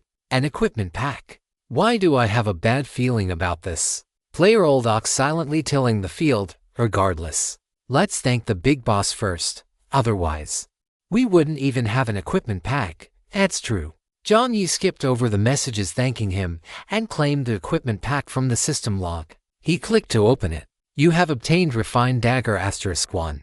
You have obtained hemostatic bandage *1. You have obtained calming spray *1. Other than that, there was nothing else. Over there, Thunderzy also opened his equipment pack, and an entrenching tool fell out. Jiang Yi, Thunderzy, you where'd? Thunderzy fell silent for a moment. He held his bowl in his left hand and picked up the shovel with his right. With a slight application of force, the top of the shovel was already twisted and deformed. The items in this equipment pack were no longer enough to catch the eyes of players like them. After the equipment packs were claimed, the system's voice suddenly became excited. The equipment has been claimed. Next, our tense and exciting server-wide mini-game will begin promptly at 7 a.m. tomorrow. The game for Sector 99 in this round is Infinite Tower Defense. Game description. As you can see, besides the wilderness and glaciers, the most abundant things in Razor Highlands are beasts. All kinds of beasts. In the world of beasts, territory, bloodline, and conquest are the eternal themes. What you need to do is form your own teams and conduct territorial tower defense. Please note, territorial terrain and resources will be determined by random selection. Infinite Tower Defense has no time limit. You only need to do two things. First, eliminate the invading beasts before you as much as possible until the territory is judged as safe. Second, surrender as soon as possible. On the Razor Highlands, inferior races have no need to exist. The weak, please crawl on the ground to avoid the influence of human stances and non-battlefield factors. The background for this tower defense war is Warcraft. All teams must select the beasts belonging to their base as the main force for battle. The available beasts will be updated in the system log. Not all players possess the qualifications of a lord. Speaking of this, the system's voice paused slightly. In front of the players, the main screen suddenly stretched, becoming longer and wider, turning back into the familiar triple-fold screen. The middle section was left empty. Suddenly, an avatar appeared in the center of the screen first. It was still that familiar McDonald's French fry avatar. As Jiang Yi's avatar was projected onto the screen, the system's excited voice rang out simultaneously. Only players who possess an identity card can establish their own territory. The following are the players who possess Lord qualifications. Top 1 player, Melancholy French Fry. Jiang Yi's avatar rose high. Under everyone's gaze, 3 ancient and ornate squares appeared beneath the avatar of player Melancholy French Fry. Inside the first square, a purple scepter symbolizing mystery slowly emerged. The moment the scepter appeared, everyone felt their minds go momentarily blank. They seemed to hear a soft chuckle, and the sound of some heavy fabric being slowly lifted. This is the Wilderness Witch identity card. Behind the scepter's square, a silver-white river flowed silently. The river made no sound, it just flowed quietly. Even just casting a glance at it made one feel a sense of heaviness. This is the passerby identity card. After the silver-white river flowed past, with a crash, blinding lightning flashed. In the center of the lightning, the most ancient pirate ship set sail. Amidst the creaking of wooden planks, the waves parted, bowing down to the figure in the center that was not particularly towering. This is the Pirate King Identity Card, Chapter 543. Round Table Conference Part 1. Player Starlight Twinkling Tonight. What the hell is this? Player Starlight Twinkling Tonight. Panda slowly takes off glasses. Player Tonight Stars Twinkle. What is an identity card? Player Tonight Stars Twinkle. I've never heard of it before. It wasn't just Player Tonight Stars Twinkle. The vast majority of players were hearing about this identity card for the first time tonight. Usually, no matter how strange an item might be, given the sheer population base, some players would still reveal information about it. Most players were relatively clear on the basic settings of the game, such as service areas, dungeon intel, and so on. They were all fairly well understood. After all, as long as you had some card coins, you could choose to ask about anything you wanted to know in the trading market or the chat groups. But now, it was very clear that most people were completely ignorant of this so-called identity card. What did this mean? This item was not part of the game's basic settings, to the extent that only a very small number of players had unlocked something similar. At this stage, they naturally wouldn't think that the big shots were withholding information. After all, given the current situation, it was highly likely that the level of things this item involved was beyond their comprehension. In short, it must be incredibly overpowered. To have 3 of such an overpowered item, should I say. As expected of Big Shot Little Fries. Big Shot, can you take me with you if you're forming a team? The others were only slightly surprised before they very pragmatically chose to cling to the Big Shot's thighs. Messages of "take me with you" flooded the screen rapidly. Jiang Yi continued to look at the main screen. On the main screen, after Jiang Yi's avatar refreshed, 3 identity cards appeared, and immediately following that, a number emerged, 0/150ths. This meant that Jiang Yi could recruit 150 team members. At this, it wasn't just the group chat. Jiang Yi's private message channel also became lively. Jiang Yi was interested in forming a team. After all, the last district-wide battle had shown him all sorts of interesting players. But compared to forming a team, he was more interested in knowing which other players had obtained an identity card. In a sense, players who obtained an identity card would have more common ground. Jiang Yi also wanted to know if they, like him, were frequently watched by so-called special existences. After Little Fry's avatar rose to the top, another avatar appeared below it. The avatar was completely black, the username was Chunabyu, and it carried a melancholic vibe typical of a shounen. The second player to possess Lord qualifications is Player Anxiety. The pitch black avatar also rose upward. Compared to this avatar, Jiang Yi's Little Fry's avatar was no different from a kid's. A box also appeared below Anxiety's avatar. From within the box, the sound of a book being activated came through. Aside from the sound of pages turning, Jiang Yi seemed to hear the clicking of some kind of gears. A book without a cover, appearing as if it were just a few pages of meaningless characters, appeared in everyone's sight. The book opened, and below the box, the numbers updated, 0/50ths. It seemed one identity card meant one could recruit 50 team members. The pattern of a book. Could it be a special existence representing wisdom and knowledge? Jiang Yi rubbed his chin and looked at Lei Ting, suddenly asking, "Brother, do you have an identity card?" Lei Tingzi shook his head honestly. If he remembered correctly, according to the system, his existence always caused dissatisfaction among certain special existences. Below Anxiety, 3 more players appeared in succession.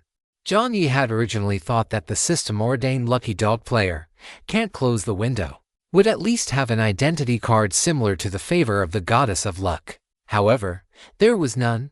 The remaining 3 were Human Brick Moving Emperor, whose identity card was a winged serpent staff, Killer, whose identity card was a black star, Dog of the Timber Yard, whose identity card was different from most others. It was a swamp. On the face of the card, Jiang Yi could see bones scattered in the swamp and black bubbles rising one after another on the surface.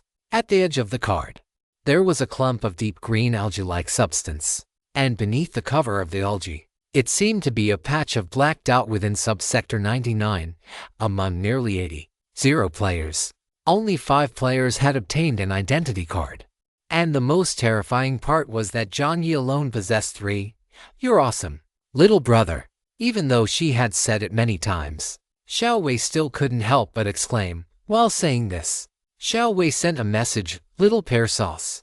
If you can take your sister with you when forming a team, then do it.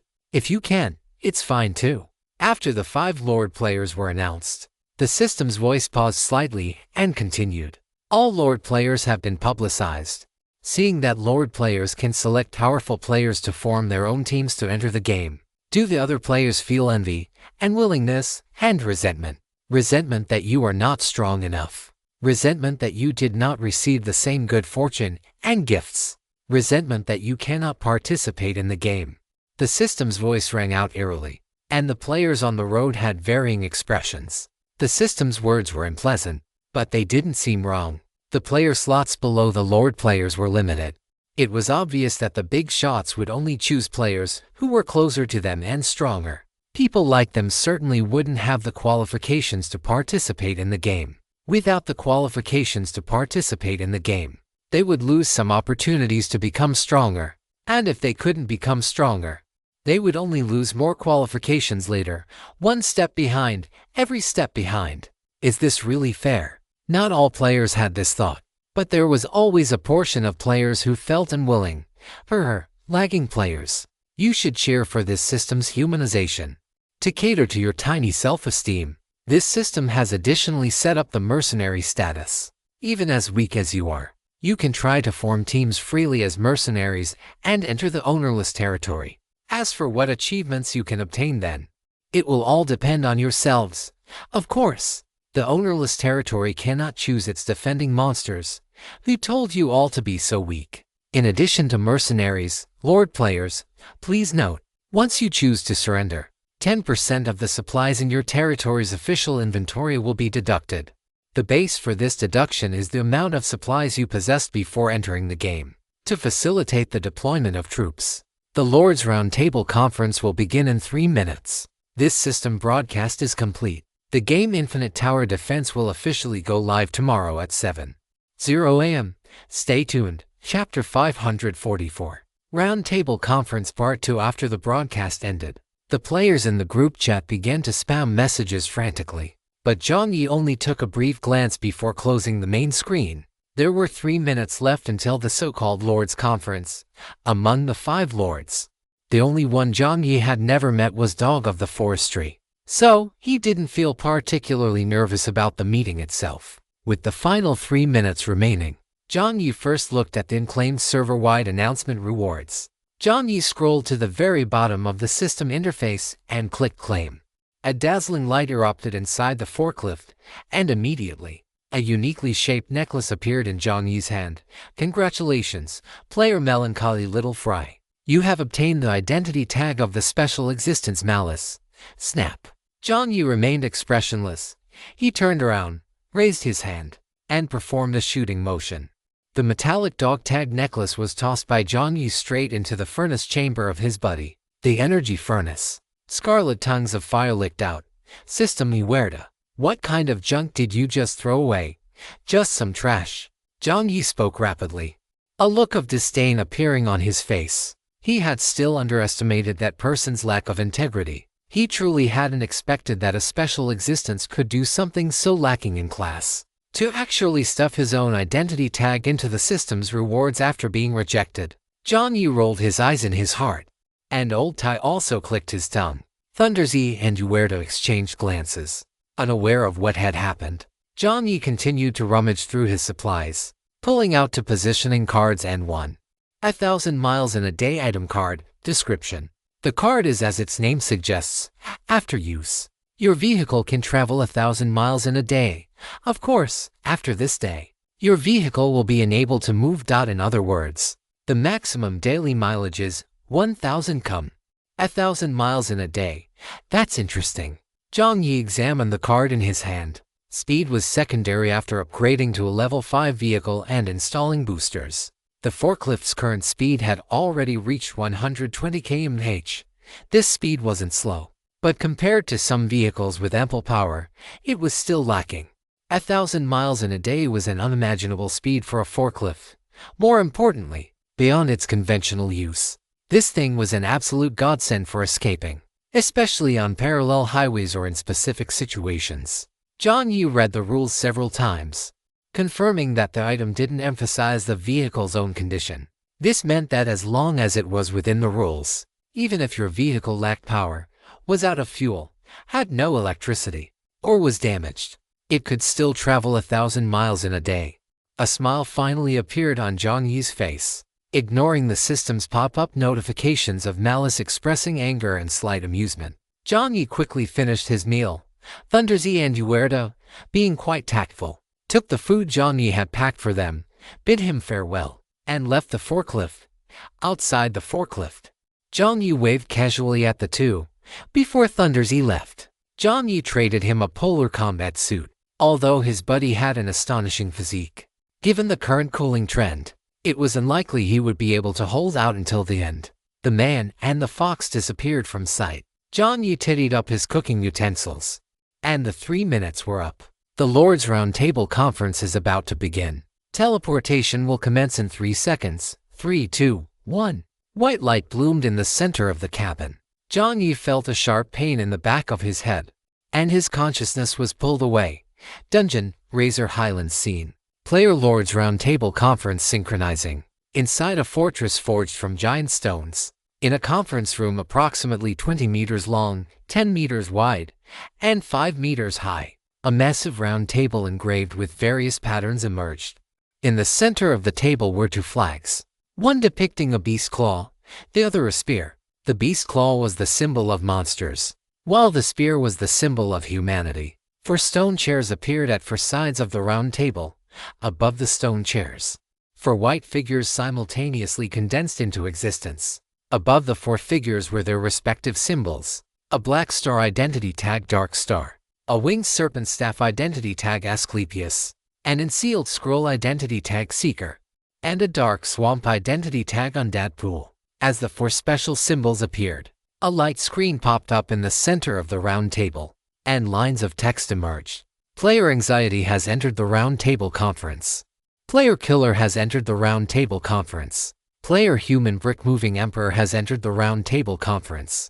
Player Dog of the Forestry has entered the round table conference. The 4 players happened to come from 3 different initial sectors: Sector 99, the Lighthouse Country Sector, and the Kari Country Sector. As the 4 players appeared simultaneously, the first to open his eyes was Chijiao. His deep blue eyes opened, and a mechanical broadcast sound rang out. You have activated the skill Evil King's True Eye. His gaze swept over every player. Although the players gathered here were not necessarily the strongest, their comprehensive qualities were almost all at the top tier of players. Chijiao stood at the leftmost position. Closer to him was the player Killer. When he was clearing out the Kari Country Sector, Chijiao had seen Killer before, so the two nodded at each other upon seeing one another. Killer's face was quite gaunt, and he appeared even more reticent than in rest. Across from them, Human Race Brick Moving Emperor appeared with a cigarette dangling from his lips. The cigarette remained unlit, and his expression was slightly impatient. It seemed he was quite dissatisfied with this shitty lord status. Had he known the identity card would function this way, he wouldn't have had a momentary lapse in judgment and jumped down to save people. He could have just found any random lord and laid low. After exchanging greetings with the 2, Human Race Brick Moving Emperor also gave a casual nod to the third person. Hello, a gentle voice rang out. The third person looked to be about 27 or 28 years old, with a clean and crisp temperament. After greeting the Emperor, he also said hello to Unrest and Killer. I am the player Dog of the Forest Farm. I haven't been in this subsector for very long, so please bear with me. Easy enough, Human Race Brick Moving Emperor said casually. Just call me Human Race. Is Forest Farm okay for you? He had never liked small talk and was only slightly more active when online. He seemed to have a vague impression of this Dog of the Forest Farm. The guy seemed decent enough in the group chat. Sure. A smile appeared on Forest Farm's face. Unrest and Killer also introduced themselves, and everyone tacitly agreed to address each other by their online handles. Once the round of introductions was complete, the voices gradually died down. After scanning the room, Forest Farm asked curiously, where is team leader John?" No sooner had the words left his mouth than the final blinding white light emerged. 3 identity cards descended into the center of the round table. Amidst the interplay of purple, silver white, and deep blue radiance, a young figure appeared at the very center of the table. Jiang Yi, wearing a faint smile, appeared in everyone's line of sight. Chapter 545, Giant Wood Fortress. It wasn't that Jiang Yi insisted on putting on a show by making a grand entrance. It was because System, Lord Little Fries, I beg you, please just accept that identity card. System, System. Accepting the identity card is beneficial to you. Jiang Yi. You've finished listing the benefits. What about the drawbacks? System. Jiang Yi let out a mocking laugh. It was the same old story. He had no interest in becoming someone else's dog, nor in having others act as dogs for him. When the master is this devoid of integrity, one can imagine how devoid of integrity he would become if he actually accepted this thing. The image of the high and mighty Tianju flashed through Jiang Yi's mind, and he waited quietly for the teleportation. The system was still struggling, but if you accept it, you don't have to use it. If you got a skin, even if that skin was a pile of shit, you'd still put it on to try it out, wouldn't you? The system continued to struggle, but if you don't accept it, that person might be unhappy, and then, is that so? I think he is quite happy. System, damn it. It was out of options. After the system fell silent, the teleportation finally completed. Jiang Yi's figure descended above the round table, appearing alongside 3 rotating identity cards. He didn't know if it was just his imagination, but Jiang Yi felt a faint sense of gratification emanating from these 3 identity cards, connecting this to the fact that Pirate King had posted his intentions. Jiang Yi strongly suspected that these 3 guys were once again feeling satisfied that he had rejected the abuse identity card. No sooner had the thought crossed his mind than a mechanical broadcast sounded. Special Existence Wilderness Witch chuckled and praised you for being a good child. Jiang Yi didn't pay attention to the latter part, instead raising an eyebrow slightly. The Wilderness Witch. This was the first time the witch had expressed her own intent, right? After gifting him the gloves previously, the witch had entered a state of silent lurking. But now she had finally revealed a hint of her presence. Jiang Yi remained silent. His floating figure touched down, and Jiang Yi stood at the head of the round table. The other 4 players had already appeared. Jiang Yi swept his gaze calmly across them, giving a slight nod to Emperor, and Rest, and Killer. Finally, his gaze landed on Dog of the Forest Farm. To Jiang Yi's slight surprise, the aura on this guy was very pure, without any uncomfortable vibes. Dog of the Forest Farm wore a curious smile on his face. Team leader John, where did you learn that name? Jiang Yi's voice fell, devoid of emotion, as if it were a purely objective question.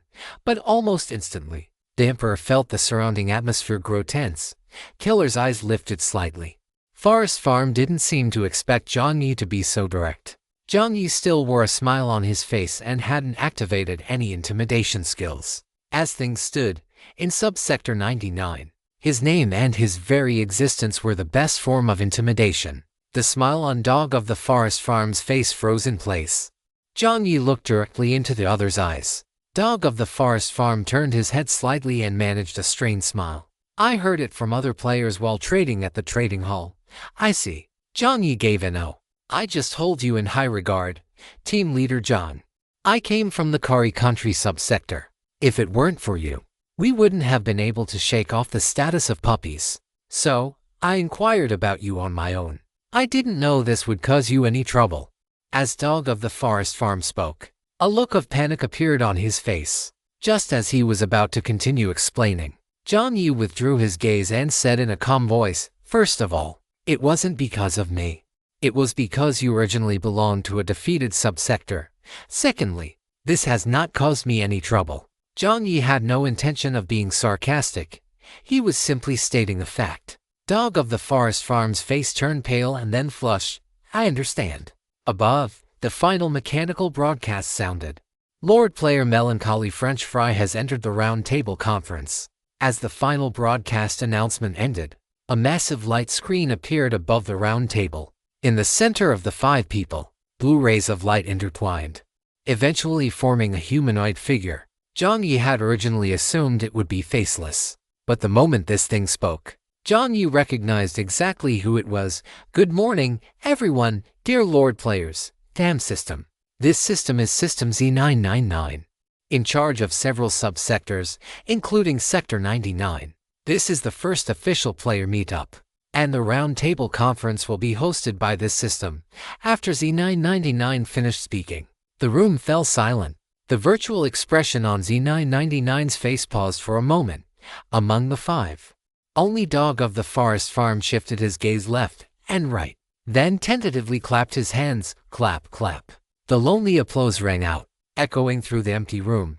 Z999. System Z999 gave an awkward laugh, acting as if nothing had happened. Without further ado, let's first look at the 5 available venues for this game. With a wave of its left hand, -1 scene images appeared on the light screen. The remaining people finally became interested and looked at the scenes on the screen. The first scene was a giant wood fortress, an all-in-one offensive and defensive fortress. Z999 said with a passionate tone, as if it were peddling its own cabbages. Defense, 3 stars.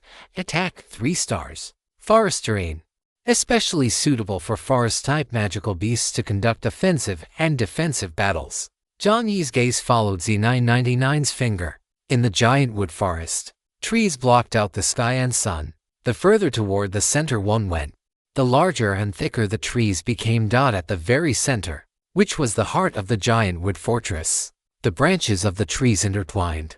Above and below these branches, many city structures and watchtowers extended out. In the middle of the 2 rows of giant trees was a city gate that stood several dozen meters high. Inside the gate, fortresses were intertwined with trees and streets. From an aerial view, the area of the giant wood fortress was as large as 30 or 40 football fields, and that wasn't even counting the structures intertwined above. At the very top of the giant wood fortress, a blank flag floated. In a daze, Jiang Yi could almost hear the sound of the flag snapping violently in the wind. The damn system is trying to trap them again. The giant wood fortress might seem more suitable for forest magical beasts, but in reality, if one lacked flying-type magical beasts, once the enemy attacked from above, the fortress would likely be riddled with holes like a sieve when engaging in battle. As a lord, one must not only consider how to range one's own troops but also how the enemy might attack the city. Chapter 546. The Land of Buried Bones. The giant wood fortress looked decent enough, but it wasn't particularly to Jiang Yi's taste. If he were to choose players and possess entire capabilities, his first reaction was, "Anan." The drones from Tree Heart Technology had left an indelible impression on him. If drones were combined with other magical beasts, the giant wood fortress would truly become easy to defend and difficult to attack. As Jiang Yi thought this, he looked at Anan. Sure enough, the gloomy guy's eyes were fixed on the giant wood fortress. Jiang Yi even suspected that this guy had already figured out how to set it up in his mind. With the introduction of the giant wood fortress complete, Z999 saw that the players were interested, and its face blossomed into a smile. Territories, of course, also require system points to unlock. If you are interested in the giant wood fortress, dear lords, you must act quickly. Z999 smiled while sliding its hand to the right. Moving on.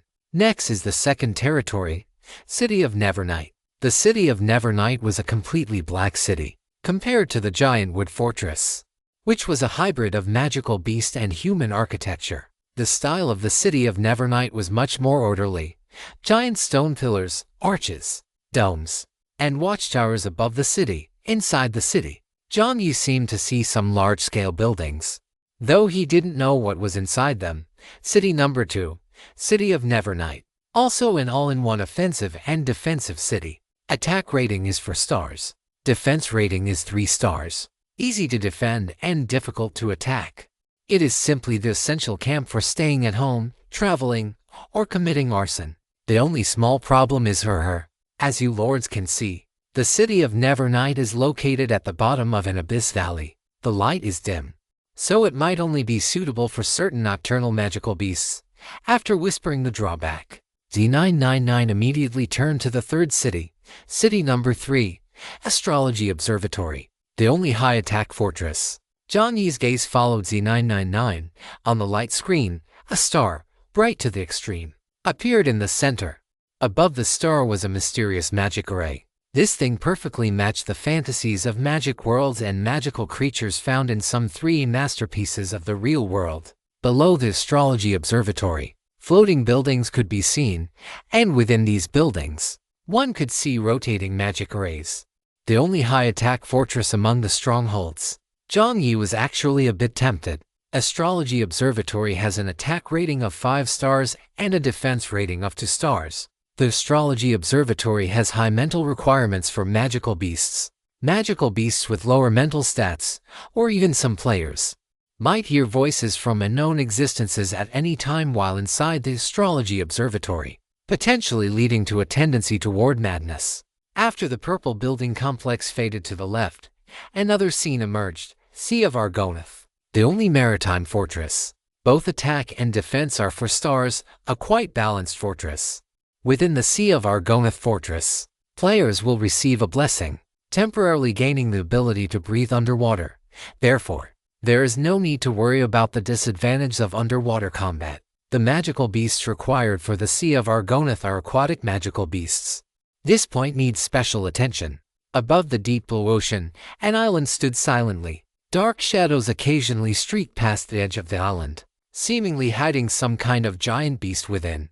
This fortress also seemed quite good. He had the Pirate King identity card, as well as the gaze of the ominous deep sea, and he could even summon the big eyeball when the time came. Old Brother Anvil himself also has the ability to sail ships. In the Sea of Argonath, the Wither 2.0 version might actually be able to go online. The Sea of Argonath flickered at the same time. Jiang Yi felt the Pirate King identity badge on top of his head hum slightly, as if responding to the latter. Should he choose the Sea of Argonath? While thinking, Jiang Yi looked toward the final territory. As the 4 images flipped to the left, Jiang Yi noticed that Z999's playful expression turned serious when it introduced the last territory. The 5 players, including Jiang Yi, looked toward Z999. The expression on Z999's mechanical face paused slightly. The last territory, well, the final scenario is Land of Buried Bones. Above the virtual blue light, Z999 stood at attention, its voice becoming solemn. Land of Buried Bones, attack, 5 stars, defense, 5 stars. Wait a minute. Wasn't it said that the Astrology Observatory was the only high-attack territory? How come? Judging by the stats, the attack and defense attributes of this Land of Buried Bones far exceed the other fortresses. Jiang Yi and the other players exchanged glances, their eyes filled with confusion. Z999 took a deep breath. Respected lords, please take note. Here, this system must issue a warning in advance. The Land of Buried Bones does not participate in territory competition because the enemies faced by the Land of Buried Bones are different from all other fortresses. Within the Land of Buried Bones, all deceased living beings will become your enemies. As these words fell, the meeting room seemed to fall silent for a second. The voice of the human race brick-moving emperor was the first to ring out. Deceased living beings will all turn into your enemies. What does that mean? The emperor's pupils constricted. If it meant what he thought it meant, wouldn't that be? It means that whether it is a player, a city-defending monster, or an enemy killed by your side, they will all be resurrected in the Land of Buried Bones and become new siege attackers. Furthermore, this resurrection can be triggered multiple times. Resurrection, triggered multiple times. How is one supposed to fight that? Jiang Yi felt a shock in his heart as well. No wonder the attack and defense of the Land of Buried Bones were both pushed to a 5-star level. If it were a normal fortress, it probably wouldn't last an hour in a place like this. Seeing the shocked expressions of the players, Z999 also looked a bit awkward. It was likely that only a player who was extremely unlucky or blind would choose the Land of Buried Bones. In short, although the Land of Buried Bones possessed the most powerful fortress, it simultaneously faced the most insolvable mechanism. Just imagine, you work hard, leading a group of players and monsters to wipe out wave after wave of enemies. But before the dawn of victory can arrive, what arrives first are the resurrected enemies and your own fallen companions. Just thinking about this is suffocating. A rational lord would almost never choose such a territory.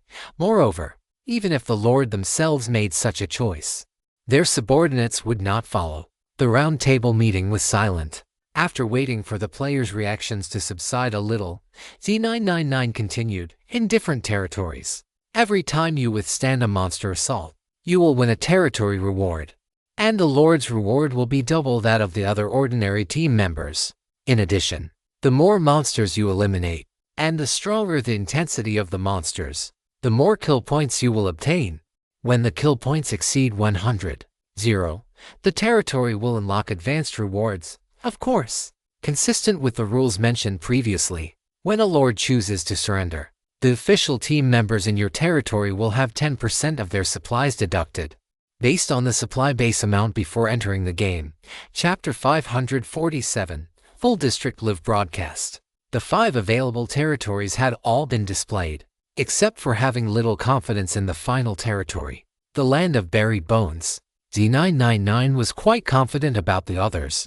A fawning smile appeared on Z999's virtual face once again. Respected lords, the choice of territory will determine the difficulty of the game and the richness of the rewards. You have a quarter of an hour to decide on your respective territories. Countdown. 15 minutes, starting now. After announcing the countdown, Z999 chuckled and said in a low voice, "Of course. There is one small matter. Unlocking a territory requires spending a certain amount of Chech coins." Jiang Yi and Old Tai rolled their eyes in their hearts at the same time. He knew it. Lord players could obtain territories, while other players could only enter unclaimed ones. Given the stingy nature of the system, how could it possibly do such a free business? When the 5 people's gazes turned over, price tags appeared beneath the 5 territories. Giant Wood Fortress unlock price, 100 Chech coins. City That Never Sleeps unlock price, 120 Chech coins. Astrology Observatory unlock price, 150 Chech coins. Sea of Argonaut unlock price, 130 Chech coins. Land of Buried Bones had the lowest price, a mere symbolic 10 Chech coins. Jiang Yi. This might as well have been a log entry saying, "It is recommended that any player with a brain should not choose the last territory." After the prices were displayed, a final prompt appeared. Respected Lord players, please note that the intensity of the enemy will be positively correlated with the comprehensive attributes of the territory, and also positively correlated with your own gains. After saying this, Z999 made a gesture of invitation and left the space to Jiang Yi and the others. Jiang Yi's gaze swept across the 5 territories, and the atmosphere in the meeting room gradually became somewhat subtle. It wasn't that they were fighting over any resources right now, but the problem was, clearly, there was a distinction of quality among the 5 territories. Judging solely by the number of Chech coins, the one with the most superior conditions should be the Astrology Observatory, although the defensive efficiency of the Astrology Observatory is somewhat lacking. Its offensive efficiency is as high as 5 stars. In a game that requires kill counts for settlement, this is a huge advantage. Moreover, Jiang Yi is quite interested in this territory magic, of all things. After the Astrology Observatory, the second thing he is interested in should be the Sea of Argonaut. It is balanced in all aspects, and since One Piece has used double flashes, he probably suggests choosing this one as well. While thinking, Jiang Yi looked at the other players and discovered that the eyes of the other 4 were all fixed on him. Jiang Yi's expression paused slightly. The first to speak was Linchang Digu. Team leader Zhang, why don't you pick one first?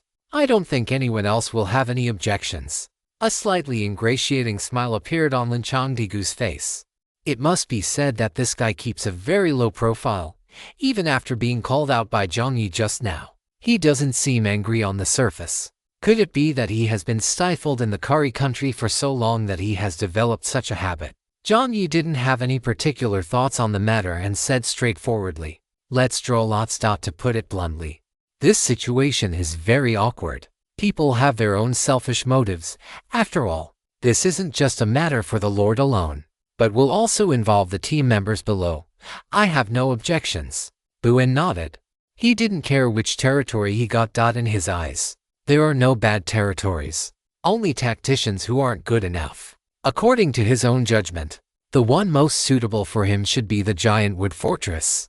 He could completely compensate for the giant wood fortress's lack of anti-air capabilities with his drone swarm.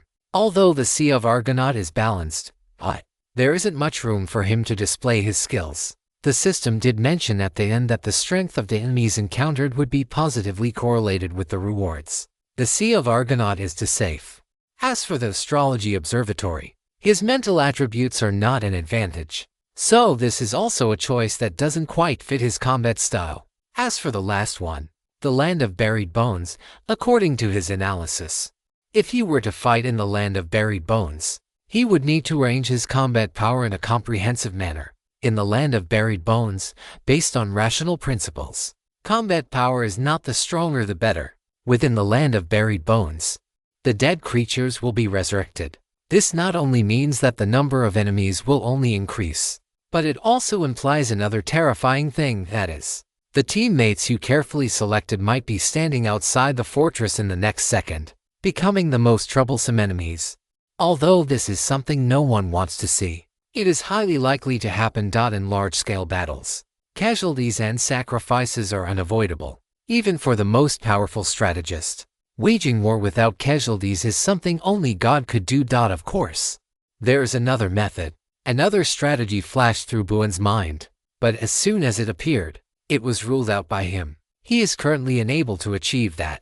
If it were Jiang, Buen suddenly glanced at Jiang, feeling an inexplicable sensation in his heart. If it were the latter, perhaps it really could be done. While thinking, a self-deprecating smile appeared on Buen's face. In short, if it were him, following the principles of rationality and caution, he would absolutely not do that. To fight in the Land of Buried Bones, the best approach is to utilize the mechanics to maintain combat power at a delicate level.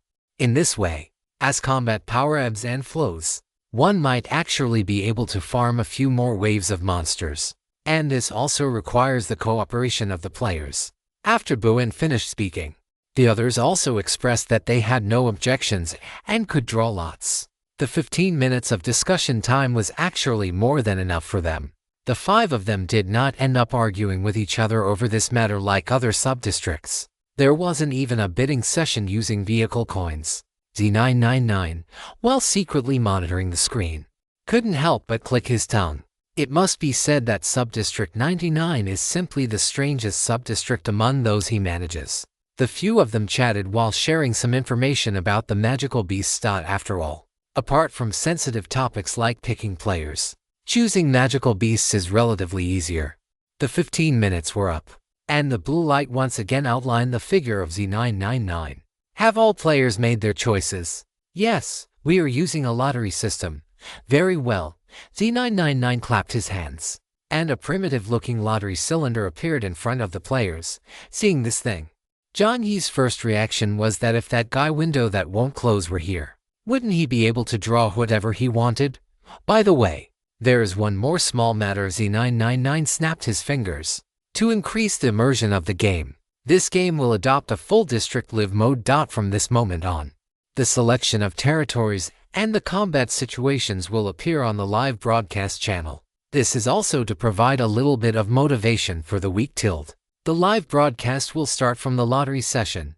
Chapter 548, Lightning Jellyfish. Live broadcast again. Jiang Yi's heart stirred slightly. Buen and the others also looked at Jiang Yi. Among the few, Buen had the most intense reaction. He still remembered that it was because he watched the live broadcast that he recognized this was Jiang. Among the 5, Lin Chandigu didn't have any particular reaction. Jiang Yi is now incredibly glad that he had already purchased the essence of Life is Blur. The dam system is simply persistent in inciting wars between players. Moreover, this is a full district game. The dam system will definitely not provide the option to mask faces like last time. The system broadcast sounded. About to enter full district live broadcast mode. Dragon Country District 189. Subdistrict 99 is currently testing. The Lord's Roundtable meeting is connecting. 10%, 20% signal connection successful. In front of all 5 people, The main screen popped up simultaneously. In the center of the trifold screen, the Emperor had just narrowed his eyes when he saw his own face magnified right in the middle of the display. Even the Emperor paused mid-motion with his cigarette, looking uncharacteristically unnatural. As for the others, it goes without saying, when it was mentioned that the entire region would be live-streamed, Anise displayed an extremely uneasy expression, while Killer's lips parted slightly, his resentment toward the system increasing by another notch. Jiang Yi had just been laughing to himself when, a second later, his private chat channel flickered, and a message from Orange popped up. "Brother John, I see you." Besides that, there was also a window that wouldn't close. As expected of Brother John, "You're actually sitting at the main table for the meeting, Jiang Yi." The corners of Jiang Yi's mouth, which had been lifted, instantly pulled back down. Only then did he realize that the camera had been shoved right in front of his face at some point. Jiang Yi even found the one in charge of the camera lens somewhat familiar. Jiang Yi blinked, staring at the little creature with wriggling white tentacles before him. "Isn't this a white chubby jellyfish?" An absurd expression appeared on Jiang Yi's face. This guy, who moves at a speed of 3 centimeters per minute, could actually come to livestream. The white chubby jellyfish had a device similar to a human world camera perched on its head. Seeing Jiang Yi's scrutinizing gaze, the white chubby jellyfish tilted its head with a flash. It appeared on Jiang Yi's side. Jiang Yi's pupils shrank slightly. The system's broadcast voice rang out. "You are currently being broadcast by the lightning jellyfish Ming. Special monster, lightning jellyfish description. A branch species of the white chubby jellyfish, whose speed is at the complete opposite extreme of the white chubby jellyfish. Characteristics: extremely fast movement speed. It also possesses quite a good talent for photography and artistic aesthetics. As the saying goes, if one hears the way in the morning, one can die content in the evening." For a lightning jellyfish, seeing and capturing a shot they are satisfied with is their greatest wish and achievement. Monster lightning jellyfish, Ming, has increased its favorability toward you by Kung1. Thank you for giving it a direct head-on shot. This is very important to it. Monster lightning jellyfish, Ming's current favorability is, wait, no. Are there paparazzi among the monsters? Oh well. You can't exactly call it a paparazzo. This seems to be a system-certified photographer. Are there war correspondents among the monsters too? Jiang Yi couldn't help but look at lightning jellyfish Ming, but the moment he remembered that the other party was broadcasting the footage, he forcibly turned his head away. Just from that 1 second of a direct face shot, the group chat below refreshed rapidly. Player Starry Night Sparkle, holy crap. Is this the real face of the big boss? Player Starry Night Sparkle, I can. Player Your Wild King Infinitely Arrogant, and what? Confused bean emoji. Player Starry Night Sparkle, don't worry about it. Player Your Wild King Infinitely Arrogant. Player Old Ox silently plowing the fields, ecchi. Player Thunders Eat Grass Ball sitting obediently. Player Fando Garden 303, wait a minute. Has the territory selection already started? Player Fando Garden 303, let me see. The big bosses are choosing by drawing lots. Is it really that casual? Player Fistful of Patriotism, thumbs up. Player Fando Garden 303. They're even charging money for this stuff. Let me see. Giant Tree Fortress, Observatory, Sea of Argonath, Nevernight City. Wait a second. What is that last one? Fando Garden suddenly sat up from his driver's seat. He had originally been watching the big bosses choose with the mindset of a bystander.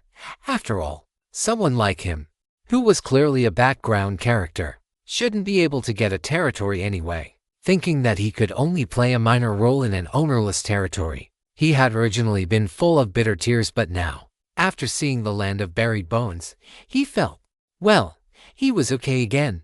Player society is simple. People are complex. Wait a minute. What is up with this Land of Buried Bones? Isn't this overpowered? It wasn't just society. Other players also looked at the central screen. The lightning jellyfish followed along, zooming in on the middle screen. The details of the 5 territories were presented before all the players. Quite a few players were left completely dumbfounded. Is the last territory for real? Land of Buried Bones. Whose bones are buried there, rising from the dead? Is that even right? How are you supposed to fight this? Isn't it just getting more numerous the more you fight? Isn't this just going to exhaust people to death right here? Does the system think they are idiots? How unlucky must someone be to pick this one? No wonder the big bosses were so sloppy and chose to draw lots directly. Given the big boss's habit of disliking conflict, this choice of the land of buried bones was definitely a headache-inducing existence. No wonder they had to draw lots directly. Many players felt that although the big bosses might not choose them, at this moment, they were still secretly praying, damn it. Just don't let me get stuck with that. The group chat refreshed faster and faster. Z999 revealed a satisfied smile. Of course, Z999's virtual figure would not appear on the screen. The lottery tube was placed in the center of the table. The 5 people looked at each other, and the lottery tube began to shake evenly. Finally, under the gaze of the few, it stopped. Please, Lord players, choose the corresponding number. Killer, player good fortune. As expected of someone from the Lighthouse Nation, generally, people from the Dragon Kingdom wouldn't choose the number 4. Lord player Killer has made a choice. The lottery result is for Nevernight City.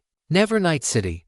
Killer's expression relaxed slightly, and he sat back down. Never-Night City, a territory in the Dark Domain, was quite suited to his combat style. After Killer, the Emperor and Dog of the Timberyard also made their choices. Number 3. The Sea Fortress appeared before the Great Emperor. The Great Emperor clicked his tongue. His luck was actually quite decent. The Sea of Argonaut was considered the safest territory among them. I accept the challenge. After the human race finished drawing their lots, it was Lin Chang's turn. In front of Lin Chang, a purple star shone brightly. Player Starlight Twinkling Tonight. Astrology Observatory. Player Starlight Twinkling Tonight. Player Starlight Twinkling Tonight. This luck, awesome. Lin Chang was quite active in the group chat and had already established friendly relations with many people. Seeing the big shot Lin Chang draw the astrology observatory, the various players even started flooding the chat. Big shot, take me with you. Take me. I have quite a few mental skills. They can definitely be put to use. Besides the group chat, the private messages of several other players also began to be bombarded, with many people recommending themselves. Lin Chang faced the camera, smiled, and then looked at the remaining players with a worried gaze. Now that all 3 territories had been drawn, the remaining land of buried bones would only fall to either Team Jiang or Buan. Realizing this, the refresh rate of the live stream's chat slowed down. There are 2 more chapters tonight. Dear readers, do not worry. There is usually 1 opportunity for leave each month, and I am just taking my normal leave. Thank you all for your concern. Chapter 549. I'll do it. The last 2 lots reflected a faint light on the table. And now only the last 2 numbers remained, 2 and 5. The probability of drawing each lot was 1/5. The odds were the same, but unfortunately, human destiny always seemed to be different. Buan looked at Jiang Yi, just about to open his mouth to let Jiang Yi go first, when Jiang Yi pondered for a few seconds and finally made a decisive choice. Let Buan go. His own enormous luck was really not worth gambling on. It was better to just let Buan make the choice. In any case, no matter what was chosen in the end, the only thing he had to do was one thing: fight. As for what the territory was, it would only affect the method of fighting, not the essence of the battle. In front of Jiang Yi, and like the others, new content appeared before Jiang Yi. Numerous special existences are watching your choice. Special Existence Luck looks at you with sympathy. Special Existence Goddess of Luck has sponsored you with 10 car coins. The Goddess of Luck actually had some impression of Jiang Yi. Seeing this line of text, Jiang Yi basically understood what he would end up choosing. After calculating in his mind, Jiang Yi simply let Buan choose first. Buan didn't think much of it. Fine, I choose 2. The lot in the drawing tube slowly rose from the center of everyone's vision, and the green forest symbol appeared. Number 2, Giant Wood Fortress. Player Starlight Twinkling Tonight. Damn, I just felt that the big shot would definitely draw the land of buried bones. I didn't expect it to actually happen. Player Honest Man. Must we choose a territory? Player Honest Man. I feel that in this situation, it would be better to let the big shot join an ownerless territory, right? Player Evil Yellow Big Rabbit. To the one above, you're dreaming, Yuang hissed, feeling that made sense too. Before he could send a message to Jiang Yi, a line of text popped up on the central screen. Lord players must bind their own territory. How can a player without a territory be called a Lord player? Lord players are also determined by the special nature of their identity cards. These people are those who have received special attention. When accepting gifts from special existences, it is destined that these players must also bear certain obligations. Damn, this is a trap. No, it's trapping the big shots. Shivering. It's a good thing they don't look at us small fries. By the way, what exactly are these special existences? We still don't even know what the purpose of these identity cards is. The chat messages refreshed rapidly, and the last lot had already fallen into Jiang Yi's hand. Number 5. Land of Buried Bones. The most unique deep black lot flew into Jiang Yi's hand. The moment he took the lot, Jiang Yi's fingertips touched the wooden stick in his consciousness. A land covered in black and deep red suddenly appeared. Above the land was scorched territory, with layers of soil piled together. As for why it was piled, the second he saw the soil, the entire black world seemed to be awakened by something. In Jiang Yi's vision, beneath layers of mud, pale white hand bones clawed out from the ground. After the hand bones emerged, Jiang Yi heard faint clicking sounds. These demonic beasts were rotating their necks. Above the deep red territory, outside a ruin that was almost in shambles, dense bones appeared on the ground. In the center of these bones, one could occasionally see a black flag, with blooming white roses depicted on it. If Jiang Yi remembered correctly, the white rose was a symbol of the Grim Reaper. One white rose after another emerged beneath the city. It was hard to imagine that a city decayed to this extent could actually have a 5-star attack and defense rating. What did this mean? Jiang Yi's Adam's apple bobbed. His gaze looked through the infinitely distant space toward this city. The former glory of this city was unimaginable. Inside the empty ruins, there was almost nothing.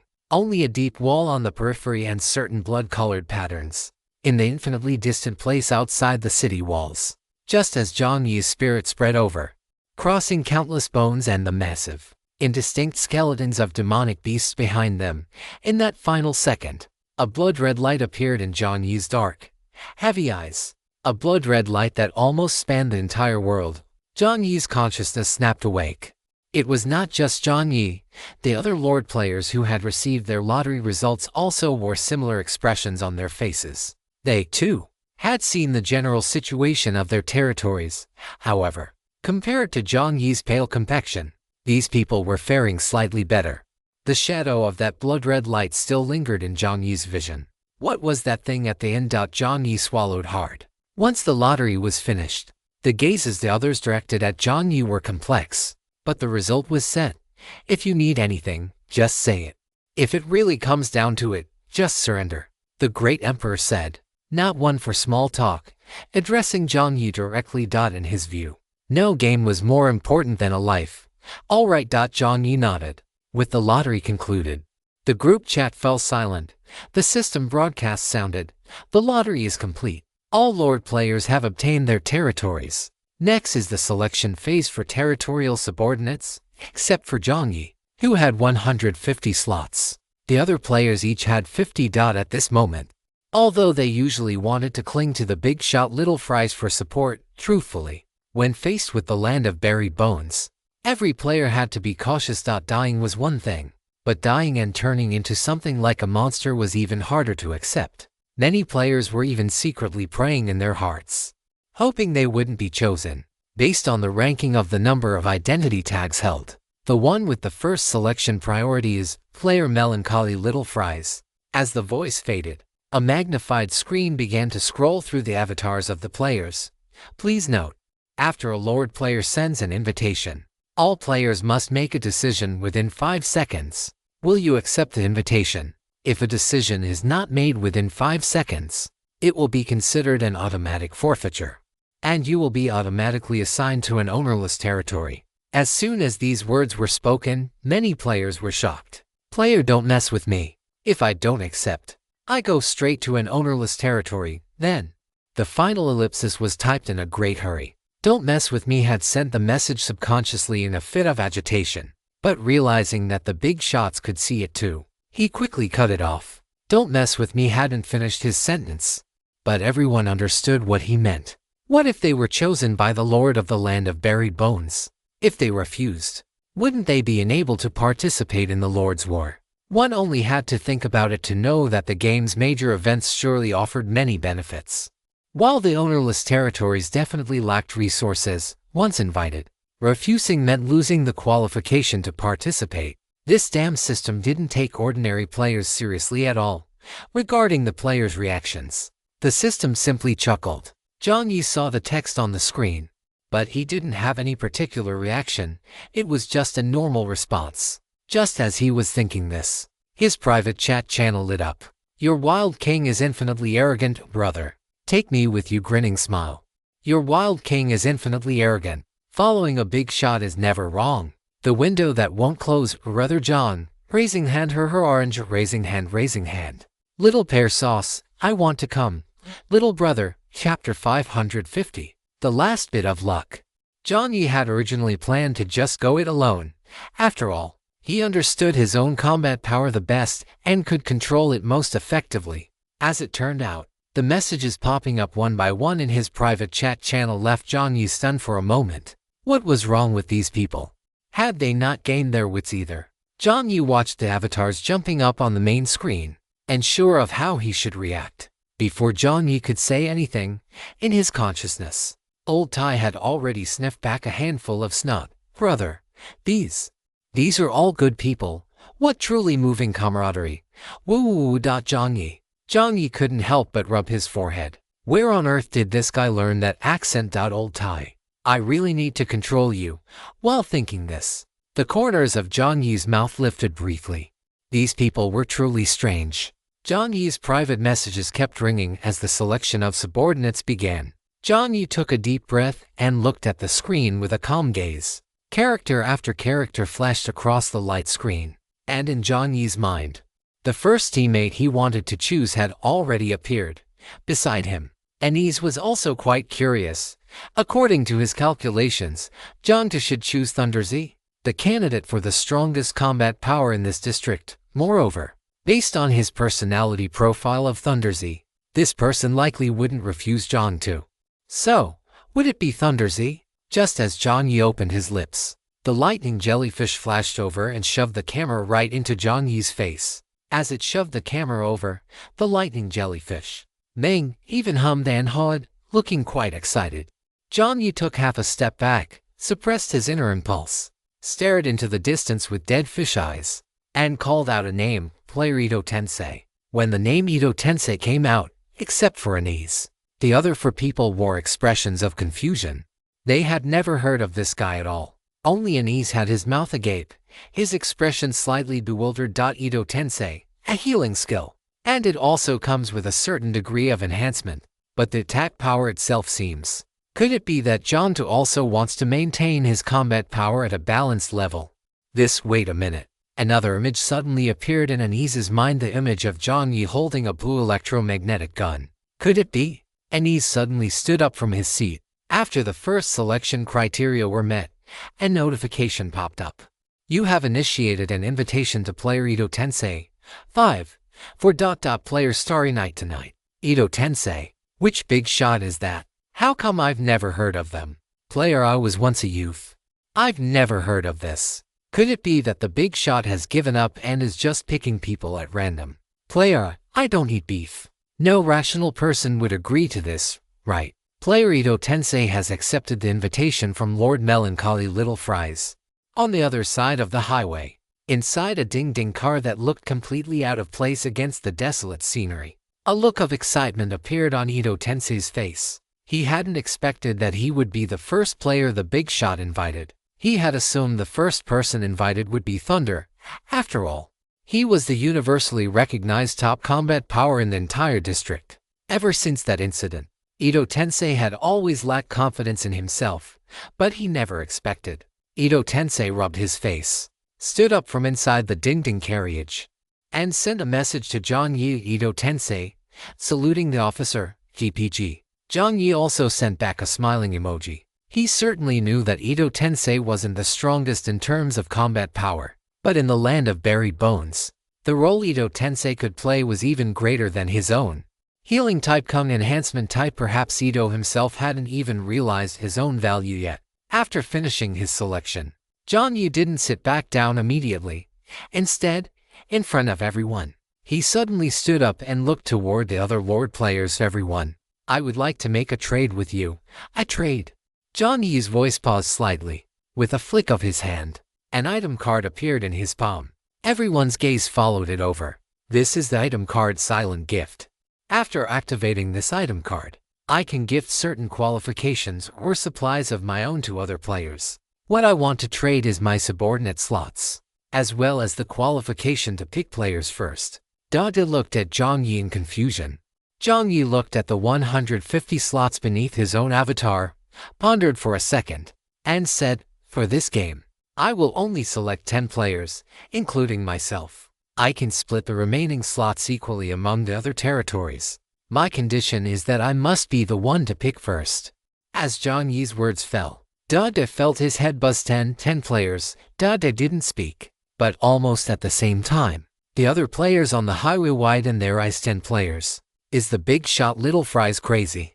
In a place like the land of buried bones, is that something 10 players can handle? And besides, so what if he picks first? Among the top 10 players, most are Lord players themselves.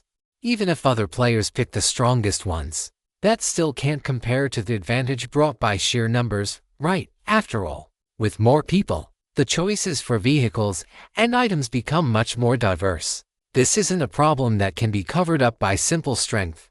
Killer, standing to the side, couldn't help but speak up, her magnetic female voice ringing out. You don't have to do this. You can pick players first regardless. There was no need to sacrifice so much just to get priority selection. After thinking for a moment, Killer added, I won't have any objections. She didn't have the intention of taking the other players' slots. Jiang Yi smiled slightly. That wouldn't be fair. Killer was silent for a second and said no more. What about the others? Jiang Yi asked politely. No objections. Dai's current gaze toward Jiang Yi was entirely that of looking at some unknown existence. A mysterious creature. He truly didn't know how 10 people were supposed to clear the land of buried bones. What was the latter thinking?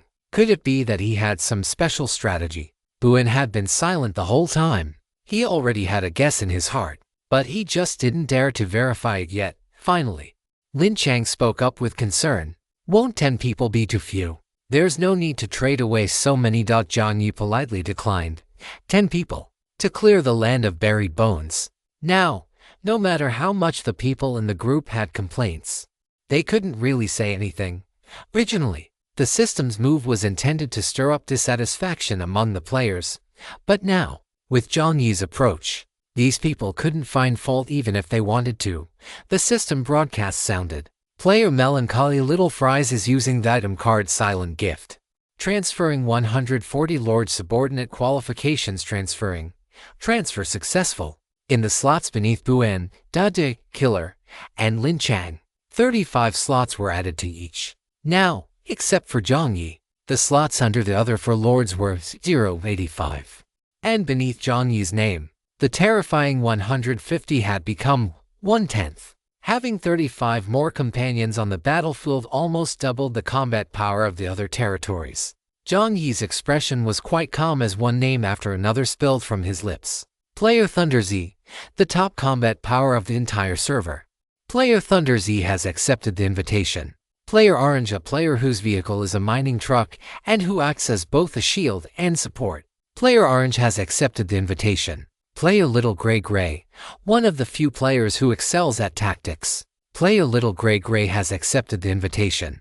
Player Your Wild King is infinitely arrogant, a player with an average vehicle but who possesses quite a few mysterious items. Most importantly, a player who possesses an unyielding spirit that always strives upward. Player Your Wild King is infinitely arrogant has accepted the invitation. Player Little Pear Sauce, a player whose vehicle is an excavator and who is a reliable person to watch your back. Player Little Pear Sauce has accepted the invitation. Player Society is simple. People are complex, strength unknown, but a ruthless person who possesses the gold-digging mouse ability and participated in the bumper car game with nothing but a unicycle. Player Society is simple. People are complex has accepted the invitation. Player Shoot 1902, a sniper, firearm specialist, and a player whose vehicle is a Sherman M for tank. Player Shoot 1902 has accepted the invitation. As each name was read out by Jiang Yi, For some reason, the other players felt their excitement rising along with it. The last one. A hint of relief appeared on Jiang Yi's face. All the strategies were already prepared. What was needed now, at the very end? Player the window that won't close. A little bit of luck. Let's wrap up the holiday. Shengda ManhwaCapped 551, the nuclear explosion strategy. All 10 players had been selected. Contrary to what the other players had imagined, the big boss didn't seem to have chosen only the strongest players. Players like Thunder Z, Shoot 1902, and Wild King were understandable. But as for the rest, who were Little Gray, Orange, the window that won't close, Little Pear Sauce, and society's simple people are complex? Someone in the group chat asked out of curiosity, but no one replied at this juncture. At this moment, only those who had participated in the special operations team knew that almost all of these people came from that team. Could it be that the big boss had already started making preparations back when he was first scouting for talent? A look of shock appeared in the eyes of many. Did the big boss know there would be a game like this from the very beginning when the zones merged? It must be said, human imagination is truly boundless. Jiang Yi hadn't originally planned this. He knew this whole thing was quite awkward.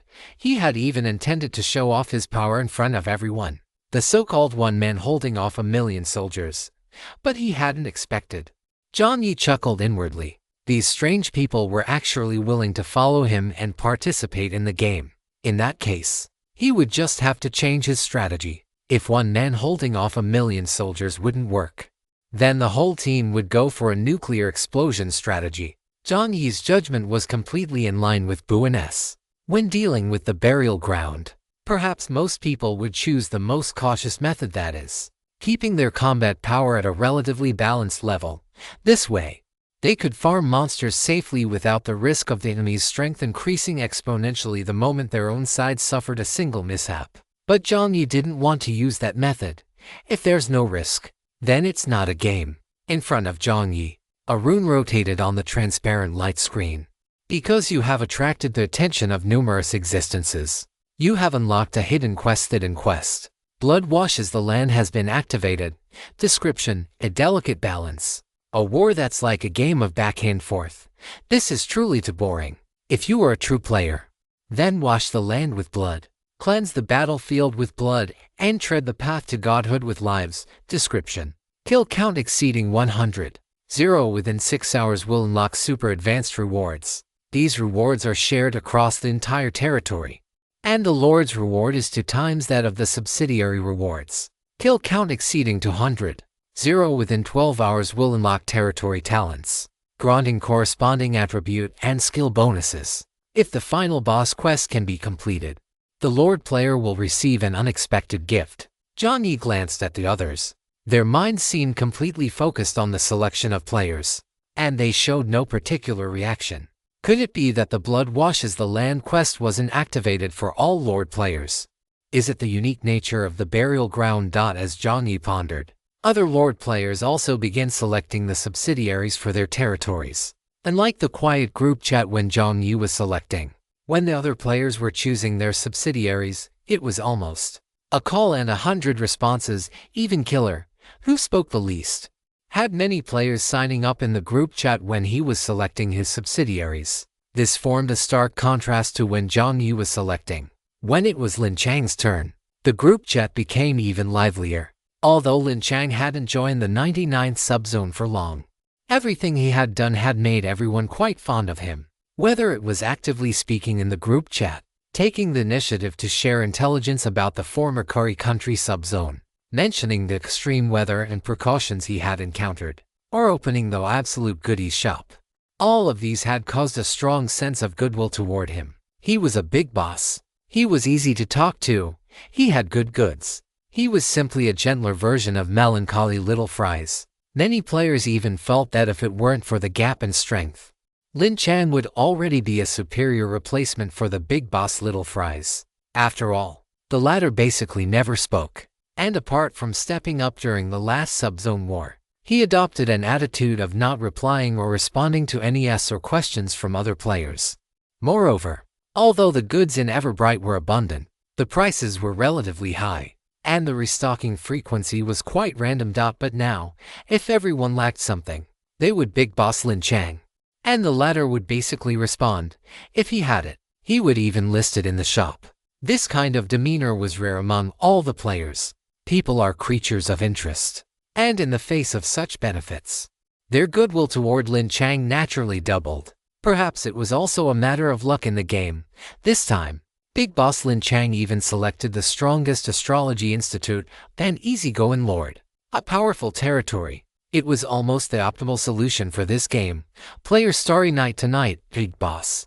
Look at me. Player Money Galore meet Little Her, Big Boss. I'm the one who traded with you for the vehicle upgrade magic cube. My overall strength is over 70. Consider me. Those signing up. There were also some who were originally from the Special Operations team. Jiang Yi had no particular reaction to this. He was already calculating how to maximize combat power. Half an hour later, all lords had finished their selections. The figure of Z999 appeared once again. Z999 bowed to the 5 players and smiled. This round of the Round Table Conference is about to conclude. Due to the unique nature of this game, the system will open the territory channel for a limited time. Everyone may communicate within their respective territories using this exclusive territory channel. Additionally, before the game begins, all Lord players may teleport into their respective territories in advance. The game will officially start tomorrow at 7 o'clock. Are there any other questions? None, replied Dog of the Lumberyard with a smile. Very well. Z999 chuckled and snapped his fingers. Jiang Yi felt a sharp pain in his head, and his vision plunged into darkness. 8-30 in the evening. Jiang Yi opened his eyes once again. The lingering scent of food from inside the forklift drifted into his nose. After Jiang Yi instinctively took a breath, his consciousness returned. Jiang Yi rubbed his nose, his mind still replaying the appearance of the land of buried bones, a decaying city, a ruin filled with the aura of death. Outside the city, there were nearly endless swarms of magical beasts. Jiang Yi clicked his tongue. What a headache! As he was thinking, the surroundings suddenly brightened. Jiang Yi shifted his gaze and saw a jellyfish with blue patterns slowly floating around him inside the forklift. Jiang Yi paused. A lightning jellyfish. Jiang Yi thought for a moment. Ning. That was the name of this jellyfish, right? The lightning jellyfish. Ning heard its name, and its tentacles swayed leisurely. A flash went off, capturing a photo of Jiang Yi and the energy furnace brother, who was peeking over Jiang Yi's shoulder using his redstone. Energy furnace brother. On the light screen, an image appeared before Jiang Yi's eyes. The young man frowning in thought, alongside a massive red energy furnace. Jiang Yi had been feeling somewhat troubled, but for some reason, he couldn't help but laugh out loud when he saw the photo. Chapter 552. Material Foundation Brother. Are you worried? Jiang Yi turned his head to look at the energy furnace brother behind him. The brother didn't speak, but his redstone flickered, responding to Jiang Yi.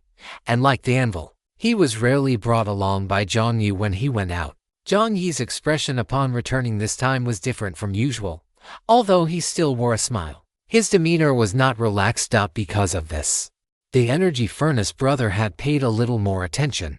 Jiang Yi was indeed a bit nervous. He had no experience in commanding large-scale operations. Jiang Yi exhaled a long breath and reached out to pat the energy furnace brother on the shoulder. Since there was always redstone energy inside the furnace, it felt quite warm to the touch. After Jiang Yi leaned against the furnace to slack off for a few seconds, he didn't immediately check the messages in the group chat. These people all knew each other, so they were likely just exchanging greetings for now. Experience in large-scale operations. Ask Enbo. No, that thought was dismissed by Jiang Yi as soon as it appeared. It wasn't that he didn't trust Enbo, but rather that he felt he didn't have the same brain for it as Enbo. That method of comprehensively analyzing the battlefield didn't suit him. Besides Enbo, although he could just go with a nuclear explosion strategy, the thought of the terrifying number of magical beasts outside the land of buried bones. While Jiang Yi was daydreaming against the energy furnace brother, the anvil in the carriage didn't make a sound to disturb him. On top of Ulti's iron block sat small trinkets like the little sheep and the iron golem. The carriage was silent. Just as Jiang Yi was thinking, suddenly, something flashed across the top of Ulti's head. The small wooden carving was sitting on Ulti's head. holding a tiny boat in its hands. Every time Old Tai visited a service area or finished a dungeon, he would have Jiang Yi forge some items related to those places. Besides the little sheep, there were many other things like little cats, little giants, tin frogs, and tin coconuts. The tin boat was a product Old Tai had made to commemorate his great captain. Inside the forklift's colorful lights, the tin boat refracted the glow. Jiang Yi's gaze followed the movement of the little boat. Wait a minute. If it's a large-scale war. In Jiang Yi's mind, the image of a sturdy figure, known as the Tyrant of the Seas, appeared. Duke Jiamo. Jiang Yi's pupils contracted slightly. Although he hadn't seen how this man's subordinates fought during their battle, the fact that the latter could become a Duke of the Seas meant he must have dealt with large-scale operations.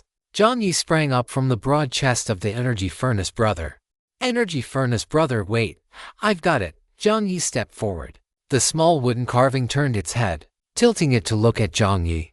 A smile appeared on Jiang Yi's face. He sent a casual message in the group chat, telling them to him in the Lord channel if there was anything urgent, and that he needed to handle other matters before 5 o'clock tomorrow morning.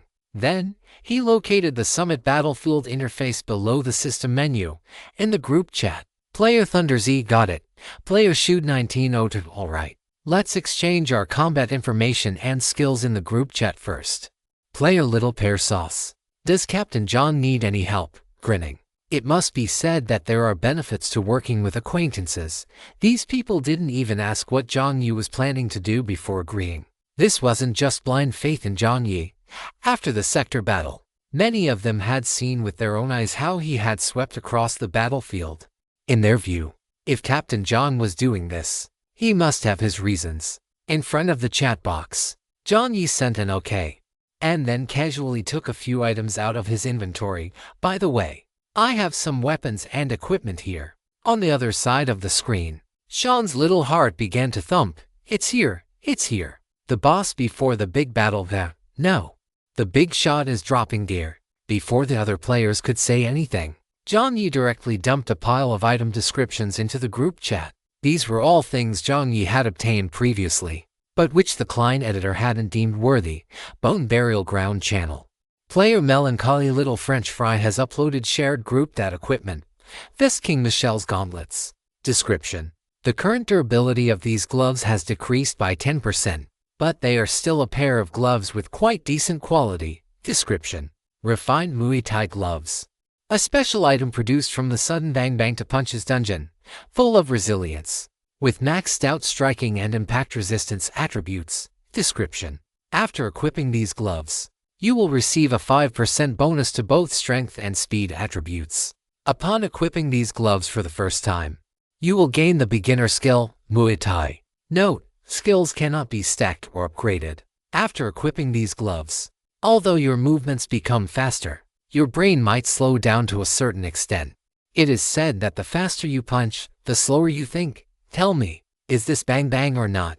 Stereotypical surprised emoji. Note, those with strong mental power or certain special existences are not affected. Weapon. Nameless Assassin Sleeve Arrow description. Omitted silver grade weapon. Z221 Warhammer description. Omitted Bize's weapons. Jiang Yi also uploaded some item cards, including both trap type and mechanism type items. Just as Jiang Yi finished uploading, Xiao Wei spoke up in the group chat. Captain Little John, can I offer 150 vehicle coins plus some item upgrade fragments and materials for those gauntlets? I just upgraded my vehicle, so I don't have many vehicle coins left. Jiang Yi didn't say anything, simply sending the gauntlets over with a flash of white light. 150 vehicle coins is fine. These items were originally intended to strengthen his own side's power anyway. After Xiao Wei sent a hands-on hips laughing emoji and a thank you, she accepted the weapon. Following Xiao Wei's lead in accepting a weapon, another player. Society is very simple and complex. Spent 120 vehicle coins to snap up the Warhammer. Play a little gray then claim the Nameless Assassin Sleeve Arrow. Beyond that, Jiang Yi waved his hand, and the information for the Extreme Cold Combat Suit and the Polar Combat Suit was also posted to the group. Sean's mouth was grinning from ear to ear. Also grinning from ear to ear was Wild King. Wild King Shoot 1902 haha. After the two of them sent a string of messages simultaneously, it was as if they shared a telepathic connection. Your wild king is infinitely arrogant, brother. Do you know what I'm about to say? Wild King shoot 1902. Pick the right circle and follow the right person. What's even more handsome than my brother is my brother's eye for talent. Sean's eyes lit up. A kindred spirit. Shoot 1902. Sunglasses emoji grinning thumbs up watching their conversation. Jiang Yi shook his head with a chuckle. These two really are like meeting a kindred spirit in a ditch of foul water. The other players weren't as shameless as those two, but they were still shocked by Jiang Yi's resources. They could never imagine how Jiang Yi managed to obtain all these supplies at the same time, including Shouwei. A strange feeling of wanting to watch the show rose in their hearts. If other players knew that the big boss had already started opening his warehouse to distribute supplies in the group chat, they would probably be regretting it until their guts turned green. After all, they weren't like those people on the outside. They knew deep down that Jiang Yi wasn't the type to disregard his teammates' lives. Otherwise, he wouldn't have come to support them one by one after finishing his own mission first back then. Or to put it another way, if Jiang Yi were truly cold-blooded and indifferent to the situation and the big picture, the cleanup operation that day wouldn't have happened. After all, with the latter's strength, there was simply nothing that could threaten him. The Polar Combat Suit had an original price of 40 vehicle coins, and the Extreme Cold Combat Suit had an original price of 100 vehicle coins. Jiang Yi traded them with the others at a 10% discount off the original price. After all, when he did business with Bai Hai, Jiang Yi used the Dreamland Pavilion's card for settlement. Furthermore, because of the massive purchase volume, he got an extra discount on top of the discount. So even at a 10% discount, there was still a small profit. Jiang Yi's goal wasn't to make money, but to boost the strength of the territory as much as possible in a short time. Before the other players could even finish looking at the weapons and combat suits, new data was updated. Combat boots with properties similar to the combat suits. Lava bread that could enhance physical constitution, especially cold resistance. Liquor that could be combined with other items to trigger special characteristics. Pills that could temporarily grant bonuses to attributes like strength. Item data was updated one after another. These were all things Jiang Yi hadn't listed yet. The reactions of the group shifted from initial surprise to something that gradually became absurd. Window that won't close had his mouth hanging open bit by bit. Just who is the agent for the monster merchant anyway? Brother Jiang's resource foundation, is this even right? While scrolling through the comments, I saw someone mention that I was hungry. It seems I keep accidentally hitting that key when I'm typing. Slowly lies down. Chapter 553, War Begins Part 1. After updating dozens of items in a row, Jiang Yi noticed that no one seemed to be talking in the group chat. Jiang Yi paused and typed, "Player melancholy little French fry. These should be useful. Player little pear sauce, brother. I love you to death." After sending that, no one spoke in the group chat for a moment. Outside the chat box, Jiang Yi's face began to turn slightly red. "Brother." Jiang Yi flipped the steel fork in his hand. Oh, never mind. I was just saying that the angle you were at just now looked really handsome. HMM. Jiang Yi let out a huff, and his expression returned to normal. After Shouwei finished sending her message, she looked at the dazzling array of food and wiped the drool from the corner of her mouth. Oh my. Why didn't she recognize Zhang Tai sooner?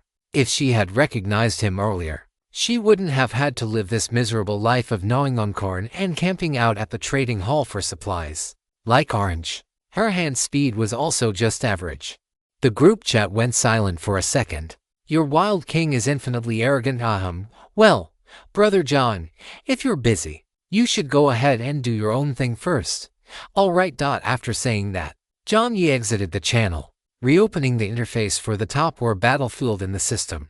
Jiang Yi took out a 10 complete Great Restoration pill, held it to his lips, and took a bite, feeling his various attributes rising and his mental energy recovering slightly. He finally entered the virtual training ground of the top war.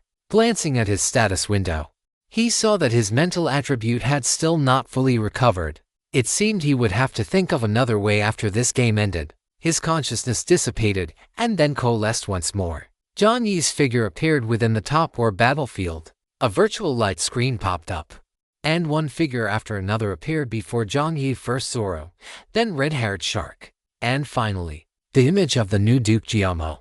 Compared to the previous two, especially red-haired shark, who was only 165 meters tall, Duke Giamo was practically a giant.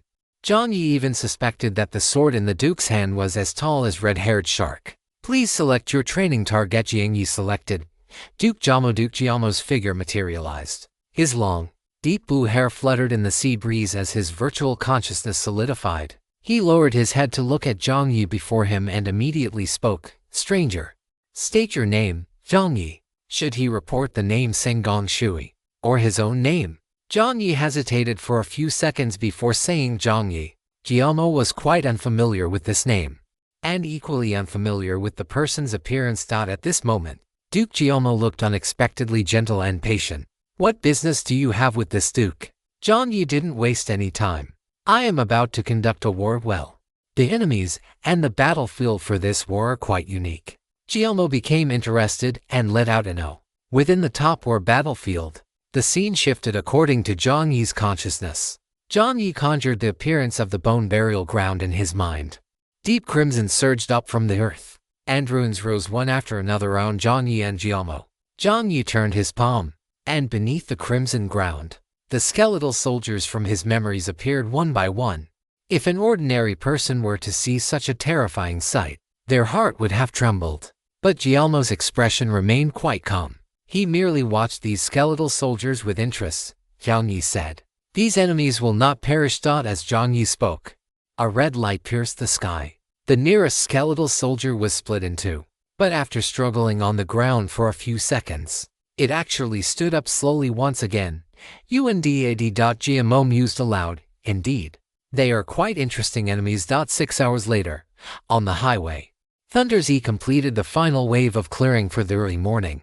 The temperature seemed to have dropped even further. Thunder Z was already wearing the polar combat suit he had obtained from trading with Jiang Yi. On his feet were the corresponding combat boots. He had also snapped up some food yesterday, and now he was gnawing on a lava bread while looking out the vehicle. The crust of the lava bread was a charred, crispy brown, and it seemed to have some mayonnaise and blueberry filling inside. After Thunder Z took a large bite, the filling in his cheeks burst out, and the slightly sweet and cloying taste made him frown. A mechanical broadcast sounded. You are consuming a special food, lava bread. Congratulations.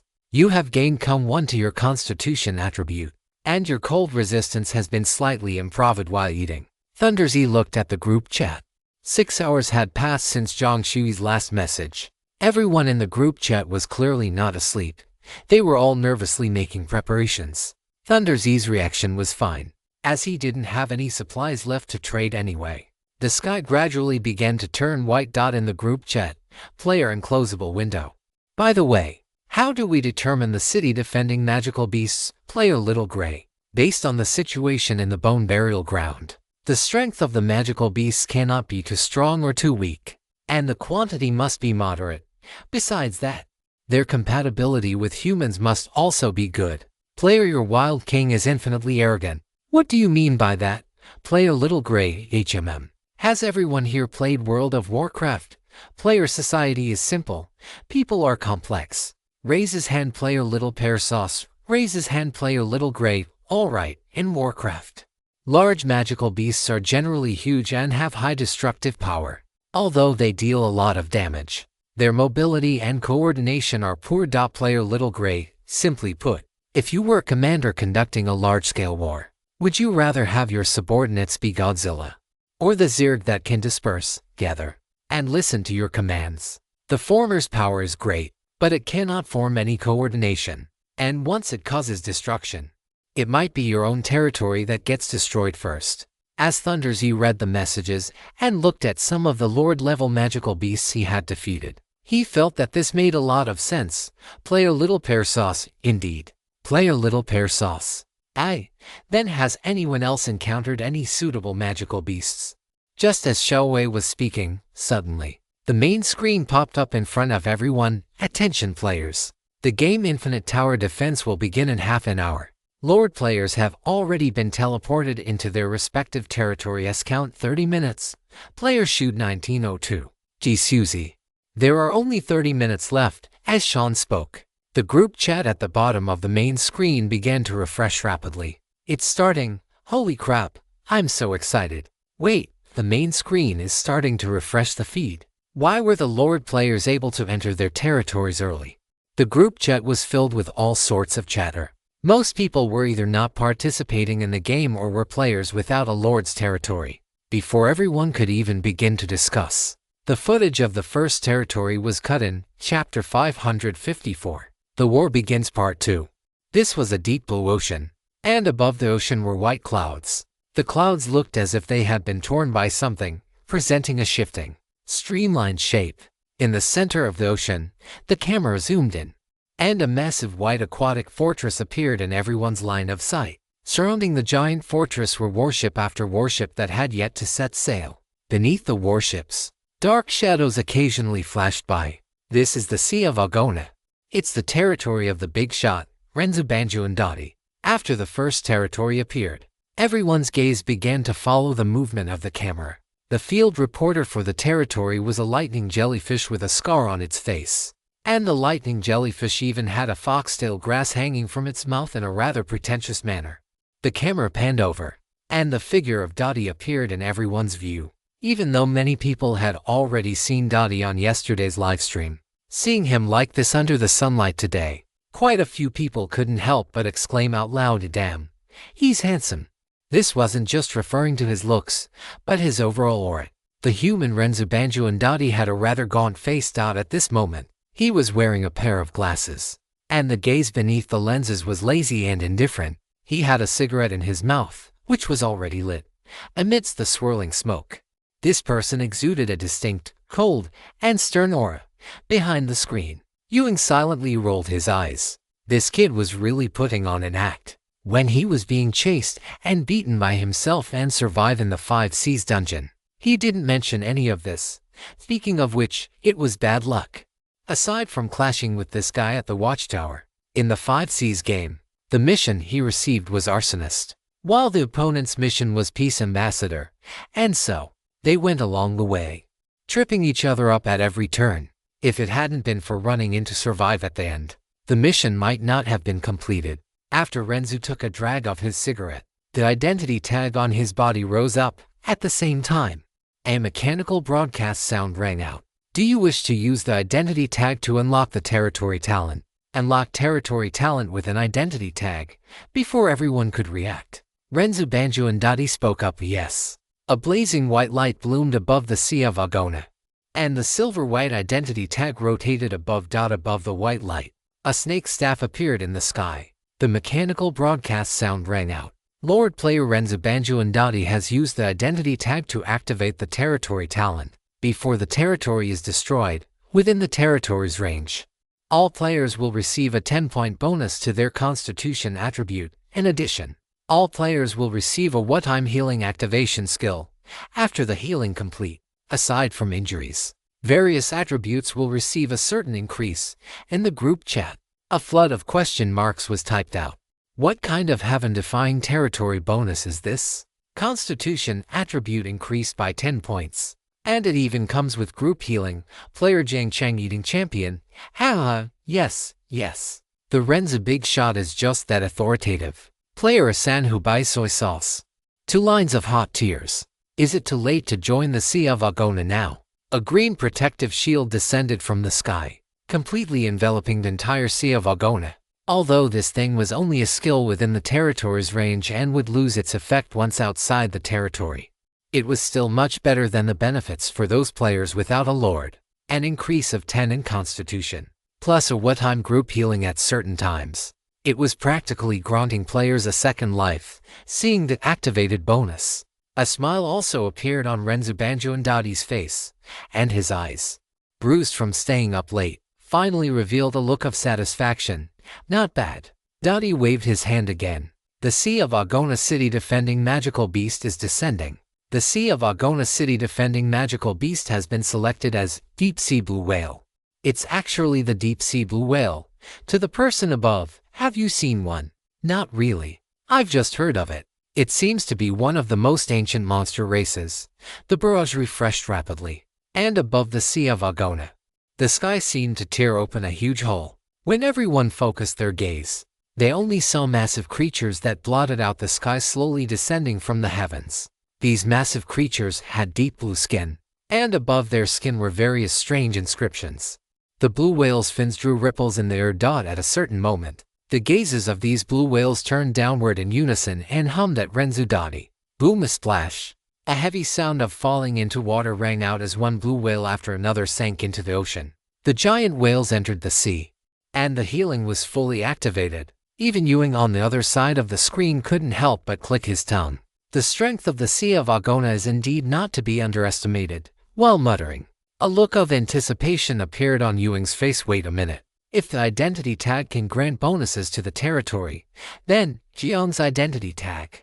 In Ewing's mind, the appearance of 3 identity tags flashed by, and he felt even more expectant. I wonder what kind of big move Brother Jiang has saved up. Amidst the anticipation, the second screen also began to update simultaneously. A vast expanse of green unfolded before everyone's eyes. Huge vines were interconnected, and behind the vines was a fortress that was almost suspended in midair. Giant Wood Fortress. The territory of player Ambuendisu.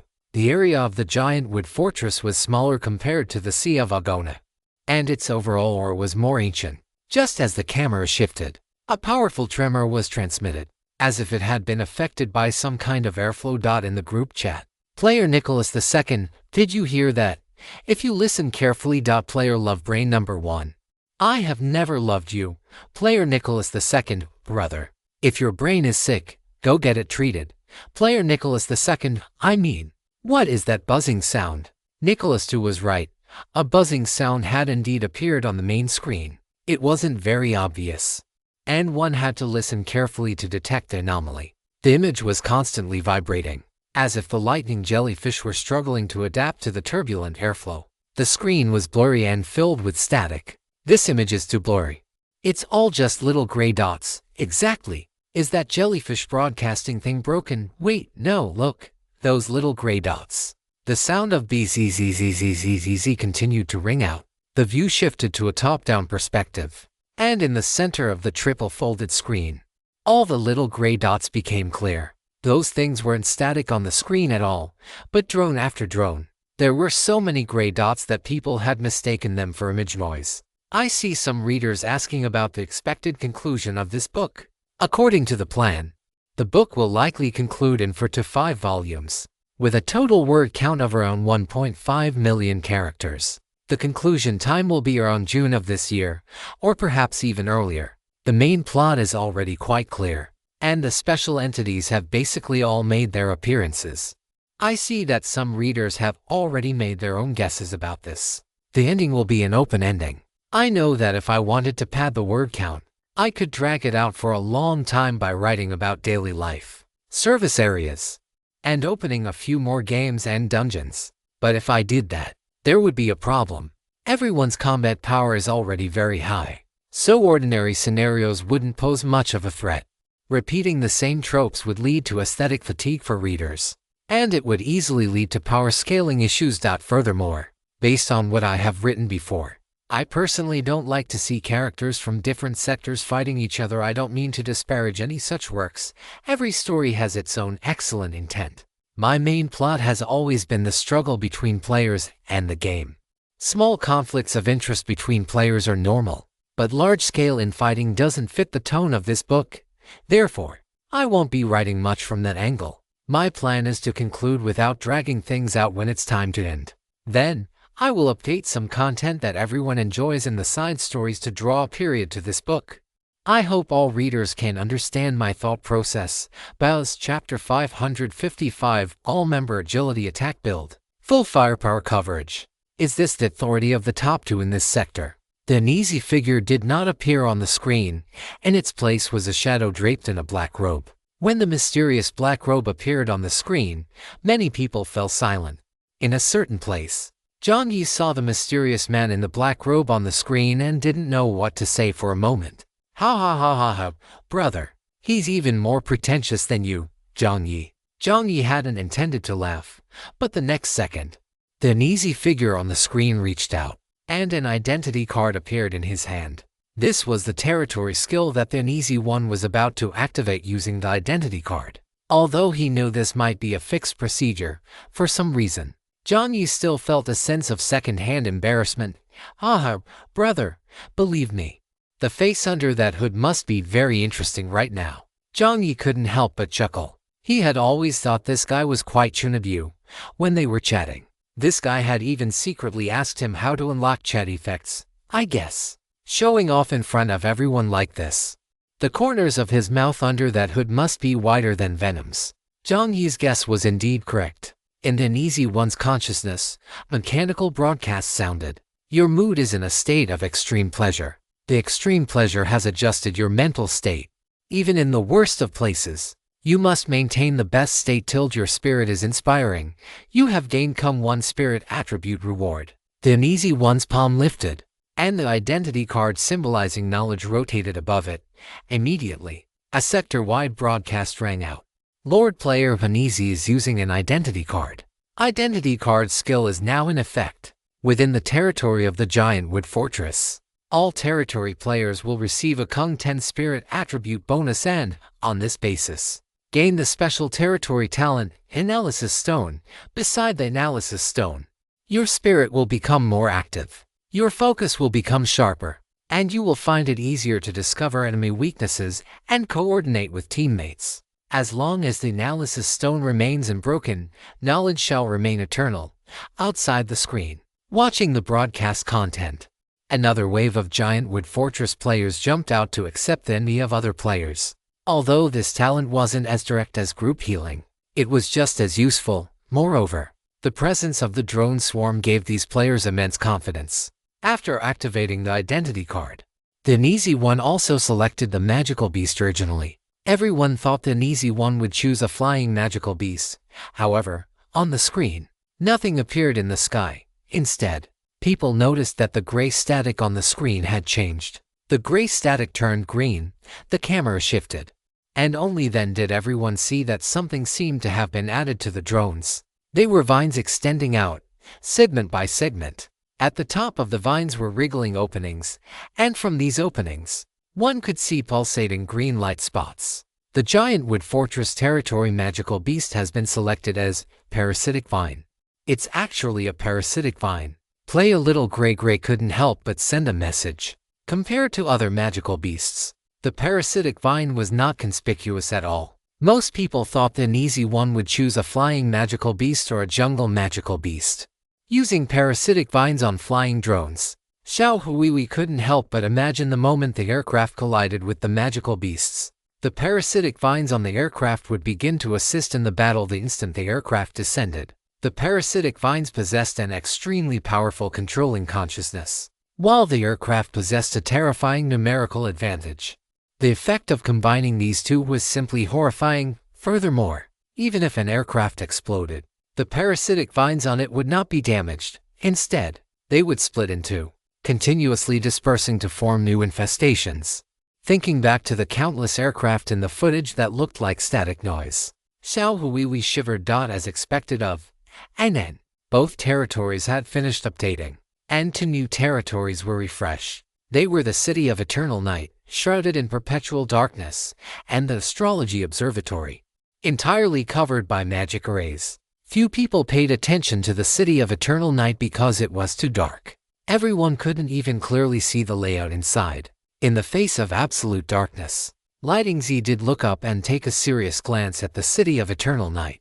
He had an impression of the territory's player, Pillar. That was a remarkably powerful player. Beneath the City of Eternal Night, people couldn't see what was inside, and like Anan, who wore a black hood, Killer had completely concealed her figure. In the darkness, Killer's thin face was quiet and cold. Killer's build was not particularly strong, and she spoke very rarely. In fact, if it weren't for the fact that Jiang Yi had unluckily drawn the burial ground this time, Killer's territory would have been the one receiving the least attention. She was too quiet. So quiet that people had almost forgotten about the eternal second-place player behind the Sherman M for tank, Killer. Killer hadn't even opened a trading shop. Killer's talent was Dark Star description. The game has healed your injuries. allowing you to regain the ability to walk and step out of the basement that never saw the light of day. From now on, you are willing to walk in the darkness, and in the silence, devour everything. Description: in dark places, all your attributes excluding special attributes will receive a 30% overall increase. In dark places, your vision will increase to 3 times that of a normal healthy person. You will see more details that others cannot. Influenced by the dark star, your luck will deviate to a certain extent. The side effects of this deviation cannot be offset by any items or skills. Upon entering the game, you will receive an identity card, Dark Star. You cannot obtain any more identity cards. A 30% increase in all attributes and triple the normal vision. In the realm of darkness, even Lighting Z could feel the terrifying aura emanating from Killer. This was a true powerhouse. In the darkness, the thin-faced Killer extended her palm, and an equally pitch-black identity card descended into it. This was the identity card in the game that was bound to her life and death. Dark Star, do you choose to activate the identity card to obtain the territory skill? A hoarse voice sounded yes. In the darkness, circles of light emerged, and black stars descended from the sky, forming the only source of light. Under the shroud of the Dark Star, players in the City of Eternal Night will receive a 10% agility attribute bonus, and on this basis, they will also receive 20 points of freely distributable attributes, ultimate attribute bonus. An entire team of agility-based attackers. Chapter 556, Steel-Torn Player Boss. Is it really okay for us to play dumb like this every day? Tears of envy slide down my cheeks. Is this the difference between a Lord player and a player without a territory? 20 points of freely distributable attributes. Can I say that these 20 points are already higher than the total of some of my attributes? Playing dumb was indeed right. 20 attribute points was a number that even the top-tier players wouldn't ignore. In Subsector 99, except for Lighting Z, adding 20 points to anyone's stats would be a huge leap forward. Society is simple swallowed hard. He wanted to know right now what his own lord and territory skills were. Thinking about how team leader John had 3 identity cards, everyone's hearts couldn't help but heat up. However, no matter how many times everyone looked, the broadcast screen at the very top remained pitch black. Quite a few players were already asking below, Player Honest Man, when is Big Brother Little Freeze's going to come out? Player Honest Man. Honest Man blinks. JPG. After posting, Honest Man originally wanted to see if any players from the burial ground had any information. However, thinking that the players in the burial ground were almost all not to be trifled with, he slipped away. Player Honest Man, Xiao Huiwi, camping for a frontline broadcast. Xiao Huiwi almost stood up from in front of the screen. Seeing that there was no message from the big shots in the group chat, he felt a bit relieved. After muttering a quiet "Why are you tagging me?" he also looked at the screen. The largest section at the very top was still a thick, deep black. Big Brother Lin Chang is out, a player posted in the group chat. Everyone's gaze shifted accordingly. At the top of the astrology observatory, Lin Chang stood tall with a gentle smile on his face, facing the camera. This guy was neither as silent as NN nor as overly casual as Banjuan. Lin Chang nodded slightly at the camera. Just this gesture alone made quite a few players develop a favorable impression of him.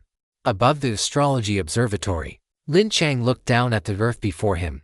All the magic arrays lit up simultaneously. In Lin Chang's hand, the black swamp identity card glowed, and Lin Chang's clear voice rang out, "Use identity card." You are using the identity card to activate the territory skill. Activation successful. As the voice faded, the ground beneath the astrology observatory was suddenly covered by layer upon layer of black substance. The texture of this material resembled some kind of oily sludge. As the ground softened, Lin Chang focused his intent, and his palm rose from the earth. One after another, twisted and deformed things crawled out from beneath the ground. Holy crap! What is this? Are those magical beasts? No way. I remember the magical beasts we chose weren't this. Players from the astrology observatory quickly appeared to refute the claim. Lin Chang glanced at the idea of the person who spoke, and his expression tightened slightly. One black shadow after another rose within the swamp, and a mechanical broadcast sounded. Lord player Lin Chang's dog has activated their identity card skill. Domain of Reincarnation has been enabled. Within the astrology observatory, inside the domain of reincarnation, Swamp shadows will be generated continuously. The HP of each swamp shadow is 30. The comprehensive combat ability of each swamp shadow is 20 to 80. The strength of the swamp shadows will be further enhanced after triggering their traits, based on the territory's strength and population. The number of swamp shadows in this session will not exceed 1,000. Holy crap! Holy crap! Never mind the other players. Even Buin and Dottie cast their gazes toward the astrology observatory. Each swamp shadow had 30 HP. Their comprehensive combat ability could reach as high as 80. And there were a terrifying 1,000 of them, these mechanic-breaking monsters. In the group chat, players from the ownerless territory couldn't help but mutter at this moment. They were regretting their choices so much their guts were turning green. The current for territories were almost each stronger than the last, and the bonuses they provided to players were increasingly ruthless. If the healing at Banjo and Dottie's place was still understandable, the bonuses at Lin Chang's place were simply inconceivable. Good heavens! Boss Lin Chang should have chosen the burial grounds. With this kind of firepower, wouldn't it be fine even if he were attacking the burial grounds? Boss Lin Chang is just too low-key. 1,000 swamp shadows. This must be the strongest identity card. Inside the group chat channel, player society is simple.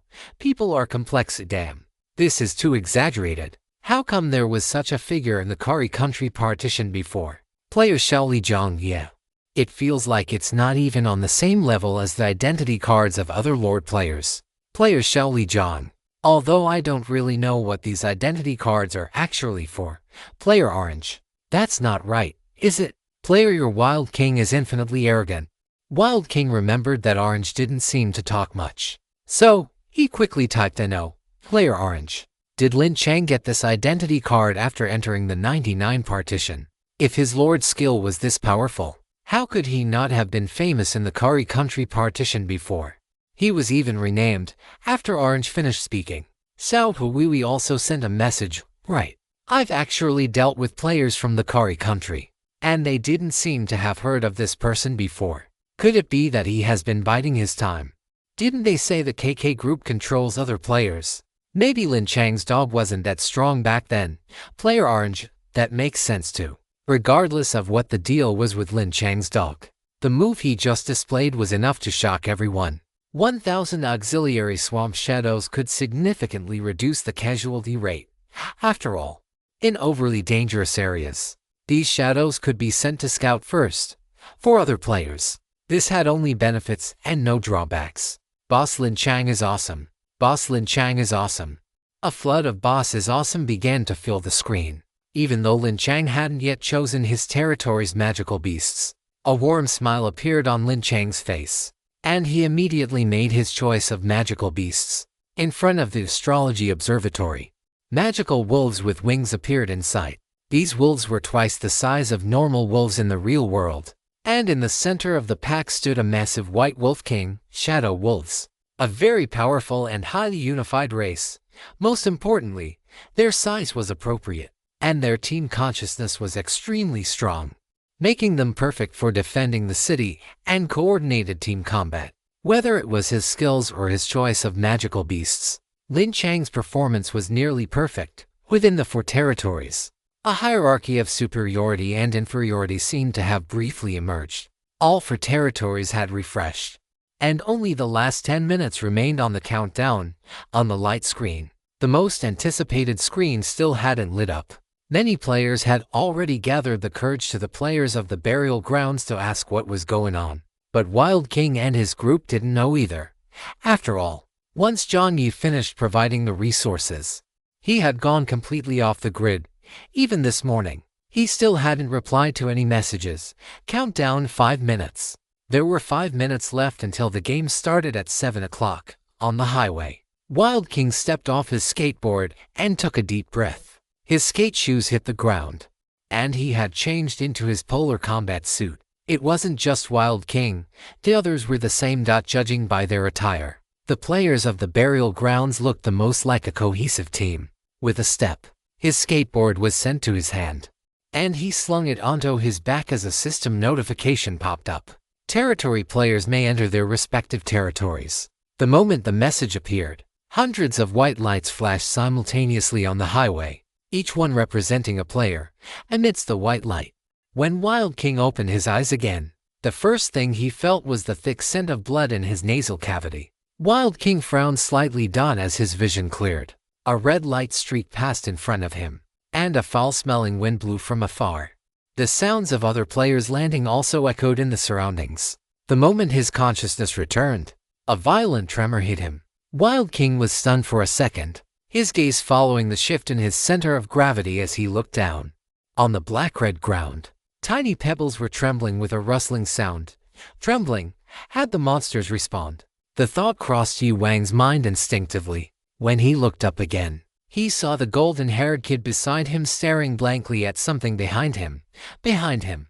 Was there something there? Figures began to manifest one after another. Chengzi, Xiaowei, Thunderzi, Shan, Little Huiwi. Only Yi Wang had his back turned, and from his angle, he could clearly see the stunned expressions on everyone's faces. Yi Wang seemed to sense something. He straightened his back and, bit by bit, turned to look behind him. What met his eyes was a field of pure white. On the black-red ground, a pure white color like snowflakes had appeared. These snowflakes were like a blanket cast upon the earth, moving forward evenly and densely. They were snow-white, blood-colored elves carrying bows and arrows. Thousands upon thousands of them. A sea of blood-colored elves stretching beyond the horizon appeared in Yi Wang's pupils. The pure white color was almost blinding. They were the creatures closest to humans on Razor Highland, the proudest race on the plateau, and here, they were everywhere. The white snowflakes surged from the distance, filling the entire world. The dark light radiating from their bows was dazzling to the eyes. 1,000,000 soldiers beneath the city, and above the city caught. A sonorous cry rang out. A giant bird with red eyes swept across the sky, following the red-eyed bird to look toward the very top of the city. A figure slowly appeared at the edge of the decaying fortress, above the city. The banners had collapsed and the earth had rotted away. This person stepped out from the blood-colored shadows. One step at a time. The first step, a steady, cold, mechanical broadcast sounded. Lord Player Melancholy Little Fries has activated the first identity card. A soft chuckle echoed in the air, and a heavy curtain was slowly drawn back. In the final 5 minutes, the screen that had never lit up above all the players finally flickered to life. As soon as the image appeared, the players were stunned. Before they could even send a message, the sky above the black-red land was violently torn open, and a pair of fair hands, covered in purple patterns, descended from the heavens. Purple, red, the true color of fresh blood. Identity card skill has taken effect. Territory skill I, Hand of War. The giant palm hovered above. Yi Wang and the others looked up. From that pair of palms, countless thin threads descended, connecting to every soldier on the ground like nerve endings, including them. The fingers twitched slightly, and wherever they moved, longbows were drawn. The mechanical broadcast resounded between heaven and earth. War is art. Under the control of the Hand of War, all territory players' spirit attribute is increased by 30%. You are more proficient in slaughter, and you are more thirsty for blood. On this basis, the operational precision for any item or skill used by territory players will be increased by 20%. Under the control of the Hand of War, you will share a portion of the damage. The specific distribution ratio shall be determined by Lord Player Melancholy Little Fries. The voice had barely faded, and before anyone could react, the figure took a second step forward. Territory Skill 2 has been activated. On the earth, the sound of waves crashing against reefs erupted. Skill, Steel Torrent. A deep red light originated from beneath that person's feet, extending into a blood-red path. Steel Torrent range all entities, including vehicles, will have their 3S invincibility status refreshed every 20 minutes. On this basis, all territory players will receive a 20% strength bonus, 20% constitution bonus, and 20% speed bonus from the Lord player's attribute points. Use your bodies to forge a true Steel Torrent. The blood-red color spread out, and the person took the third step. A flowing galaxy appeared in the sky. At the same time, mysterious whispers echoed. This time, the skill effect could only be comprehended by the Lord player. In everyone's line of sight, the person seemed to tilt their head slightly, listening to something. A few seconds later, a hint of a smile appeared on their face. Countdown 10, 9, a hoarse, soft laugh sounded. the war begins. I won't be dividing the battle chapters. Additionally, I want to emphasize, do not disparage other works. There are many works involving road survival, raft survival, train survival, and their derivatives. And each has its own focus. Do not disparage, do not disparage, do not disparage. Also, I generally don't mind crossover fan excitement, but my only requirement is do not bring up content related to this book in other works. This is disrespectful to other authors and readers. Unless the other party has explicitly mentioned information about this book. Thank you. Chapter 557. Why is this bird so big? As the final voice fell, white light shone from all the territory players on the screen, signifying that they were receiving the various bonuses granted by the territory. You have received a spirit attribute bonus from the Land of Buried Bones territory. Your spiritual power has increased by 30%. You have received an additional bonus from the Land of Buried Bones territory. Your operational precision for all tasks will increase by 20%. You are now within the control range of the Hand of War. A thick black line emerged from Yu Wang's body, connecting to the Hand of War above. After connecting to the war line, Jiang Yi gained control over all territory players, allowing him to distribute or concentrate portions of the damage. You have received an attribute bonus from the Land of Buried Bones Lord player. Based on your personal status, you will receive a 16-point strength bonus, 15-point constitution bonus, and 17-point agility bonus. You have gained an initial invincibility status, depending on individual status. The attribute bonuses each person can withstand vary. Attribute bonuses are not an easy thing for players to handle. 1 or 2 points are relatively manageable. But large-scale attribute bonuses are akin to having one's tendons pulled and bones stripped, forcing a second growth. Therefore, the range each person can withstand is different. Terrifying power surged through his limbs and bones. The intense pain made Yu Wang grit his teeth. Yet a look of excitement bloomed on his face. This feeling was simply too intoxicating. It wasn't just Yu Wang. The other players exhibited the same reaction. In the channel, Jiang Yi switched directly to voice chat this time. When Jiang Yi was clearing the area, he hadn't considered the subsequent game. And even if he had, it was only out of a desire to understand the player's strength for the sake of teamwork. But now, by a stroke of luck, Jiang Yi had a clear grasp of these individuals' combat styles and characteristics. Jiang Yi's figure was shrouded in shadows. In the channel, Yu Wang sent a message just then. A mechanical broadcast sounded. Player window that won't close is using the item card, heart-to-heart connection. Player window that won't close has transferred control of the item to Lord player. Melancholy little fry item description, heart-to-heart connection. After using this item, players, monsters, and certain special entities within a designated range can communicate in real time through the system's thought transfer interface. The maximum capacity for heart-to-heart connection is 20 soul entities. Permissions transferred. Yu Wang's message was automatically converted into audio. Captain, what should we do now? Jiang Yi's voice was steady, as if he had rehearsed it thousands of times. Orange, window, little gray. You three are a group. Above, white fingers were raised, and the blood spirits to the west collectively looked up. Lead the blood spirits on the west side. The strengths of the blood spirits are swordsmanship, archery, and assassination.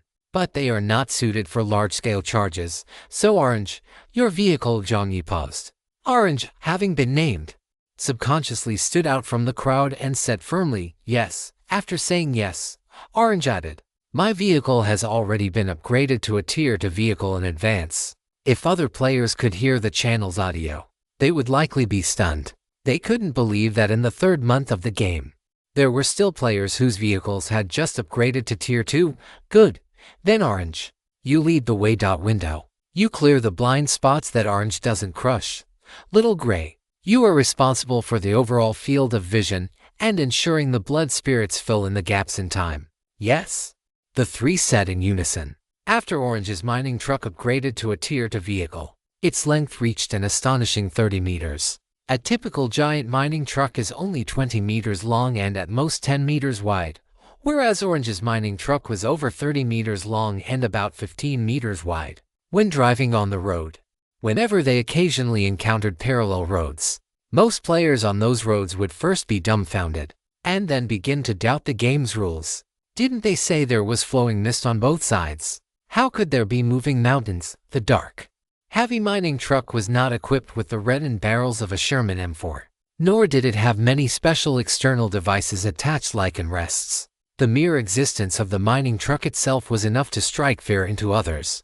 Sean looked at the mining truck that seemed to stretch on forever, and the girl with a determined expression standing tall atop it, and couldn't help but click his tongue. He looked at Yuan beside him and sighed sincerely. "Brother, your vehicle looks like something that little girl's vehicle would excrete." Before Yuan could reply, Window That Won't Close chuckled. "It's not that big." Yuan, if it were any other time, he would definitely have given those two pieces of trash a piece of his mind. But in front of Orange's mining truck, he really, damn it, couldn't say anything. It really wasn't as big as her vehicle. Yuan choked, a bitter tear in his heart. After Orange, Window That Won't Close, and Little Gray finished their preparations, there were 2 minutes left on the countdown. "Xiaowei, Thunder, you to just provide mobile support. You don't need to be in the first wave of the charge." "Got it. Understood. Don't worry, Captain John." Thunder's vehicle wasn't very suitable for charging, and while Sister Xiaowei's excavator was quite powerful, its mobility was poor and its speed wasn't fast, making it equally unsuitable for a charge. In Jiang Yi's mind, the image of the skeleton soldiers appeared. These things were very fast. If a vehicle got entangled, it would be quite troublesome. Among the 11 of them, the only usable vehicles were Orange's mining truck, Window That Won't Close's truck, and Sean's tank. In terms of vehicles, they were indeed at a disadvantage compared to players from other territories. However, that didn't hinder anything. The disadvantage in vehicles could be completely compensated for by covering fire from other sources. "Shoot. You are responsible for the Eastern Territory." Sean made an okay gesture, but then he didn't hear the name Reanimation mentioned. ***. Could it be that he couldn't use that guy's buff this time? The tank's firepower was a perfect match for that guy's enhancement. Although Sean thought this, he didn't raise any questions. Jiang Yi's brain was definitely better than his own. That guy must have his own considerations. With the west and east sides both ranged, the north was the interior of the territory and the cliff behind it, which didn't need to be considered for the moment. That left only the south. Orange, Window, Little Gray, Thunder, Xiaowei, and Sean had all been deployed. Now only 3 people remained: Jiang Yi himself, Reanimation, and Yuan. Yuang's mind was filled with only one thought. What am I supposed to do? My strength isn't as good as Thunder or Sean's, and my vehicle isn't as good as Orange's. So what am I supposed to do? Surely he isn't going to make me hide behind them. My strength should be about the same as Sister Xiaowei's, right? And with the greedy mask, my attack power might even be a bit stronger. Could it still be because of the vehicle? Just as the thought flashed through Yuang's mind, the bird that had just flown over the territory passed directly overhead. Only then did everyone realize, this bird, why is it so big? A great feathered eagle descended before Wild King, its crimson eyes fixed upon him. Sean still harbored a bit of psychological trauma regarding this creature. So when the beast looked his way, he turned his head to avoid the gaze of Roasted Chicken Wing. Speaking of which, was this the same bird he had seen earlier by the river? How had it grown so large in such a short time? It had only been a few days, hadn't it? What on earth had this bird been eating? It had eaten a 10 complete Great Vitality pill, weighing 5 Jin minus 30 grams, and not just one. Roasted Chicken Wing puffed out its chest. Beneath the crimson blood moon, every one of its feathers shimmered with light.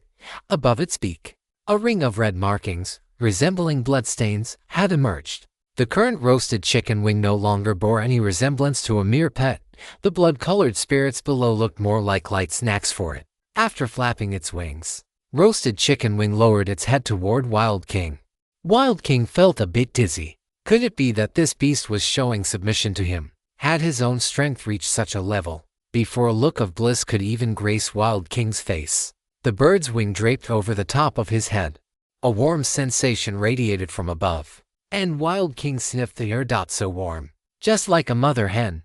Roasted Chicken Wing, in Jiang Yi's mind, a rough yet obedient voice echoed, "Master, is this guy an idiot?" Jiang Yi.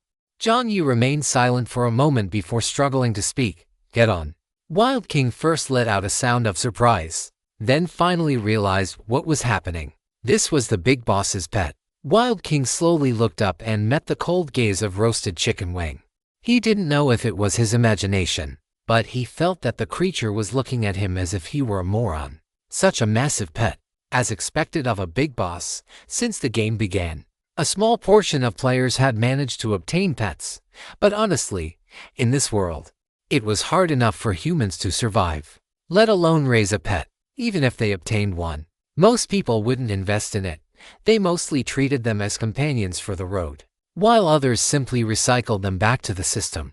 This was the first time he had ever seen a pet this large. He wondered what it had to eat to grow like this. While these thoughts raced through his mind, Wild King nimbly climbed onto roasted chicken wing's back. The massive wings spread wide, and with a powerful leap from the ground, roasted chicken wing carried Wild King into the sky. At first, Wild King's movements were stiff, but he quickly adapted to the air up there. The foul-smelling wind blew past. Although it wasn't pleasant, it felt exhilarating.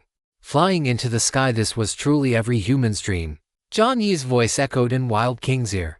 Now, open the bag under the wing. A bag? Wild King looked down and sure enough, he saw a bag. Jiang Yi reached his consciousness into his storage space, and a deep blue object gradually emerged. Wild King reached out and took it. It was the blessing. The electromagnetic rifle that Jiang Yi had once held now appeared in Wild King's hands. It wasn't just Wild King, even Sean's eyes turned red. Captain, you are in charge of air superiority. From here on out, you only have one task: bombardment. Blast everything below into fragments. Originally, Jiang Yi had intended to do this himself, but after thinking about it, perhaps Wild King was the more suitable candidate.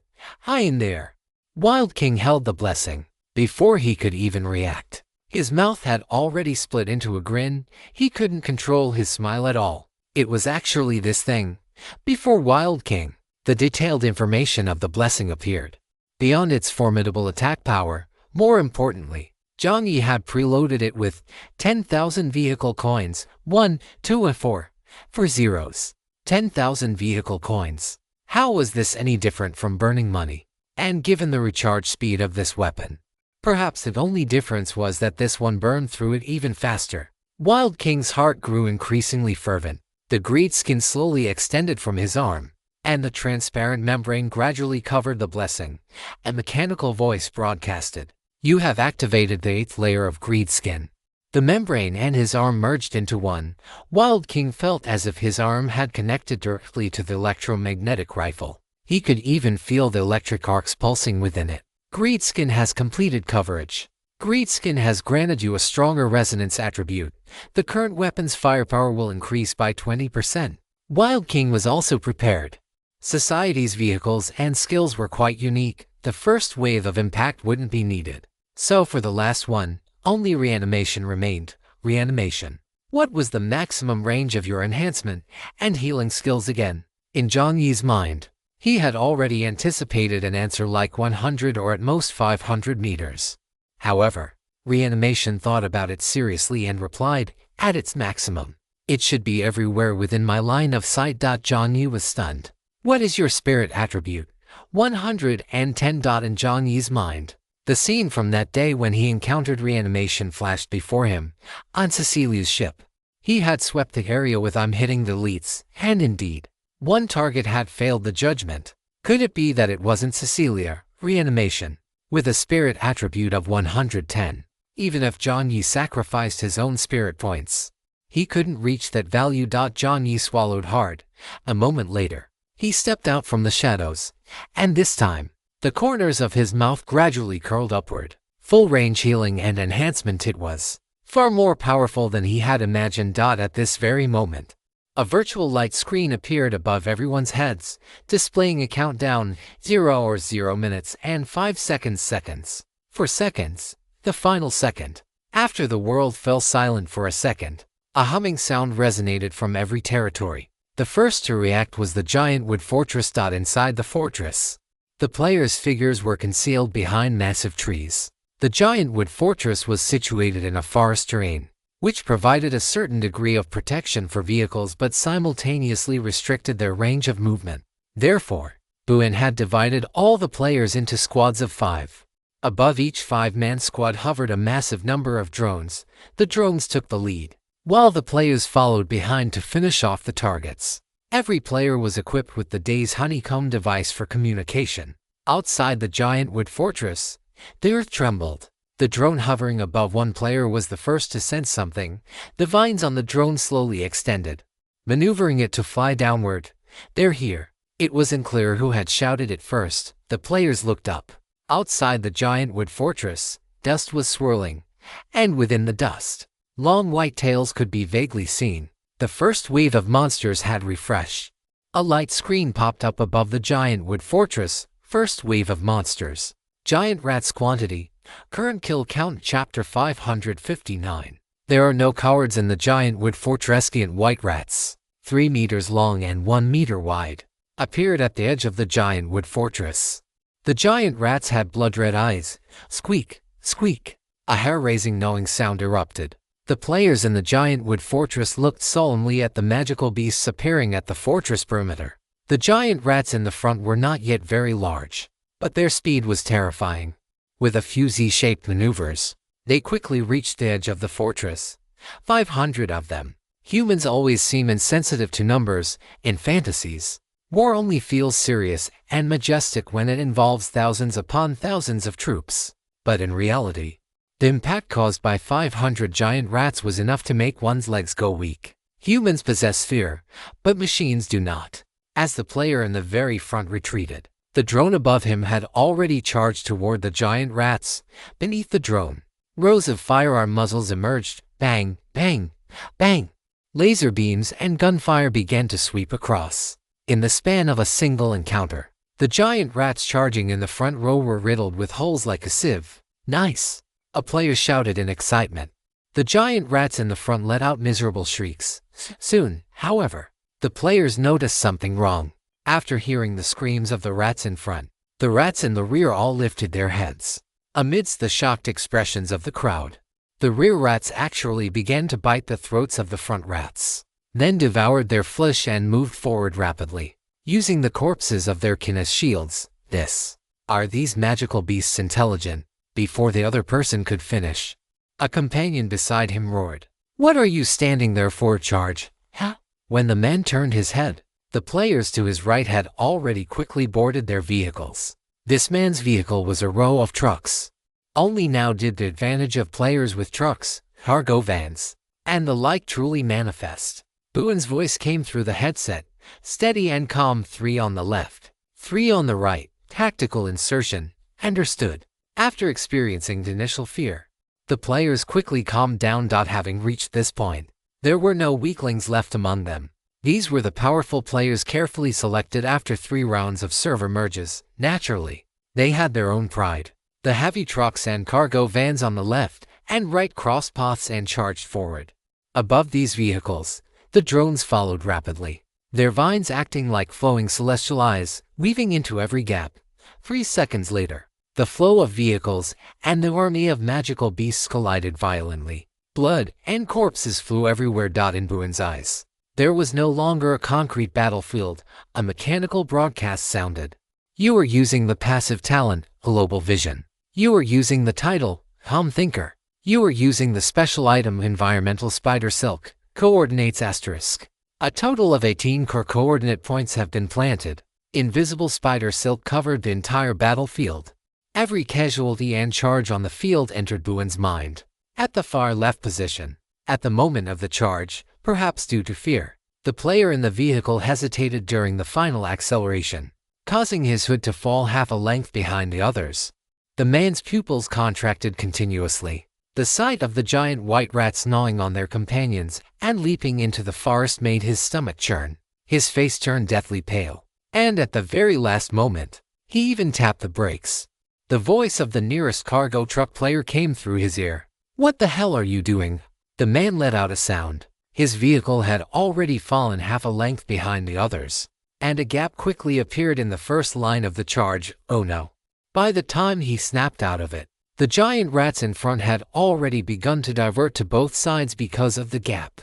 The vehicles of the players on either side of him instantly bore 1.5 times the pressure they had before. White rats instantly swarmed over the vehicles on both sides. In the headset, the furious roars of other players came through. The man's emotions were on the verge of exploding. Just as his fingers trembled, a calm voice sounded, "Player 302. It was Buen." The voice of the Lord player. The man's body shuddered, and his eyes became even more fearful. Accusations. Did his mistake cause the failure of the first wave of the charge? The white giant rats. The red eyes, the color blocks began to overlap. The man's forehead was already covered in cold sweat. "Player 302.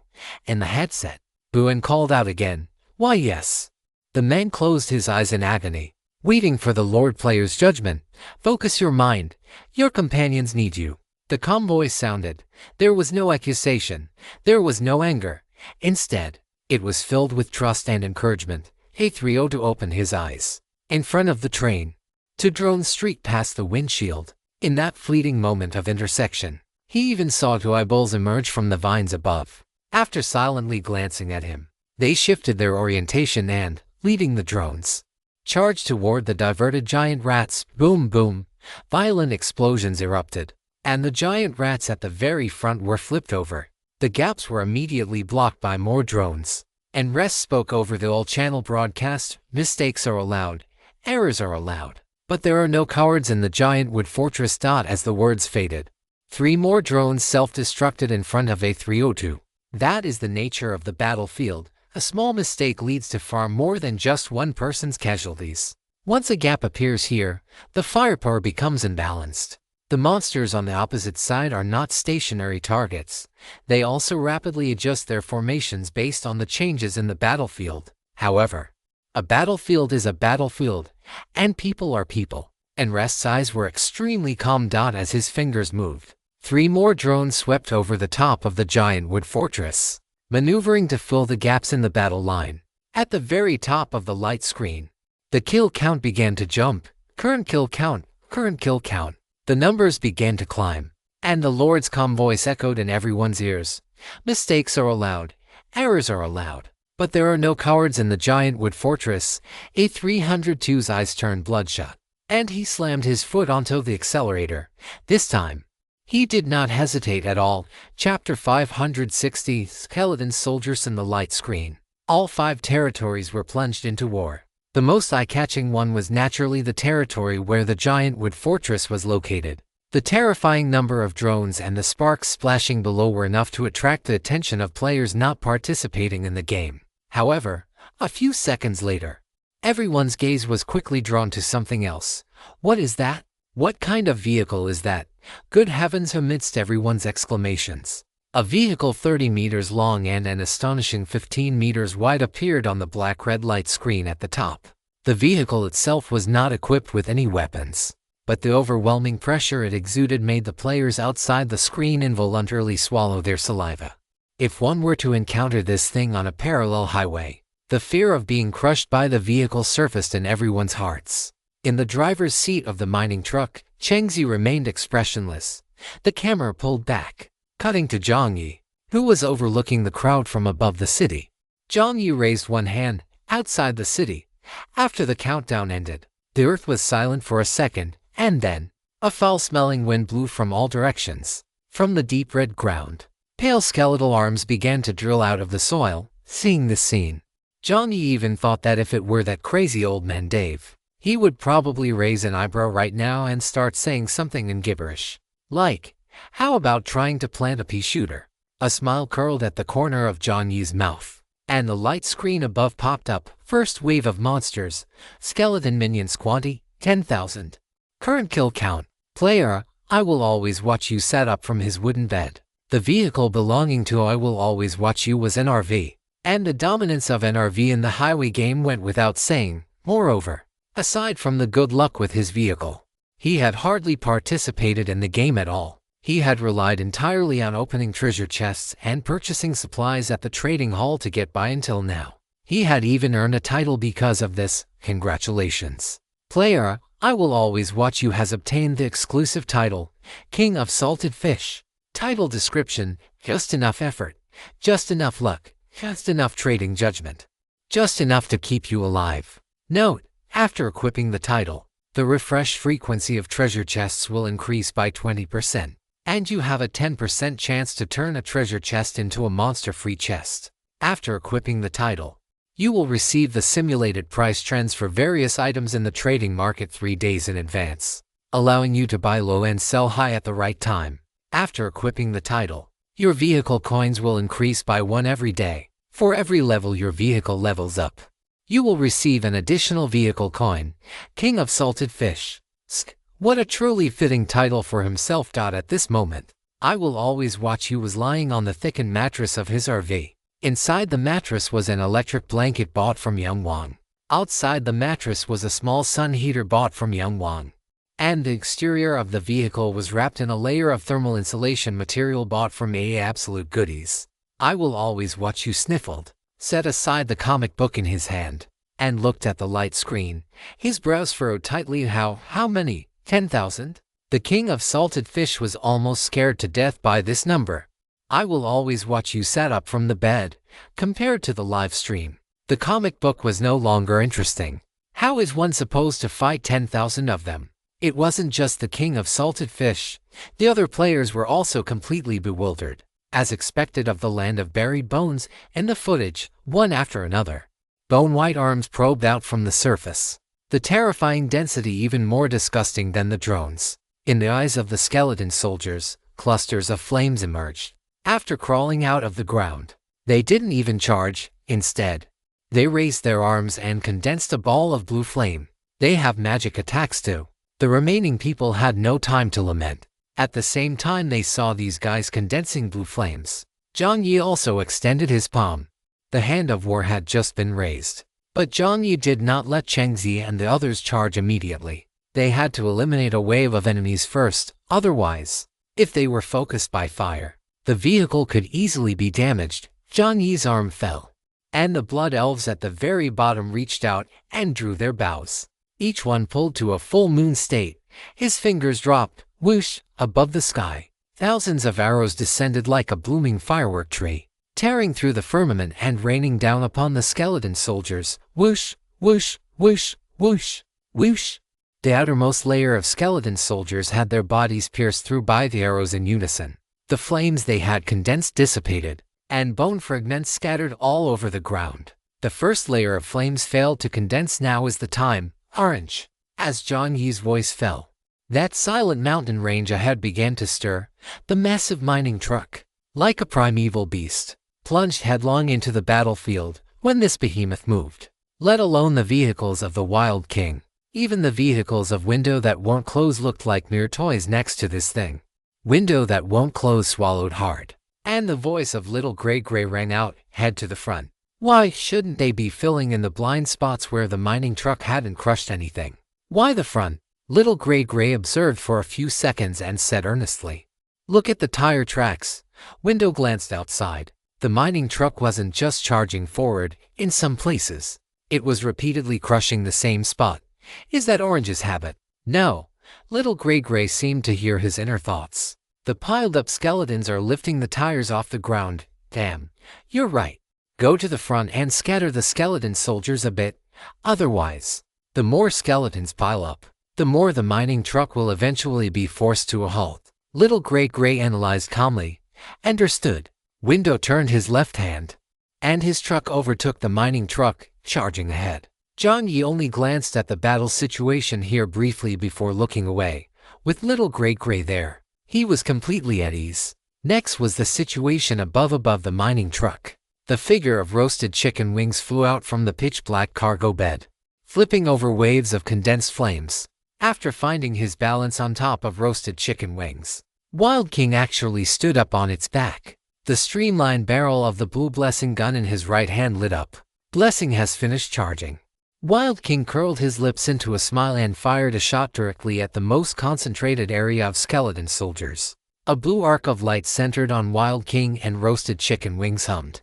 And after a ring of electric arcs flickered, it exploded 20 meters ahead. The storm blew the skeleton soldiers away before these monsters could even react. Their bodies were tossed high into the air and then turned into a pile of dust. "I'll blast you all into scraps. Let's see how you revive now." A smile appeared on Wild King's face. 3 seconds later, the electric light dissipated. Wild King was still smiling, but suddenly, something moved in front of him. Wild King looked up. Amidst the dispersing smoke and dust, a massive skeletal palm suddenly swiped toward him. When did this thing get here? Just as Wild King was making an emergency adjustment, another figure flashed before his eyes, and then a fist was thrown out. The sound of the wind torn by this punch was even more terrifying than that of the electromagnetic gun. With a calm punch, the newly condensed giant skeleton soldier was struck. Its form froze for half a second before collapsing into a pile of bones. Thunderzy stood with his back to Wild King, the aura radiating from his body even more terrifying than that of the monsters. "Be careful. These guys know how to coordinate." The giant skeleton soldier had just been hiding among the smaller skeleton soldiers. Since the skeleton soldiers themselves were just piles of bones, it was difficult to distinguish their forms when the battlefield was chaotic. Wild King said in a deep voice, "Got it. Double quotes thanks." Thunderzy nodded. Wild King's mind, which had been overly excited by the war, finally calmed down a little. Chapter 561, A Desperate Battle Clatter. The stark white bones shattered at the slightest touch under the artillery fire, bone fragments splattering everywhere. However, 3 seconds after the bones hit the ground, red energy would envelop them, and a few seconds later, a new skeleton soldier would condense and rise on the earth. For every skeleton soldier that fell, 3 would stand up at the same time. From the perspective of an observer, this scene was simply desperate. If the rats understood tactical infiltration and coordination, these skeleton soldiers were even more terrifying. They not only knew how to use their own bones to lift the vehicles up, but they also knew how to hide the giant skeleton soldiers among them, bursting out from the center of the troops at the right moment. With a single palm strike, they could crush a large number of blood-colored spirits. Wild King stood on the back of roasted chicken wings, the blessing constantly charging, turning everything in its path into dust. But because his combat power was too fierce, he was frequently targeted by the giant skeletons. Passing through the center of two skeletons once again, a figure wearing an extreme cold combat suit appeared behind Wild King. "Little Yi, lend me some momentum." It was Xiaowei's voice. "All right," Wild King replied immediately. Below, roasted chicken wings had already reacted before Wild King. With a flap of its wings, it flew a bit lower. When it was only 2 or 3 meters from the ground, Xiaowei's body sprang up high, her toes tapping lightly, and she vaulted off the wing of roasted chicken wings. In Xiaowei's hand, the hammer she had opened from a treasure chest expanded rapidly in the wind. "You are using the active skill of Juntization. You are using the active talent of Full Power Strike. You are using the skill Smash Your Dog Head with one hammer." Xiaowei flipped 360 degrees in the air. The hammer, which was originally only the length of a forearm, kept growing, and finally, a T label appeared on its head. Here, with a loud bang, the heavy hammer crashed down. 2 giant skeleton soldiers crumbled apart. "You have killed skeleton soldier large. You have obtained vehicle coins *4. You have obtained a silver treasure chest on the battlefield." Vehicle coins splattered everywhere, but the players had no time to collect them. The skeleton soldiers were reviving too quickly. After the 2 skeleton soldiers crumbled, new, smaller skeleton soldiers crawled out. Once they emerged, they did not attack Xiaowei immediately. Instead, the 3 skeleton soldiers in the front exchanged glances and simultaneously retreated. A cold, airy flame flickered in the eye sockets of the soldiers in the back. They grabbed the soldiers in front and hurled them toward the sky. High above, just as the thrown skeleton soldier's pale, bony hand was about to grab the wings of the roasted chicken wing, a fiery red glow ignited from behind. A boom, a flame explosion, completely different from an electromagnetic pulse, erupted as the Sherman M4 drove right beneath the roasted chicken wing. Amidst the thick smoke, Yuan coughed a few times. "Can't you see there's someone on top of the bird, you idiot?" If the trajectory of that shell had been just a little higher, he would have blown himself up along with it. Sean chuckled. "Sorry." Yuan rolled his eyes and patted the neck of the roasted chicken wing. The creature soared high once again, carrying Yuan deep into the battlefield. On the light screen above the bone burial ground, The kill count kept jumping 5-10, it quickly reached 200, however. The players in the bone burial ground did not show any excitement on their faces. They could also see the combat situations in other territories.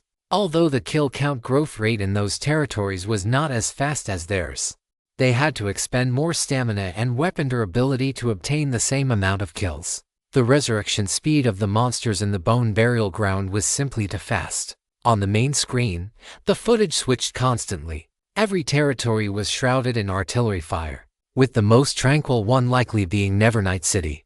That was because they couldn't see what was happening inside. Visibility in Nevernight City was too low. Players outside the light screen couldn't even distinguish the battle situation.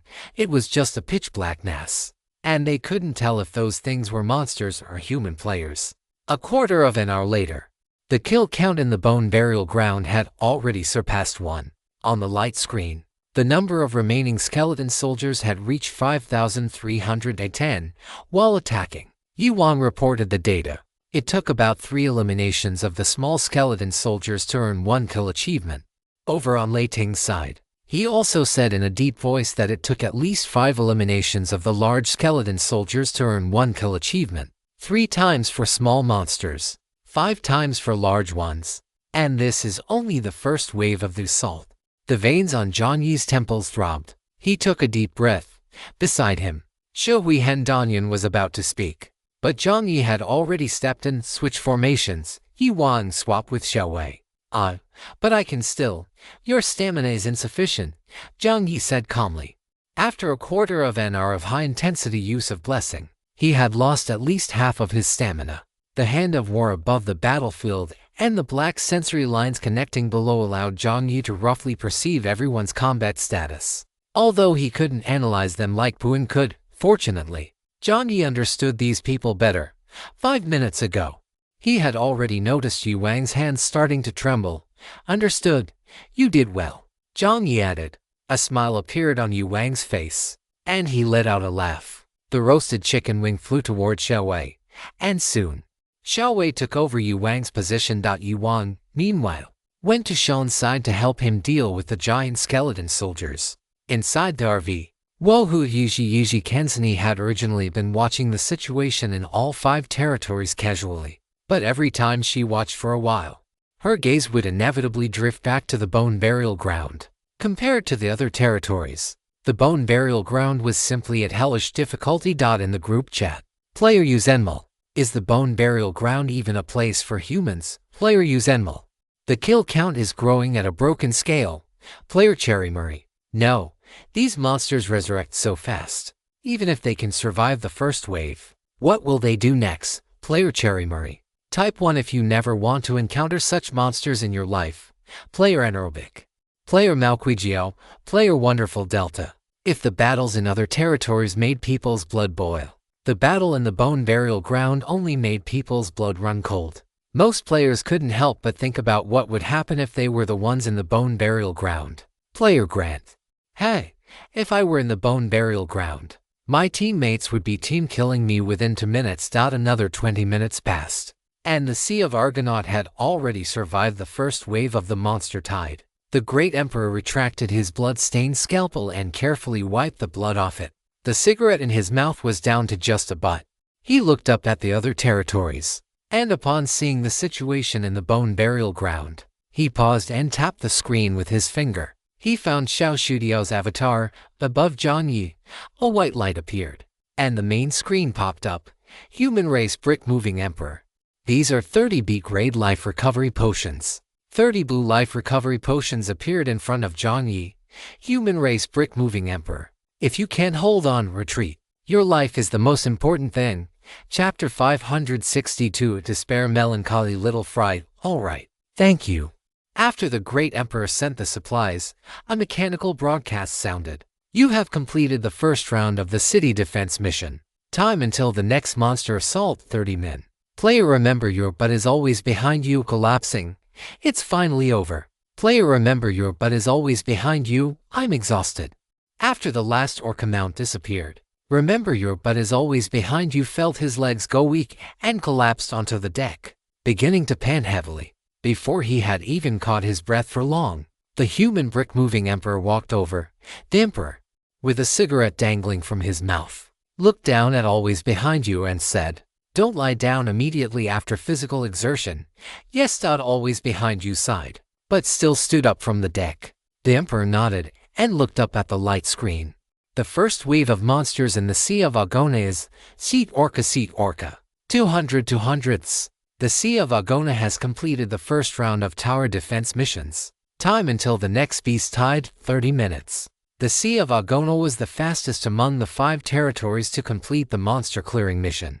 The number of Seat Orcas didn't look high, but they were quite troublesome to deal with. After all, most players were not accustomed to fighting on water. Furthermore, besides the combat style, there was another issue. It was basically impossible to use vehicles in the Sea of Agona. As he was thinking this, a white jet ski drifted past in front of him. The emperor's thoughts stirred, and the face of Survive appeared above the jet ski. This was one of the few vehicles among all the players that could travel on the sea, an amphibious jet ski. Survive's vehicle drifted leisurely in front of everyone. After picking up all the treasure chests, he turned the handlebars. The water split on both sides, and the jet ski drove right up onto the deck. Compared to the players who were panting heavily, Survive looked as if he didn't know what fatigue was. "Big boss, don't you want to take a break?" a player asked. But Survive only lifted his head slightly and said, "No need." Then, with a kick of his right foot, he drove the jet ski out from the other end of the deck. And Survive began to collect the vehicle coins. The emperor sighed in his heart.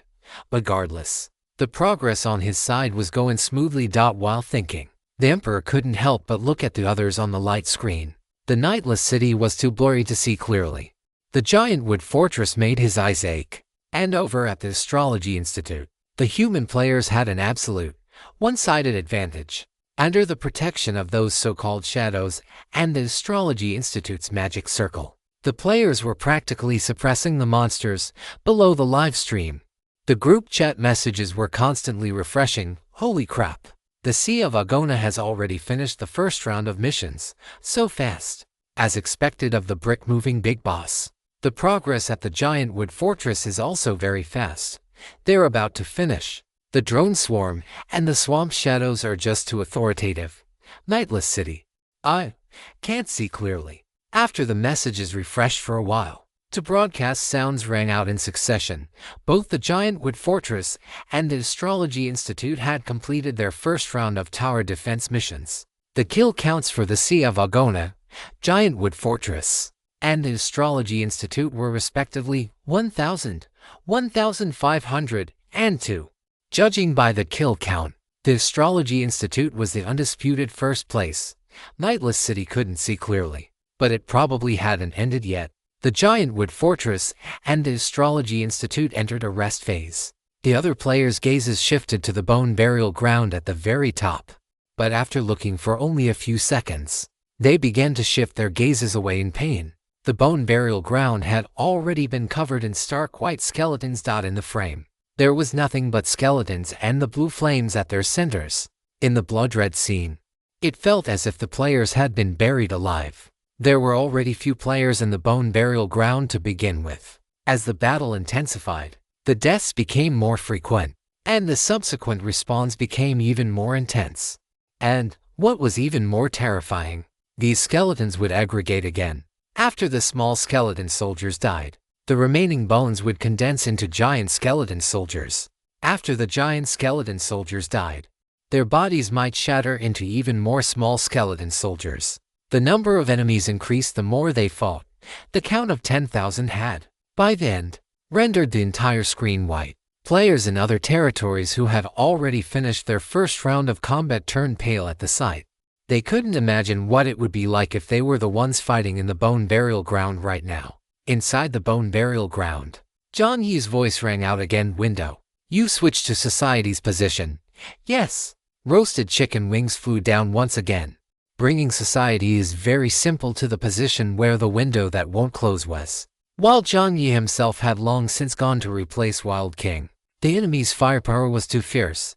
If they hadn't used this method, they likely would have suffered casualties during the very first wave of impact. At the beginning, Everyone was still a bit reluctant to stop fighting, wanting to contribute more. But after half an hour, everyone had become obedient. In the southwest corner of the battlefield, Xiao Wei's excavator was pinned down by skeleton soldiers, unable to move at all, on the excavator's window. White skeletons were piling up layer by layer, and the sound of skeletons scratching at the iron door came from all around. Xiao Wei looked around. Orange's mining truck was also in the center position. The mining truck couldn't stop. Once it stopped, it would be swarmed by skeleton soldiers. Xiao Wei shifted her gaze, barely able to see the shell marks from the Sherman tank. But the number of skeleton soldiers gathered there was even greater than at her location. Xiao Wei gritted her teeth. With a bang, a loud noise came from above her head. The iron hatch on top of the excavator was actually forced open. The skeleton soldiers, with their cold, blue glowing eyes, looked down at Xiao Wei, and one by one, they began to crawl inside. "Damn it, my ride," Xiao Wei shouted, her voice trembling slightly. The stark white bones had already reached in from above. Xiao Wei subconsciously raised her right hand.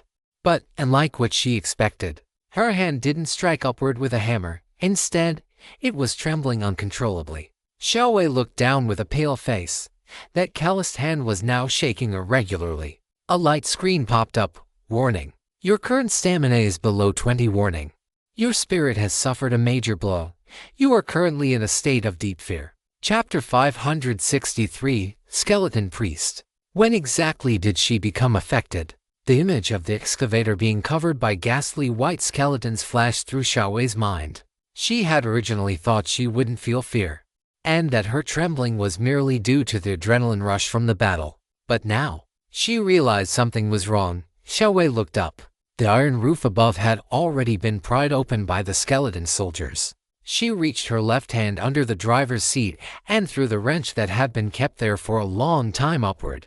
The wrench shattered a skeleton soldier's skull, tearing a large hole in it. After taking down two skeleton soldiers in succession, the remaining bones gathered together once more before her eyes. Clatter. The sound of bones shifting echoed. The soldiers had come back to life again. Those pairs of ghostly blue flame eyes stared at Xiao Wei, devoid of any emotion. One pair, two pairs, three pairs above the entire excavator, all around her, were these deep blue flames, cold, ruthless, as if they could never be destroyed. Xiao Wei's pupils dilated continuously. In a place she couldn't see, black energy was radiating from her body, the mark of a curse.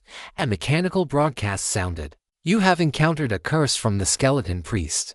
You are in a state of extreme panic and despair. Your mental state is declining rapidly." The mechanical broadcast continued to chime, but Xiao Wei could no longer hear it. The skeleton soldiers had torn off the roof of the excavator and were crawling inside. In the second before the ghastly white bones were about to touch her, a look of intense struggle appeared in Xiao Wei's pupils. She hadn't seen this so-called priest, but she knew one thing. She absolutely could not die at the hands of these skeletons.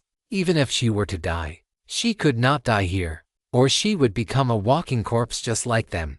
A resolute light flashed in Xiao Wei's eyes, and a prop card instantly appeared in her hand. White light bloomed from the prop card, just as it was about to envelop Xiao Wei. With a boom, Xiao Wei turned her head abruptly. Whoosh! A crimson blade of light sliced through the center. All the skeleton soldiers hanging outside the excavator were cut in two. More importantly, the black, flowing substance wrapped around the top of the excavator was severed by the strike. Snapping into two halves, Xiao Wei's mouth opened. But before she could call out the name Jiang Yi's figure leaped, teleporting to her side. A mechanical hand reached out and snatched the prop card from Xiao Wei's hand. Bang! The moment he took the prop card, a blazing white light erupted from its center. Xiao Wei instinctively closed her eyes, while Jiang Yi held one arm in front of her.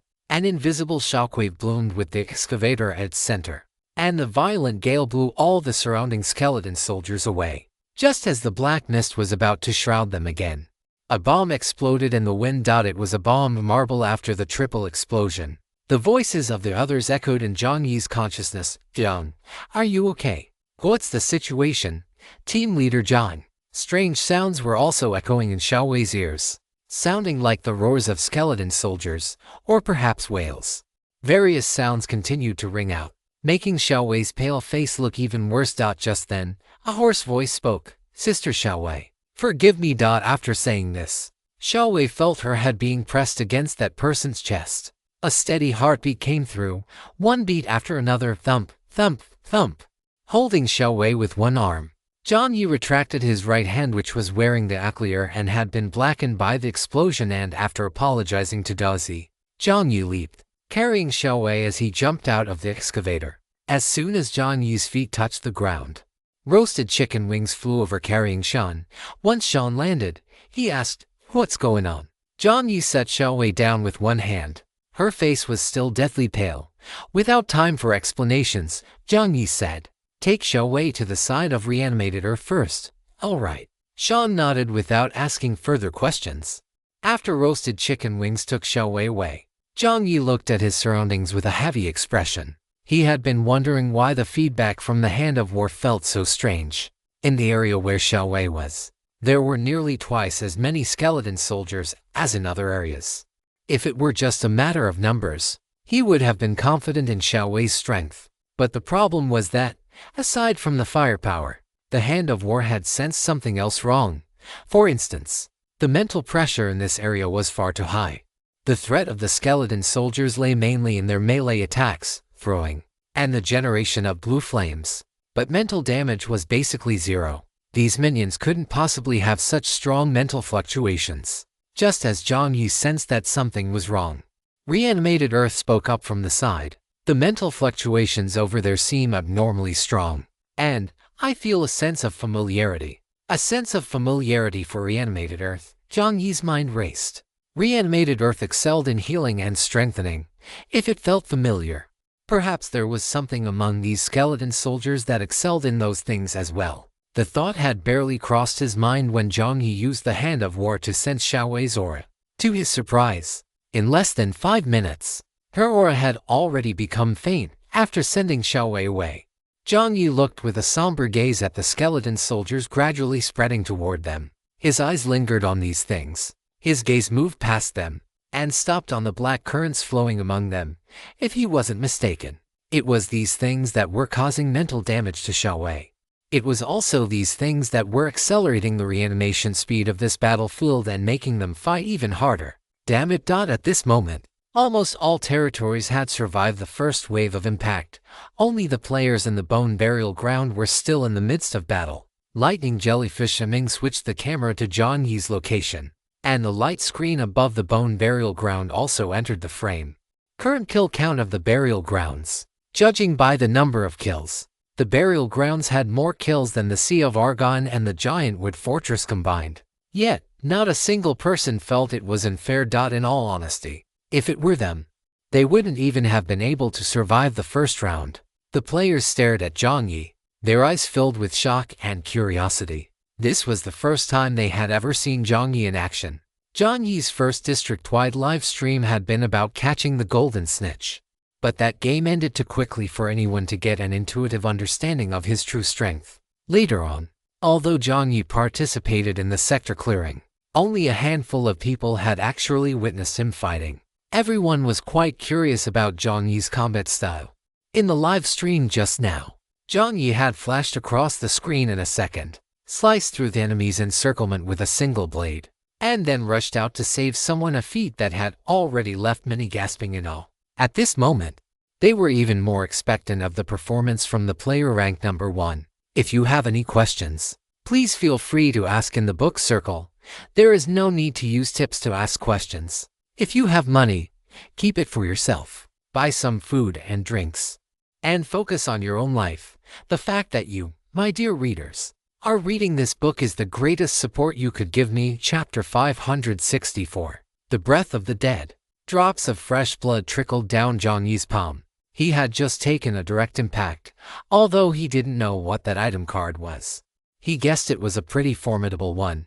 Otherwise, Xiaowei wouldn't have wanted to use that thing to perish together with those guys. The moment the item card took effect, Jiang Yi even felt a familiar sensation of spatial teleportation. Sister Xiaowei must have been afraid that after she died, she would end up standing on the opposite side of everyone else. Jiang Yi looked at the surrounding skeleton soldiers with an expressionless face. His crimson long blade tilted slightly. The next second, Jiang Yi's figure vanished from where he stood.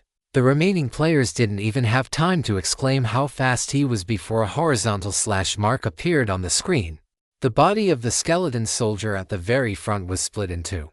Before it could regenerate, a hand grabbed the skeleton soldier's head, and a crisp cracking sound of bone echoed out. With a bang, the skeleton soldier's body was thrown out, knocking away the soldiers wandering up from the front. 3 skeleton soldiers fell together. Jiang Yi stomped his right foot. You are activating the specialization domain. You are changing your title Demon King to I beat elites.